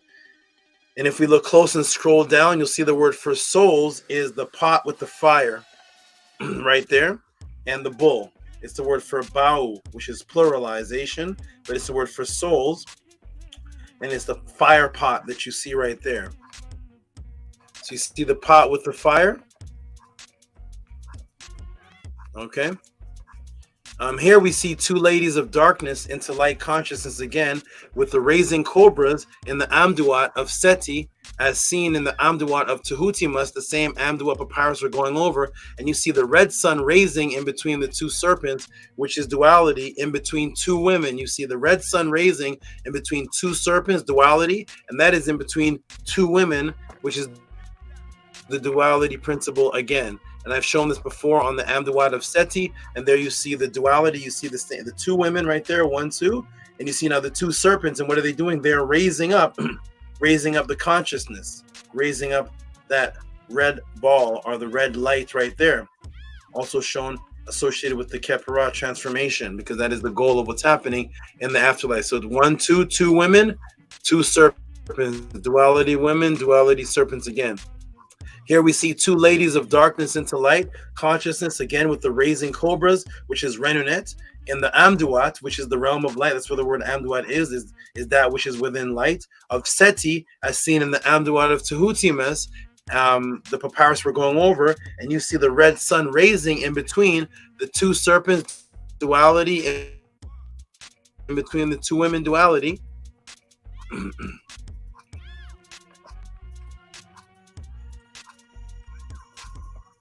Move over here. Okay. Is that the same thing? Yeah. Okay. So here we see right here. Now let's put that all together. The women of immortality, the raising cobra, the goose, the cackling, awakening, the conscious pot of fire are representing immortality. Here we have seen, where have we seen these symbols all together before? Right on the same papyrus that Mark sent us. The Amduat of Tehutimos. What do we see? There's the women with their hand raised. There's the cobra. There's the goose. And what's that right there? There's the pot of fire within the red ball right there. That is what's echoed throughout the teachings of the Netzerkert. There's the two women. There's the raised cobra. And there's the red ball of light right there. There are the women, 2 and 2, which is 4. There's the goose. There's the raised cobra. And what is that? That's the fire pot right there in the papyrus of Tehutimos. Boom, the women of darkness, the serpents of consciousness, the raised cobras with both arms in the invisible Ka, bioenergetic template, the goose of awakening, the pot of fire, which is the Ba, which is the pure energetic projectable double, encompassed in the red ball, all right here in the papyrus of Tehutimos. But what is this red light orb? What is that red light orb? What is that actually? Well, let me take you back to the 2 women of darkness, resurrection, and the 2 duality serpents. We see that red light orb. There it is right there. There's a red light, red circular light ball right there. There's the 2 women. There's the 2 cobras. And there's that one singular red light ball right there, the orb. Well, let's take that image with the red orb of light as I did in the last class and superimpose it over the head and skull of the proper canon of a person of the pharaoh, the Par-Ii. And look what we have here, the same thing that I've shown before, which is this completely symmetrically matches the jawline bone with the mouth of the skull that's right behind it. And there's the 2 serpents right there. There's a red light. Look exactly where it falls. And that's where it forms right there. When you superimpose the duality cobras with the women of duality of the dual realm and the symmetry lands, the cobras directly align with the nostrils, and the red orb falls exactly on the 3rd eye. Let me come to the here again. Directly align with the nostrils. Why? Why directly align with the nostrils? So, when the Greeks were creating this word pyramidos, which were seen as little cakes because they were called techa cakes, and they represented the immortality symbol. Was actually the cobra, and it was actually also a cake which represented nourishment in the afterlife. The Greeks created this word pyramidos, but pyramidos doesn't sound anything like techa, and that's because of the 2 forms of where pyramidos is from. One is pyramidos, which they just say means a triangular shape. But what is a triangular shape? But it's actually 2 separate words. The actual word midos exists in the Greek, and the actual word pyri or pyro exists in the Greek, because it's actually 2 words that create this, which is pyramidos, pyri, or fire inside the middle. And what is the fire inside the middle? When you take the symmetry of the 2 cobras, where do the 2 cobras pass? They pass directly in the middle of the face. And what's in the center of the middle of the face? A pyramid-shaped body part called the nostrils and the nose, which is actually the shape of a pyramid that looks like this. That's a fire in the middle. How, Tehuti? How is that a fire in the middle? Because when you breathe in oxygen. The oxygen ignites off the red acid in the blood cells. And when you breathe out carbon. You're actually breathing out heat. So the actual process of how you're supposed to breathe in actually creates heat that you breathe out of the mouth. That's literally creating a fire directly in the center. And when you put your head up like that, actually the shape of the nose is the same shape of the pyramidos, which is the fire in the center. And that's why you breathe out carbon and you breathe in oxygen, because you're supposed to breathe through the nostrils. You're not supposed to breathe through your mouth. Why so? Because the nostrils have been evolutionary designed for you to have hair inside of here to protect this. The mouth has nothing. So if you're going, there's nothing in the throat to protect, but the actual nostril hairs are what's used to breathe, to protect particles from going inside the nose. The same thing as the hairs on the face going inside the nose, because you're supposed to breathe in through the nose and breathe out through the mouth. That's the fire in the middle. The ancient people knew that, and modern people know that today about the pyramidos. So the first thing they teach you when it's meditation time, what do they teach you? Breathe in through the nostril. Breathe out through the mouth. Ooh. Breathe in. How come they don't tell you that in reverse? Breathe in through the mouth. Breathe out through the nostril. They always say breathe in through the nose, because the nose is actually designed to protect the rest of the body. That's why it has hairs. That is the pyramidos in the center of your face. And when you take the two women and put them on symmetry on either side of the face, where the cobras go, directly up the center of the mouth, directly to the pyramidos, or directly to the nose, and pushes the light right here. Where does that light fall on? Let's take a look. Welcome to Tehuti PODCLASS. Here we go. You'll find that the only people that are against these teachings are actually people that have no teachings. I want everybody to make note of that. The people that Tehuti's making this up, Tehuti's ABD, and just, fine, take Tehuti's part. What's your teachings? But I don't really have I don't believe in nothing. An atheist, I don't believe in nothing. Those are the people that are against because they don't have a teaching on this papyrus. If you don't have a teaching on this papyrus, you can't be against anything said about the papyrus if you never taught on this before. You don't care about these papyruses, but you're only there to debate and debate and debate and debunk and argue. No. Let us have our papyrus with our way that I can use in rituals for out-of-body practices that work. People are seeing their deceased parents, their deceased relatives. People are leaving their body. People are traveling on the streets, walking out of body, coming back, bringing back information. This is working. This is what happens when you actually have a teaching that you can apply to your actual spiritual practice. You know how to explain it because you're the one actually doing it. The people that are actually against Tehuti's teachings, make note, are the people that have no teachings. So of course you're against it. Of course the pseudo. What are your teachings? Oh, you have none.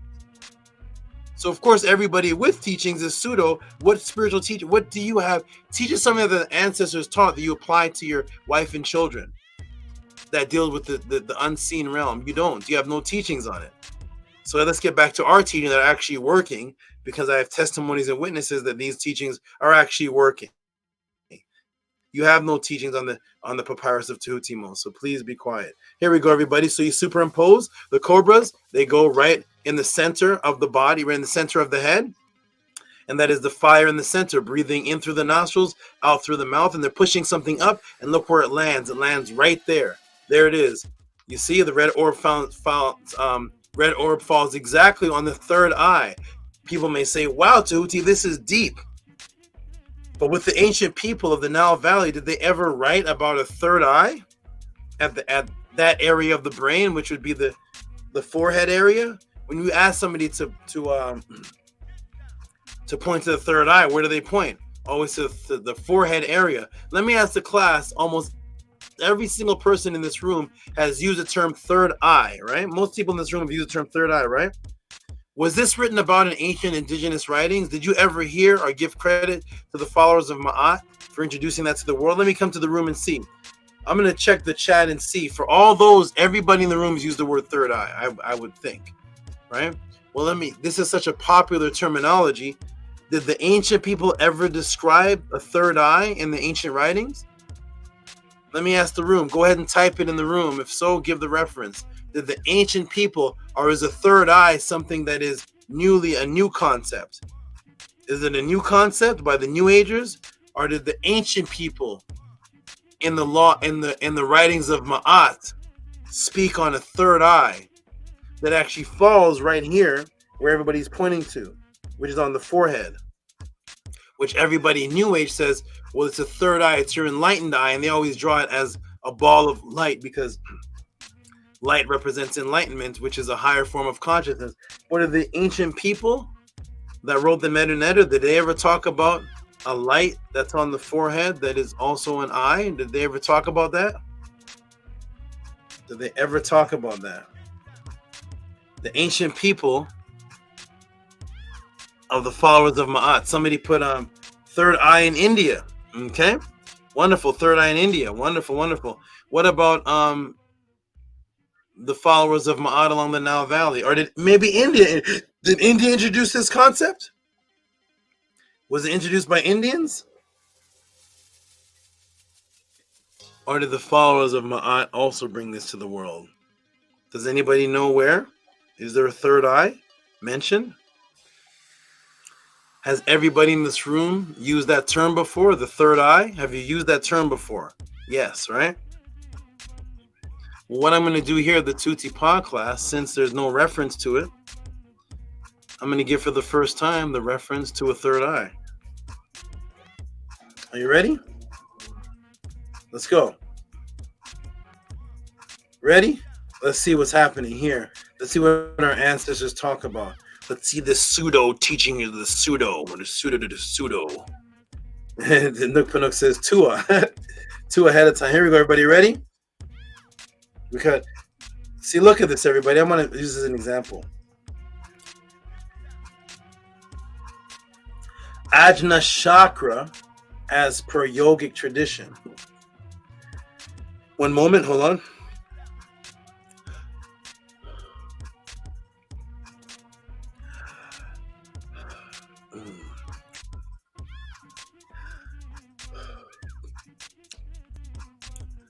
Okay, I do a little breathing thing. Okay, notice when you mention the third eye, what does everybody attribute and go to? Straight to India. So we got one good brother saying,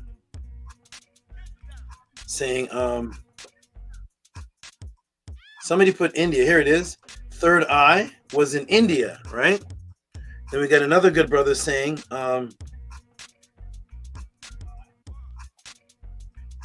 Ajna chakra as per yogic tradition. That's India, right? That's not Russia, right? So we have in our subconscious that when you think of this most popular term for the eye that sees into the next realm, the first thing we go to is we go to India. Is that a psyops? Why would that be? That's literally the first thing everybody goes to. They always talk about India. Welcome to Tutti PODCLASS. I'm about to change your history. I'm about to change your Indian history. Let's go. Here we go, everybody. In India, let me ask a question to the good brother Master K, because good brother Master K is very familiar with the Indian tradition. Master K, could you do me a favor, good brother? Just type in the room the date of the writing that you know of. If there's a date of the writing of the Ajna chakra, just type in the actual if there's an archaeological date of that writing. I want to see the date. I want to see something here.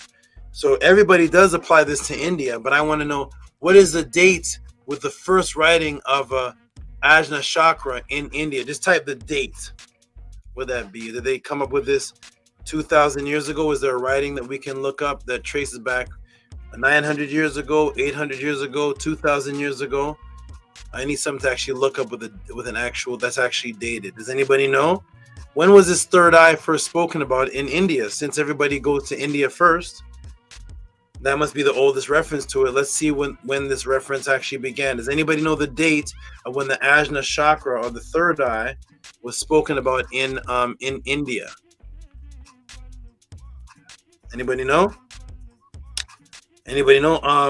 And he says, I have reference to a first eye. Okay. A first eye. Interesting. Okay, we got the first eye. Anybody know when the date was when the Indians brought this Ajna chakra?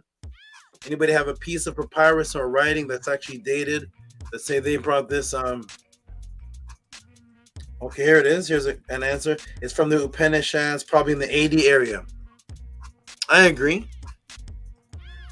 Let's get into, again, what the followers of Ma'at brought to the world. Here we go. Ready, everybody? Here we go. Here we go. Yes, I'm going to introduce the world, or rather reintroduce to the world for the first time on this date, March 2nd, 2024, an ancient term for the third eye that everybody's using, which will become a new term after this date. And that is Ma'ateru. Yes, Ma'ateru is the oldest word for the third eye. As the followers of Ma'at wrote, I put fellow, as the followers of Ma'at wrote, 3,150 years before the Matrix. That's in the BCs.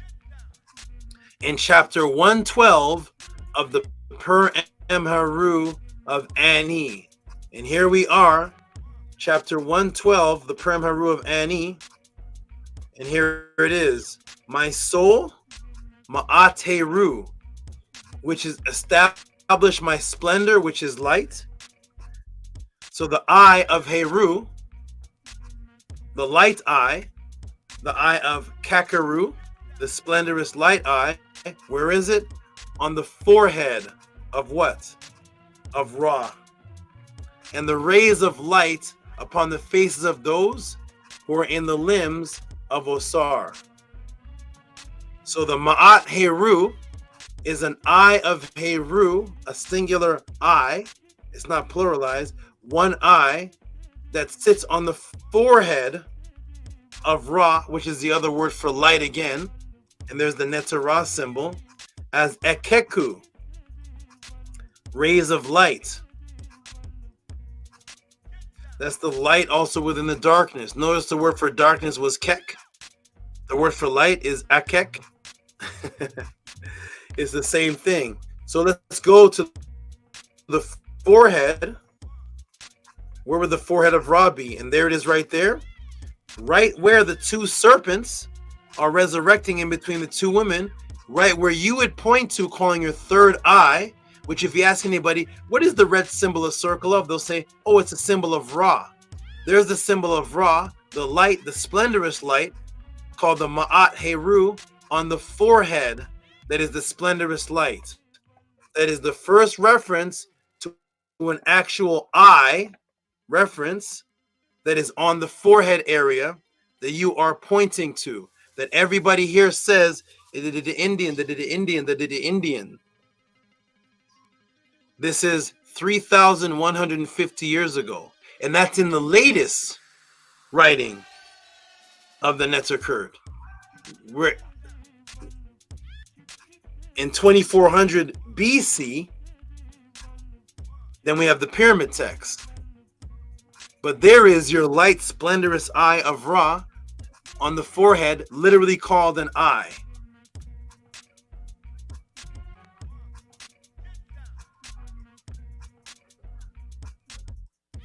It is February 2nd, 2024. Let's see if after this date, people start talking about, you see, the Maharu is the third eye, and it was mentioned. Let's see. As your Kemetic teachers taught you this chapter and verse from the words of the indigenous people, the eye, and they showed you this, that it's actually the splendorous light on the forehead. And we know we don't have an eye on our forehead, but that is what people are calling the third eye. There it is, Brady. Let's get back into it. Welcome to Tehuti PODCLASS. Here we go. Tehuti's making it up. Here it is, everybody. So there's the Maheru. That's why I told you the word Ma means sight, examine, to look at something, investigate. That's why the word Ma'at right there is the word for eye, the eye of Heru, established in the Kekaru.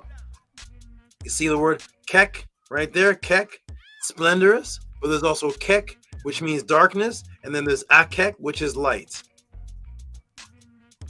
On the Apet, the forehead of Ra, rays of Akeku, light, upon the face of those who are in the limbs of Asar.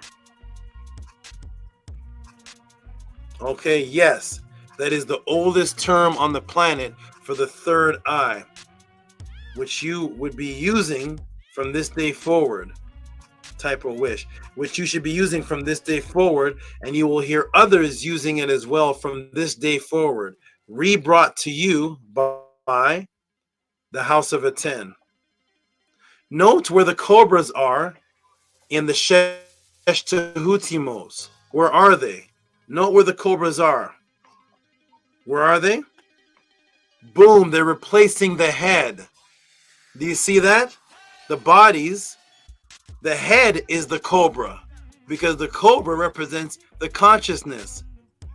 So the Cobra actually becomes the representation of the head. It's the replacement of the head. You see the women, they have no head? It is the Cobra replacing the head, the seat of consciousness, as the Renunet raising of Ma'at Heru, the third eye. And there is the Cobra pushing up the light to the seat of consciousness, the third eye, and the two women that make the symmetry of the head, with the two serpents going directly up the mouth to the nostril, right to the third eye. Superimposed and then demonstrated again as now the cobra is the entire head, the consciousness. You see that? That is the actual cobra, replaces the head.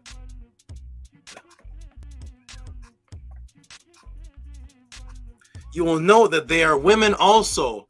These are women, these black bodies, these are women. Rebirth fertility, their breasts are clear. You see that? If you look at this, they have breasts because those are women. But wait, what color are they? Uh-oh. What color are they? Jet black. Female, darkness, with the Cobra Namez, Renunet of light consciousness, boom. And that's why that's the first line. The immortal truth spoken by dark sun, fertile female of the realm of Ma'at.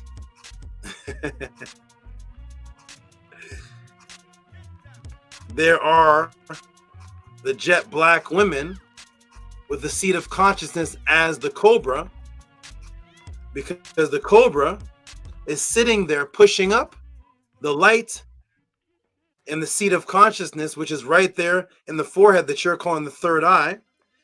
And the seat of consciousness is called the eye, which is what? Ma'at. Ma'at is literally the eye. And that's what the eye that you would use within that realm, because this is discussing the afterlife, not the physical world, called the eye of Heru, of light.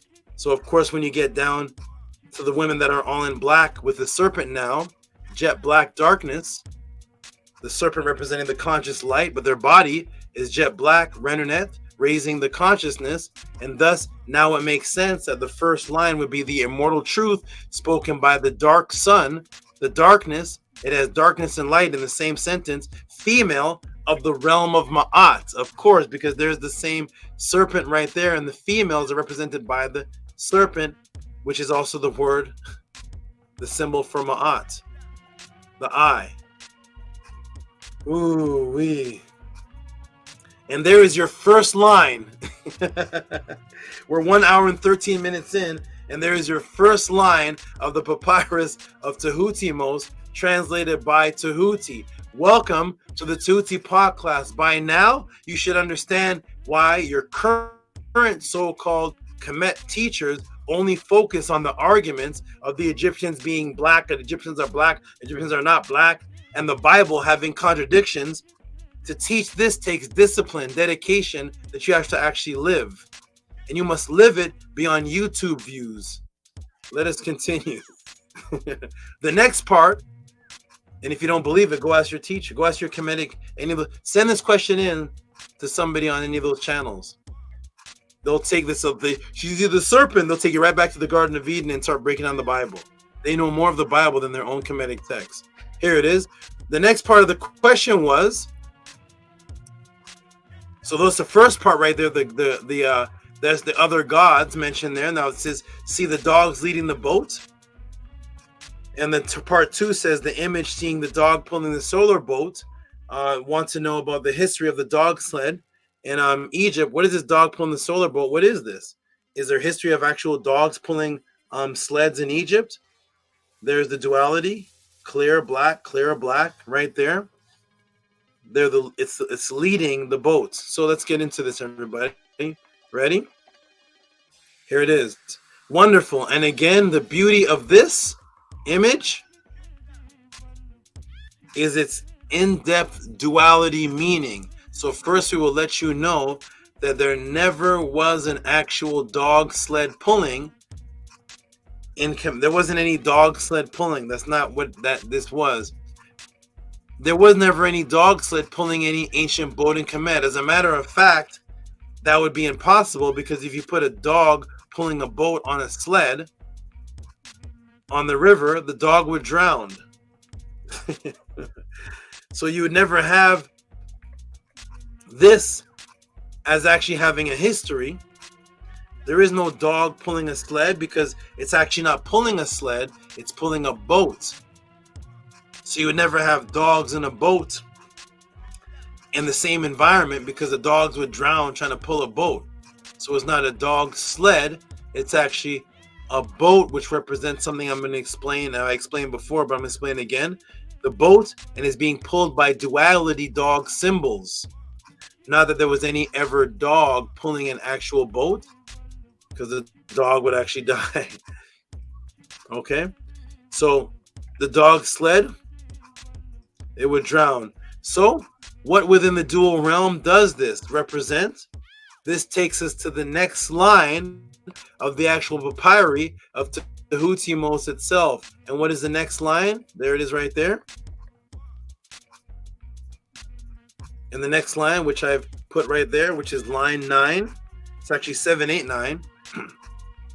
And that is immortal truth spoken from the SAB greyhound, light speed, to the bow of the solar boat. The bow, which is the front of the solar boat. Okay? So it's the immortal words spoken by the SAB, that greyhound, which is also a terminology for light speed, and the Hati, the front of this boat. So what is happening here? Well, first being that the question asked about the history of the dog sled, I'm going to make first being asked the history of the dog sled. That was in the question. I'm going to make clear that it was not actually a dog pulling a sled. I will show you what type of dog this was within the history of the ancient people, and from there that will lead us to the microcosm of that dog's connection to the translation of light speed and the out of body.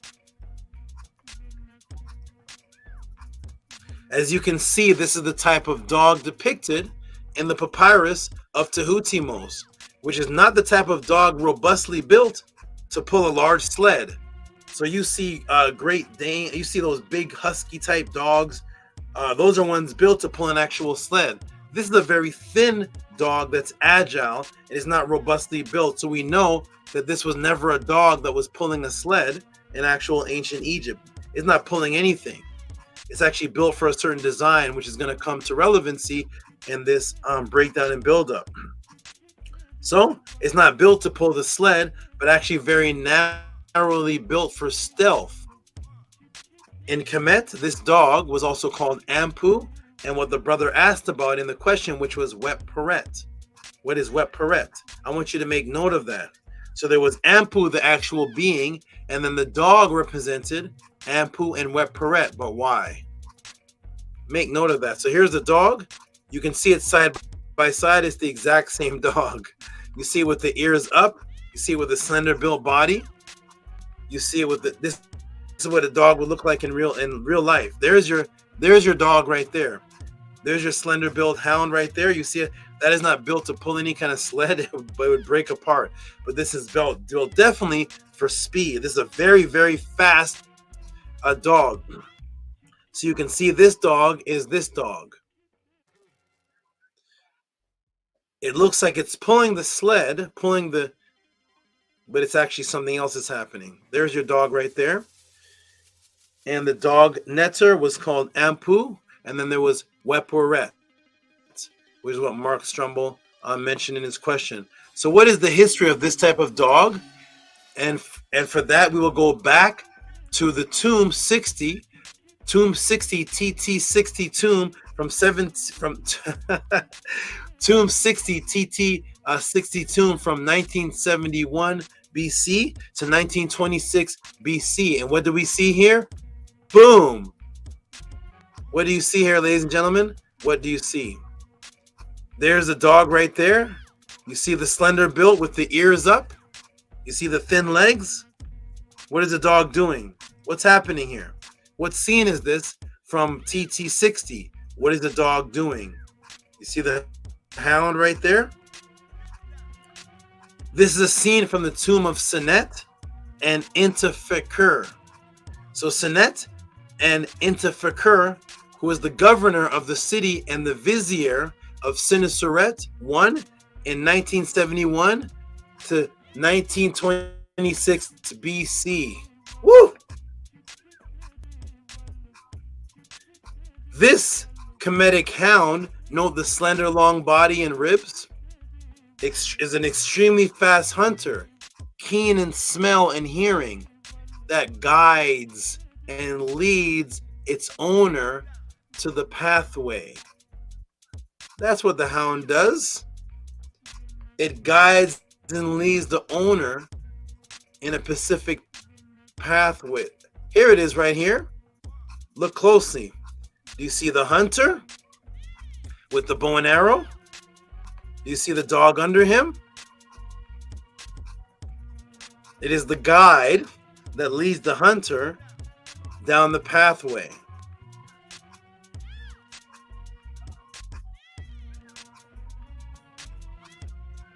And why is that?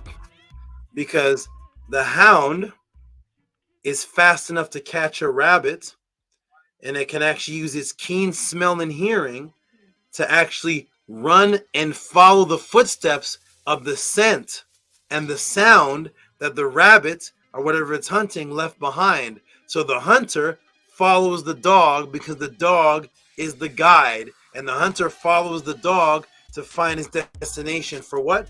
Biological imperative, in order to survive, in order to eat or catch food. The immortal truth spoken from the SAB, greyhound, light speed to the bow of the solar boat. So thus you see the dogs in duality, one clear, one black.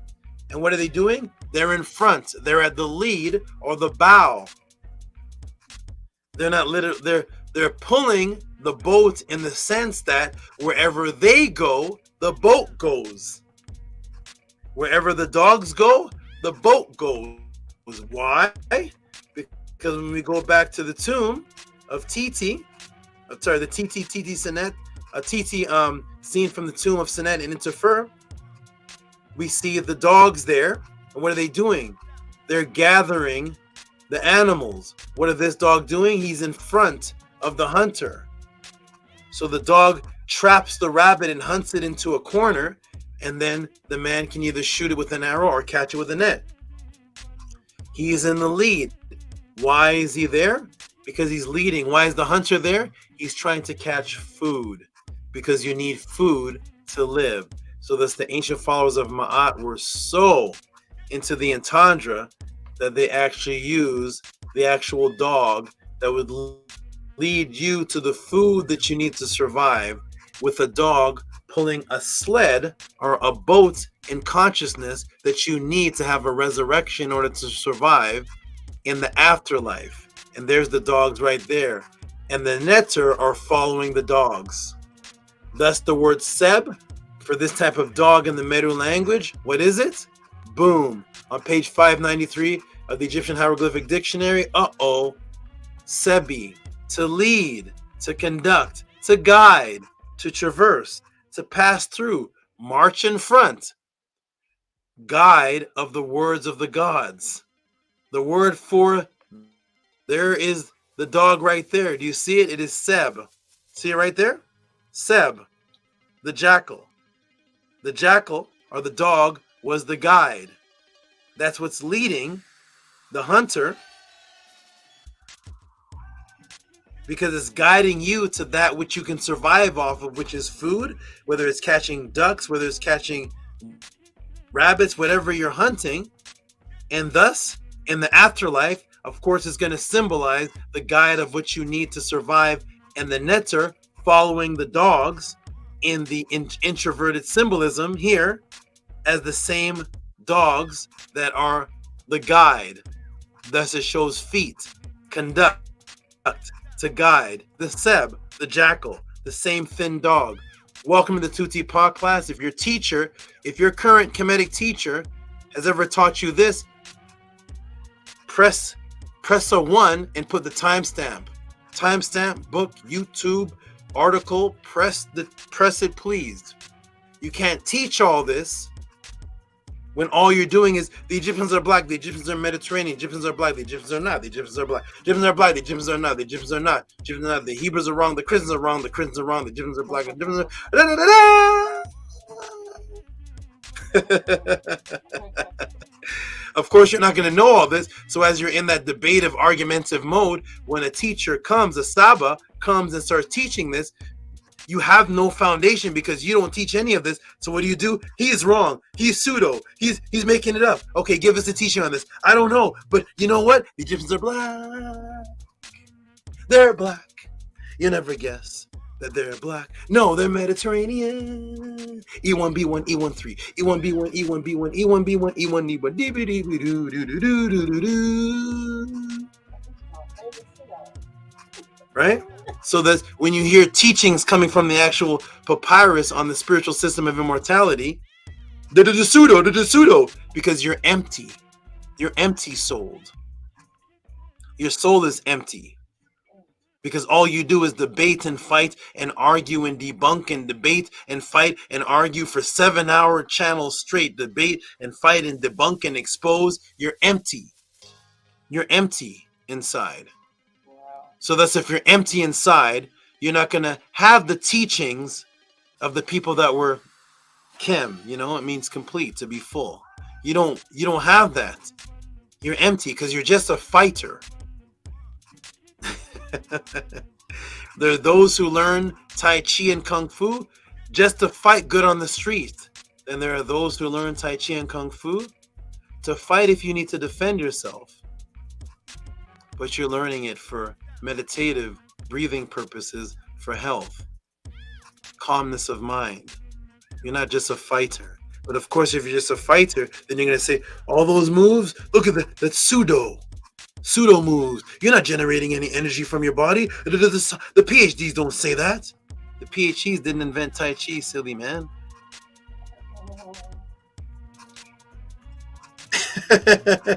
Can you get a PhD in Tai Chi? Huh? What? What happened? Is that what they were giving out? No put facts.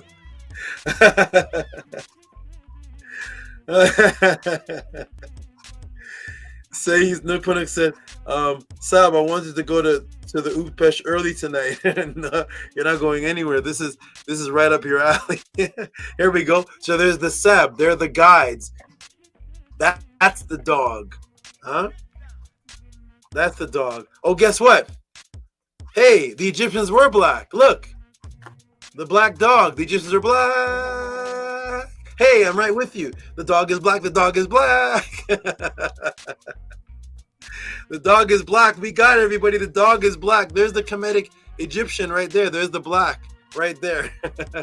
Okay, but this is a deeper sense of black than what you're talking about, which is getting us nowhere. Once you prove they're black, move on. We already know that. That's like, oh my. The Chinese have they have kind of squinty eyes.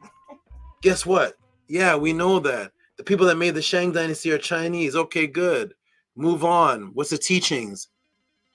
Now, because the hunter was, to the hunter, it was leading the way, specifically using its high sense of smell to track the pathway of the running duck or rabbit, etc. If you were to look up the canine nectar outside of the common Anubis ANPU and go back to the exact same museum, the Papyrus of Tehuti, guess what you get? Weperet. You see that? Between 722 and 332 BC, late period. In the Museo Egizio again. All right? There's Weperet. There's the same slender dog. Guess what it means? Opener of the pathway. Now you understand why Weperet, the slender dog, is the opener of the pathway. He's the beginner of the path. That is what the hunter needed to lead the path to catch the animals. It was the Weperet dog. It was the fast greyhound that uses fast, keen of sense and smell to lead the path, because only it had the sense to follow the path of the duck and the rabbit.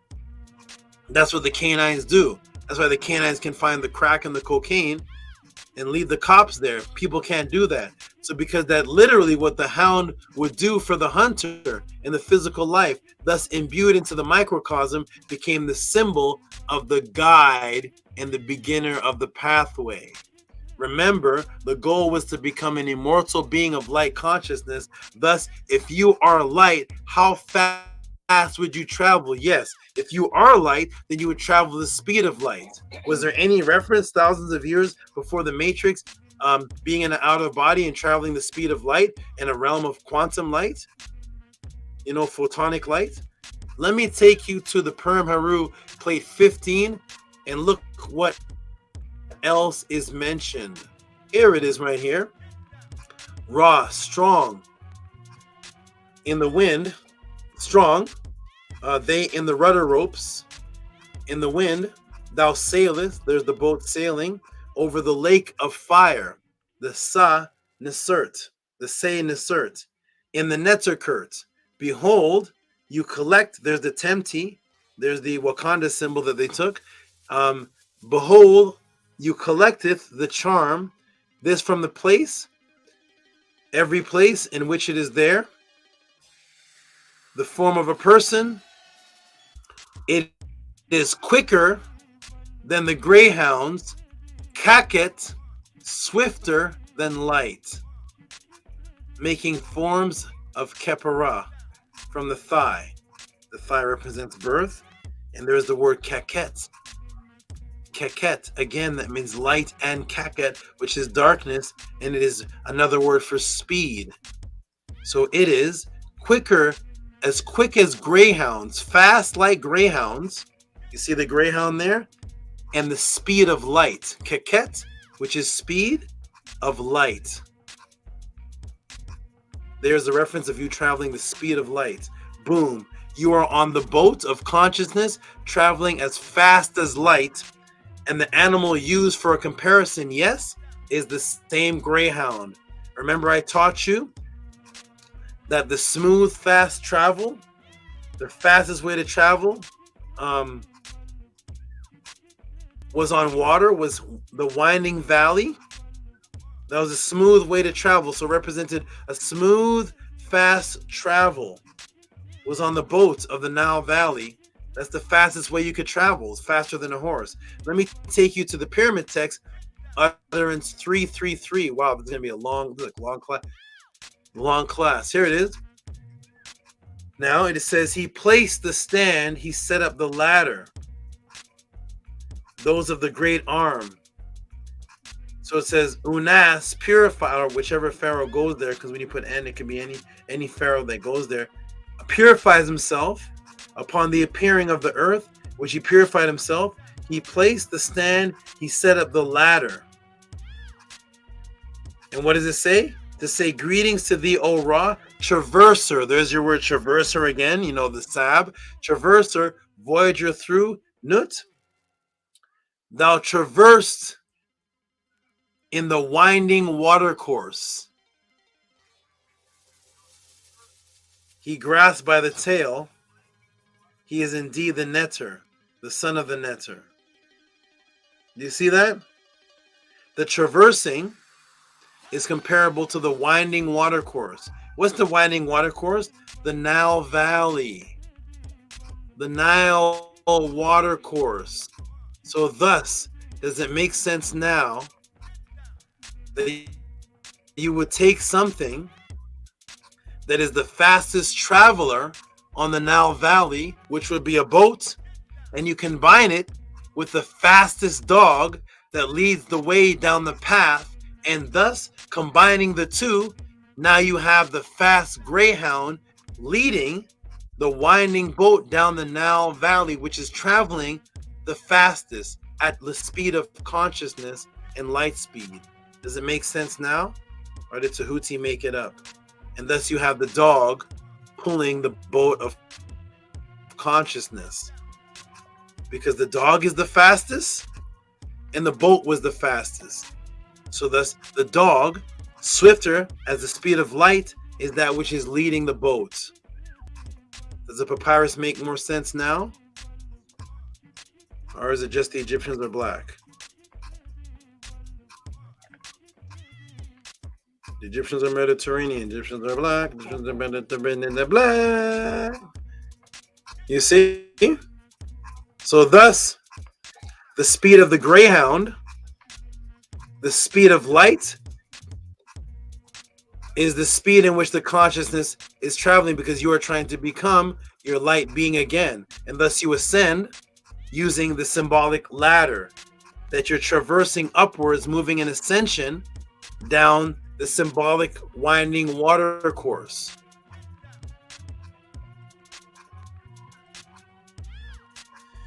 Which would be a spiritual portal of an energy vortex. That's what it would look like. That's when you see those cartoons of Superman moving fast and the Matrix and things moving fast. It's winding light. It's moving light that you're going so fast that all you see is light on either side of you. That's all you see. It's a vortex of energy that you're moving because you're moving as fast as the light. It's a light vortex traversing like a lake of light, or rather the river or body water of light, as you travel swiftly as the hound to the realm of the afterlife, the doorway. Let's see what else SABA, the hound, means in the Merunetter. Some may say, well, Tehuti, it is said the ladder. It says ladder there. It doesn't say anything about a light traveling. It says ladder. Yes, the word is maket, which is ladder, which Asar ascends in the definition. Asar ascends to the heaven. That's found on page 226 of the Egyptian Hieroglyphic Dictionary. You see it? So what does it mean? The ladder there in the pyramid text, ladder whereby that Osiris ascends to the heavens. Of course, because the ladder in the pyramid text is how you're ascending, because the ladder is what you use to walk up as you're moving through what looks like a winding water course. Represents you moving fast. Nana, can you close that for me? It's too cold. Winding water course. Okay, so that's the word maket for ladder, is that which Osiris ascended to the heavens. But guess what else maket means? Well, Tehuti, you're saying that maket is like an energy vortex. We are ascending through this light energy. Well, guess what else maket means to the people of the Nile Valley? Maket, fire, flame, torch, ladder, a ladder of flaming light. I'm going to take a break right here. Let me see if this is 10 to 15 minutes like the brother said. Oh, no. It said I braked at 44 minutes. Now it's an hour and 38 minutes. That's another almost hour. I'm going to take a break right here. There is your winding ladder, which is your fire. It's a light ladder. It's an energy vortex that you're traveling in because you're moving at the speed of light in that realm. That's what exists there, light and sound vibration. I'm going to take a break here. I'll be right back. I'm going to let the team jump in the room. Let's see if it's been 10 to, it's an hour. But he said 10 to 15 minutes. And this is the second part. This is the second part. I'm going into 2 hours of this. So I'm going to let the team jump in the room. I'm going to take a little break again and come back and break down the rest of this answer here. Are you ready? What's that? Yeah, part 3. Here we go. There's a 10 Tehuti. How you doing, good brother? I'm doing excellent. Great Saba. I learned something new. The Egyptians are black. Oh my God, no! We're shutting the podcast down. It's about to break the internet. Oh my gosh, I'm about to submit to you. From now on, Anipata Tehuti is my new master teacher. He has taught and found out a new discovery. The Egyptians are black. Yes. You never, no way. What? Say it again. The Egyptians are black. That's. I don't know if you knew that. My brother Thought doesn't know that. He doesn't know that. Yeah, I don't think he knows. Teach Did him. you know that? Did you know Teach that? him. Primordial Club 9? Did you know? When you showed me the dog and the black and the clear, I just realized that the Egyptians are black. Oh my goodness.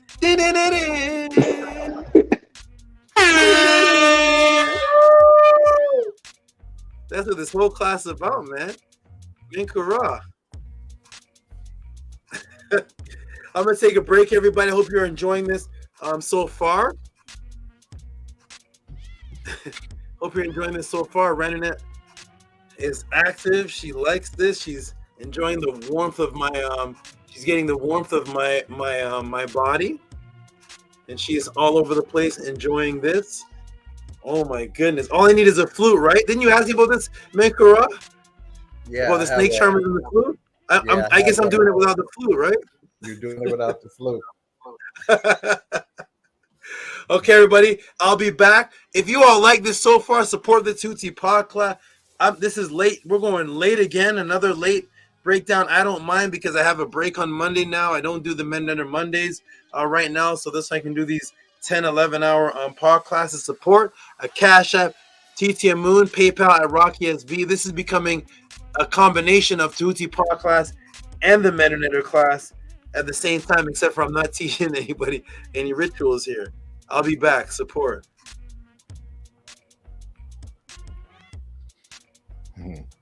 Yes, Hotep. Yeah, I don't where to start with what's being taught here. And so, you know, when you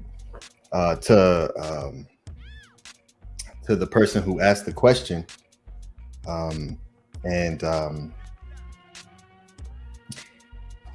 it seemed that there wasn't much information that you might have had about, you know, dogs and KEMET, and so now you ask this question, and you receive all of this.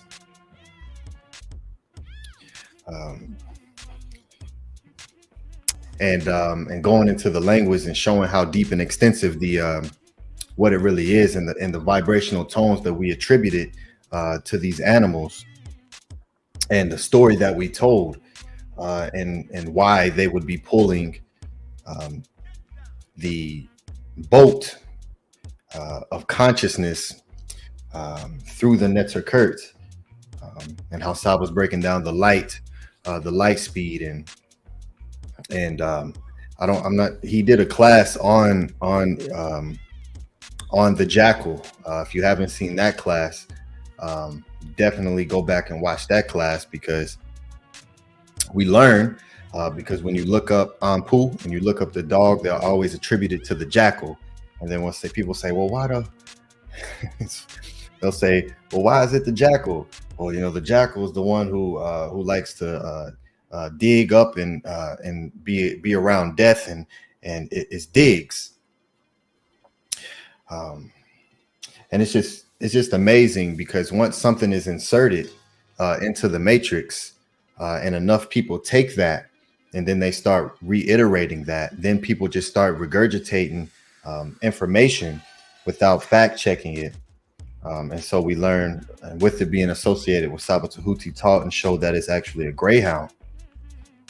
And now going into Sab and light, and in the speed of light,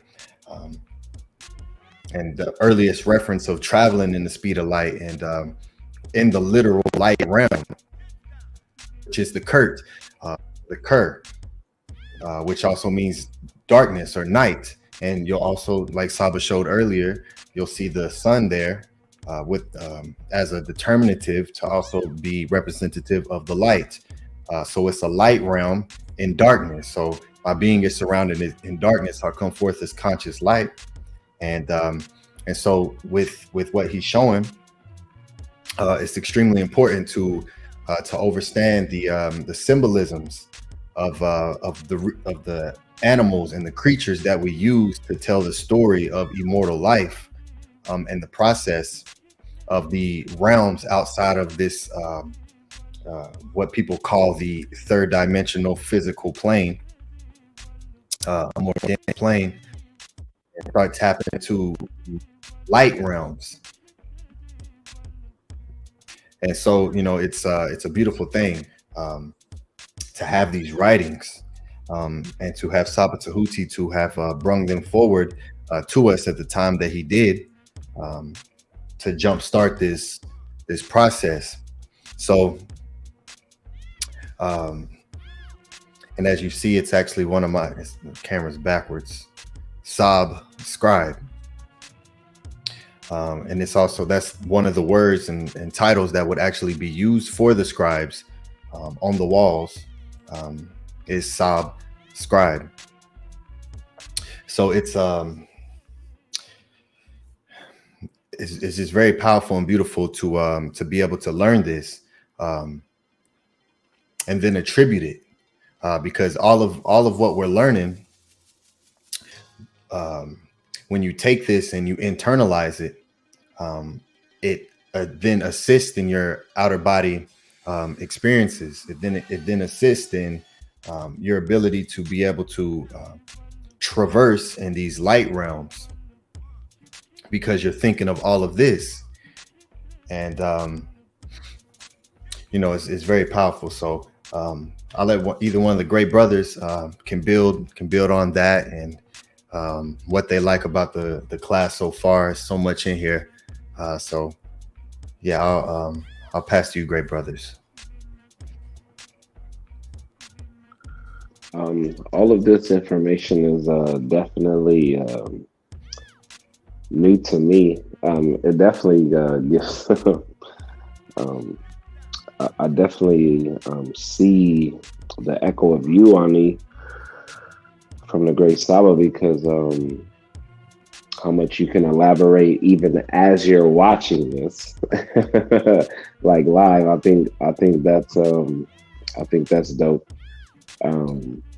But all of this I've never heard before. I know about the JACKAL breakdown that you said that Saba mentioned, because they tried to pair that also with Set, and I was just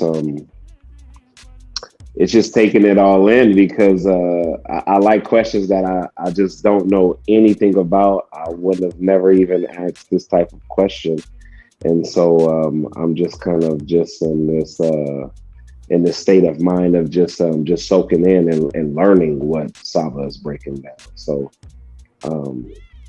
so far, all I've learned is that the Egyptians are black.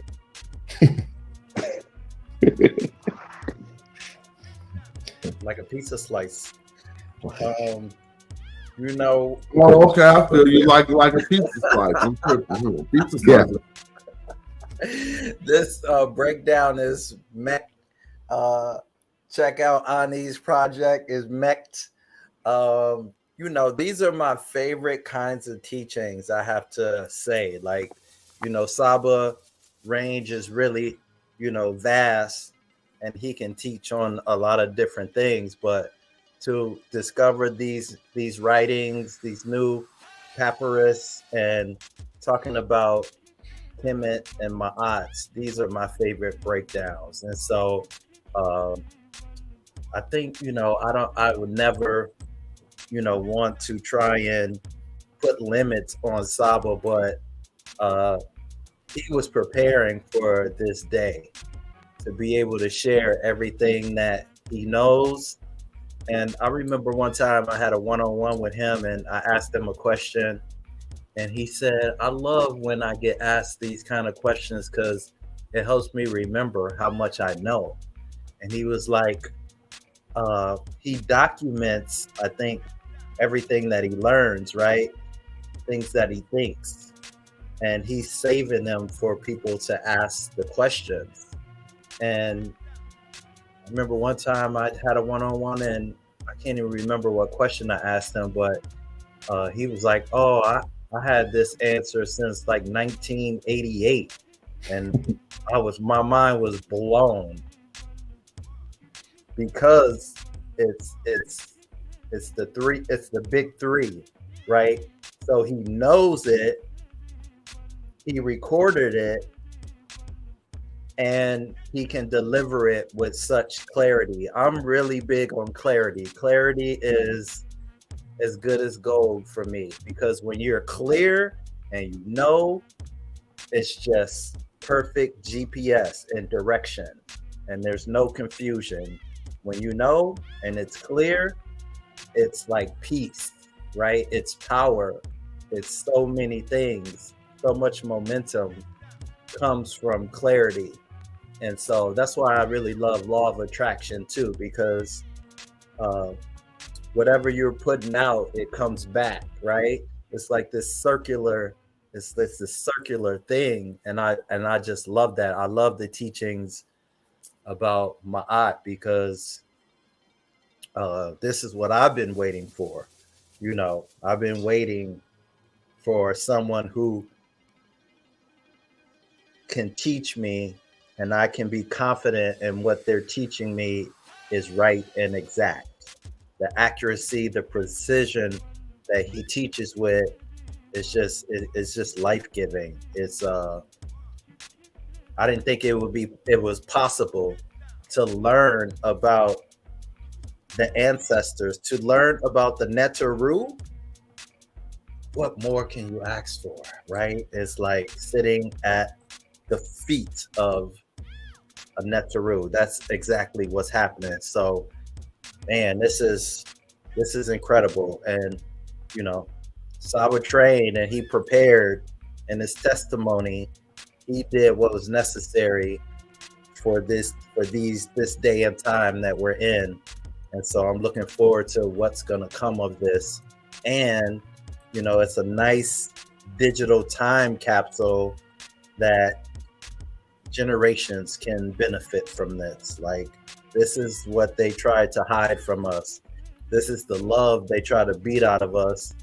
They created the matrix so we couldn't get to this.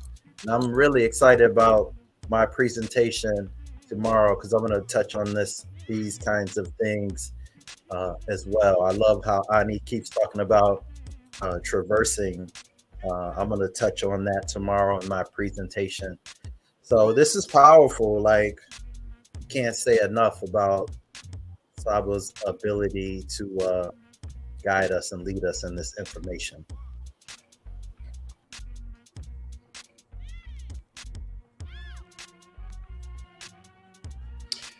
Yes, let me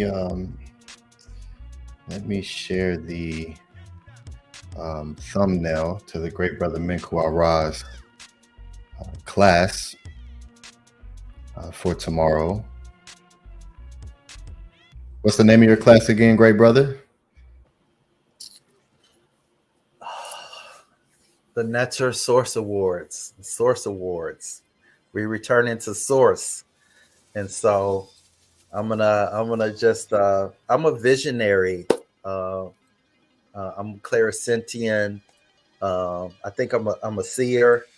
So I'm gonna just, you know, touch on what my Uwajit, what Tehuti is opening up, and my little mind is opening up. So I'm gonna just, you know, I'm here to be in alignment and vibration with the Neteru and with Source. And so, you know, we're gonna talk about the Neteru. It's gonna be fun. All right, excellent. Everyone, make sure you are subscribed to the House of ATTON YouTube channel, ATTON, which is an acronym for Ancient Tehutian Teachings of the Neteru. Sunday, 5:30 p.m. Central Time, which is 3:30 p.m. Pacific Time. Make sure you all tap in with us and travel with us as we go down this journey. So hotep to the great brother Minku Ara for his attribution to the movement and for the classes that he provides. So to our great brother for that. I look forward to I look forward to Primordial Thought 9. I wonder what the title of his first class is going to be. Pondering, I'm thinking. See if I can receive it. So yes, everyone that you see are making huge steps daily in our lives, in what real life, to be able to grow and raise ourselves and our families and up out of the Isfet and into Ma'at. So and all of what that encompasses. So yes, it's great. Welcome back, Great Saba Tehuti. Hope you had a refreshing break.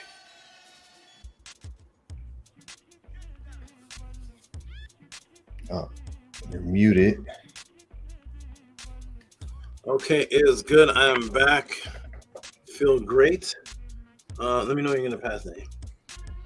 Let me know when you're gonna pass. I'm back, feeling great. Everything is wonderful. I feel like it's feel good. I feel very, very good. I'm very, very happy about Mark STRUBLE asking this question and Mankorat talking about how I was. What was I teaching from '88? I don't know. I was teaching classes in '88. I don't know, but it's a beautiful thing. And yes, a lot of this information I have, I just never had it to put together pretty for anybody. So it was just what I would teach my Naturts and my students. But when this information was there wasn't the computer to put this, make it.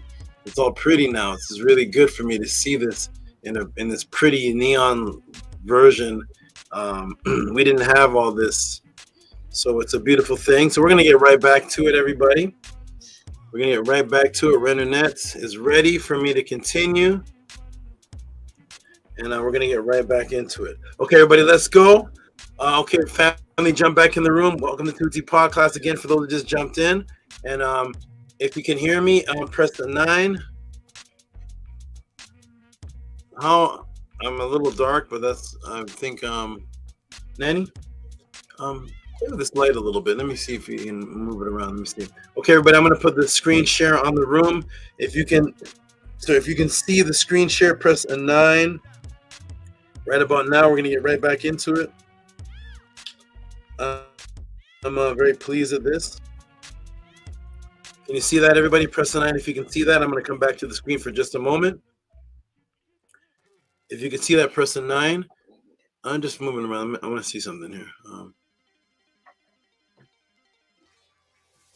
See if anything changes.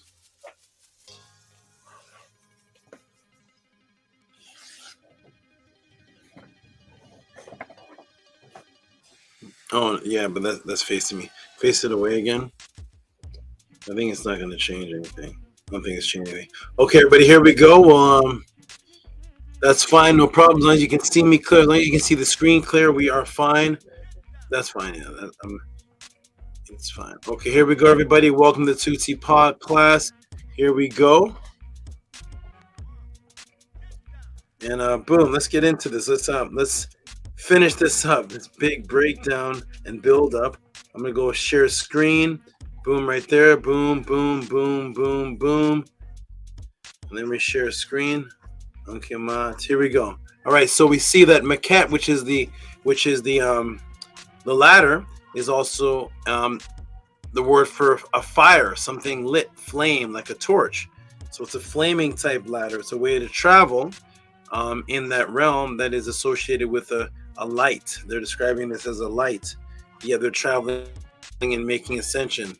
Okay, so boom, flame, light, ladder. That's a typo. Ladder, light portal, a doorway to the double realm. Remember, Sab was the hound that represented that which guides consciousness. And guess what else it means? What else does it mean? Sab. Let's go back and see.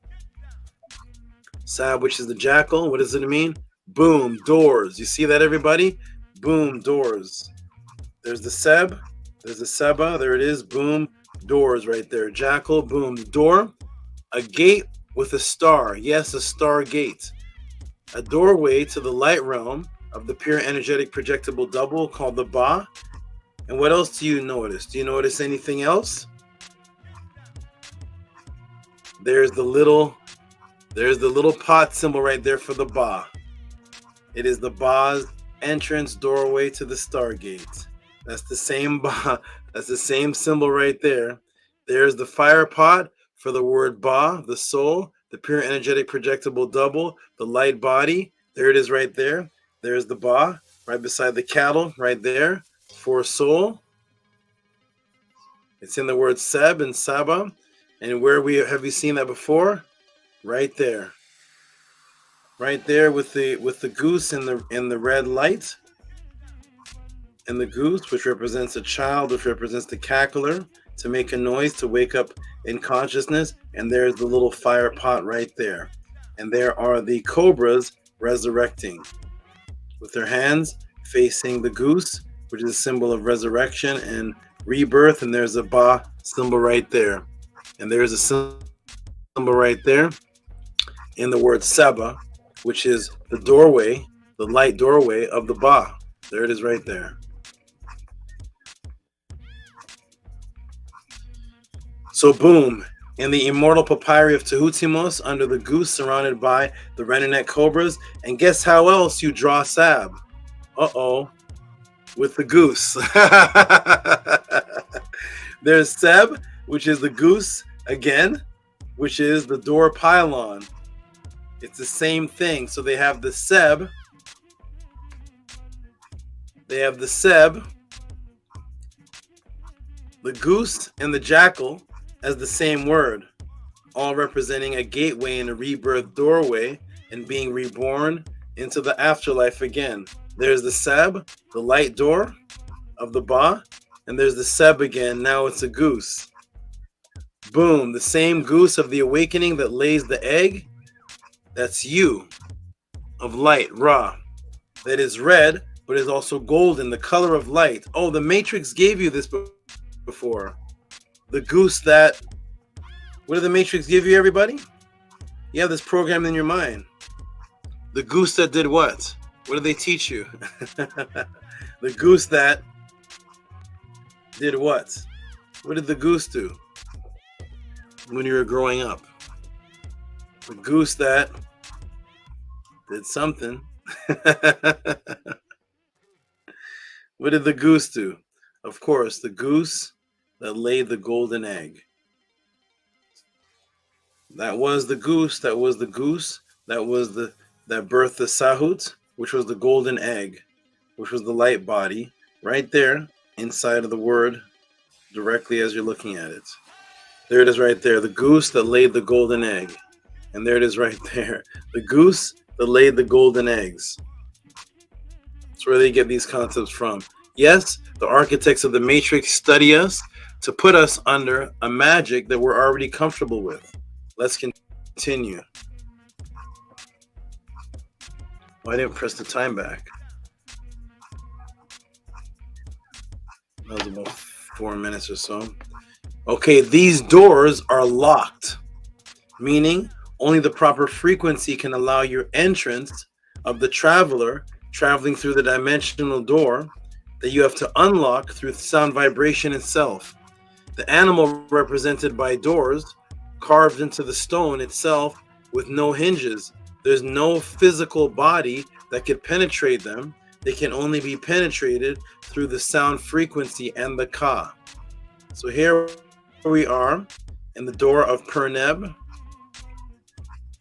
And you see these doors, they don't have any way to open them in the physical form, because these represent doors that you're not passing through in the physical form. Your Ba, as the traveler, is what's passing through these doors.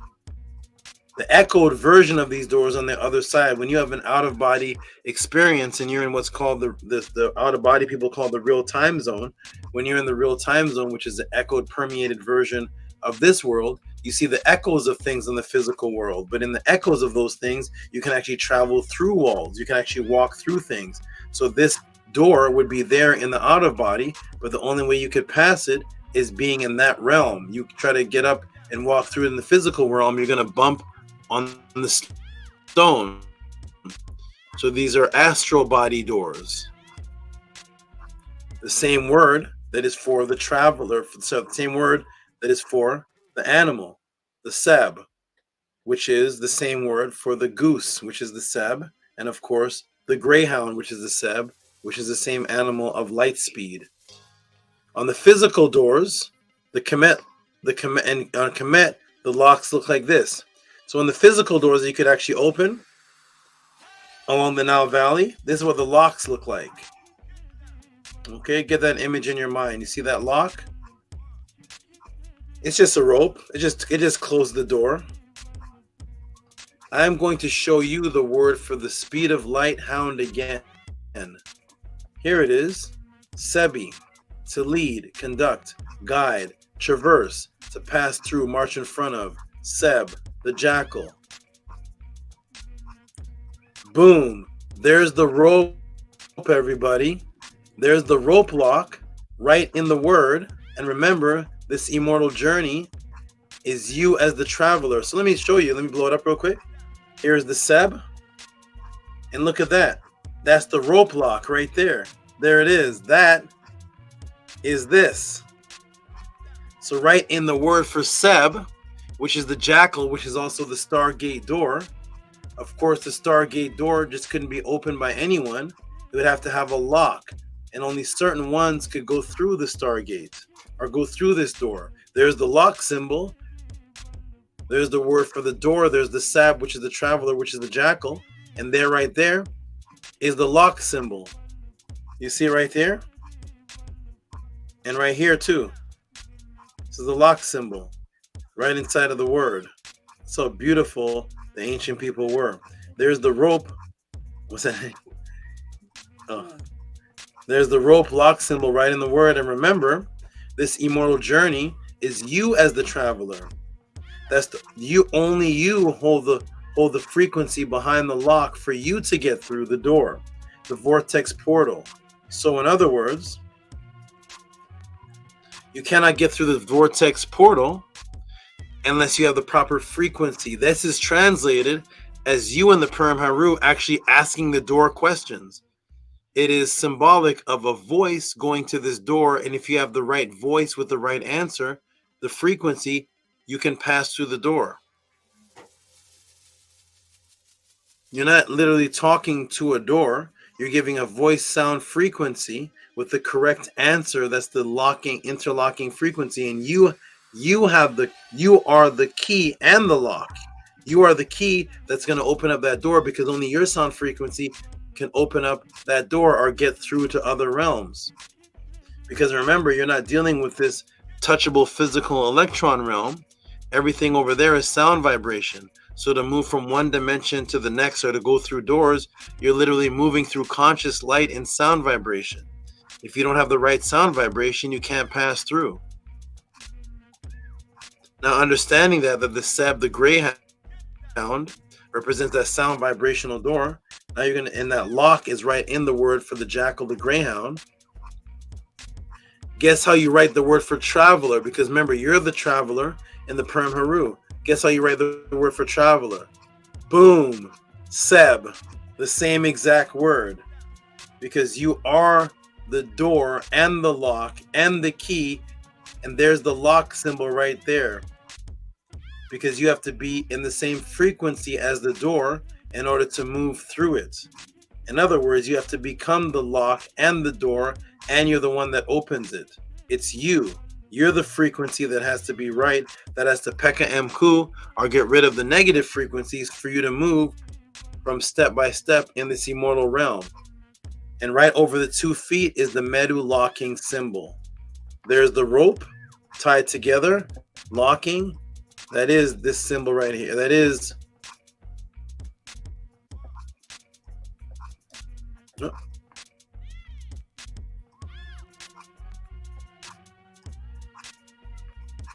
Where'd it go? I may have to shrink this down. Oh, there it is. That is this symbol right here, which is actually a locked door, which is rope tied together with 2 ends. And that same word right there is the Sebi, which is the rope, and there's the traveler right there. You can see the 2 feet, and you as the traveler in the Purim Haru is also called Sebi. You're the one traveling. And there's the 2 feet, and there's the locked rope right there, because you're the one that has the frequency to get through the door. Or the Seb. Because of the imbuement within you, that there is a door dimension that you have to pass through, and that door is also you as the traveler. When you pass through and purified yourself so that you can contain the frequency within you, so that you're the only one that can keep the door locked. You're the lock in this journey, and you're the key. If you don't know the frequency, you're the one locking yourself out. If you know the frequency, then you can pass through that door into the next door, the next dimension, or the next vortex. The journey of immortality is you, and you're the only one that can open the door as well, because the symbol of the traveler is the lock with the feet. You're the one that opens it. It's you. You're the lock. You're the traveler, and because you're the lock, you know how to open it if you're purified. Thus, we have the lady Netert of dark light consciousness rebirthing you as Renunet, as you go through the other dimensional hidden valley, dark matter energy of the dual realm, depicted, visualized in black in the Immortality Papyrus of Tehuti. And there are the women right there in black with the serpent head. And the dog greyhound of light speed vortex is called Sab, the doorway portal, in which is also imbued as you, the walking portal, as ANPU Weperet, the opener, the doorway of the path. As you go through the other dimensional unseen valley, dark matter energy of dual realm, depicted, visualized in black in the Immortality Papyrus of Tehutimos. And thus, when you see the dog, what is it? In black. That's why most times when you see ANPU, ANPU is black.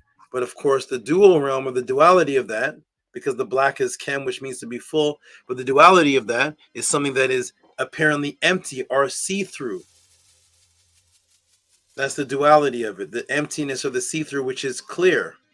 The same thing that you today associate with a ghostly image of yourself. When you say, I saw this ghostly type image, as soon as you say ghostly, what's the first thing you think of?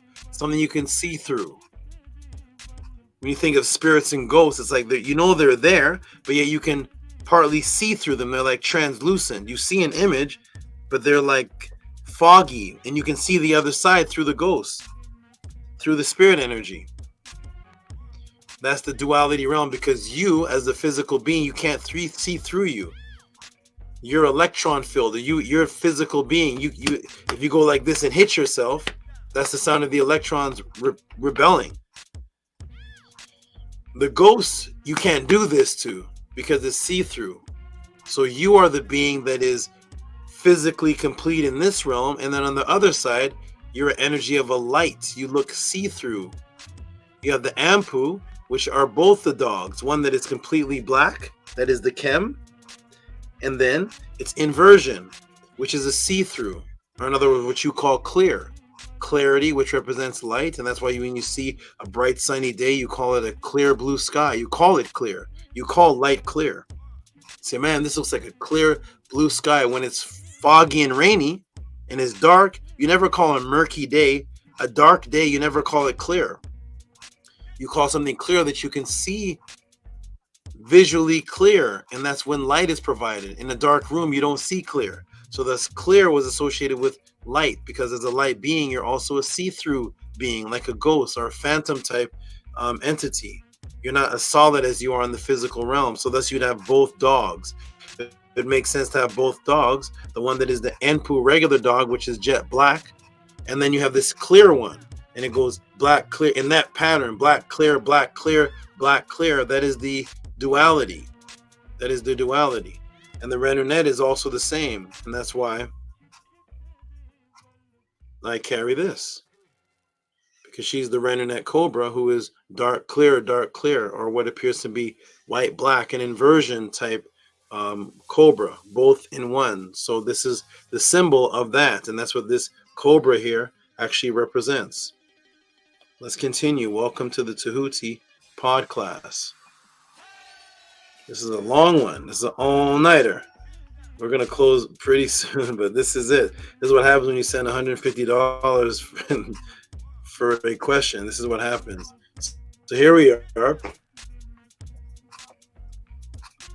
So So there's the black dog. That's the greyhound, which is the symbol of that which travels the speed of light. The kek, which is that which moves as fast as light, because you are a ku, a light being. And there's the black white dog right there. And that is Seb, which is the energy vortex. That is the portal opening door, the Seb, which is the Saba doors. And that's why it shows the symbol of the Ba, the little pot there with the fire. And then you see the light, and then you see the lock, and you see the door. That's the Saba, the Seb, which is the same as the jackal, that which leads the boat of consciousness. This smooth journey after going through the portal door was compared to the Nile River, as it was the fastest pathway to the traveler from one end of Kemet to the other. So the way you traveled fastest from this end of Kemet to the other, or anywhere in Kemet, was not with a horse. It was not running on foot.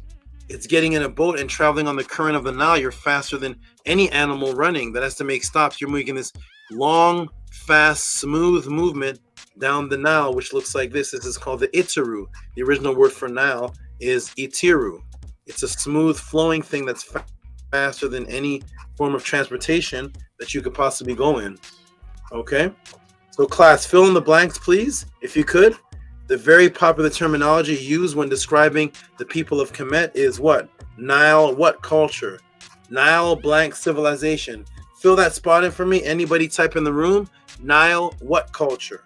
Nile what civilization? What's that word there that people use today to fill in the blanks to describe the culture? They call it Nile blank culture. Nile blank civilization. I'm gonna come in the room and just type that in. What is that word there? Nile what? Nile what culture? What's the word?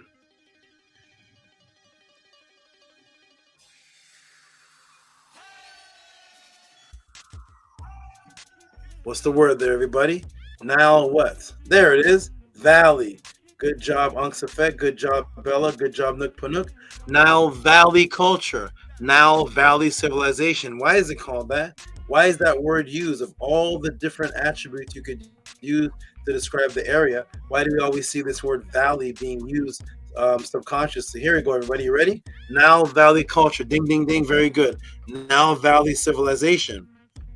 Even in the books that you see. Yes, Nile Valley culture. Here's a book here. Ivan Van Sertima. Nile Valley civilizations. Okay. Wonderful. Nile Valley. Okay. Class, what is the name of the area that they give you for where the pharaohs are buried in preparation for the afterlife? What is the name that they give you when they tell you the pharaohs are buried in this particular area? What do they call it? Type it in the room. What's it called?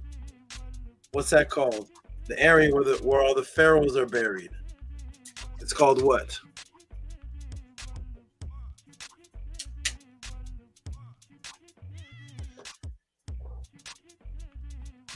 What's it called? There's an area.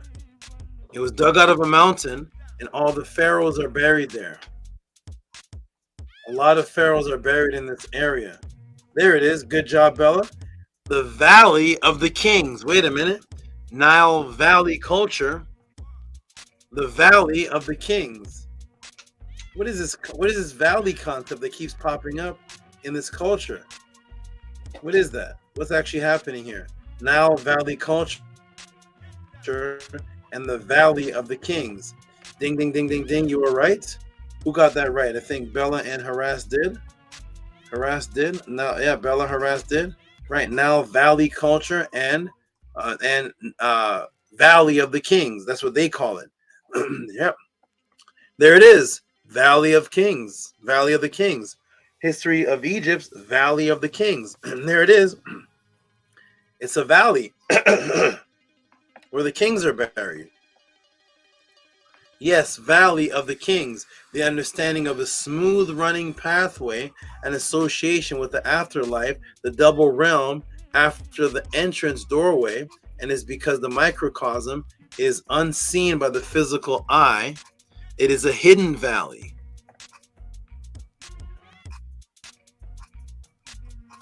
In other words, the Nile Valley, the actual waterway, pathway, was associated with the afterlife, because the way you travel in the afterlife was on a boat like you would in the Nile Valley. The other thing that looks like a valley is a man-made type area that they call the Valley of the Kings, where the pharaohs are put in preparation for the afterlife. So these consistent images of valleys are associated with afterlife traveling. The Nile Valley and the Valley of the Kings. But the valley that you're actually going to travel in is unseen by the physical eye. It's a hidden valley. You can't see it with the physical eye. And because only light, or what's called Ku consciousness, can exist in that double realm, as you all have learned here, first on the Tehuti PODCLASS, House of Aten, what is the pre-matrix image for the word of consciousness? This is what you learned here first is ant. No perceive. What is that? The word for the same boat that the dogs are pulling.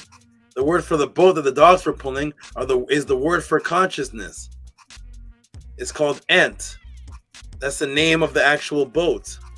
So of course your consciousness is following a path that is on a light ladder, vortex spiral, moving as consciousness, following the SAB, or what's called the Greyhound, as you move the speed of light to go through the SEB, gateway or doorway of light vortex energies. That's what this is happening. So the boat is on the actual valley travel, or the smooth pathway of light that you are, because now you're a light being, like you're traveling through a valley. Yes, a boat that smoothly travels through the valley, an entendre microcosm for the unseen hidden valley, because you can't see with your physical eye, and the afterlife in the conscious dimension. Thus what are black, thus what you see, black and see-through hounds pulling. What are they pulling? They're pulling the same boat. That's consciousness, to know, to perceive, because they are the SAB, the Weperet, the opening of the pathway that the consciousness travels in the realm of light. Boom. Dark matter doorway vortexes where consciousness exists, and a pathway can be opened up, Weperet, as the hidden valley, because you can't see this valley. Wow, Tehuti, dark matter energy as a non-physical dual realm with hidden portals that the out-of-body moves at light speed? Well, I'm an atheist, Tehuti, and I only go by what the scientists say. I'm not into this Natiru spiritual talk. Tehuti replies, okay, wonderful. Have you ever heard of the LHC, the Large Hadron's Collider, or Hadron Collider project, where the world's top scientists, scientists, and nuclear physicists are experimenting on the Higgs boson and the particle acceleration and subatomic alterations on the physical world? Let me show you what they say. Let me take you directly to their website. What do they say? Here's dark matter. They have a section in CERN called dark matter. Unlike normal matter, dark matter does not interact with the electromagnetic force. This means it does not absorb, reflect, or emit light, making it extremely hard to spot. In fact, researchers have been able to infer the existence of dark matter only from gravitational effect it seems to have on visible matter. Dark matter seems to outweigh visible matter roughly 6-1, making up about 27% of the universe. Here's a sobering fact. The matter we know, and that makes up all stars and galaxies, only accounts for 5% of the content of the universe. But what is dark matter? One idea is that it could contain supersymmetry particles. Remember the class I gave on supersymmetry? Okay, supersymmetry particles, hypothesized particles that are partners hypothesized particles that are partners to those already known in the standard model. Experiments in Large Hadron Collider, the LHC, may provide more direct clues about dark matter. Many theories say that dark matter particles would be light enough to be produced at the LHC. If they were created at the LHC, they would escape through the detectors unnoticed. However, they would carry away energy and momentum, so physicists can infer their existence from the amount of energy and momentum missing after collision.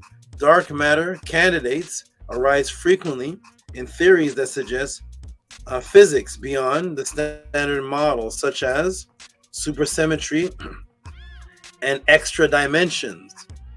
One theory suggests the existence of a hidden valley. A hidden valley, a parallel world.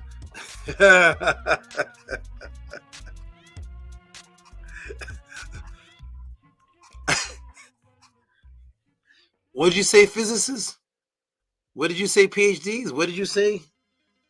That one of your theories that dark matter is actually consistent of a hidden valley that's a parallel world?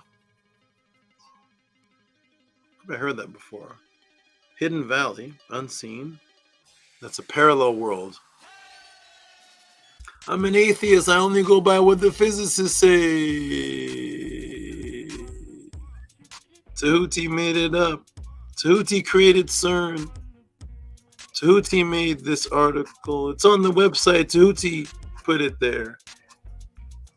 One suggests the existence of a hidden valley, a parallel world made of dark matter having very little in common with the matter we know. If one of these theories prove to be true, it can help scientists gain better understanding of the composition of our universe, in particular, how galaxies hold together.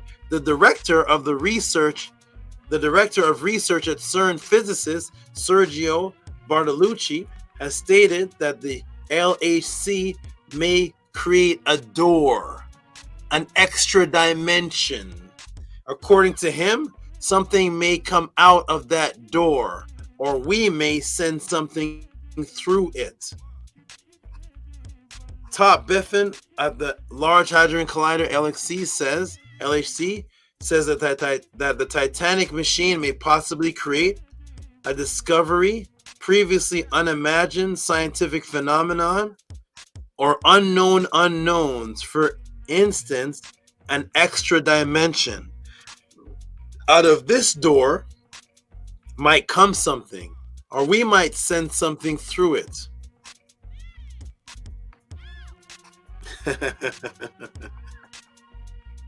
Tehuti made it up. Boom. A dark matter doorway, vortexes where consciousness exists and a pathway can be opened up, Weporet, as a hidden valley, literally word for word in today's science, just catching up with the Nitiru. Literally.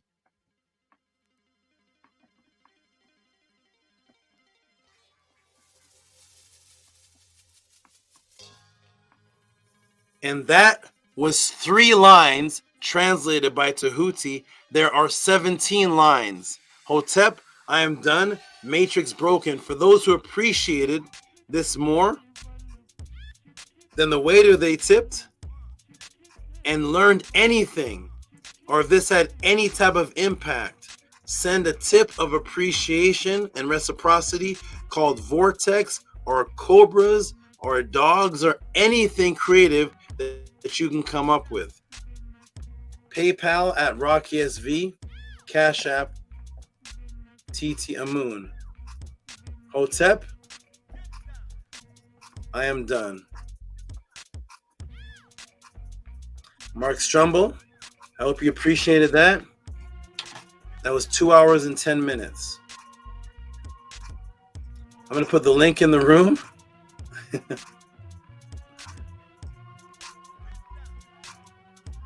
the team can jump in. I'm gonna go check the Gmails.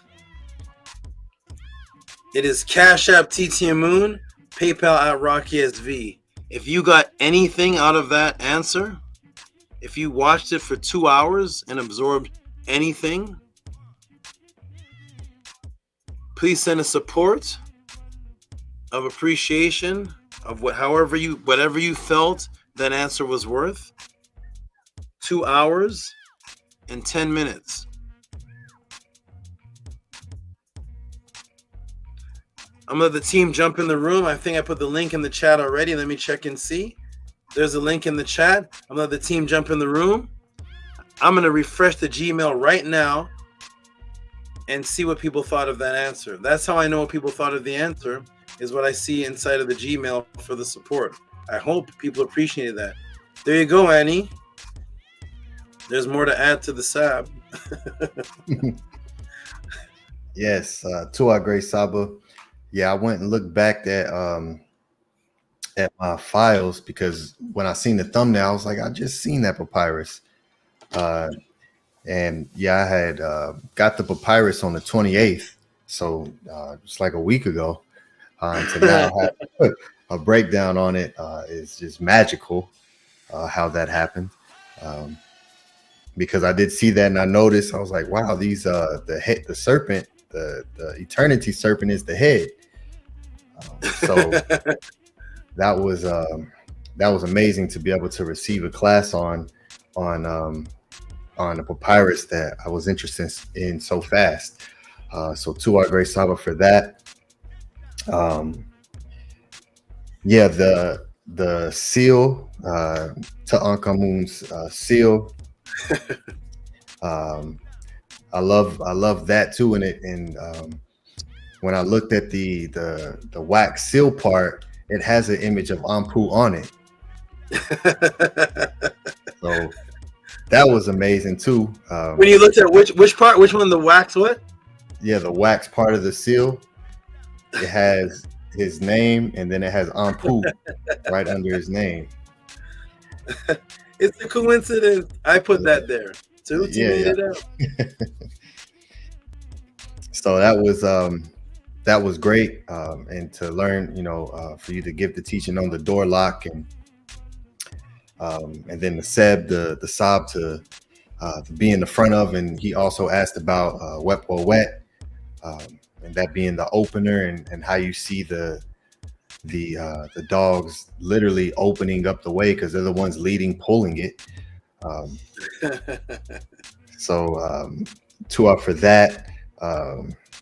Yeah, I mean, there was so much in this. Oh, I love the part that you showed with the sun and the goose, and then the bog lift right there. Fire pot. Yeah, the fire pot, the light vessel. And that fire pot was in the word in the word SAB. In the word SAB, yes. I mean, it's just so amazing how they were able to create this. It's just, man, that's how you know it's just out of here, because to be able to do that is just amazing, and for you to be able to see that and understand it and teach it to us in that way is people don't understand how special this is. So to our great Saba for everything you're doing, and for leading the way. Nini Uk. I know Primordial Thought already, he knew you. I know you already heard of all this because you read all the Mutashi books. I know you already heard all this stuff before. So this is nothing new to Primordial Thought. He read Mutashi before. This is all in there, right? No, Saba, not at all. In those books, they're just principles. So definitely appreciate you for this breakdown. This is definitely something because it's new to me, Saba, I have to rewatch this again just to digest what you were giving, and just know that Tua for this for this wonderful breakdown, because I always like to learn something new. So, to us, sir. Nina, glad you appreciate it. How you doing over there, Bella? You still awake? Yes. So for that teaching was very beautiful as always, and I really I'm glad I get to learn from you, and very thankful as well. Nini Uk, glad you appreciated it. Glad you liked it. And you're going to keep growing and learning as always. Wonderful, wonderful. This RENUNET. All right, there she is. So, but I'm definitely going to use my Aunt Heru. We'll never say third eye anymore. It's not the Hindu Ajna? None of that. So I'm definitely gonna say my Aunt Heru. Oh yes, and yes, and that, and yeah. So I put in the chat. I have a reference for it being called the first eye, which is in. You show the two ladies in the seating position with the hands up, which is in the 10th hour of the Amduat, and that's the source of where first eye is attributed to the Eye of Heru, with Tehuti and the baboon form holding the eye, and they literally call it the first eye there. So all of this was just amazingly connected. So yeah, Tua, I didn't mean to. I just wanted to throw that in there when you reminded me. Primordial Thought 9. Wonderful, everybody. Wonderful, wonderful. Glad you appreciate it. Now we're going to go to the PayPals, the Cash Apps. We're going to go and see how everybody appreciated this. Let's go ahead and do this. We're at 9 hours and 34 minutes. I think we're going to go 10 hours plus before we close, because we're just going to go ahead and read off the support and donation now. The last support and donation given was Mark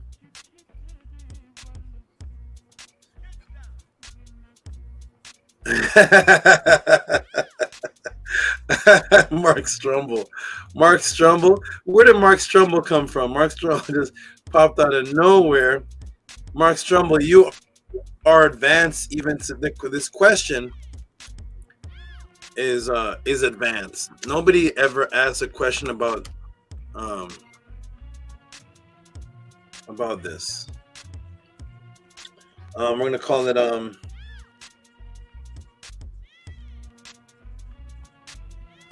gonna call it I'll call it Cobras. Cobras dogs.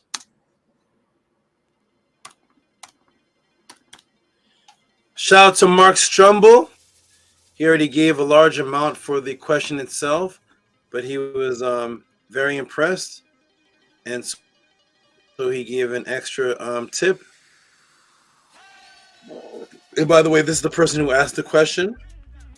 He said, "Thanks for answering. What a great breakdown. Learned so much. Haha. Doggy style and snake style in one." Okay. All right. Mark Strumble. Advance. All right. What's going on over there? What's going on? Let's see. Give this person some big noise. Give Mark some big noise. Make some noise.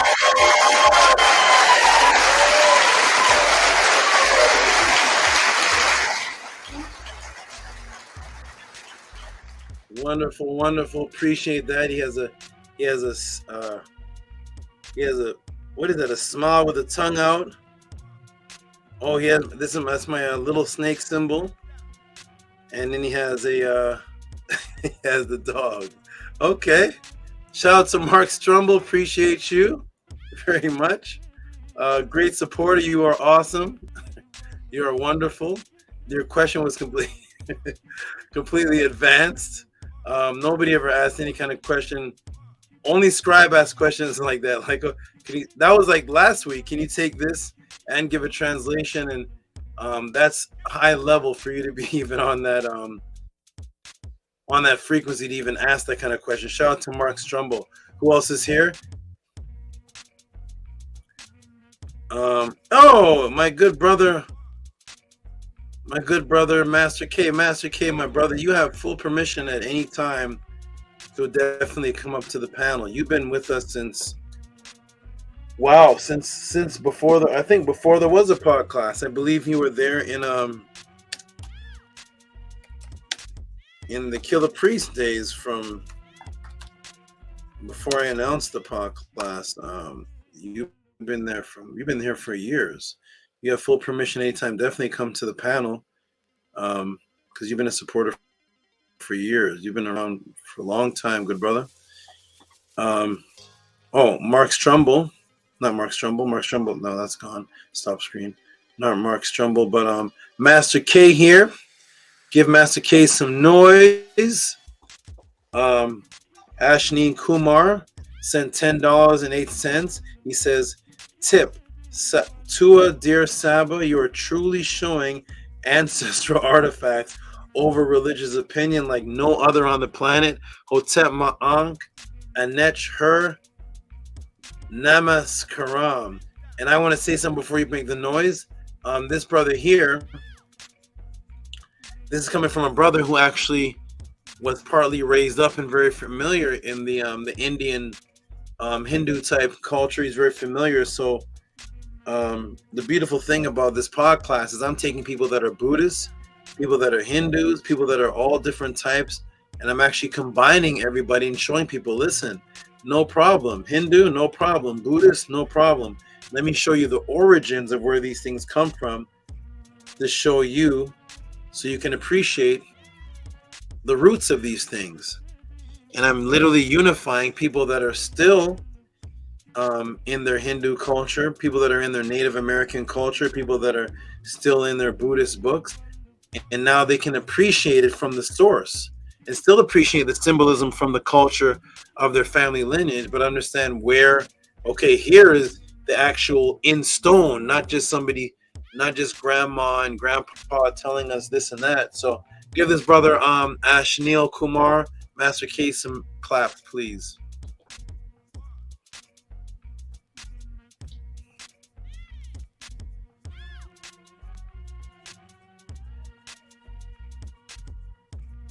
Oh, Scribe, can you hear me? Am I on mute? No. Yeah, no, I'm sorry, I was on mute.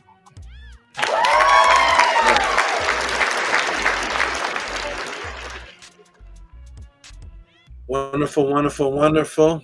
Nook, panook, panook, panook, panook.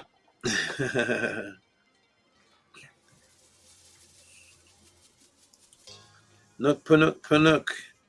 Here's some Nook, panook language. I'm going to get Bella to read this. Read the Nook, panook language. Oh, this is a tip. Oh, I see the codes. I see the codes. Okay, hold on.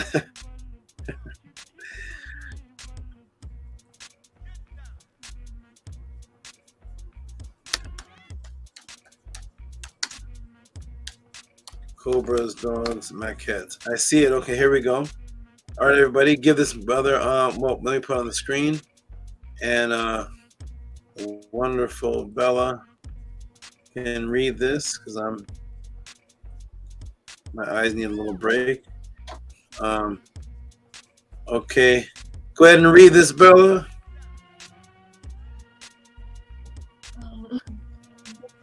For SABA, were like, Yay, let's go. The W is a oo sound, so that should help you. Nook Panook language, let's go. Let's see if Bella can translate it. Go ahead. For SABA, were like I forget the sound for that. I'm sorry. Ma'at, Heru, Resi, Upesh, Tuchat, Makti, I think. All right, there we go. There we go. Wonderful, wonderful. Thank you, Bella, for reading. And don't worry, it's exactly how he writes it, is exactly how you say it, because he's literally writing it in the Mennonite transliteration. And I see the codes to understand this is a tip. I see the maquette. So thank you so much, Bella, for reading it. Thank you, Nook Panuk for sending the tip. Shout out to you. And now we have I'm just gonna read them down. This isn't the tip, but this is Eric G's usual. Where are you going, RENUNET? Hold on, man. Hold on. Snuggle up. Get warm. There we go. You're doing great. Okay. Oh, okay. Here we go. This is Eric G's regular, and it is Eric G gives his $3.33. Thank you, Eric G. Appreciate your support. Okay, wonderful. Did that show on the screen for a second? Yes. Okay. Thank you, Eric G. Appreciate that. We're gonna move on to primordial thoughts.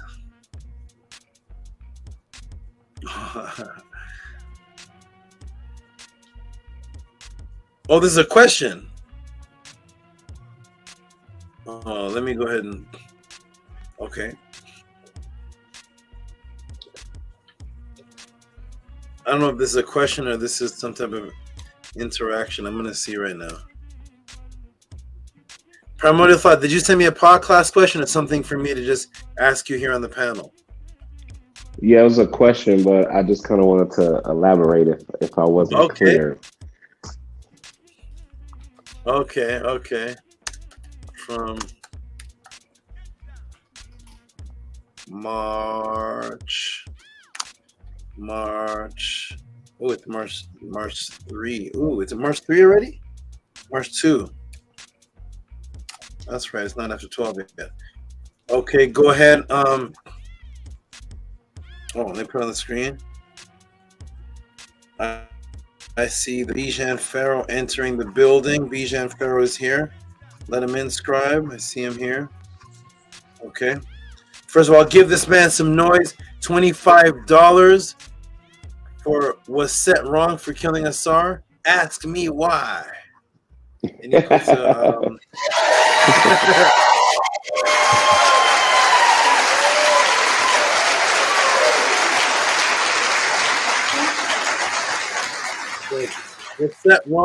was set wrong for killing Asar. Ask me why. And he put a sun, a brown fist, and a black heart. Okay. Let me go ahead and ask Primordial Thought. Why? Hey, Sawa, it's because nobody mentioned anything about punishing him, and Ra even wanted to give him a throne, and it was no secret that he killed Asar. So why? I guess in a way you kind of wonder, like, okay, so why does the Sabu Fiends celebrate Sets, but Set is not necessarily, a villain in a way, and he was even given was Astarte. So he was given two. Yeah, he was given two goddesses. That was his punishment. His punishment. Yeah, so imagine that. I want to get punished. Can I get punished too? Imagine doing a crime. Your punishment is you get Astarte, you get the Anunnaki, you get Astarte and Anat, you get two Anunnaki as your punishment. I'm doing some crime tonight. So there, what punishment is that? Yeah, 10. You're gonna get punished. I'm gonna give you two straight goddesses from the Anunnaki world. That's your punishment. Well, thank you. So yes, it was seen much differently. It was seen much differently back then because it was unheard of. It was unknown. There was no such thing as that. So there was no knowing of that. As far as killing, murdering had never been done. So there was no punishment for it because it's never been ever seen before in that family or circle of people. And at the same time, Asar was killed, but still communicating with the Neter. If you read all the stories, you'll see in the pyramid text, he's still communicating. So they never really considered him dead. They considered him transitioned to another phase, but he was not like you're murdered here. You're gone. If somebody murders, or you have a loved one that died, they're gone. So it's the ultimate crime. You murder somebody. Whereas in that realm, you transition them, and they're still around. They're just not. They're not touchable anymore, but had never been seen before. So you're absolutely right. Set was never punished for doing that, and the Neteru were taking his side. So it was a completely different mind state than what you have today. And you're actually the first person that ever said that to me, that ever noticed that. Can you imagine all the years that KEMET has been around and nobody ever asked that? Hey, wait a minute. What was Set's punishment for murder? Go ask the principal people that. Say, well, hold on. The Neteru represent principles, right? I want to take this principle and let's create our Kemetic civilization based on the principle of Set. So Set wasn't a real being, it was a principle, right? Okay, good. Okay, so murder, though, is a physical thing. So what's the principle for murder when you commit it? If this is a story about keeping the principles, reenacting the principle. So what's the principle for murder? When you kill somebody, should we treat that person like how they treated Set? If I killed your wife, would you use that principle? Or that principle goes out the window now? Now it's not principles no more. Now you're gonna join. I think the Neteru are real now. I'm about to kill you. You kill my wife. You're about to get it now. No. Follow the principle of Set. They didn't punish him. They just talked to him and had councils and meetings. So if you want more information, maybe I'll make that an answer. But it's not really. That's not really. There's no real large breakdown to that one. But I could probably go find one.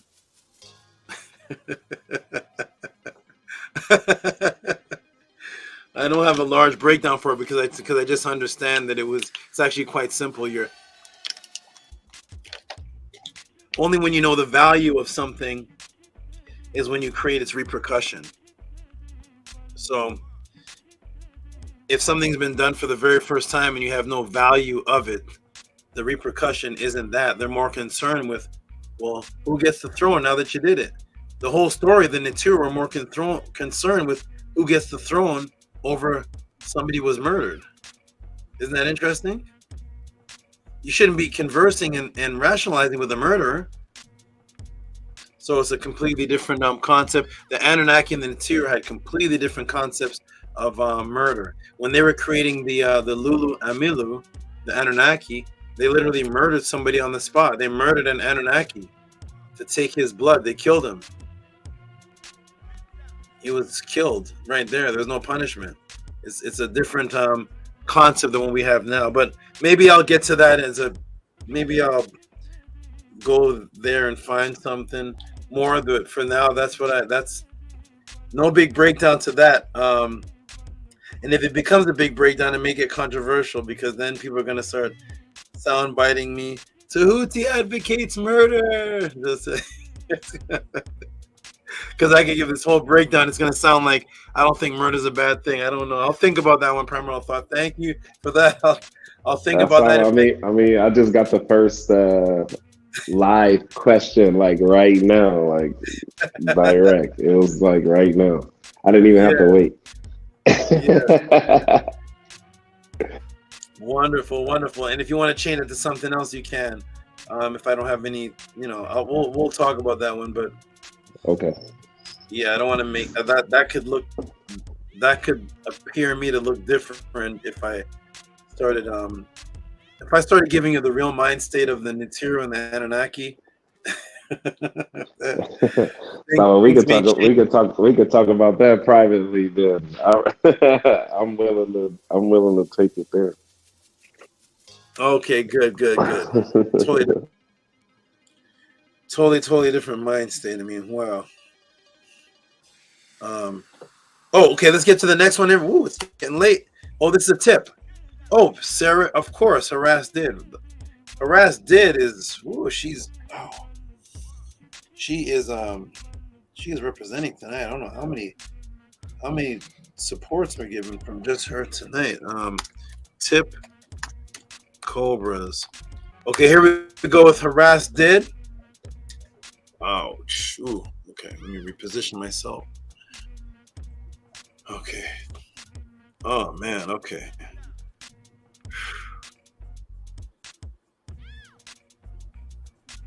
Okay. All right, here we go. Ready? I need to move this back. Let me move this a little bit back from me. Okay, good. My eyes need. Okay, good. Here we go. Okay, shout out to Harass did for giving this wonderful tip. Of course, the number is 2222 for 2 women, 2 cobras, duality, immortality. Tip, give her some noise, please. Thank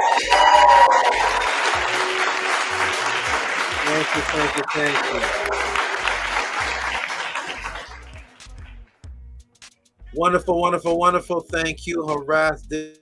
If you're in the room, I can't see the room, but if you're in here, peace and love, and thank you for the great support. Okay, let's go through them. Okay, thank you, TT. Thank you for the update. Now we're going to Caleb Streckler. Caleb Streckler. And this is a tip.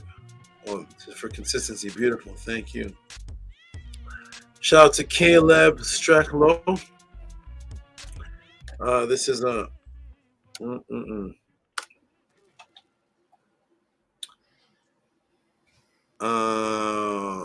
me see. Bijan Ferrer, are you there, good brother? Bijan Ferrer here. Okay. Annie, could you read this for me, please? Yes, $22 for Tua Saba Tehuti for your consistency. Nini thank you, Caleb Streckler. Bella, let me ask you a question. Do you know Caleb at all? Do you know this person? I know of him, but I don't know him. Like, I've never spoken to him. Okay, no problem. Okay. Shout out to Caleb. He's out there in Wisconsin, or in the same similar area. But shout out to Caleb Strecklow. Okay. And next up. Mark Strumble again. Did I read this already? No, this is the first time. Mark Strumble again. Here we go, everybody. That's the one who asked the question, gave a tip, and now this is actually the first tip he gave before the other one that I read. Mark Strumble just popped out of nowhere. 8 tip. Wow. Mark Strumble. Okay, shout out to Mark Strumble here. It says amazing breakdown. Give him some noise, please.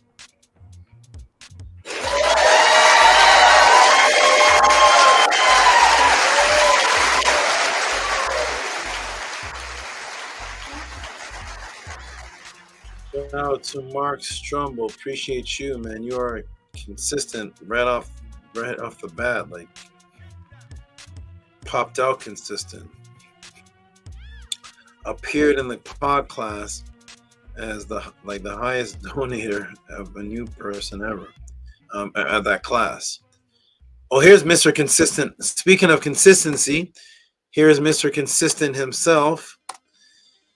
And what does it say here? Oh, wait, I gotta change positions. Here we go. Mr. Consistency here. Could you read that for me, Scribe? Yes, 2772 for a dedicated support for the high priest. The high priest. I need to find him. Give him some noise. Give him some noise, please.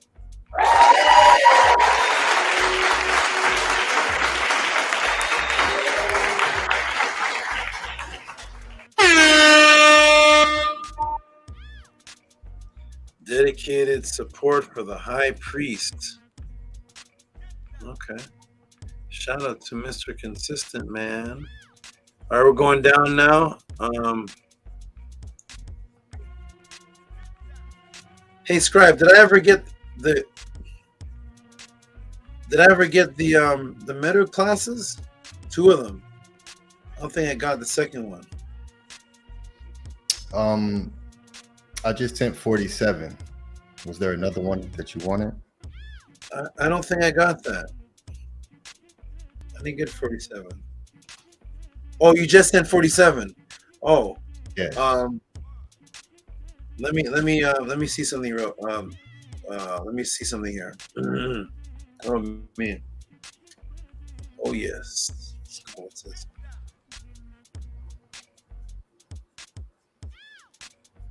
Meta.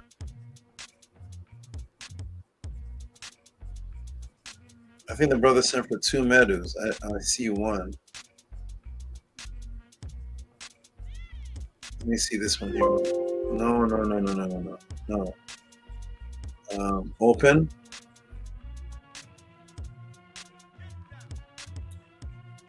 I thought you had Belledu. Oh, Medu sent. What's this one here? Open. Johan Belledu. Oh, class 50. Yeah, send me class 50 again, Scribe. Okay. Thank you. Okay. All right, that's Owen Hythe. Next up is I put Owen Hythe on the screen, right already?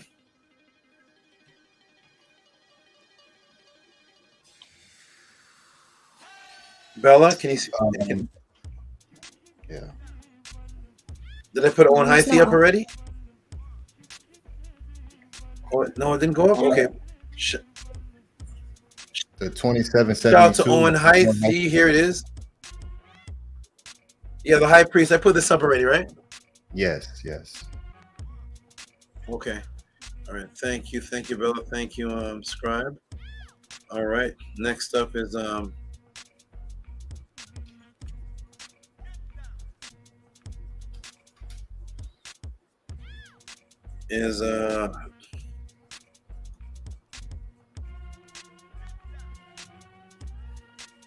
shout out to Big Vapes. Big Vapes.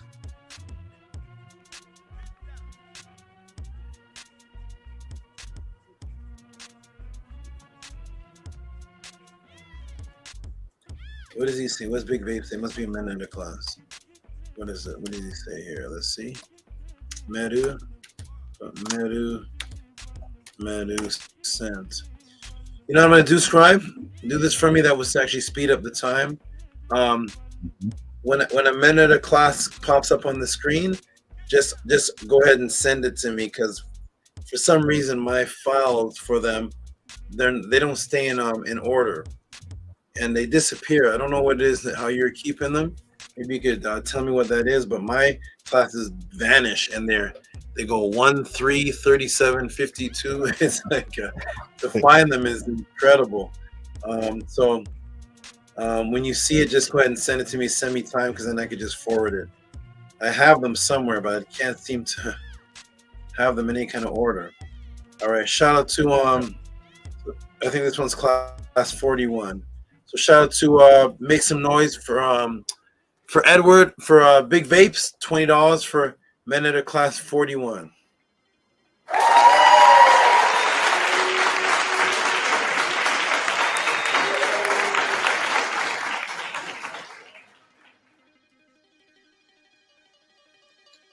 Okay. All right, let's see what's going on here.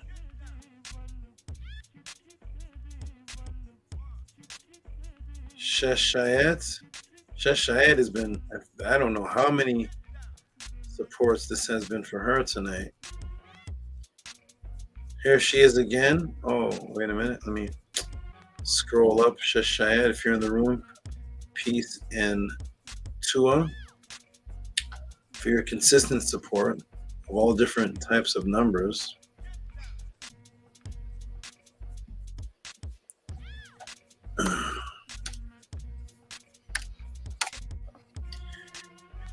Okay, we're gonna give some big noise to the sister, the young lady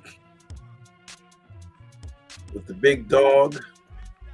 Sheshayat says, what did she say here? Oh, this is just tuition. Oh, for not an Israelite. Give her a claps then. Give her a claps. This is a tip. Give her claps.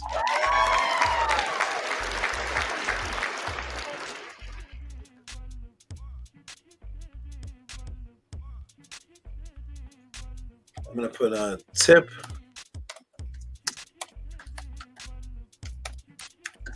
Israelite not.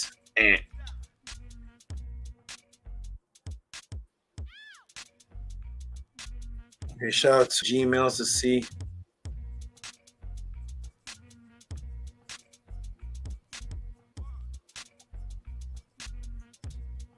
Okay,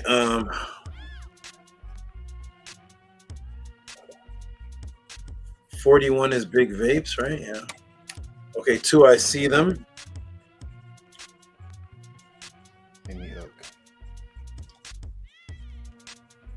And this is Johan.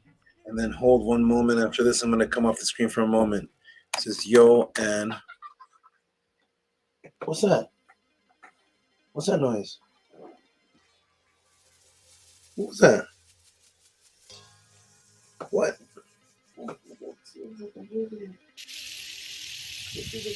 It was like a little giggling thing, right?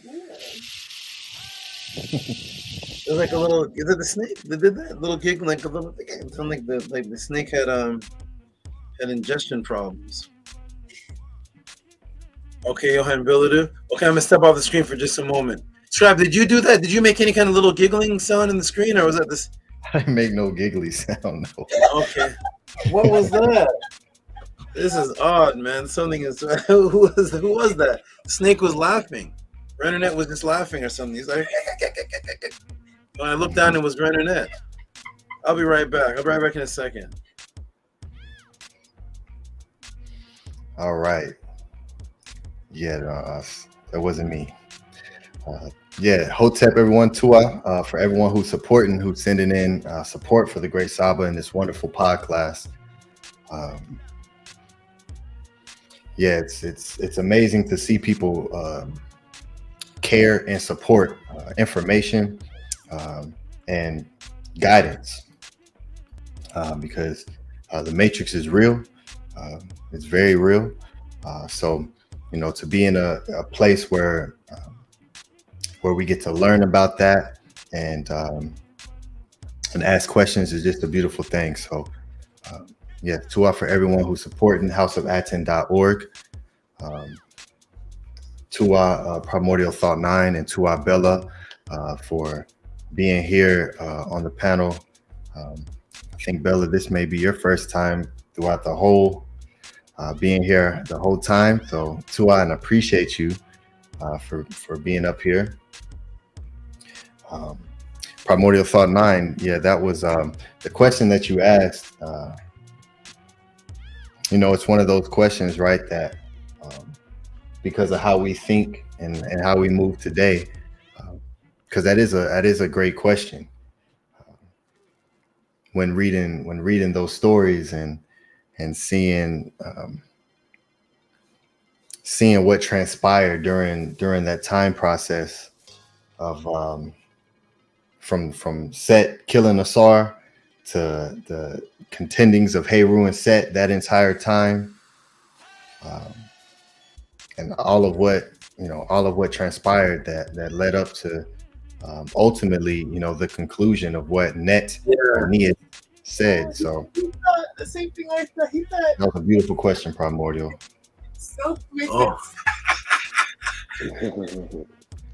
Appreciate it too, good brother. Just something I was pondering about. I was a little hesitant to ask Saba about it because I don't know, but it just kept tapping on my consciousness. So I just had to ask Saba. I don't like to say challenge. I just like to see the depth of Saba. I'm very fascinated by his gift.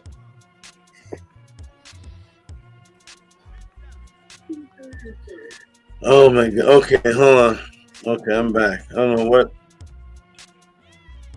I thought that was Scrap. I thought it was one of your sound effects that you play. Like, you have the little laughing that sounds like Tef plays that sound. I don't have that sound. You don't have that sound. Okay.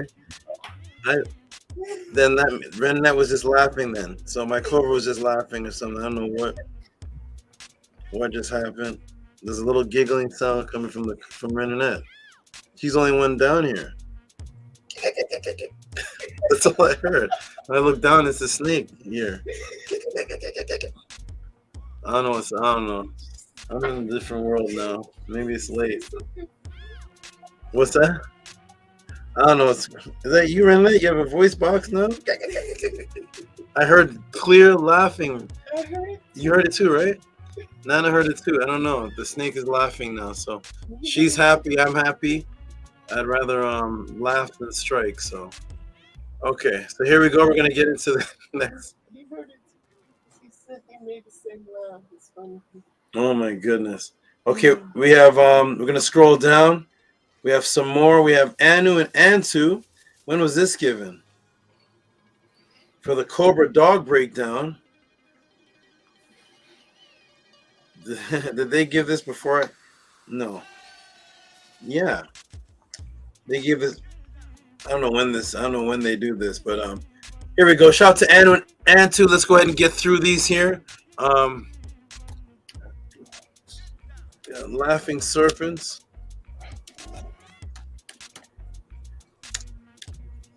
That sounds like I live a laugh from like a horror movie. It wasn't a regular. There wasn't any kind of those little killer dolls. There's a movie about a killer doll. Okay, shout out to Anu and Antu here. Give them some noise right here. They sent $33. $33 breakdown and build up of dog Cobra Papyri to a Marie. Give them some noise, please.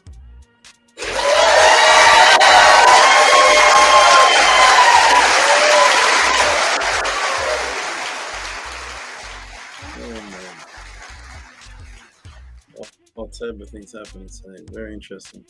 Thank you. Appreciate that. Primordial Thought 9. What is this for? Israelite examination. What does this say? Let me get somebody to read that. I can't see. I think it says examination.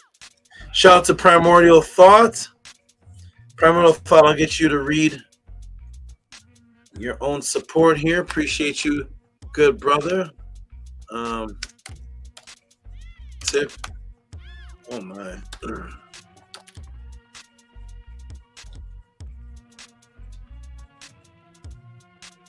Go ahead and read that.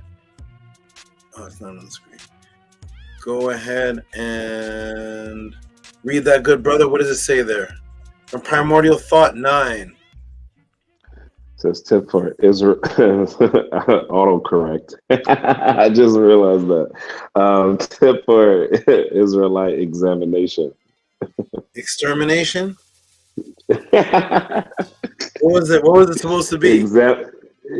Examination. Is it supposed to be examination? Yeah. to examine, because I didn't want to say like Israelite breakdown or build up, so just like examination. And what did the autocorrect do? Because I can't really see it. Did it spell it wrong or right? No, I had something on my screen. I thought the Israelite part was I thought it said Israelite. Oh, okay. Because I can barely see the writing. Are you on your cell phone? Yeah, I am. Oh, okay. Then yeah, cell phone. Okay. Israelite examination. Shout out to Primordial Thought. Appreciate you, good brother. We give him some noise for that, Annie.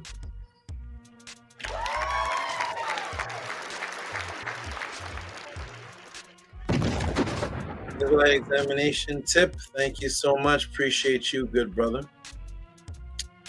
Great students. And Netzer Unkotep L. Here we go. I know what he liked. Let's see what he liked. Yep, of course, the Hebrew breakdown. Shout out to Netzer Unkotep L.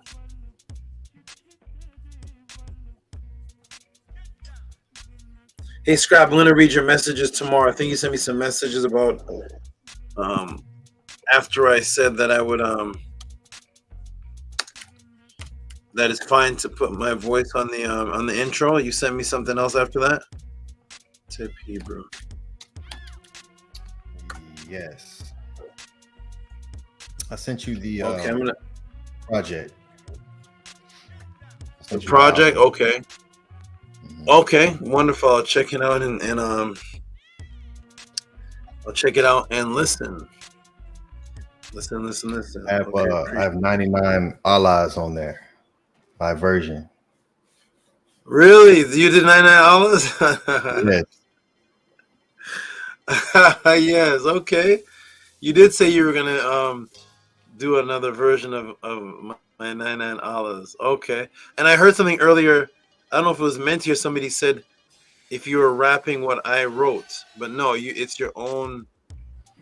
Yes, because at the beginning I told the quick story of us going out there and you rapping it for us. Oh, okay. Yeah. You rapping for us, so.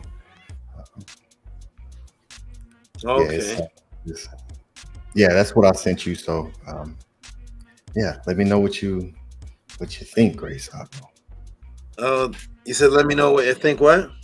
Yeah, what you think of it. Okay. Yes, absolutely. I wrote that in '98.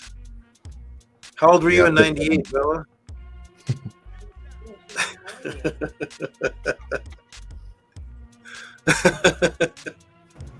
How old is Bella in '98?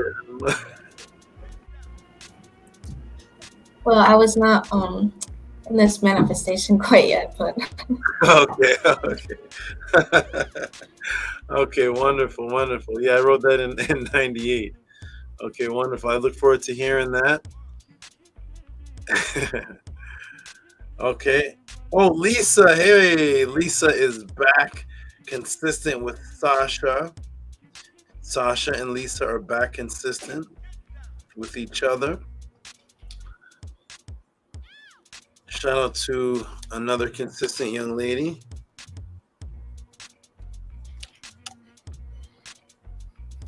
And let's put this on the screen. Oh man, let's go. Nanny? Put on the other mail for me, last one.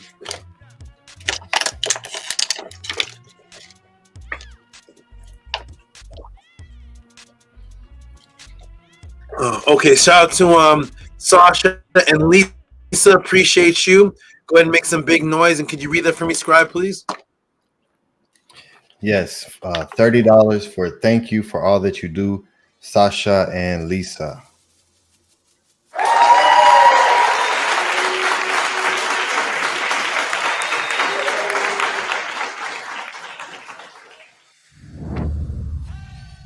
Thank you, Sasha and Lisa. Appreciate your support. Give them one more hand clap. Annie, I think I clicked it off by the time you made the sound. Give them just a hand clap. Thank you, Sasha and Lisa. Appreciate you.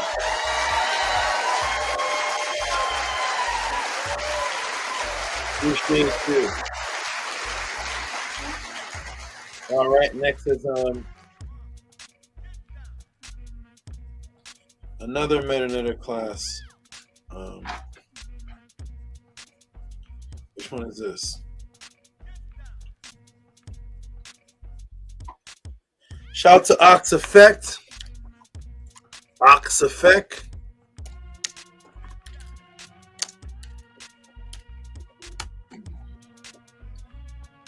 Give Ox Effect some noise. I think he wants Metanetter class 12. Ox Effect from Metanetter class 12. Let me see if it shows up. Give him some noise. Ox Effect, Metanetter class 12. Give him some claps.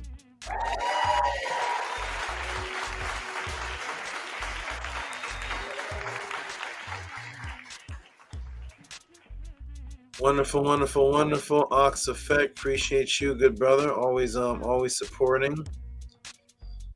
Always supporting. Okay, Scribe, you can go ahead and send me 12 again, please. I can't look for it right now. Oh, thank you. Awesome. Shout out to Ox Effect. I don't know if you're in the room, but if you're in the room, peace and love to you as always. You're actually, I believe, the first person from the Killer Priest show to do a one-on-one with me. Shout out to Ox Effect. Stephen E. All right, next up.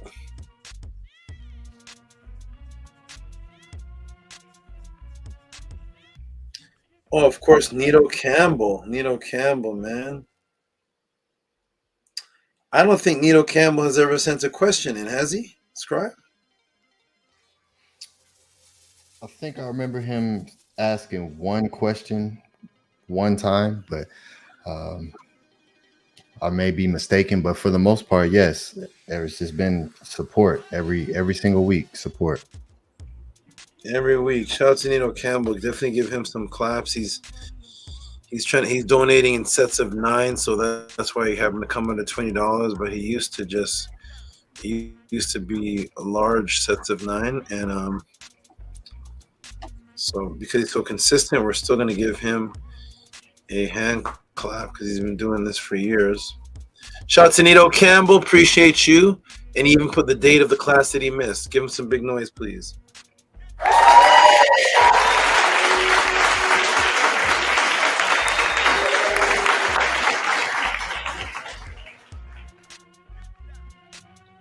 Nito Campbell.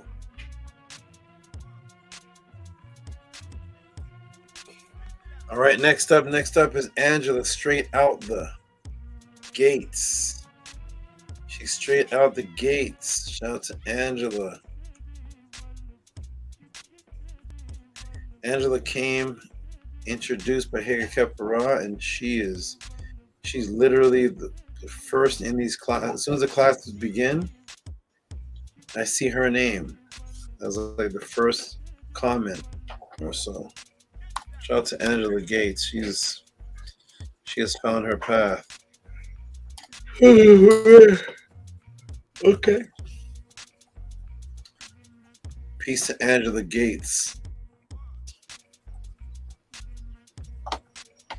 Give Angela Gates $15. Shout out to Angela Gates. She says, for knowledge, Tua Saba. Is this her second donation of the night? I'm not sure. Think so. Give her some noise. I think this is her second donation tonight. Give her some noise, please. Yes.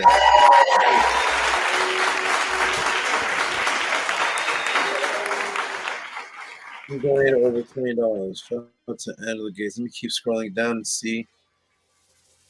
I saw.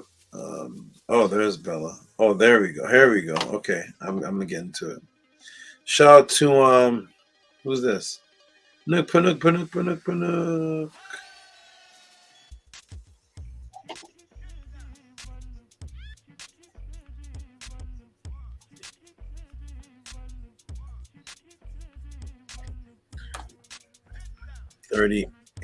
Oh, my eyes. Here we go. Eyes need to rest. Okay, shout out to Nook. We're gonna give him some noise. This is like his third donation of the night. He's definitely donated over $20. So shout out to Nook Panook. Give him some noise again, please. Big noise. Give him some claps.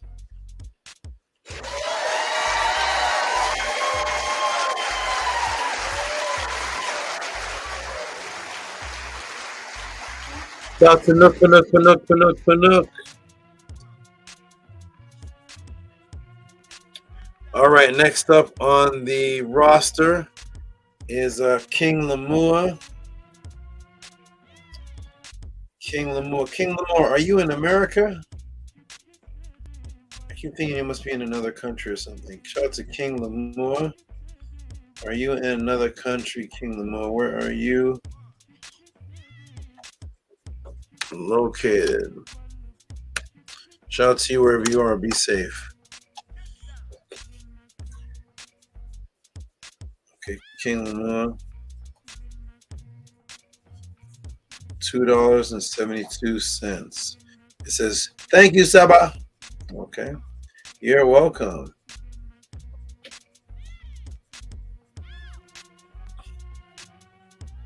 Here's a brand new name I never heard of before, but with a very considerable oh, this is a question from a brand new person. Oh, when we get to this one here, this is a good one. Oh my. Oh, okay. This is 42 from March 2.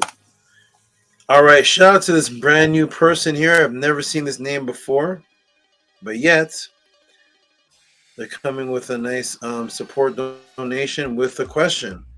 And this is from J-Dub 231 for can you break down Gnosticism? Give him some hand claps, please.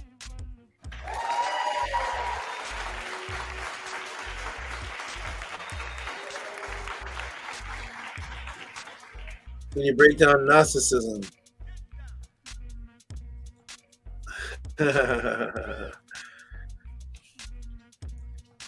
Nice, thank you, J-Dub. I had to take that off the screen. I was the answers started coming to me. I had to get out of there. I was getting Gnosticism. Wow. Good question. Another PODCLASS answer that was starting to come to me as I was sitting here, so I'm going to get that off. Okay, here we go. So I think PayPal charged me for this one. It should have went through. Okay, if you had Biladu, you got. I sent them. Let me send a message. Great. I sent both. Oh, come on, that's not right. No, what's that? Okay. Great. I sent both. Great. I ain't. Typo. Shout out to Johan Biladu. If you're listening, both of them got sent to you. And the lady that's on the screen right now, it's not letting me click on her name. Why? Loading. 1 second, my computer is saying loading. I'm not sure why. What's loading? Something is loading. Can you all hear me? Scribe, can you hear me? Bella, can you hear me? Yes, we can hear you. Yes. Okay, something is going on. Reload.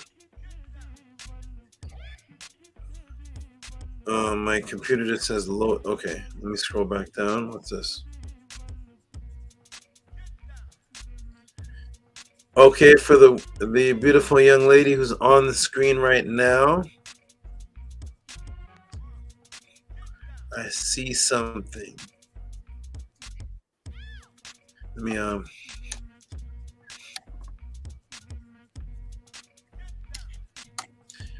okay, here we go. The young lady that's on the screen right now.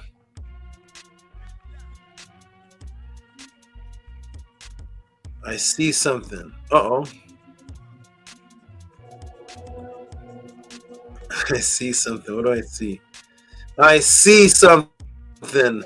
I see $72 for Tua. Give Bella some noise and a couple Transformers.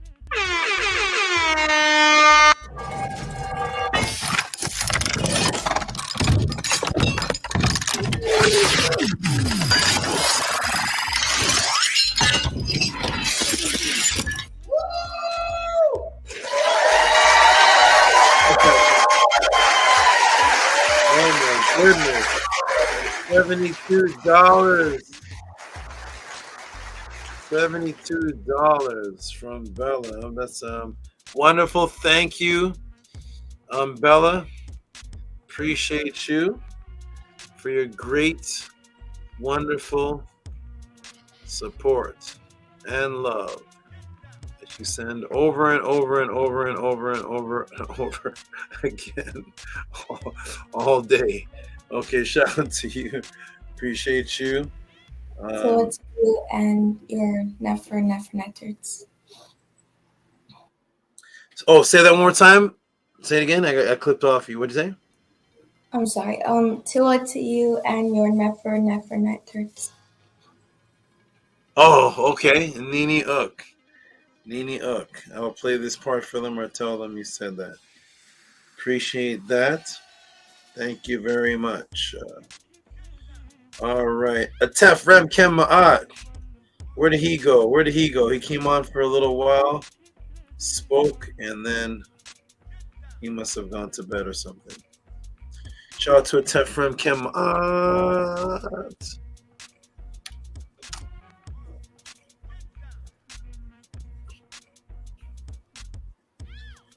Oh wow, this is great. Thank you everybody for all these tips, support, and donations that are sent in consistently. Appreciate you very, very much. It is a wonderful thing to see that people actually appreciate this. Even beyond just the tips and the support, just to know that I'm changing the value system. Shout out to Tefram Kema'at. $7.77. Appreciate you.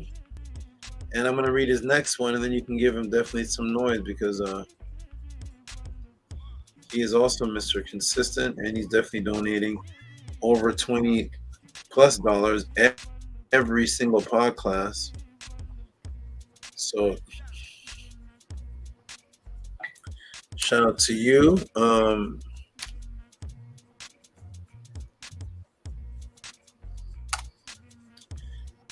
Give it Tefram Kema'at some big. Give him some claps. Give him some claps right now. It says for, I can't even read that, but for Tua Ishin, I'm sure it says something like that. Give him some claps. Yeah.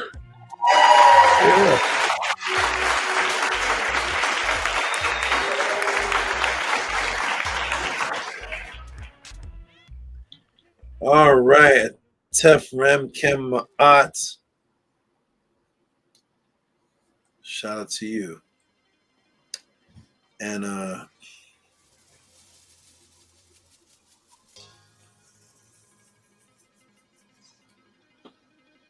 what's this? Harass did for Harass did for your culture. If you're in the room, I'm gonna read this one, but I think you said you wanted to change this for a diet or something else, or let me see. I did get a message that you wanted to change this, but I get so many messages that I'll confirm. But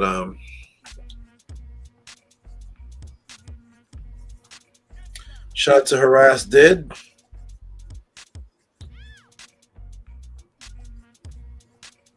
Give her some big noise. $40 for KEMET Feng Shui, but I think she changed this to something else. So give her some noise though.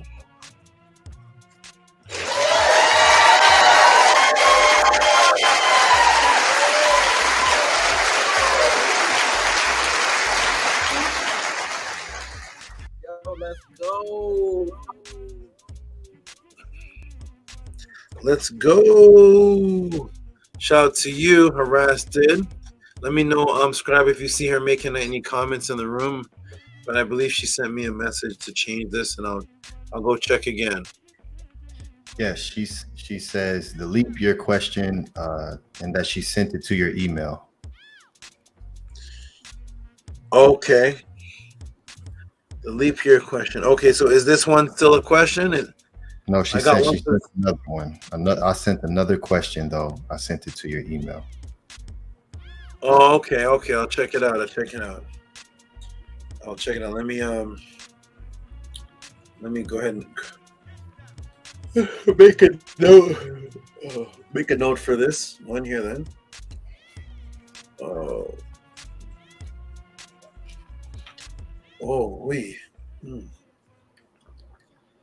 Okay, shout out to you. I'm gonna make a note here and put the date, March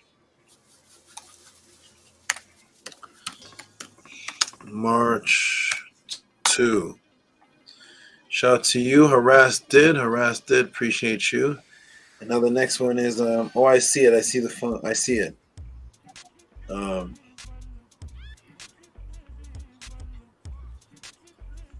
I see it here. I'm gonna have to save this.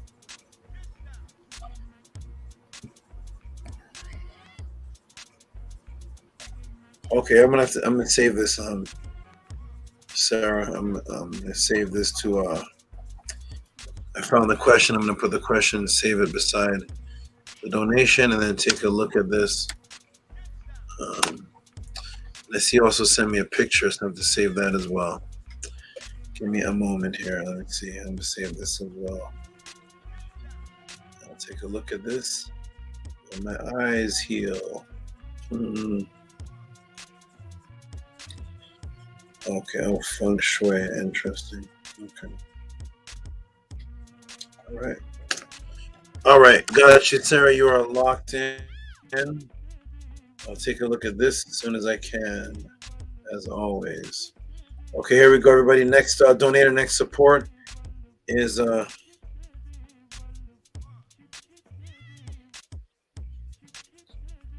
in the class Mondays. I'll be there. That must be. Oh, wait a minute. What? Oh, I'll be there. Okay, she's talking about this class. Okay. All right, wonderful. Next donation here is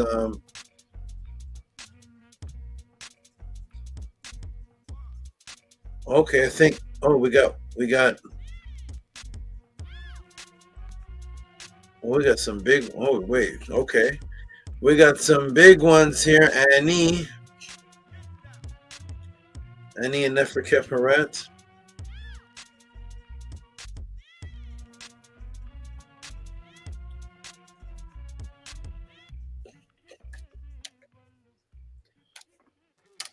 Okay, make some big noise. Well, make some noise for yourself. Annie, make sure you have noise for yourself and Neferkeferet. $44.72 for Tua Ishin, Annie, and Neferkeferet. Make some noise. Oh, okay. I feel you like a pizza slice. I'm tripping, huh?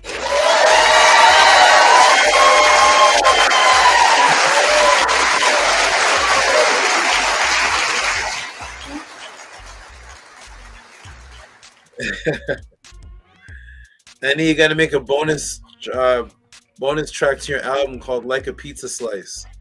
Make it all about the Techet symbol. The Egyptians were black like a pizza slice. Oh my goodness, like a pizza slice. Okay, here we go, everybody. Let's go. We're gonna we're wrapping it up. We got who's this? Oh my, we got Bijan Pharaoh popping up with his regular. And this is his Tua for changing his life. I'm gonna get Bella to read this one. Oh my. Okay, Bella, what's on the screen right now? Oh, still the 44? Okay, let me stop that. Okay, Bella, go ahead and read this one. This one should be easier than Nook Panooks. Go ahead and read that, Miss Bella.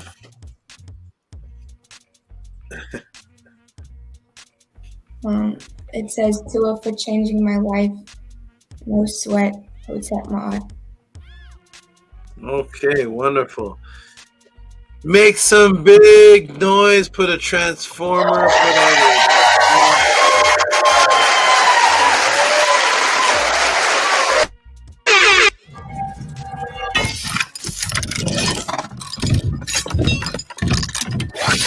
Woo!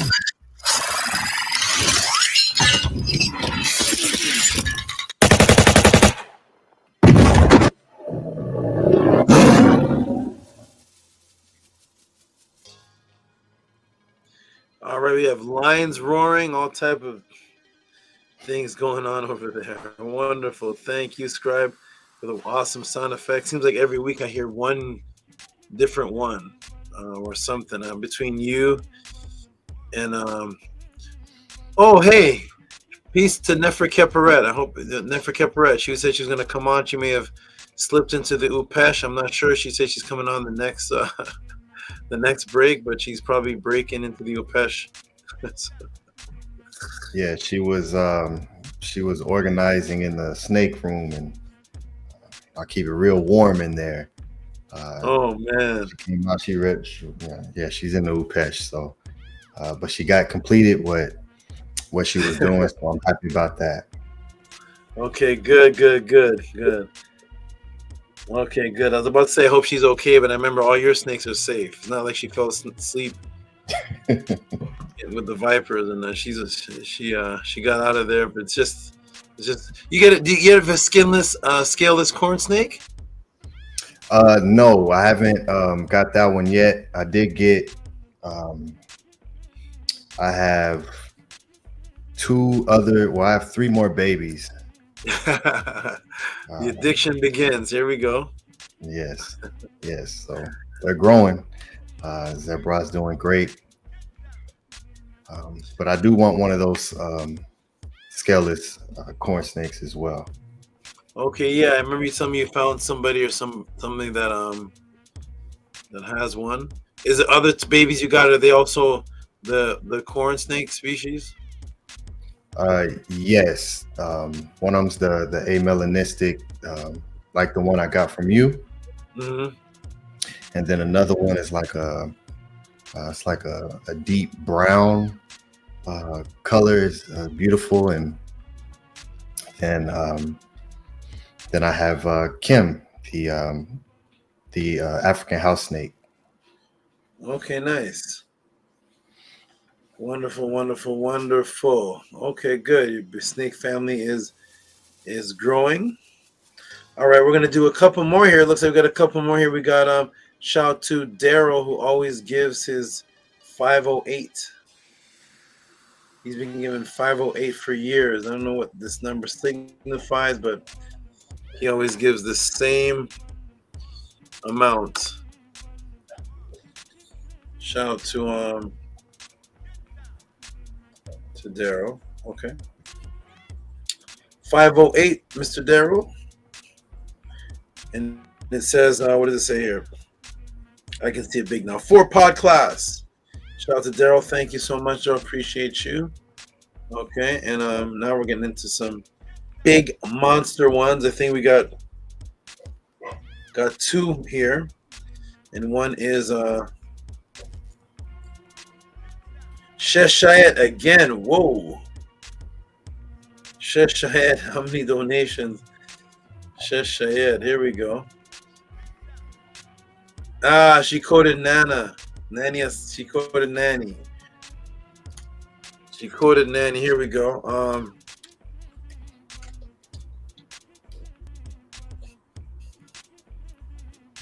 It says quoted Nana saying, whoa. The screen moved. She quoted Nana saying 3333 for mind-blowing answers again and again. Give her some big noise.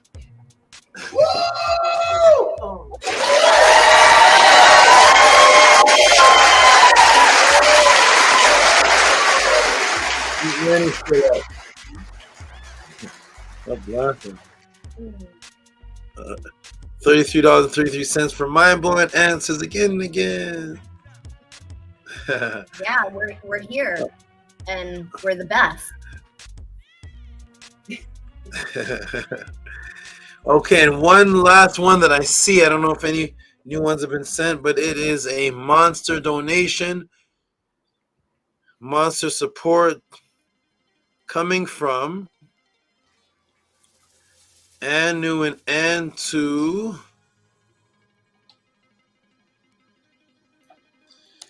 Monster support. And get ready to give some big noise. Give whatever you have in your artillery, Red October, whatever you may have. And Anu and Antu send $155 for Tua Tehuti, a hawk of gold among the great Natiru. Give them all kinds of sounds and noises, please. But I can only show you the door. You're the one that has to walk through it.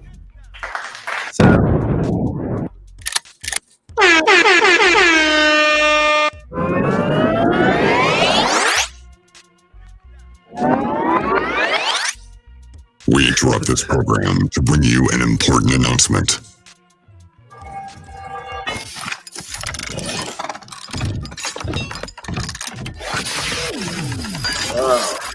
You see, that's how it's done.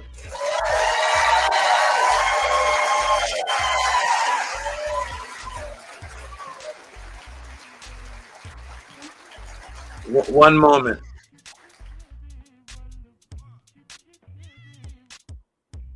You are watching a master at work.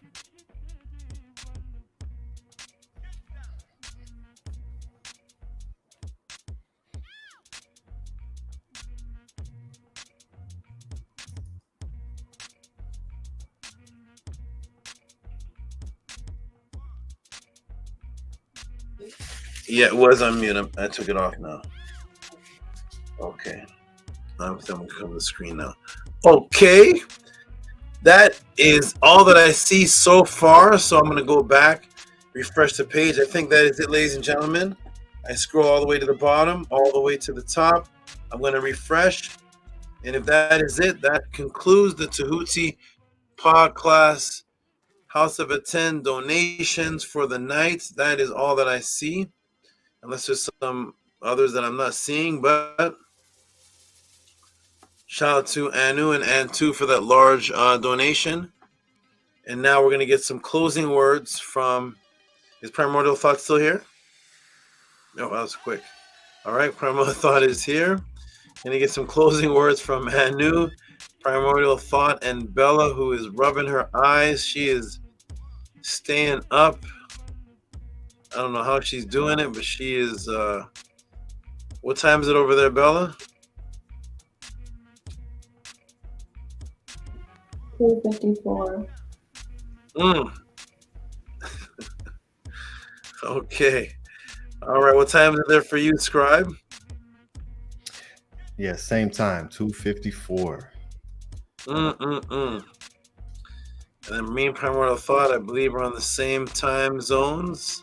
He's just up the street, about 1,000 streets. All right, we're gonna get some closing words from you, Scribe, Primordial, and Bella, and then we're gonna close out. Go ahead, Scribe. Oh, Hotep Henu Ma'akaru, Great Saba Tehuti, Tua for this Nefer PODCLASS. Very informative, very powerful. I always learn so much in every PODCLASS, even outside of just what you're showing on your presentations, your PODCLASS ebooks that you provide for everyone who asked the question. So Tua Great Saba, for everything that you're doing, and for being who you are. Yeah, I always have so much that I want to thank you for, because there's only so much time where I get to speak with you. But you know, it's a beautiful thing. So to you, great Saba Henu. Peace and love to all the great supporters. Peace and love to all the great people who ask the questions and who just support the podcast in the House of ATTON.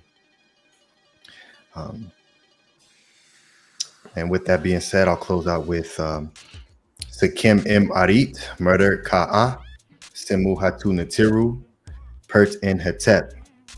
I have obtained the power to do what pleases my Ka. May the hearts of the Natiru lead me. I come forth in peace. Beautiful, wonderful, excellent Medu words. Appreciate you. Wonderful, great student. You do a lot of things, and some things I can't even respond to. You send me updates, and you're always working on advancing. And I look forward to seeing when. Well, how far are we from the products without the advertisement of the other company on there? Oh yeah, all that's, we don't have to worry about none of that. Straight House of ATTON. I'm about 60 to 70% complete with everything. That's gonna be beautiful. Look forward to that. It's gonna be a wonderful breakthrough. Thank you, Annie, for everything that you do and your appreciation. I know you only get a certain amount of time to speak with me, and actually we got one day taken away because no Men Are Mondays is just silent now, so it's not. But yes, you always have access to me. I can respond when I can, but I appreciate all your great appreciation for the guidance and that which I do for you. Thank you so much, because you're doing a lot that I don't have time to do. I don't have any time. Whatever it is, all that stuff you're doing over there, I have no time for any of that. So it just wouldn't never happen. What'd you say? I was just saying yes. I completely understand that, and that's why I am here. Wonderful. Okay, and we're gonna get into primordial thoughts 9. Go ahead and give us some closing words, man. Your eyes are closing. Give us some closing words. To Saba, appreciate definitely this wonderful 15-minute class to tell us that the Natiru are black.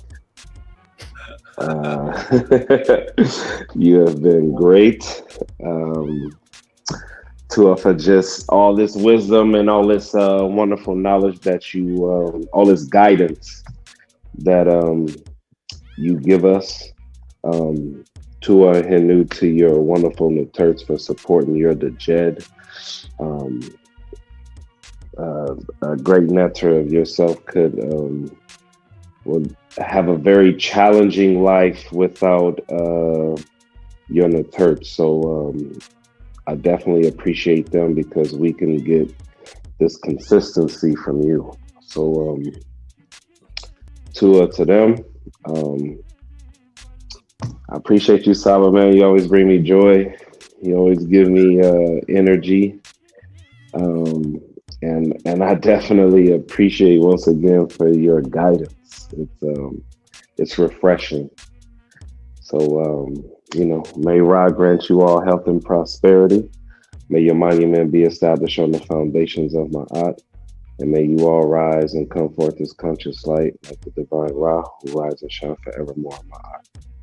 Hotel. Thank you, my good brother. Your affirmation is incredible. It's literally, every time I hear it, it's like words straight from the papyri. So appreciate your appreciation. Appreciate all that. Appreciate what you're doing over there with your family. You're doing some, I don't know what magic. you're what's happening over there, but you have something. Um, what a happy change from what I see. I don't see everything behind closed doors, but from what I see, what a happy I'm still surprised. So and I'm very, very happy. And then you came out. I'm very, very happy for you to come out because you said you were watching for 2 years and observing and analyzing, and you came out, and that is beautiful. Look at the big change that's happened with you just for coming out. You were always learning from the podcast. You're always there, but now that you've interacted, what an advancement from when you weren't interacting. And some beautiful things. So shout out to you and what you're doing for your family. Always feel free to reach out to me for any like advice or something if you notice just anything. I've raised different families, so I've seen different transformations, and if you need anything pertaining to the growth, how to advance it or whatnot, send a message to me. I'll definitely respond as soon as I can. To us all, I appreciate you. Okay, wonderful. And last but not least, over there in the corner, there she is, looking like a little snake or something. How you doing over there, Bella? I'm well to a perfect immortal SABA for putting together an effort podcast, and to its your netters, effort netters, who are so very wise, and the wealth of your household, to its them for supporting you, and both your teachings, because it gave me purpose and allowed me to expand, and I'm forever appreciative of that. And yeah, towards you, very much forever. Nini Uk. I just happen to have the two people at the bottom that are in the intro of the podcast. You all have some of my favorite words, so I decided to have you two as a permanent intro, Bella and Primordial Thought, and now you two are the outro live. So wonderful, excellent. Okay, everybody, wonderful. Let's close it up. I haven't had my last meal yet. We're at 11 hours. Okay, everybody, wonderful, beautiful. Shout out to everybody in the room. I'm just looking at the chat now. Matt, daughter of Ray, I was just asking about you to TT. I can't see what's being said. Just I see the name, Matt, daughter of Ray, but let me put it on the screen. I can't see this. Wow, greetings, Saba. I'm just catching the live here in Ghana. What does it say? It's what there? I can't. It's 9 a.m. Where have you been, Matt, daughter of Ray? Where have you been? Where have you been? I was just talking about it. Like, what happened to Matt, daughter of Ray? She said, it's difficult to watch live. Okay, as long as you're live and well. What does it say here? I watched the recording. Okay. And Anki Ma'at, yeah, that's what I was speaking with. Peace and love. What does it say? Oh, sis. Okay, good. And Zakisha, there's words missing. Zakisha trying to reach out. Okay, wonderful. I don't have the way that we were communicating before was on a phone that I can't seem to transfer that program over to my other phone, and sometimes I can't even get into that old one with the SIM card, and the phone that program was on is not on. I don't know how to transfer it, but I'm gonna I don't know how to transfer it. I tried, but something's missing. Shout out to you. Yeah, my number. Yes, that program is off now. Okay, wonderful. Glad you're safe. That is awesome, wonderful, excellent. Okay, shout out to everybody in the Tehuti PODCLASS. What great news that Matt, daughter of Ray, is alive and well and running fine and all the way over in Ghana. All the way over in Ghana. Be safe, and I hope everything works out. Yeah, get the email. That's also good. And if you have Facebook, that's really the best way to reach me is the Facebook Messenger, because those other phone programs, they don't work on my new phone, or something's wrong. Okay, everybody, peace and love. What a wonderful PODCLASS today. It is the next day. We had a wonderful PODCLASS yesterday and a wonderful PODCLASS today.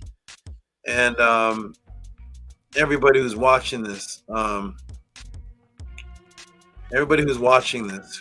if you truly appreciate what you're looking at, if you can understand and comprehend putting yourself in the shoes of what it takes to do what you just saw in 11 hours.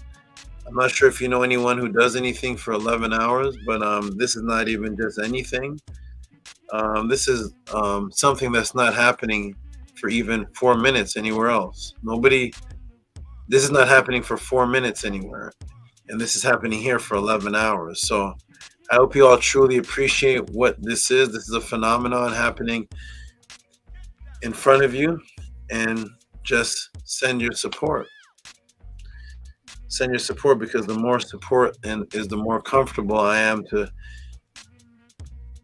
actually do this without thinking about other things, because I am off the grid. I'm not on the grid. There's no tax day for me. There's no what's it called? Social Security, the WIC program. I don't know what anything is. I'm not sure what anything is. One of my mentors was laughing. She was laughing. She said, "I know what primordial thought is talking about, because it's like certain basic things I don't know about. I don't know about these other things, but a couple of days ago we were talking. I was like breaking down what a Hetchler and Koch gun was, and she's like, "How do you know what a Hetchler and Koch?" I'm breaking down fish scales and the weighing of crag. How do you know? I'm breaking down these. I know like random weird things in the Matrix. I don't know.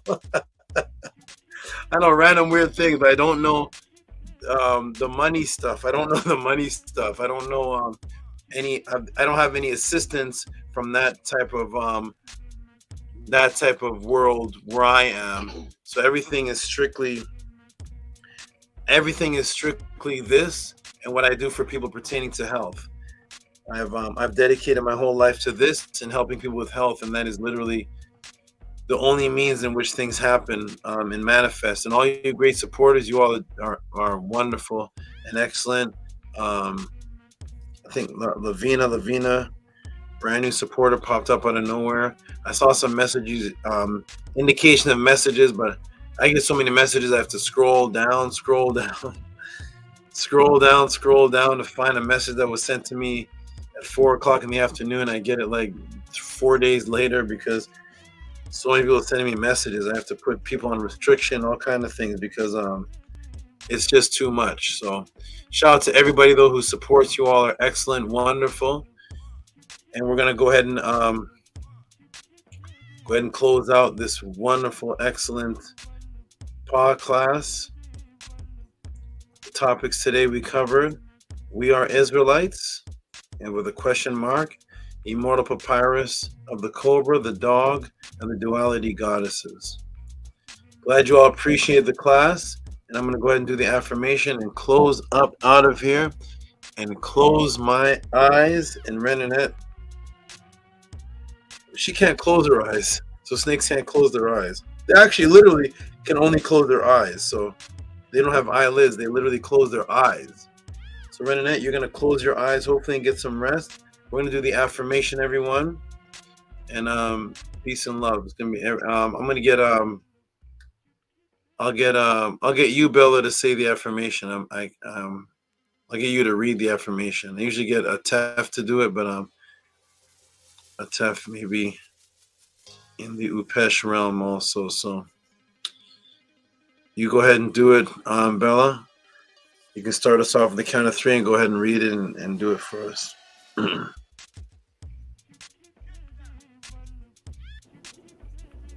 Thank you for letting me. Nini up. 1, 2, 3. Anki Emmaat.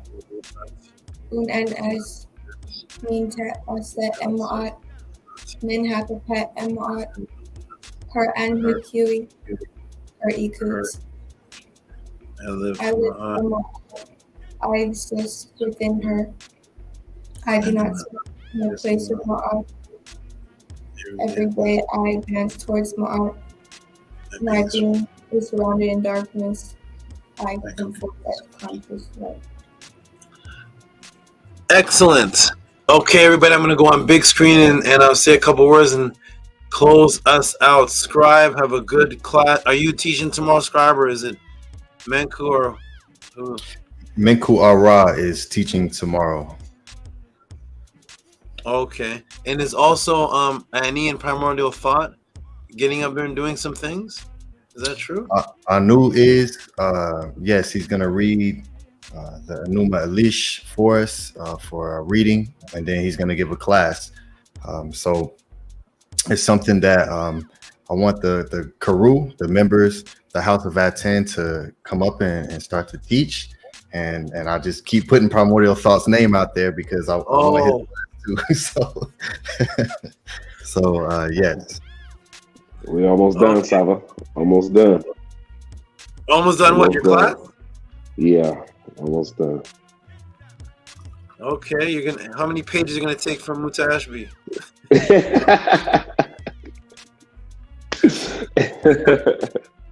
Oh my goodness. Okay, everybody, I'm gonna go big screen and close us out. Peace and love, everybody.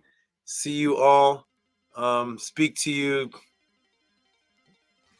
Some of y'all see messages probably in a couple of minutes, but speak to you all in a bit. Peace and love. Let me go big screen. Peace, Annie. Peace, Primordial Thought. Peace, Bella. Peace and love. Okay, here we go. Solo layout.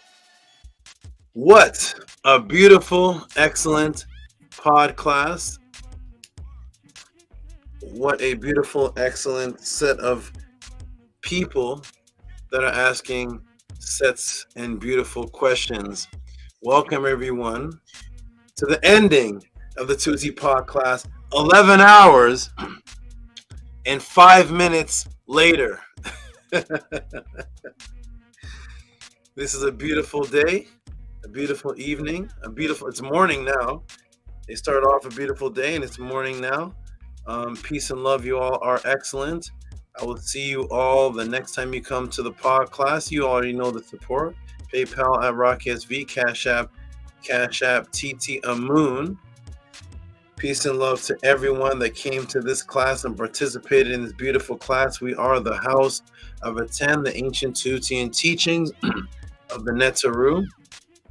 It is a beautiful day and time when you can come and experience things like this and not feel that you have to be withheld, not feel you have to be restricted, but you are open to send in questions on all the different topics that you have, and then the readily information is given and the guidance on top of that is given. You all are excellent, and I appreciate everyone here who supports the House of ATTON. Shout out to the wonderful moderators, Nania Setmer, Anki Ma'at, Anipata Ten Tehuti, and Atep Rem Kem Ma'at. Appreciate all of you. You all are completely excellent. Shout out to you. RENUNET, the Cobra. She's about 6 feet. She says peace and love. See you all next time.